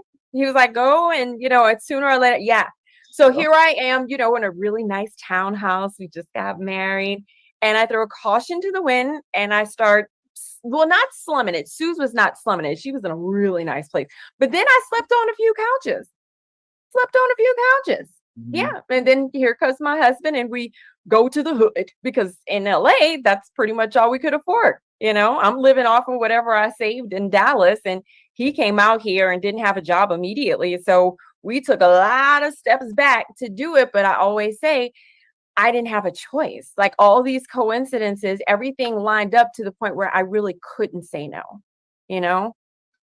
Yeah. You know, that's a good story because a lot of people see the glitz, the glamour of it, and they don't see the process behind it. They miss No. that part. Well, and that's what I will say. 9 times out of 10, when you hear someone, you know, actually going with their gut and chasing this, they slumming it. Like, honestly, I mean, it's just like, you know, started from the bottom. Now we here, like you really and truly, and it never stops. I mean, let's be real. This thing never stops. You got to stay on your grind and it's feast or famine a lot of times. You know, sometimes you just kind of right here, just kind of lulling it up. And, you know, hence the reason why I have multiple, you know, multiple streams of income, you know, but whenever that whole acting thing takes off or whatever, that's what you waited for. And you better hit that ground running. You better be prepared. Okay. Let's go. You better be ready. Yeah. Yeah. If you say, well, you got to be ready, you got to stay ready. You know, that's kind of how it is. Yes, ma'am. I love it. I love it. What in that process though, because I always say that the process is for us, right? We learn, we grow, we improve. The results are for everyone else. What did you learn about yourself during your process? You know, with the process of actually getting into the business or the process with regards to getting into character, like which one are you talking about? Oh God, that's a long conversation. You know, give us some bullet points. I would say that I'm more resilient than I thought. That I know how to bounce back, you know, which is just dust your ass off and get back in the game, you know. And there were times, I mean, honestly, where I could be like, I don't know if this is what, you know, the Lord provides whenever you're ready. And I think I'm ready, but it ain't happening. And now in hindsight, you know, for instance, with this latest project, I've always wanted to do a thriller. I've always wanted to do all these things, but I don't think that skills wise, I was prepared. You know, a lot of the roles that I've had, you know, that I've been wanting to do. And I was like, ooh, I'm ready for Charlize Theron. I'm ready for my monster. Oh my God, I'm ready for my, you know, monsters ball. I wasn't ready for that. You know what I'm saying? I really wasn't. You know, I wasn't capable of achieving those types of performances. And now in hindsight, I'm like, oh Lord, you know how God saves you from yourself? Every time.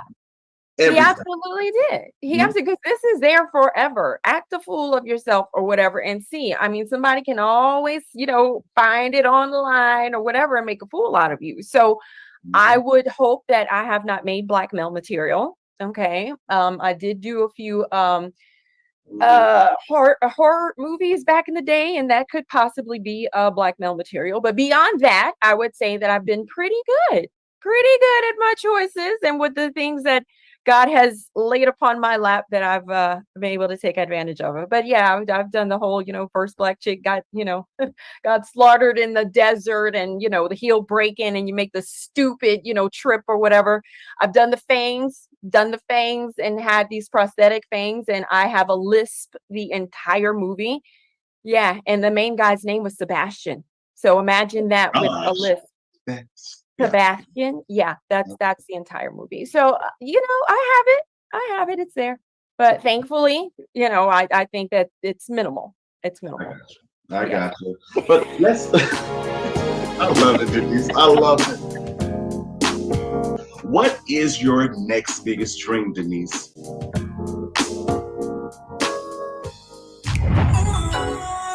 Hey guys, I'm Otis. And I'm Charlie. From Put a Ring on It, and you're watching The Michael Pinkley Show.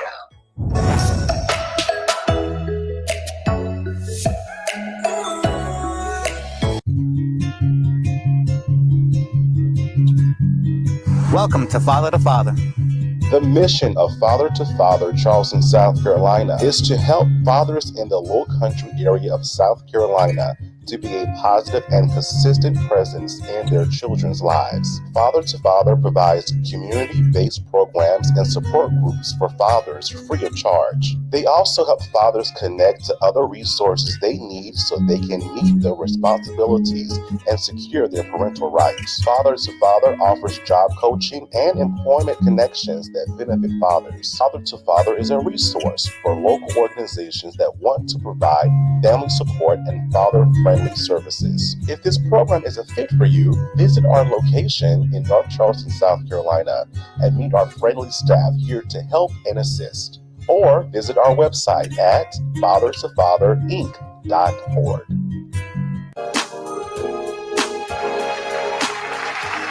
Talk about Angie's Cure. Let's talk about this awesome movie. Yes. Yes. How did this come about? Tell us a little bit about your character in this as well. Oh God. Lynette Tichelle and Corey came to me and presented this, and that's just a testament to what I was saying. That was my quote monster. And they believed that I could transform into that character. And I was kind of like, okay, I wish for this, I prayed for this, now it's here. And we're like, I don't know if I want to go there. Like, it was just so, this chick was gully. I mean, like grungy. Like, she was just verbally abusive. She had no regard for herself. She was bottomed out. You know what I'm saying? Life had kicked her in the ass, and this was not about being cute. This was not about being fly. This was strictly about being grungy and being honest and telling the story. Yeah. And so it was definitely something I considered being like, you know what, maybe not, thank you guys so much or whatever. But once I read the script and I actually talked to them, I was like, I trust them. I trust them to make sure that if I am not going in the right direction, they can point me or whatever into it. And put it to you this way, whenever we wrapped that night, I was supposed to be doing my, the conversation you have, the interview you have. And I just started crying. I was like, the hell? And they were like, are you okay? I was like, I felt naked. And they were like, what? And that's what I was basically dealing with. I was like, I didn't realize how vulnerable I was. Like, no makeup. The wig was kind of twisted. One day I was actually on set and I was doing this one part where this chick is just high as a kite and she's just like cussing out her daughter like till the heavens. And I was sitting on the couch and I was like, she's got a bra on. This chick ain't wearing no bra. Like, she don't care. Okay. I mean, now mind you, no. I had a tank top. I ain't that brave. Okay. Mama, don't do that. You don't want to see this. Okay. I had a baby. So anyway, I'm just like, you know what? Here you go. And I just threw it. I was like, okay, Corey, we're ready. He was like, okay. Let's go. And so I did it. And I mean, like when we watched the premiere recently, I was like, oh gosh, okay. I did it, but I was very happy because you don't judge the character. Right. want to be, again, as vulnerable as possible, to tell the story as honestly as possible. And I was really, in hindsight, I was like, okay, Lynette, all right, Corey, y'all have my back. Like, this was really scary, for me, but I was really, really happy I did it. Really, really happy I did it. Because again, I did it amongst people that I could trust. But, whether or not I want to do that again, I don't know. I don't know. Denise likes to steal men and money. Well, not me, my characters. So, yeah, not Denise. But yeah, I like those chicks. I like these boys chicks that you want to cuss out at the end of the movie. I like them. Ooh wee. Like fly girls too. Like that. Yeah, with you, but I'm telling you, you're always in character. Like it's hard to at times when you're watching. It's like, is she really like that in real life? I know. Is she really? Is she gonna steal people's meals and she doing all that hard stuff? Is she really like that in real life? I play a biatch and I love it. He's stealing men and stealing money, man. That's my thing right there. Like, if you had like your character type, like, what is your specialty? There you go. And I'm so opposite of the characters I play. That's what I think is so fun about it, because I get to live vicariously through these characters that are just trifling as I don't know what.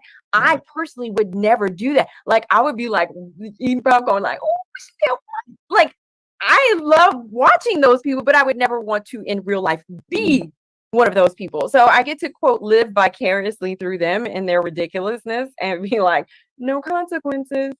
Yeah. I don't have a woman wanting to shoot me because I jacked her husband. You're playing. I'm just playing.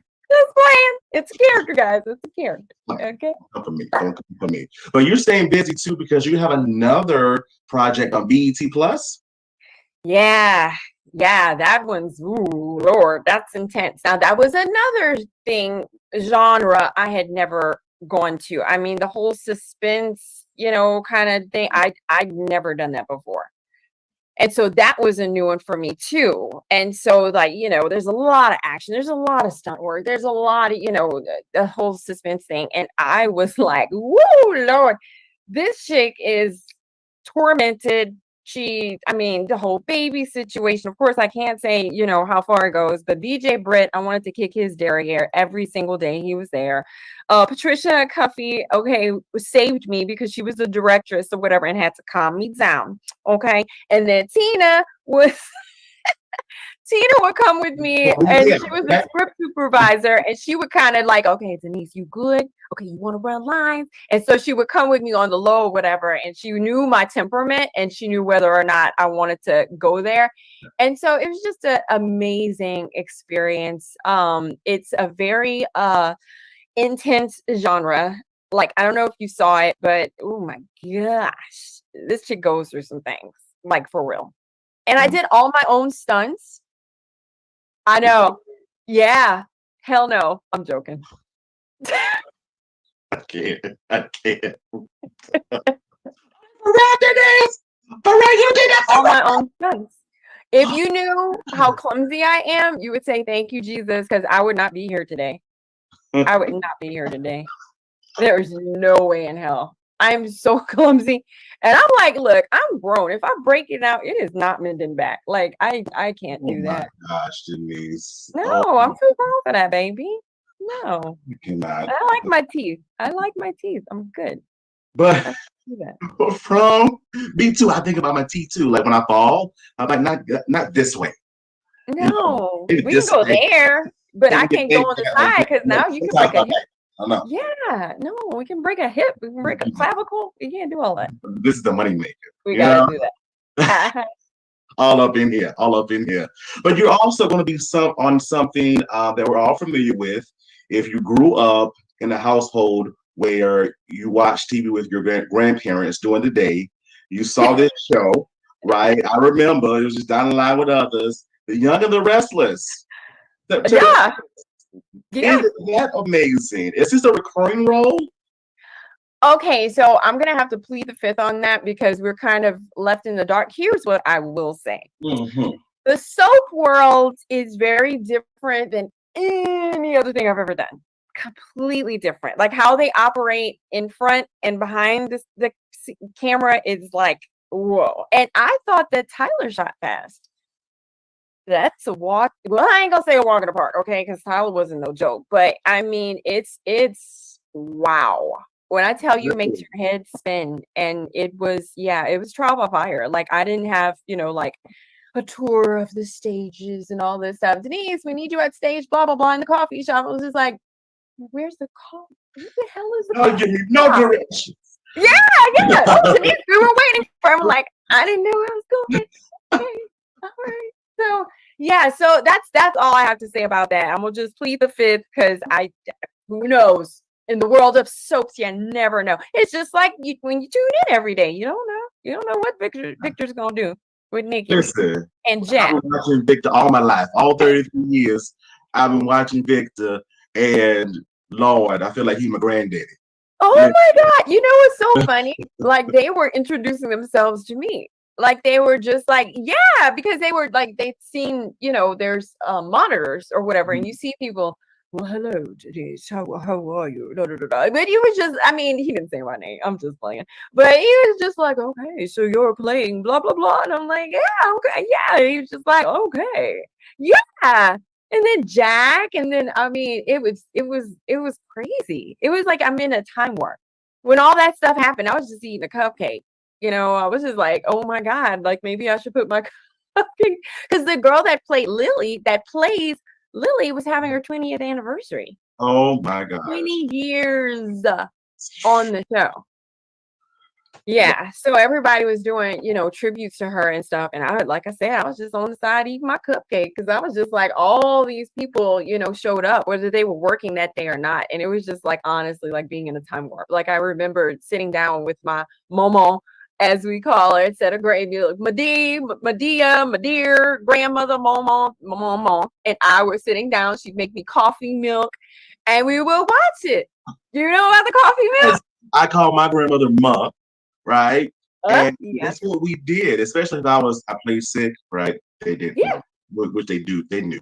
I would, just sit down because I'll drink coffee, after the news, after the price is right. Here come young. After Price is Right. Yes, indeed. Yes. Restless. Family Feud. Yeah. The guy that used to kiss everybody. You remember him? Richard Dawson. Yes. He used to kiss everybody. Right here. On it. Like seriously. And sometimes it was multiple kisses. I remember him. So, and nowadays, that's a lawsuit. He would get in trouble these days. COVID. He did get COVID and monkeypox and everything else. So I don't think he say yes. YNR, stay tuned. And it was an amazing experience.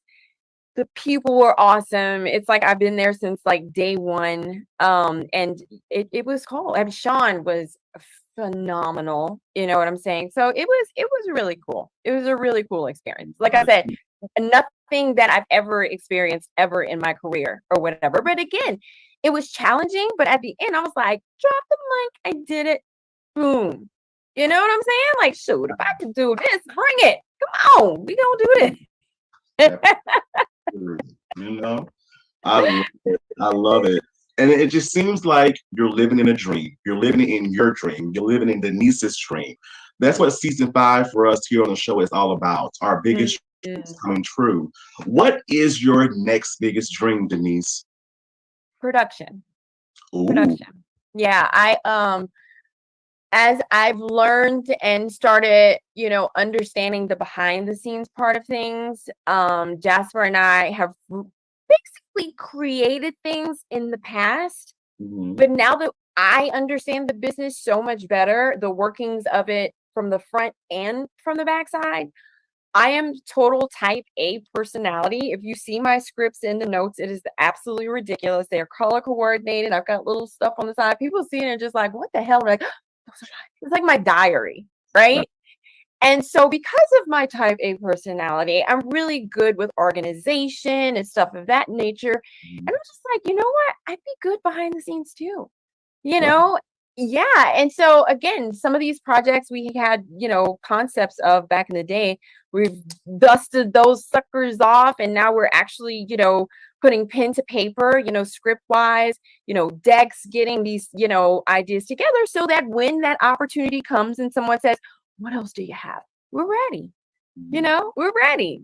Someone that wants to, finance the project, give me a call, let me know, just stuff like that. And because again, if you stay ready, you ain't got to get ready. We ready, and I would love for that to be the next chapter. Not saying that I don't want to be in the front of the camera anymore, but I think that progressing, into that part or whatever behind the scenes, I think that's part of my calling too. And I want to not say I want to give back to the community, but I want a chance to, allow the newbies or whatever folks that I've worked with before, give them something of quality or whatever that they can show their skills in. So I would love to be a quote mentor, of sorts, and just kind of get some new talent, get some fresh folks, in there. And, whatever it is that I can give, to help them navigate this world of entertainment. I want to do that. I really want to do that. And especially home. LA, cool, but I got a lot of stories to tell in Louisiana because we are a very unique group of people. We're different. Yeah, Louisiana people are different, and nobody can tell a story like an actual Louisiana person. A lot of people have, preconceived notions of what it is to be from the backwoods, Louisiana, or whatever. Hurricane comes and we have to run. People have notions of that, but they don't. I don't think know the real, down deep and dirty South. Yeah, we know some of it, but not the whole thing.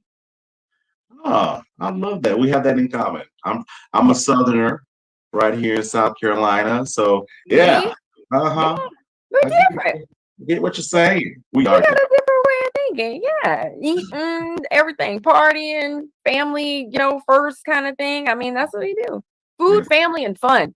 That's what we do. I love to eat. Listen. Honey, that's my other specialty. I got a cookbook, right? What? Okay, see, you didn't even know. I knew because you didn't take the bait. So I was like, I'm gonna go ahead and reel them in. Yeah. Reel me in I because have a cookbook. Yes, sir. I have a cookbook. I told you I wear many hats, darling. Several streams. Several streams. But no, I years ago now, that's a whole long story. But I met Chef Jannard Wells. He is actually originally from Mississippi. He lives in, oh my God, Atlanta with the most beautiful, amazing family. Hey, Keena. But they're just amazing folks. And I just they came into my path. And, I swear to God, I didn't do this on purpose. I did not do this on purpose, but it's like right here. Come on, because you stay ready. Because you stay ready, Denise. Well, here's the deal. Okay, I'm being real. You see how I have these pages marked? You remember I told you I was extremely organized? Well, these are my favorites. And so these are some of my favorite recipes or whatever. And that's what we did. We took some stuff or whatever from our childhood. And what we did was modify it. That's why it's called Southern Modified. We took all that stuff with all that butter and all that other, bacon grease, all that. And we modified it to make it healthier. So that's what this cookbook is. But met him years ago. We clicked like nobody's business. And we had this idea to put together a cookbook. He came to the house for dinner and I mixed I have this little spice blend, right? And I used it on the same. He's like, Mace, what this is? And I was like, I'm just mixing myself, an all purpose. He's like, you need to put this in a bottle. And I was like, yeah, Jannard, no. He was like, we're going on the Tom Joyner cruise. We gonna put this in a bottle. Sure enough, I had to work in Atlanta. Right before we did that, we go and recreate what was in that little plastic container. He does it in his kitchen or whatever, his FDA approved kitchen, because he's also an entrepreneur of many hats. And we bottle it, we design the label, and boom, Louisiana Girl Spices is born. And so now I got like 4 different versions of it. And we are going to expand. My big brother Brian and I are going to expand because I ain't got no time. Okay. So I am the face of, and I will let Brian take the reins or whatever with regards to development. And of course I'll be very, involved, but there's a lot of stuff to running a business that is a lot, from a business perspective. So yeah, so he's going to help me grow and expand Louisiana Girl, darling. I All right. You get some of these spices. My sister is the cook, right? I do a little something, something. My older sister do a little Sample. something. You And, sample. no, no, no, no. I can hold mine. I can hold mine, right? My sister, she loves the spices and stuff, so I definitely have to check it out for her. Yes, absolutely, absolutely. LouisianaGirl.com. Check it out. It's all good. I And love I have it. an Instagram. Louisiana Girl has an Instagram. So yeah. Tell the Pink fan what it is. Louisiana WEEZIANA girl.com is the website. And then Louisiana is, I think it's just Louisiana Girl on Instagram. So Gotcha. you ain't nobody got Louisiana, so you'll find it. You found, I promise. It's in the description below. And how can the Pink fan find you on social media? And how can we watch Angie's Cure? Oh, okay. So you can find me on social media at Denise_Boutte, because somebody took my name. So Denise_Boutte. I know, I hate that when that happens. And that's the reason why my website or whatever is LouisianaGirl.com, because somebody took my name, Denise Boutte. So yeah, and I'm not paying them for it. I know, isn't that trifling? It's your name. It's my name. And you know nobody has this name. Come on now. Yeah. And no, it's not a stage name. I don't do porn. So that's my ongoing joke.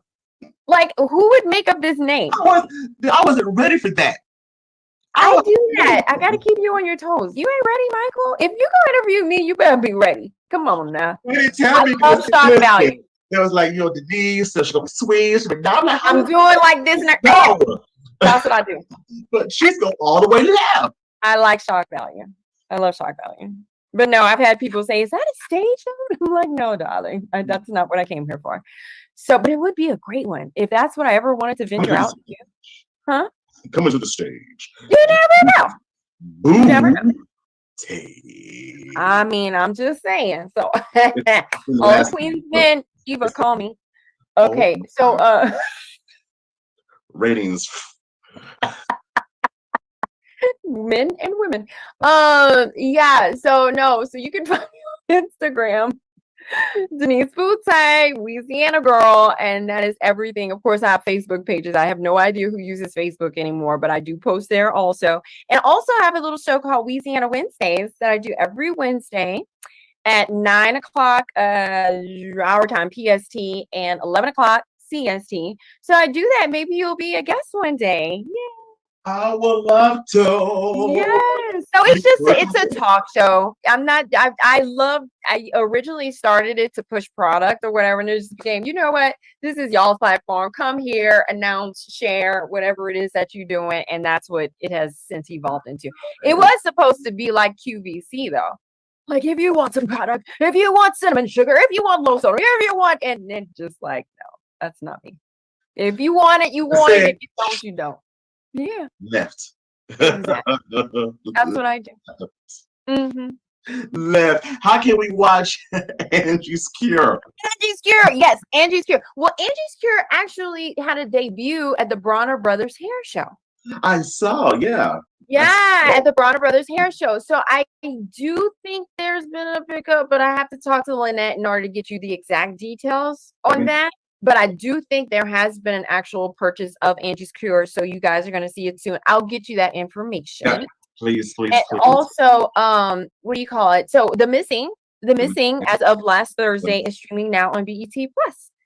So you can do that. You can see it. Intense. You have no idea what's going to happen at the end of that sucker. Okay, so just hold on to your seats and your popcorn and your loved one, even though you might be looking at your husband cross.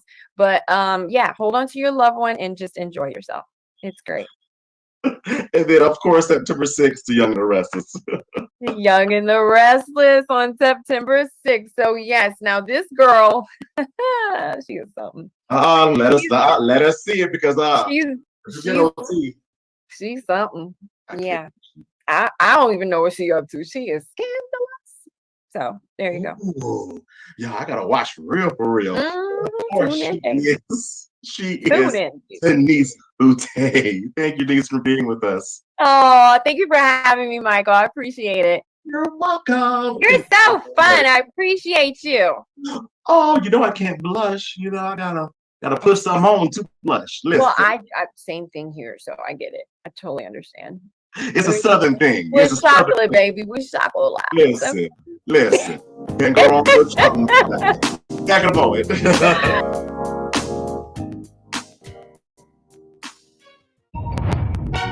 is comedian Eric Escobar, the Mexipino millennial, and you are watching Gold right now. You know why? Because you're watching The Michael Finkley Show. Stay tuned.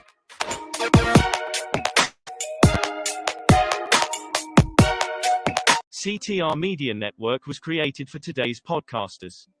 We provide a safe haven for content creators that are everyday people doing extraordinary things. We have a system of positioning, monetization training, coaching, and support for our podcasters' success.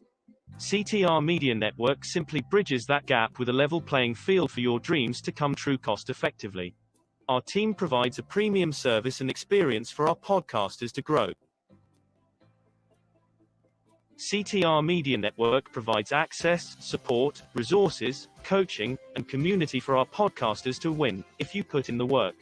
We believe that we are living in a unique time which requires you to share your message of hope with millions of people around the world.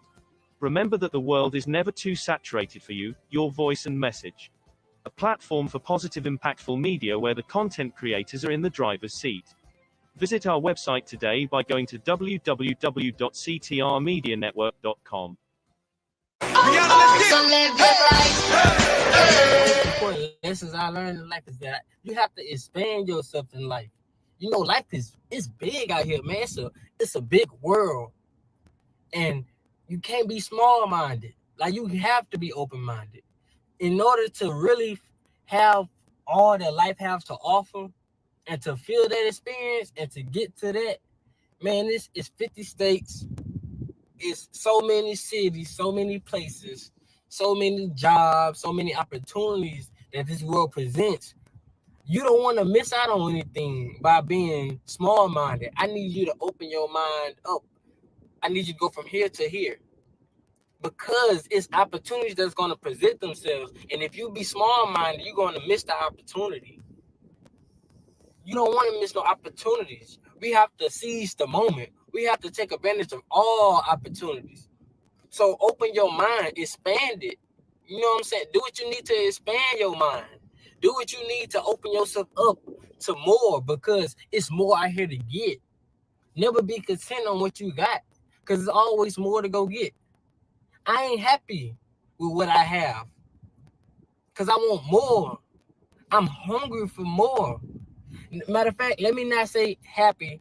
Let me say I'm not content with what I have. Right? I want more out of life. I want it all. I want the best of the best. I want the finest of the finest. And I know you want the same thing, but I can't get that if I'm small-minded. You can't get there if you small-minded. You can't reach that peak if you small-minded. You gotta open your mind up to bigger and better. You know what I'm saying? Once you reach something, what else is there? You have to have that what else is there mindset. Go get that. It's there for you. Life is big.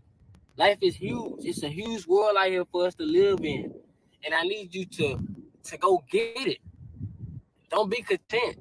Go get it. Expand your mind and really experience all that life has to offer for you, because it's here for you to go get. Hello, my name is Jill, and I am a Christian music artist, and you are watching The Michael Finkley Show.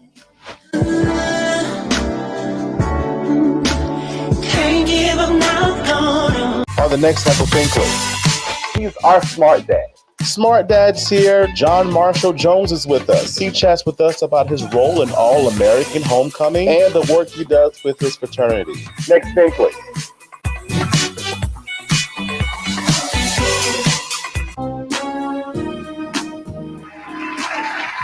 Everybody, welcome back to the Michael Finkley Show. I hope that you were entertained and also informed as well. Denise, you're doing some incredible things. Again, thank you so much for being with us, and best wishes to you in your awesome project. Y'all, please go check out Young and Restless tomorrow, because she makes her debut there. I know I'll be watching. Thank you so much, Denise, for being with us. If you haven't already, please subscribe to our YouTube channel, The Michael Finkley Show. Ring that bell for notification. We'll see you an email saying, hey, new content's uploaded. Listen to us on Spotify and Apple Podcasts. For more information about what we do here on our show, visit our website, michaelfinkley.show.com. Of course, we're on U42 and on Roku TV as well. So check us out there too. Guess what, Think fam? I just appreciate you so much. Thank you so much. I cannot express my thanks enough for allowing my biggest dream to come true. But again, I am in the process of dreaming a bigger dream. Thank you so much for watching. Until next time, have a good one.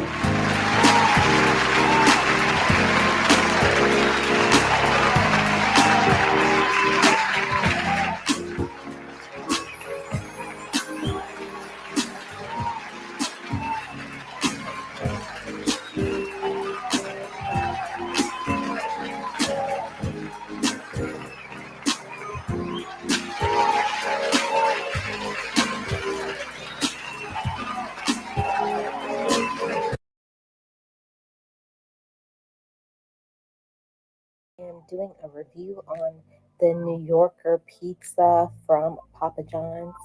Here is the pizza right here. Got it with sausage and pepperoni and extra sauce.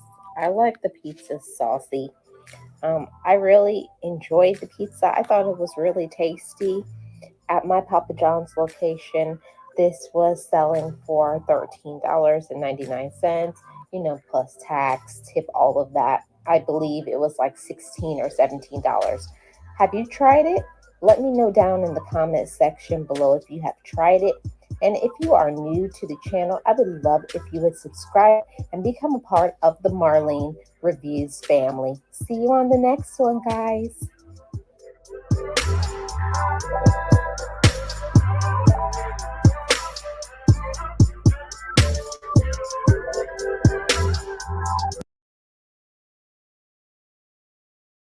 Huge shout out to Tina Ramsey and the Tina Ramsey Show.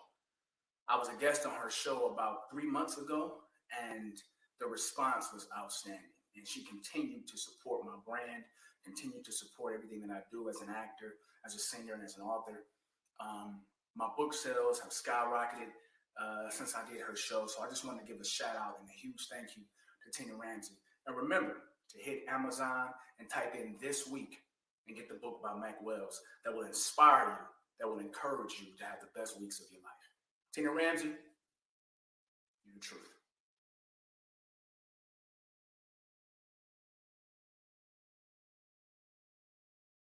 We're partnered with the George Floyd Memorial Center for the Weekend of Enlightenment. Come share your love and the legacy of George Floyd Jr. Join us on Facebook Live Wednesday, May 18th, 8 p.m. Eastern, as we join forces interviewing powerful leaders that are coming together for this momentous event. From the George Floyd Memorial Center, Executive Director Thomas McLaren, Chief Impact Officer Roger Floyd. Meet our global supporters. You gotta be hungry! Mr. Les Brown, the Balanced Doctor Kim Jacob, the Kim Jacob Show. This is Ignite and Take Flight. Dr. Lotus Richey from the Lotus Richey Ignite Show. Shirley Murphy of Ravis TV and Gleam Magazine. Virgin Nigeria, Africa. And of course, Man Ray, Tulakila, entrepreneur and global engineer expert. Coverage in Perth, Australia. Dr. Tanya Price, CEO and founder of the world-renowned Top End Magazine. Be sure to catch Dr. Lotus Richey, Les Brown, and Kim Jacobs as they ignite the stage, joining forces to make this event one you won't forget. Grab your virtual and physical seats for the George Floyd Weekend of Enlightenment today.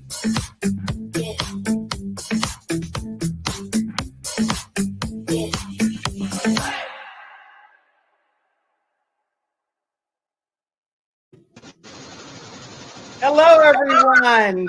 We are so glad to be with you all this evening and very honored to have Dr. Lotus Richey, who's going to take it away from here. And we're going to be talking with some world-renowned thought leaders today that are sure to make sure that you have an upcoming wonderful Enlightenment weekend.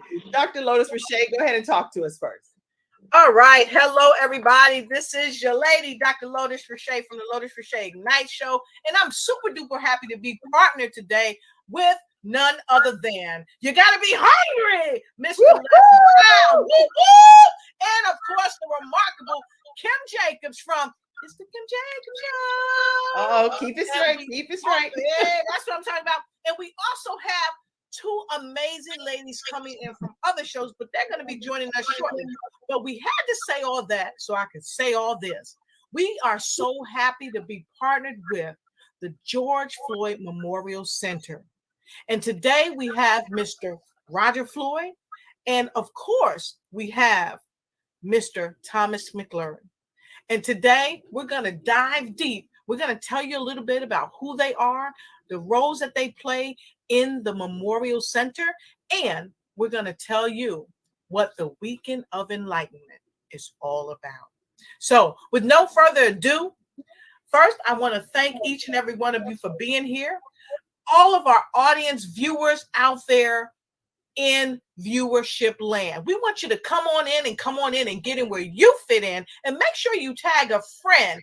Go ahead and tell your mother, your father, your dog Toto, and everybody that needs to know, and tell them to come on in and get it where they fit in, because we always have room around our table for you.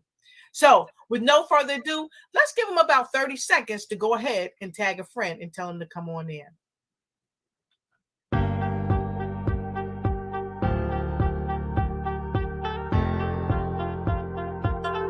Go ahead and tag your friend. Tag your frenemies too, because they need to know what we're about to do. Come on in, and get in where you fit in, right here with Lotus Rashay and the queen herself, Miss Kim Jacobs. And of course, you gotta be hungry. Les Brown, Mariel Tulakima, and Shirley Murphy. And we hope that you've taken an opportunity to go ahead and tag people, let them know. Let us know where you're visiting in from, and we'll be popping in the comments throughout today's discussion.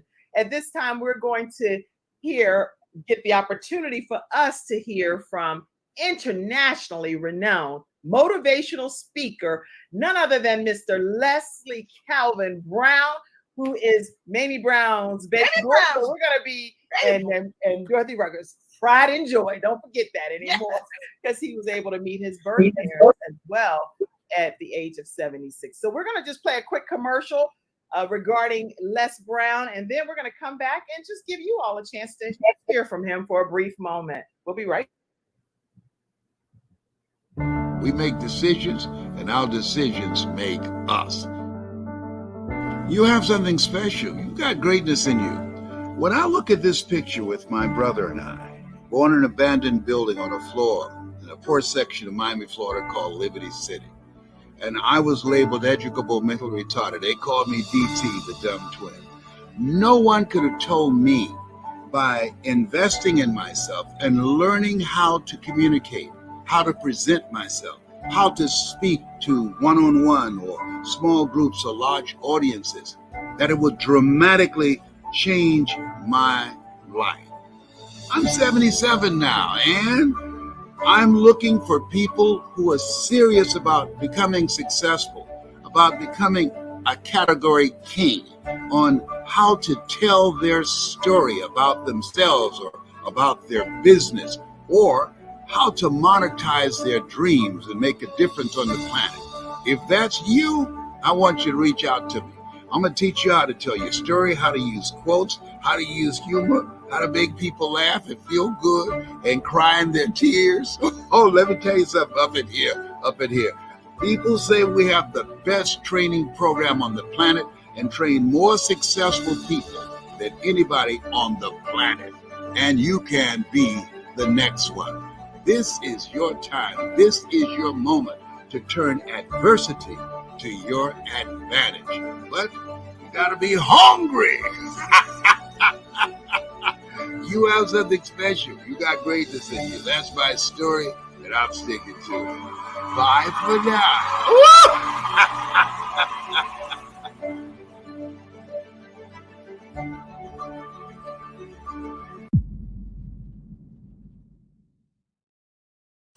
Everyone, stand to your virtual seats and give a round of applause to Mr. Les Brown.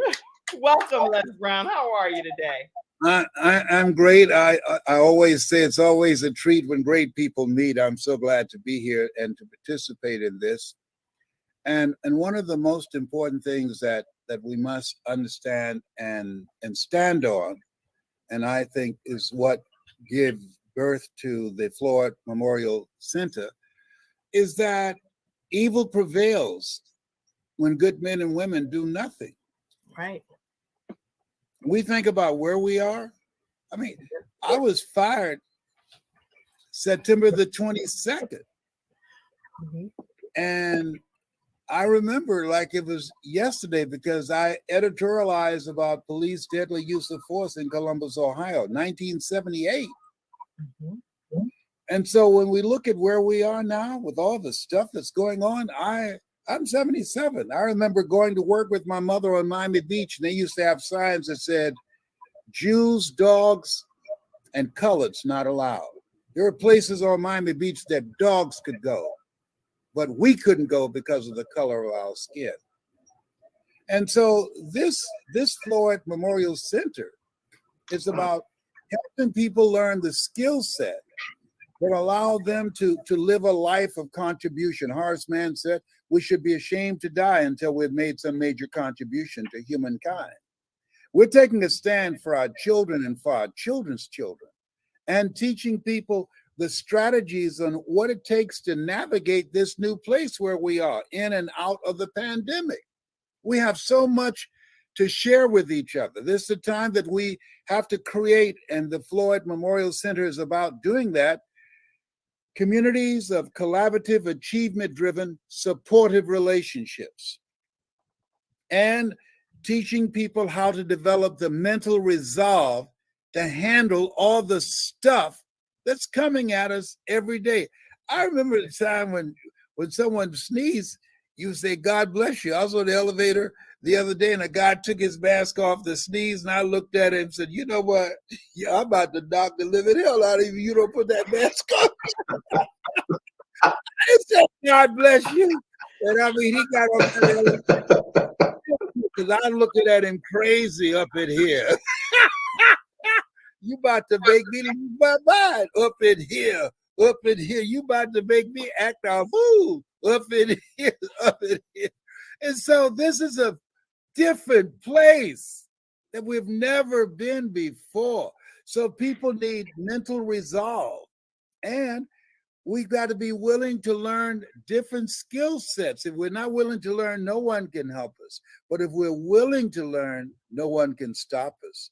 And so the Floyd Memorial Center is about having a holistic approach to life and how we show up in each other's lives and standing together. Stony the road we trod, bitter the chesting rod, felt in the days when hope unborn had died. Yet with a steady beat have not our weary feet come to the place for which our fathers sighed. We've come over a way that with tears have been watered. We've come treading a path through the blood of the slaughtered.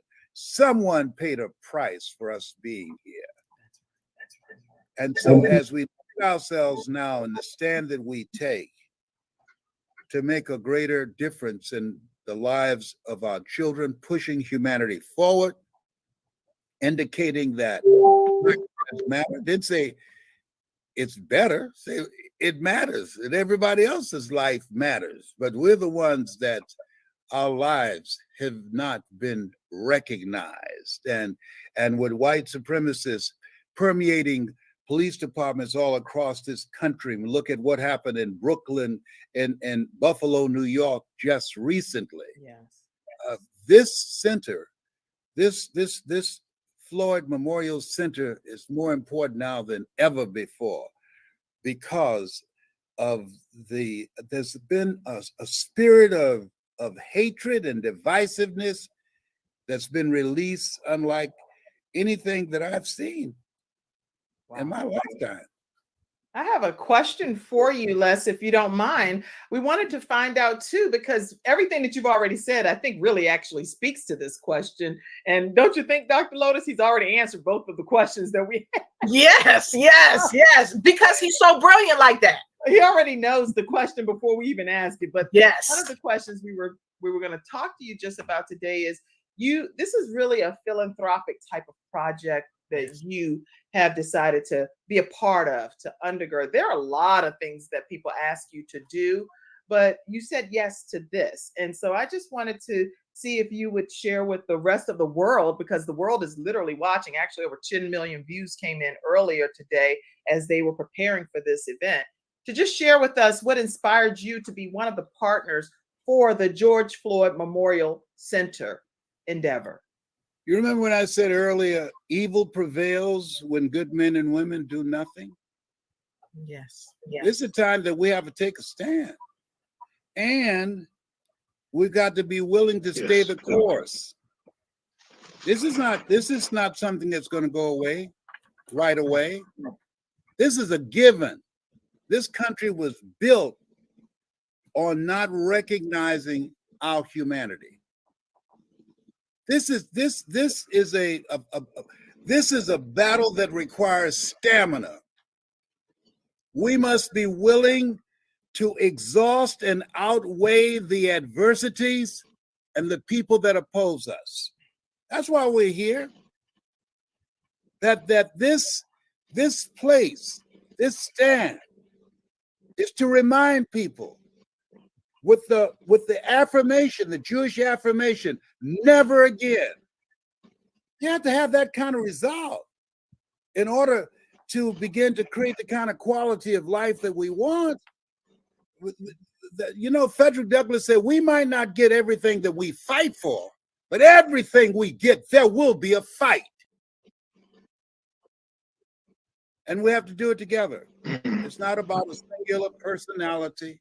It's about our standing together, people from all walks of life, people of conscience, working together to create a better world for generations yet unborn.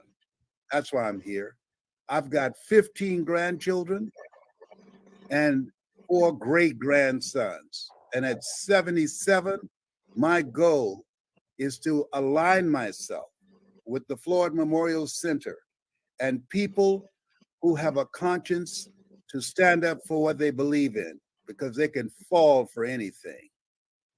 That's my story, and I'm sticking to it. And that's a great story to stick to, Les Brown. And Dr. Lotus, did you have any question for Les Brown as well? Yes, I did. And if you wouldn't mind, go ahead and bring it up on the screen, because this question is a question that I think so many people around the world may want to ask themselves as well. So, Mr. Brown, as a world-renowned speaker, influencer, and thought leader, why do you think it's so critical to have events focused on enlightenment? Because for so long, we've been in the dark about so much. It's important because this is the worst of times and the best of times. We're living in a time where being ignorant is a choice. Right. Yes. Just this platform that we're using right now, this was not available just a short time ago. There's a reckoning that's going on in the world. And as we use this not just to entertain and watch old Mike Tyson fights or argue who's the GOAT, Mike Tyson or Muhammad Ali or LeBron or Michael Jordan, and they are amateurs in their own lives. Talking about who's the GOAT, couldn't afford tickets to these sporting events of these icons they're talking about. There's a time that our consciousness needs to be raised from being a culture of entertainment to a culture of empowerment, of enlightenment, of understanding that things aren't going to change unless we change. Nothing's going to work unless we work. Something that Mary McLeod Bethune said that I adhere to. She said, pray as if everything depends upon God, and work as if everything depends upon you. In order for this to change, We got to do exactly what we're doing right now. We got to be willing to put in the work. When will it change? We don't know. When will a baby walk? It will walk when it walks. When will it talk? It will talk when it talks, and some talk sooner than others. But what we must do is stay the course, be persistent, be willing to persevere. Even a broke clock is right twice a day.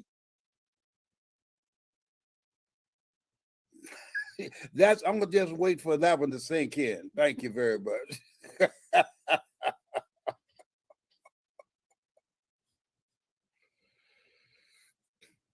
Any other question, please? At this point, that you know what, you did let it sink in.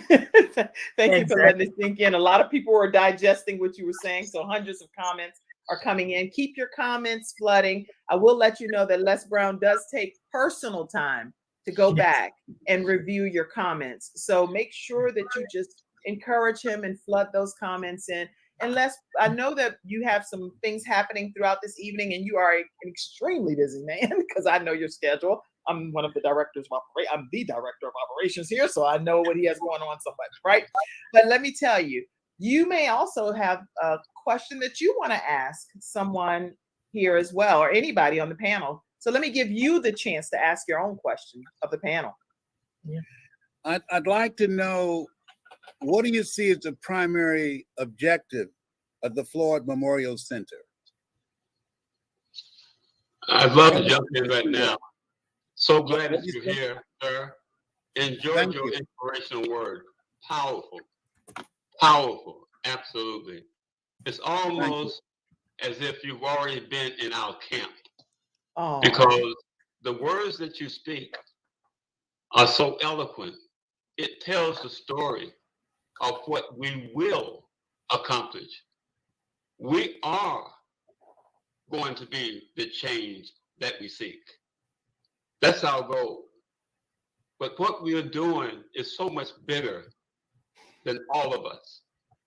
We feel wholeheartedly, we know from the depths of our soul that this is godly ordained. We're just going to be the vessels through his words to get the message out. That's the goal of the George Floyd Memorial Center. We want to be a bridge to make that difference. It's not about Roger Floyd. It's not about Thomas McLaurin. It's not about the Floyd family per se, but we want to be a conduit to make that difference. How do we impact the lives of others? Because we know if we're successful in doing that, God is going to abundantly bless us as a family because we are doing his will to make that difference. How do you pursue a mission where you help the underserved? You touch base with those individuals that have the resources to do so. We strive to collaborate, partner with those individuals of like minds and hearts, because we realize in our vetting process how when we come in contact with individuals, like the ladies in particular on this call, how they have reached out to us and say, we want to be a part of what you're doing. We want to help promote this cause because it is truly bigger than all of us.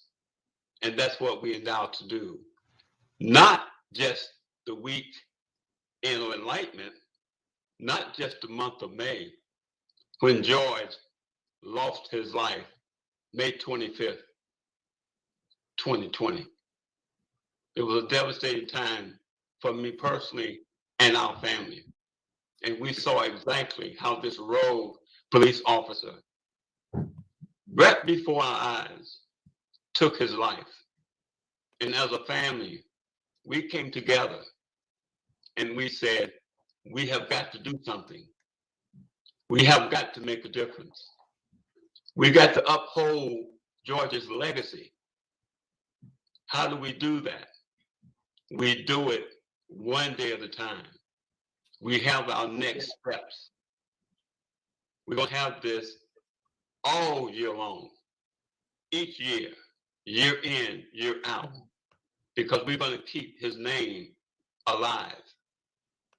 If George was here today, he would say, I would rather be here than where I am. As my grandniece said so eloquently, my daddy changed the world, but yet he would rather be here with us. And Wow. since he's not, we have to step in to make that difference. When we collaborate with others to come together of like minds, we want to know what is in the core of your being. This is a heart mission every day. And we are absolutely, unequivocally passionate about what we're doing. And we're going to move forward because we know some will, some won't. And I don't say this negatively, but so what? We're going to get with the individuals of like mind, of like spirit, that want to move the needle forward to make that difference. As you are, Brother Les, 77, I'm on your heels. I'm 70 years old, and this is my goal. We both are in the fourth quarter right now, but that doesn't stop us from doing what we need to do because the passion is there. And we're going to continue to collaborate, partner with those individuals of the same mindset to make that difference. That's the goal. That's what the George Floyd Memorial Center is all about. That's what we're all about. Wow. Roger, Okay. I wanted to piggyback on what Roger just said, which is so very important. And that this is hard work and heart work. It's HARD and HEART. Okay. And so part of what this moment, it's a God moment. All things work together for good, for those who love God, for those who call it according to his purpose. Didn't say all things will be good. Didn't say every day will be a good day, but there's some good in every day. 3,000 people perish on the Titanic, so millions of people would live. When you think about right now, where the Floyd Memorial Center is, if I ask all of you, and I bet you couldn't tell me, who's the president of NAACP? You don't know, the majority of you, but you knew when Benjamin Hook was there. Who's the president of the Urban League? You don't know, just a few of you, but you knew when Vernon Jordan was there. There's a vacuum. And so what the Floyd Memorial Center will be doing is developing leaders that can communicate a message and speak to the world and create transformative experiences like this to begin to tap the minds and the hearts of people to make decisions about what kind of world we want to live in. And we make decisions, and our decisions make us. So this decision to start the Floyd Memorial Center has said his leaving here, his death will not be in vain. This decision, this will be the catalyst to create something enormous that will go beyond us. As Leo Tolstoy said, he says, as I face inevitable death, what is the meaning and purpose of my life that will not be undone or destroyed when I'm gone? This movement created by the Floyd Memorial Center will not be undone or destroyed even after we are gone. And I got to for this special broadcast today. I hope y'all know this. Well, your haircut looks marvelous, Les. But I will tell you your age, and I'm only allowed to say this because you're like a spiritual father to me too. So it's the George Floyd Memorial Center. Because if I don't tell you that, you're gonna be like, "Nah, no, you didn't let me go through that good broadcast." Yes, I do apologize. When you get 77, You miss a few things up in here. I know you're gonna fuss at me if I didn't say that, so I might as well go on and say it now.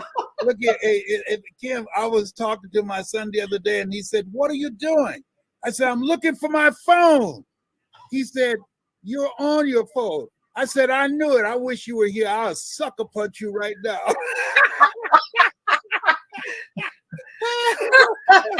I love it. You turned 77, Roger.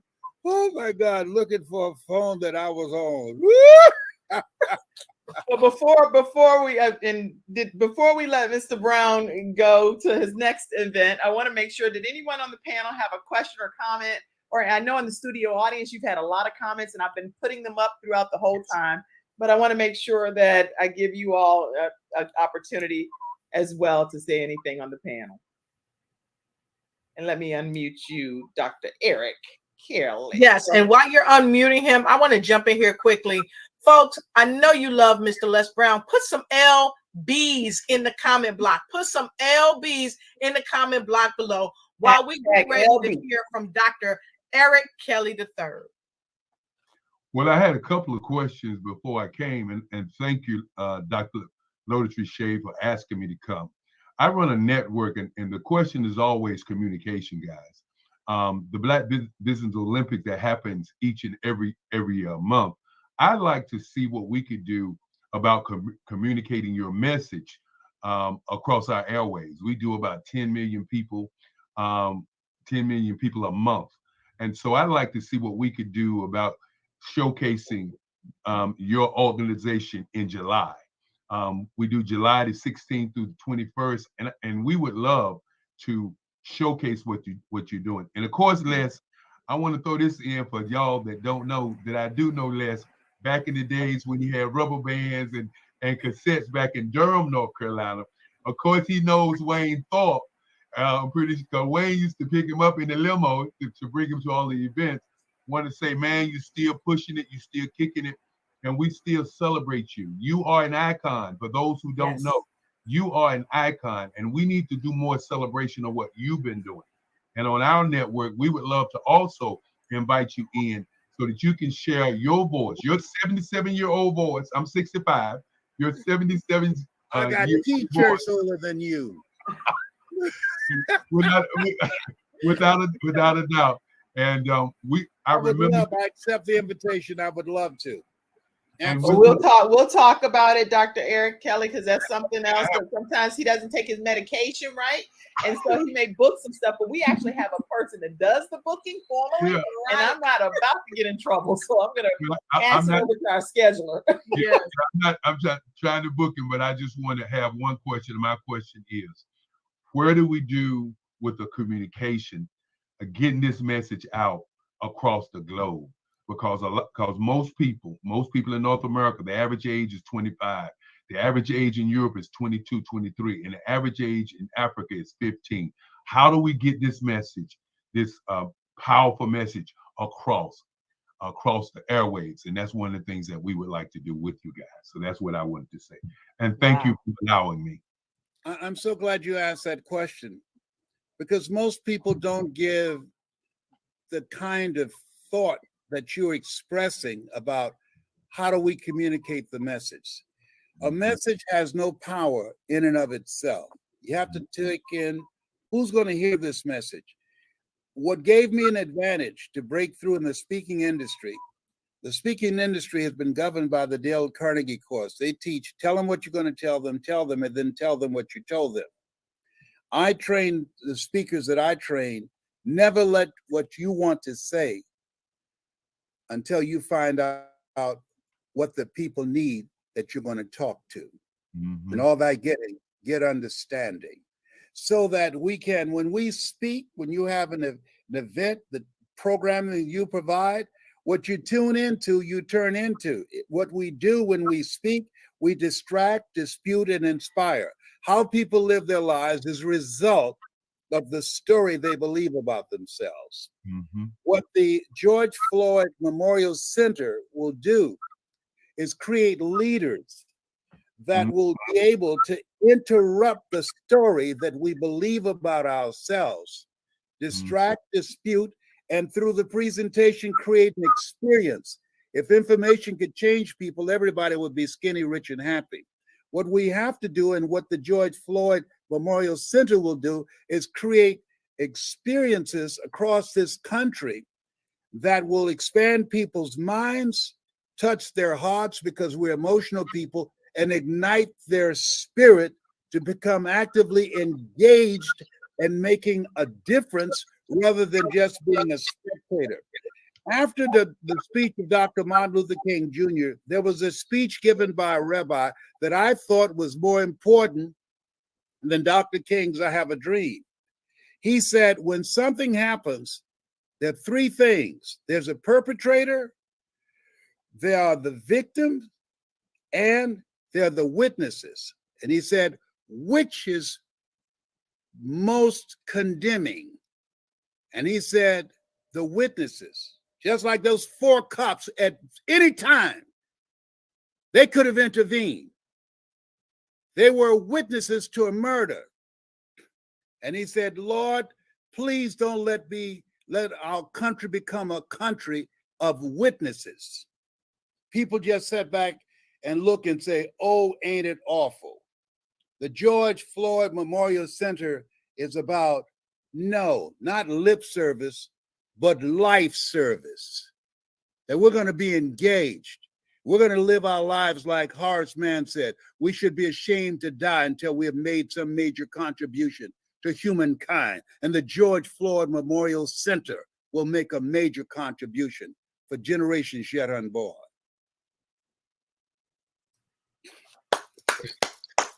Mic drop. Thank you. And I'm going to jump in and just piggyback off of that because that is so profound. One of the key points that when we came together, Thomas and I, to put down the basic thought behind of what it is that we would like to aspire to do, regardless, we are going to be intentional about what we do. What we do will complement transparency. Mm-hmm. And above all, no matter what, we will never allow anyone to derail the direction that we are pursuing. Why? Because we're going to do it with utmost integrity. Mm-hmm. And you watch, please watch the consistency that we have a goal to pursue. We need your help. We need your engagement. We need your support. But we're going to lead the way.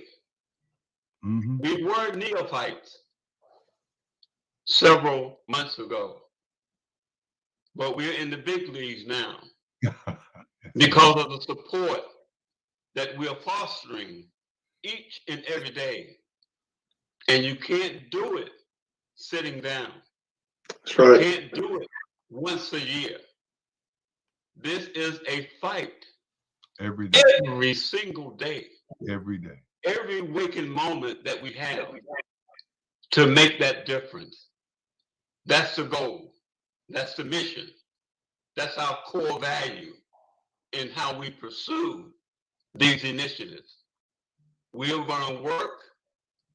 We're going to light that candle, and we are going to do the work each and every day. That's the goal. And if you all do make note of it on GeorgeFloydMC.org, you will actually be able to, once you visit that site, and we put the link in the comment section, you'll be able to see the events that's happening coming up on May 27th and May 28th. Dr. Lotus Rashay is going to talk more about those events. But if you visit the website, you'll see all of those events, as well as learn about past events that's been happening with the organization already, the George Floyd Memorial Center. You'll get to meet some of the leaders that's on the team and their board of director members as well. If you click there on board of directors, you'll get to personally learn about each of their board members that are taking time from their schedules to be a part of the George Floyd Memorial Center. So quite a few people are being a part of this organization and really committed. All levels of diversity are included here to be able to be committed to this project. Exactly. And as you can see, you have many people from various different backgrounds that are here. And this is one of the ways that I came on board with the blackowned.com. And we came to a meeting with Mr. Roger and Mr. Thomas and the Floyd team. And I was asked to come and be a part of it because I am a part of blackowned.com. And lo and behold, I just love the energy that they had. And, you know, I shared this story with them and it had me in tears because when all of this was going on and people were marching in the street and things like that, I said, God, what can I do to help? Because I'm not going to be out there marching in the street. I used to do that, but I wasn't going to do that. And God said, use your platform. Use what I've given you. And I had no idea of how that would come about. But lo and behold, being a servant leader, and Dr. Kelly talks about this all the time, being a servant leader, God made the way. And God not only made the way for me to connect with them, God also made the way for me to connect with Dr. Kelly. Dr. Kelly and I, we've been doing the Black Business Expo. I jumped on board with him a while back, bringing speakers from all over the world together. And I said to Dr. Kelly, I said, Dr. Kelly, can I please play this video? And it's the video talking about the George Floyd Memorial Center. And of course, he said, why not? But little did I know that we had over 10 million live viewers. And then turn around, we had another 3, I think, 0.1 million on the radio listening to me speak today for 4 hours. And so, again, I believe it's nothing but God inspiration. Because again, like Mr. Floyd said, we can't do it alone. Like Mr. Les said, we cannot do it alone. And it takes everyone. I'm just a simple voice in the day that's shining light on a message that has to get out. And Dr. Kelly, you talked about communication. How do we communicate this globally? This is how we communicate it globally. We have 2 other ladies here with us that we haven't even brought up yet. And I'm going to introduce them if we can bring them up, because they have joined forces with us as well. We have Shirley Murphy. And they're not backstage right now. That's the only reason I haven't brought them up yet. No worries. But I'll talk about them. I can, if you would like me to. I would love to be able to play that commercial that we have. Yes. It's the video collage, if everybody's okay with me playing that for a moment. Yes. And if I may just tell a little bit about the ladies. Shirley Murphy, she's the CEO of Global Labor Events and Business Magazine Gleam. She's the founder of Women Reach Out with God Initiative Rogi and the founder of She Rise Academy. She's a media consultant and a family life coach, an author, and an international speaker. And she is broadcasting this live on her network in Nigeria, Africa. And then we have Mere Tulakima, also known as the Greatness Engineer. And she is an award-winning entrepreneur. She's a thought leader. She's a renowned engineer and a global engineer and STEM expert. She's a woman of empowerment advocate and a champion. She's a published author and a talk show host based in Australia. And she carries out empowerment work globally as she is the host of a global show, a global network, and an executive producer of the Greatness Engineering Hour. And again, one person that is not here because she had a show already, Miss Pamela Luhing. She is sharing our show worldwide. And so I want to thank these powerful ladies. I want to thank you, Dr. Kelly, for coming on to do what you're doing. And of course, Kim Jacobs, my sister. I want to thank you, and Mr. Les Brown, because this is how we get it done. Mr. Roger Floyd, Mr. Thomas McLurklin, and all the people in the Floyd team that are not even here, but they're here over the airwaves. They're here. So I'm excited. We're going to cut to this video. Kim? Okay, I'm going to go ahead and start that now. Here we go. Don't you just look? May 25th. That was the day that the world really woke up. So this is a reminder to remember that day, 5/25, DOE, which stands for Day of Enlightenment. Wow. We must all remember that day, Day of Enlightenment. May 25th changed the world forever, and how we all view what transpired on that day. Dr. Lotus Richey, I know we haven't heard from Thomas McLaurin yet, so would you do the honors of introducing him and giving him an opportunity to have words as well? Mr. McLaurin is an amazing man, and Mr. Roger Floyd has talked about him just a little bit, but I want to share a little bit of my personal experience with this young man. And I did say young because he has the spirit of a young champion championing this amazing event. That's right. So Mr. Thomas is one of the executives within the George Floyd Memorial Center. And he may seem like a man of few words, but when he speaks, he's like E.F. Hutton. Everybody listens. So please welcome Mr. Thomas McLaurin. All right, you have the floor, Mr. Thomas. Wow. Dr. Lotus, thank you. Thank you so much. I don't know what to say. And I kind of hate that I understand that Mr. Les Brown actually had to go somewhere, but I wanted to share something with him because you all mentioned that he's 77. You could not tell that brother was 77. And one of the things, I've been listening to him for probably 40 years now. One of the things that he has influenced me, you guys see a little bit of this gray, and I wanted to share with him that I brought my your mascara, my gray disintegrator, the mascara. Yeah, I got that from Les He's Brown. gonna So laugh when he watches the let him know that. Yeah.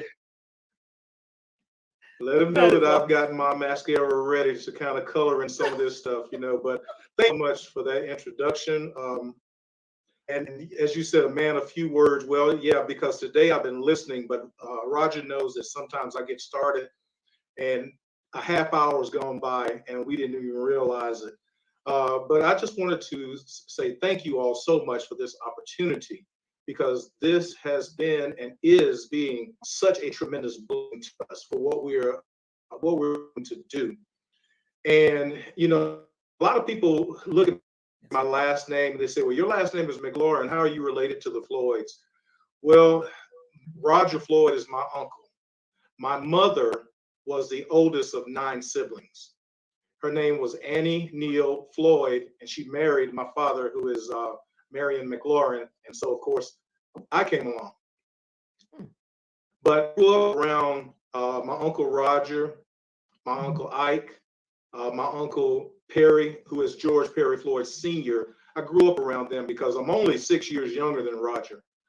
She said, young man, thank you so much for that. But I was always hanging around them. I was that little nephew that never wanted to leave. I was that little nephew that wanted to go out and play basketball with them, the baseball court, whatever they were doing, that was me. As a matter of fact, George's dad, George Floyd Sr., taught me how to play the guitar when I was 5 years old. He was 15. I was sitting in his lap. He showed me a few chords. From here on to learn how to play guitar. As a matter of fact, so thank you for that. And you know, we said we've got to do something. Yes, it hurt tremendously. Where'd that come from? Wait a minute. What's happening? I don't know where that's coming from. It's not. I can't control. Yeah, somebody's got tempo playing something. Okay. Okay, I'm like, hey, I'm in control of this broadcast, and I say, stop it right now. I'm not playing that button. I knew I wasn't playing it. Sorry about that. I don't know what was going on, but let's keep going, Thomas. Sorry about that. No, but this has been so, as Roger said, I think Doc has actually been in some meetings, but I'm pretty sure, just like always, he's well versed, he's well read, and I'm sure you put him in on a few things, but knowing him, he's done his research, and a lot of the things that he actually mentioned as he was on was right in our wheelhouse. Those are the things that we want to do. He mentioned transformation. And the only way transformation is going to take place is somebody has to step forward and act transformation. And that's what we're all about. As a matter of fact, our theme this entire year, we're probably going to keep it for a while, is from perpetual trauma to transformation. Because everybody who saw that video of George, everybody who watched Mike Brown, everybody who heard about Breonna Taylor, who watched the video of Ahmaud, that was trauma. That was trauma. We weren't sitting in the movie theater with a box of popcorn and a Coke watching Arnold Schwarzenegger or Wesley Snipes or some of them, in a shoot 'em up. We actually saw real life, and that was trauma. And when we found out that that was our blood, I mean, that just took us to a deep place. But we met as a family, and we said, we've got to do something. We've got to be transformative, and that transformation has to start with us. And that's where it started. We said we change we see. And so it had us. We could have been bitter. We could just complaining about, oh, it's me, woe is me, and all that stuff. But we know that there are a lot more who have suffered at the hands of not only the police, but just the society and just world evil. And in order to do something about it, we said we've got to be about it. And that's how the George Floyd Memorial Center came about. Wow. That is an incredible backstory, and that's something that we benefited from knowing now how you are part of the Floyd family. And one of the questions that we wanted to also ask you all is to tell us overall about this empowerment weekend and how it came about, and who we talked about we haven't talked about all of the supporters. We talked about Les Brown in particular. But if any of you all could let everyone else that's watching today know, who are some of the supporters and some of the partners in this initiative? Okay, well, I'll jump in there on that. First and foremost, the Weekend of Enlightenment came because, as you know, the 20th of May is the anniversary. And last year, we dubbed May 25th as the Day of Enlightenment. And so as we were creating opportunities for people to engage with us, we said, it's got to be more than just a day. And so we wanted to create the Weekend of Enlightenment. And so we have reached out to several entities such as Duke Energy, one of ours, Red Ventures out of Charlotte, North Carolina, a partner with us. And as far as down in Atlanta, Georgia, we have several there who have reached that.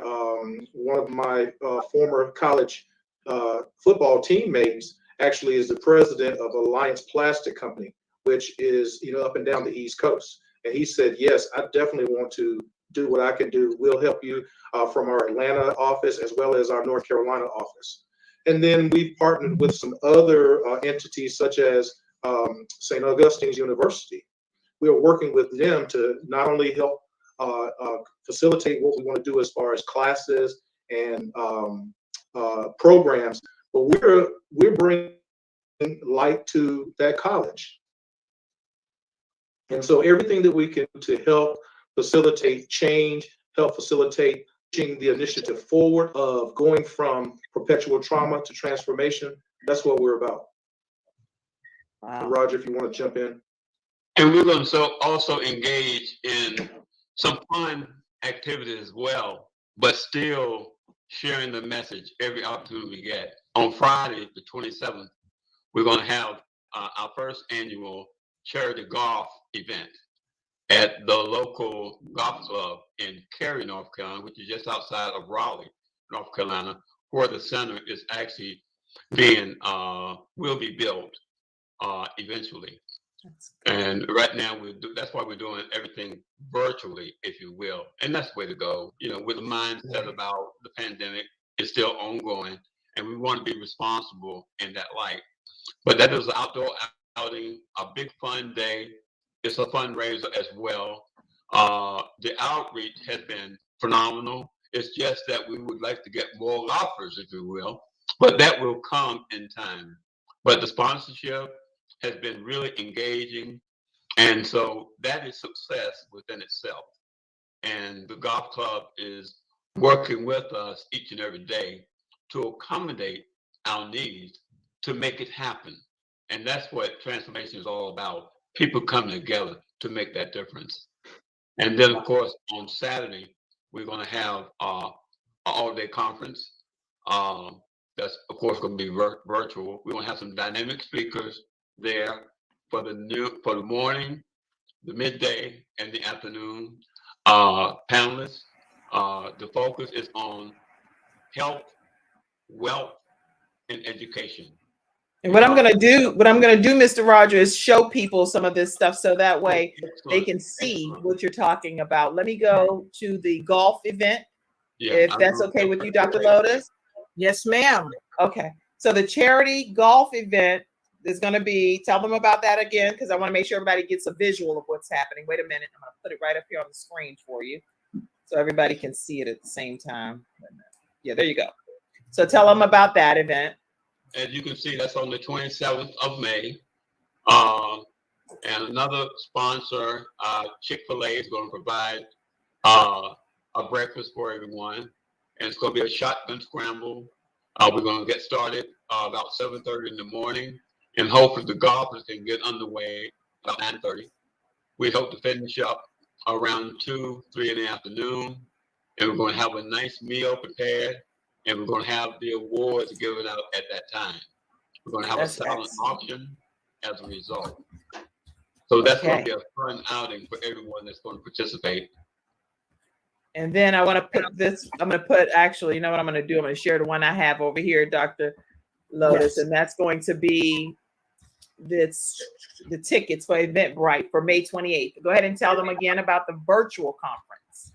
Absolutely. As you can see, we're going to have some dynamic speakers, and they're outlined on the website. So please, everyone, go to the website, www.georgefloydmc.org, and it's all outlined there. So this is going to be a phenomenal day with the discussion about health, wealth, and education. And Dr. Lotus, tell them about some of these speakers too while we have this up. Okay, so let's talk about some of the speakers. I'm going to share. We have Rod Carter. He's one of the phenomenal speakers. Camille Kaur, Dr. Roger Lapchick, and Kamari Cook, and Reverend Dr. Michael W. Waters, all phenomenal speakers that are. And that's Dr. Richard Lapchick. Yeah, Dr. Richard Lapchick, pardon me. But all phenomenal speakers that's going to really be dynamic. And Dr. Richard Lapchick, he's an author, an educator, an ESPN columnist, and he's an internationally recognized expert on sports and social events and social issues. And let's go ahead and talk about one of the other speakers, Kamari Cook. Kamari Cook is the Chief Diversity and Inclusion Officer at Red Ventures, where she is responsible for leading the development and execution. Why can't I get that? You've been doing a lot of work. You've been doing a lot of work of Red Ventures. Yes, I've been going all day since about 4 this morning, and she's a DEI strategist. The other person, let's talk about Reverend Dr. Michael W. Waters. He's a pastor, he's a professor and an activist, and he's the founder and lead pastor of the Abundant Life African Methodist Episcopal Church in Dallas, Texas. Okay, so there are so many wonderful people. Some I've mentioned, some I haven't had the pleasure of mentioning as of yet, but this is going to be a dynamic event that you really don't want to miss. You want to be a part of it. And then if you would, right down here, Kim. Oh, you know what? I think when I actually removed the extra screen, it kicked her out of the studio. But don't worry, she'll be right back in. Dr. Lotus Roche and she's doing a marvelous job hosting this event. All of the ways that you can actually follow her are in your comment section as well. And so we definitely want to give a major round of applause to Dr. Lotus Rashay. And I know that Dr. Shirley Murphy is the next person that she has on the agenda for us to hear from today. So we're going to play a video that includes you, Dr. Shirley Murphy, as an intro, and then we're going to hear from you right now, right after this break.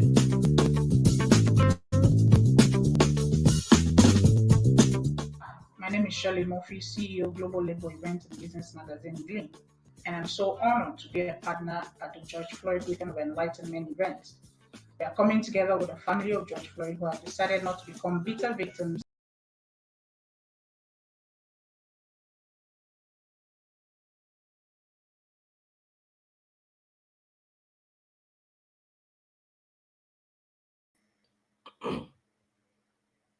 Hello, everybody. And thank you so much for watching and listening today to our CTR Media Network podcast live stream on social media. Make sure to tune in weekdays, yes, Monday through Friday, to see our amazing podcasters and their guests, and also our amazing sponsors, so that you can connect and grow. We have so many opportunities for you. If you are a business owner, entrepreneur, a coach, author, podcaster, streaming TV producer, listen, why not come on over to CTR Media Network so that we can share what you do with our audience that is reaching 350 million global listeners worldwide, and now over 50 countries. We have grown, so we're so excited about that.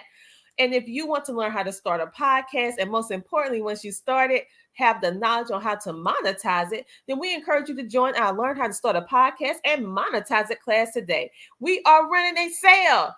We only have about 20 more spaces left for the rest of the year. And once those spaces are filled, the price will change. So make sure to go to CTR Media Network today and click the store tab and scroll down, and you will see the Learn How to Start a Podcast and Monetize It class tab. Click that and purchase your class, and we will let you in on that day. It's time for you to share your message, your purpose, literally with the world. For those of you who need help with homeschooling, we have your back. You can check us out on Amazon and simply put into the search the Homeschooling Interactive Magazine.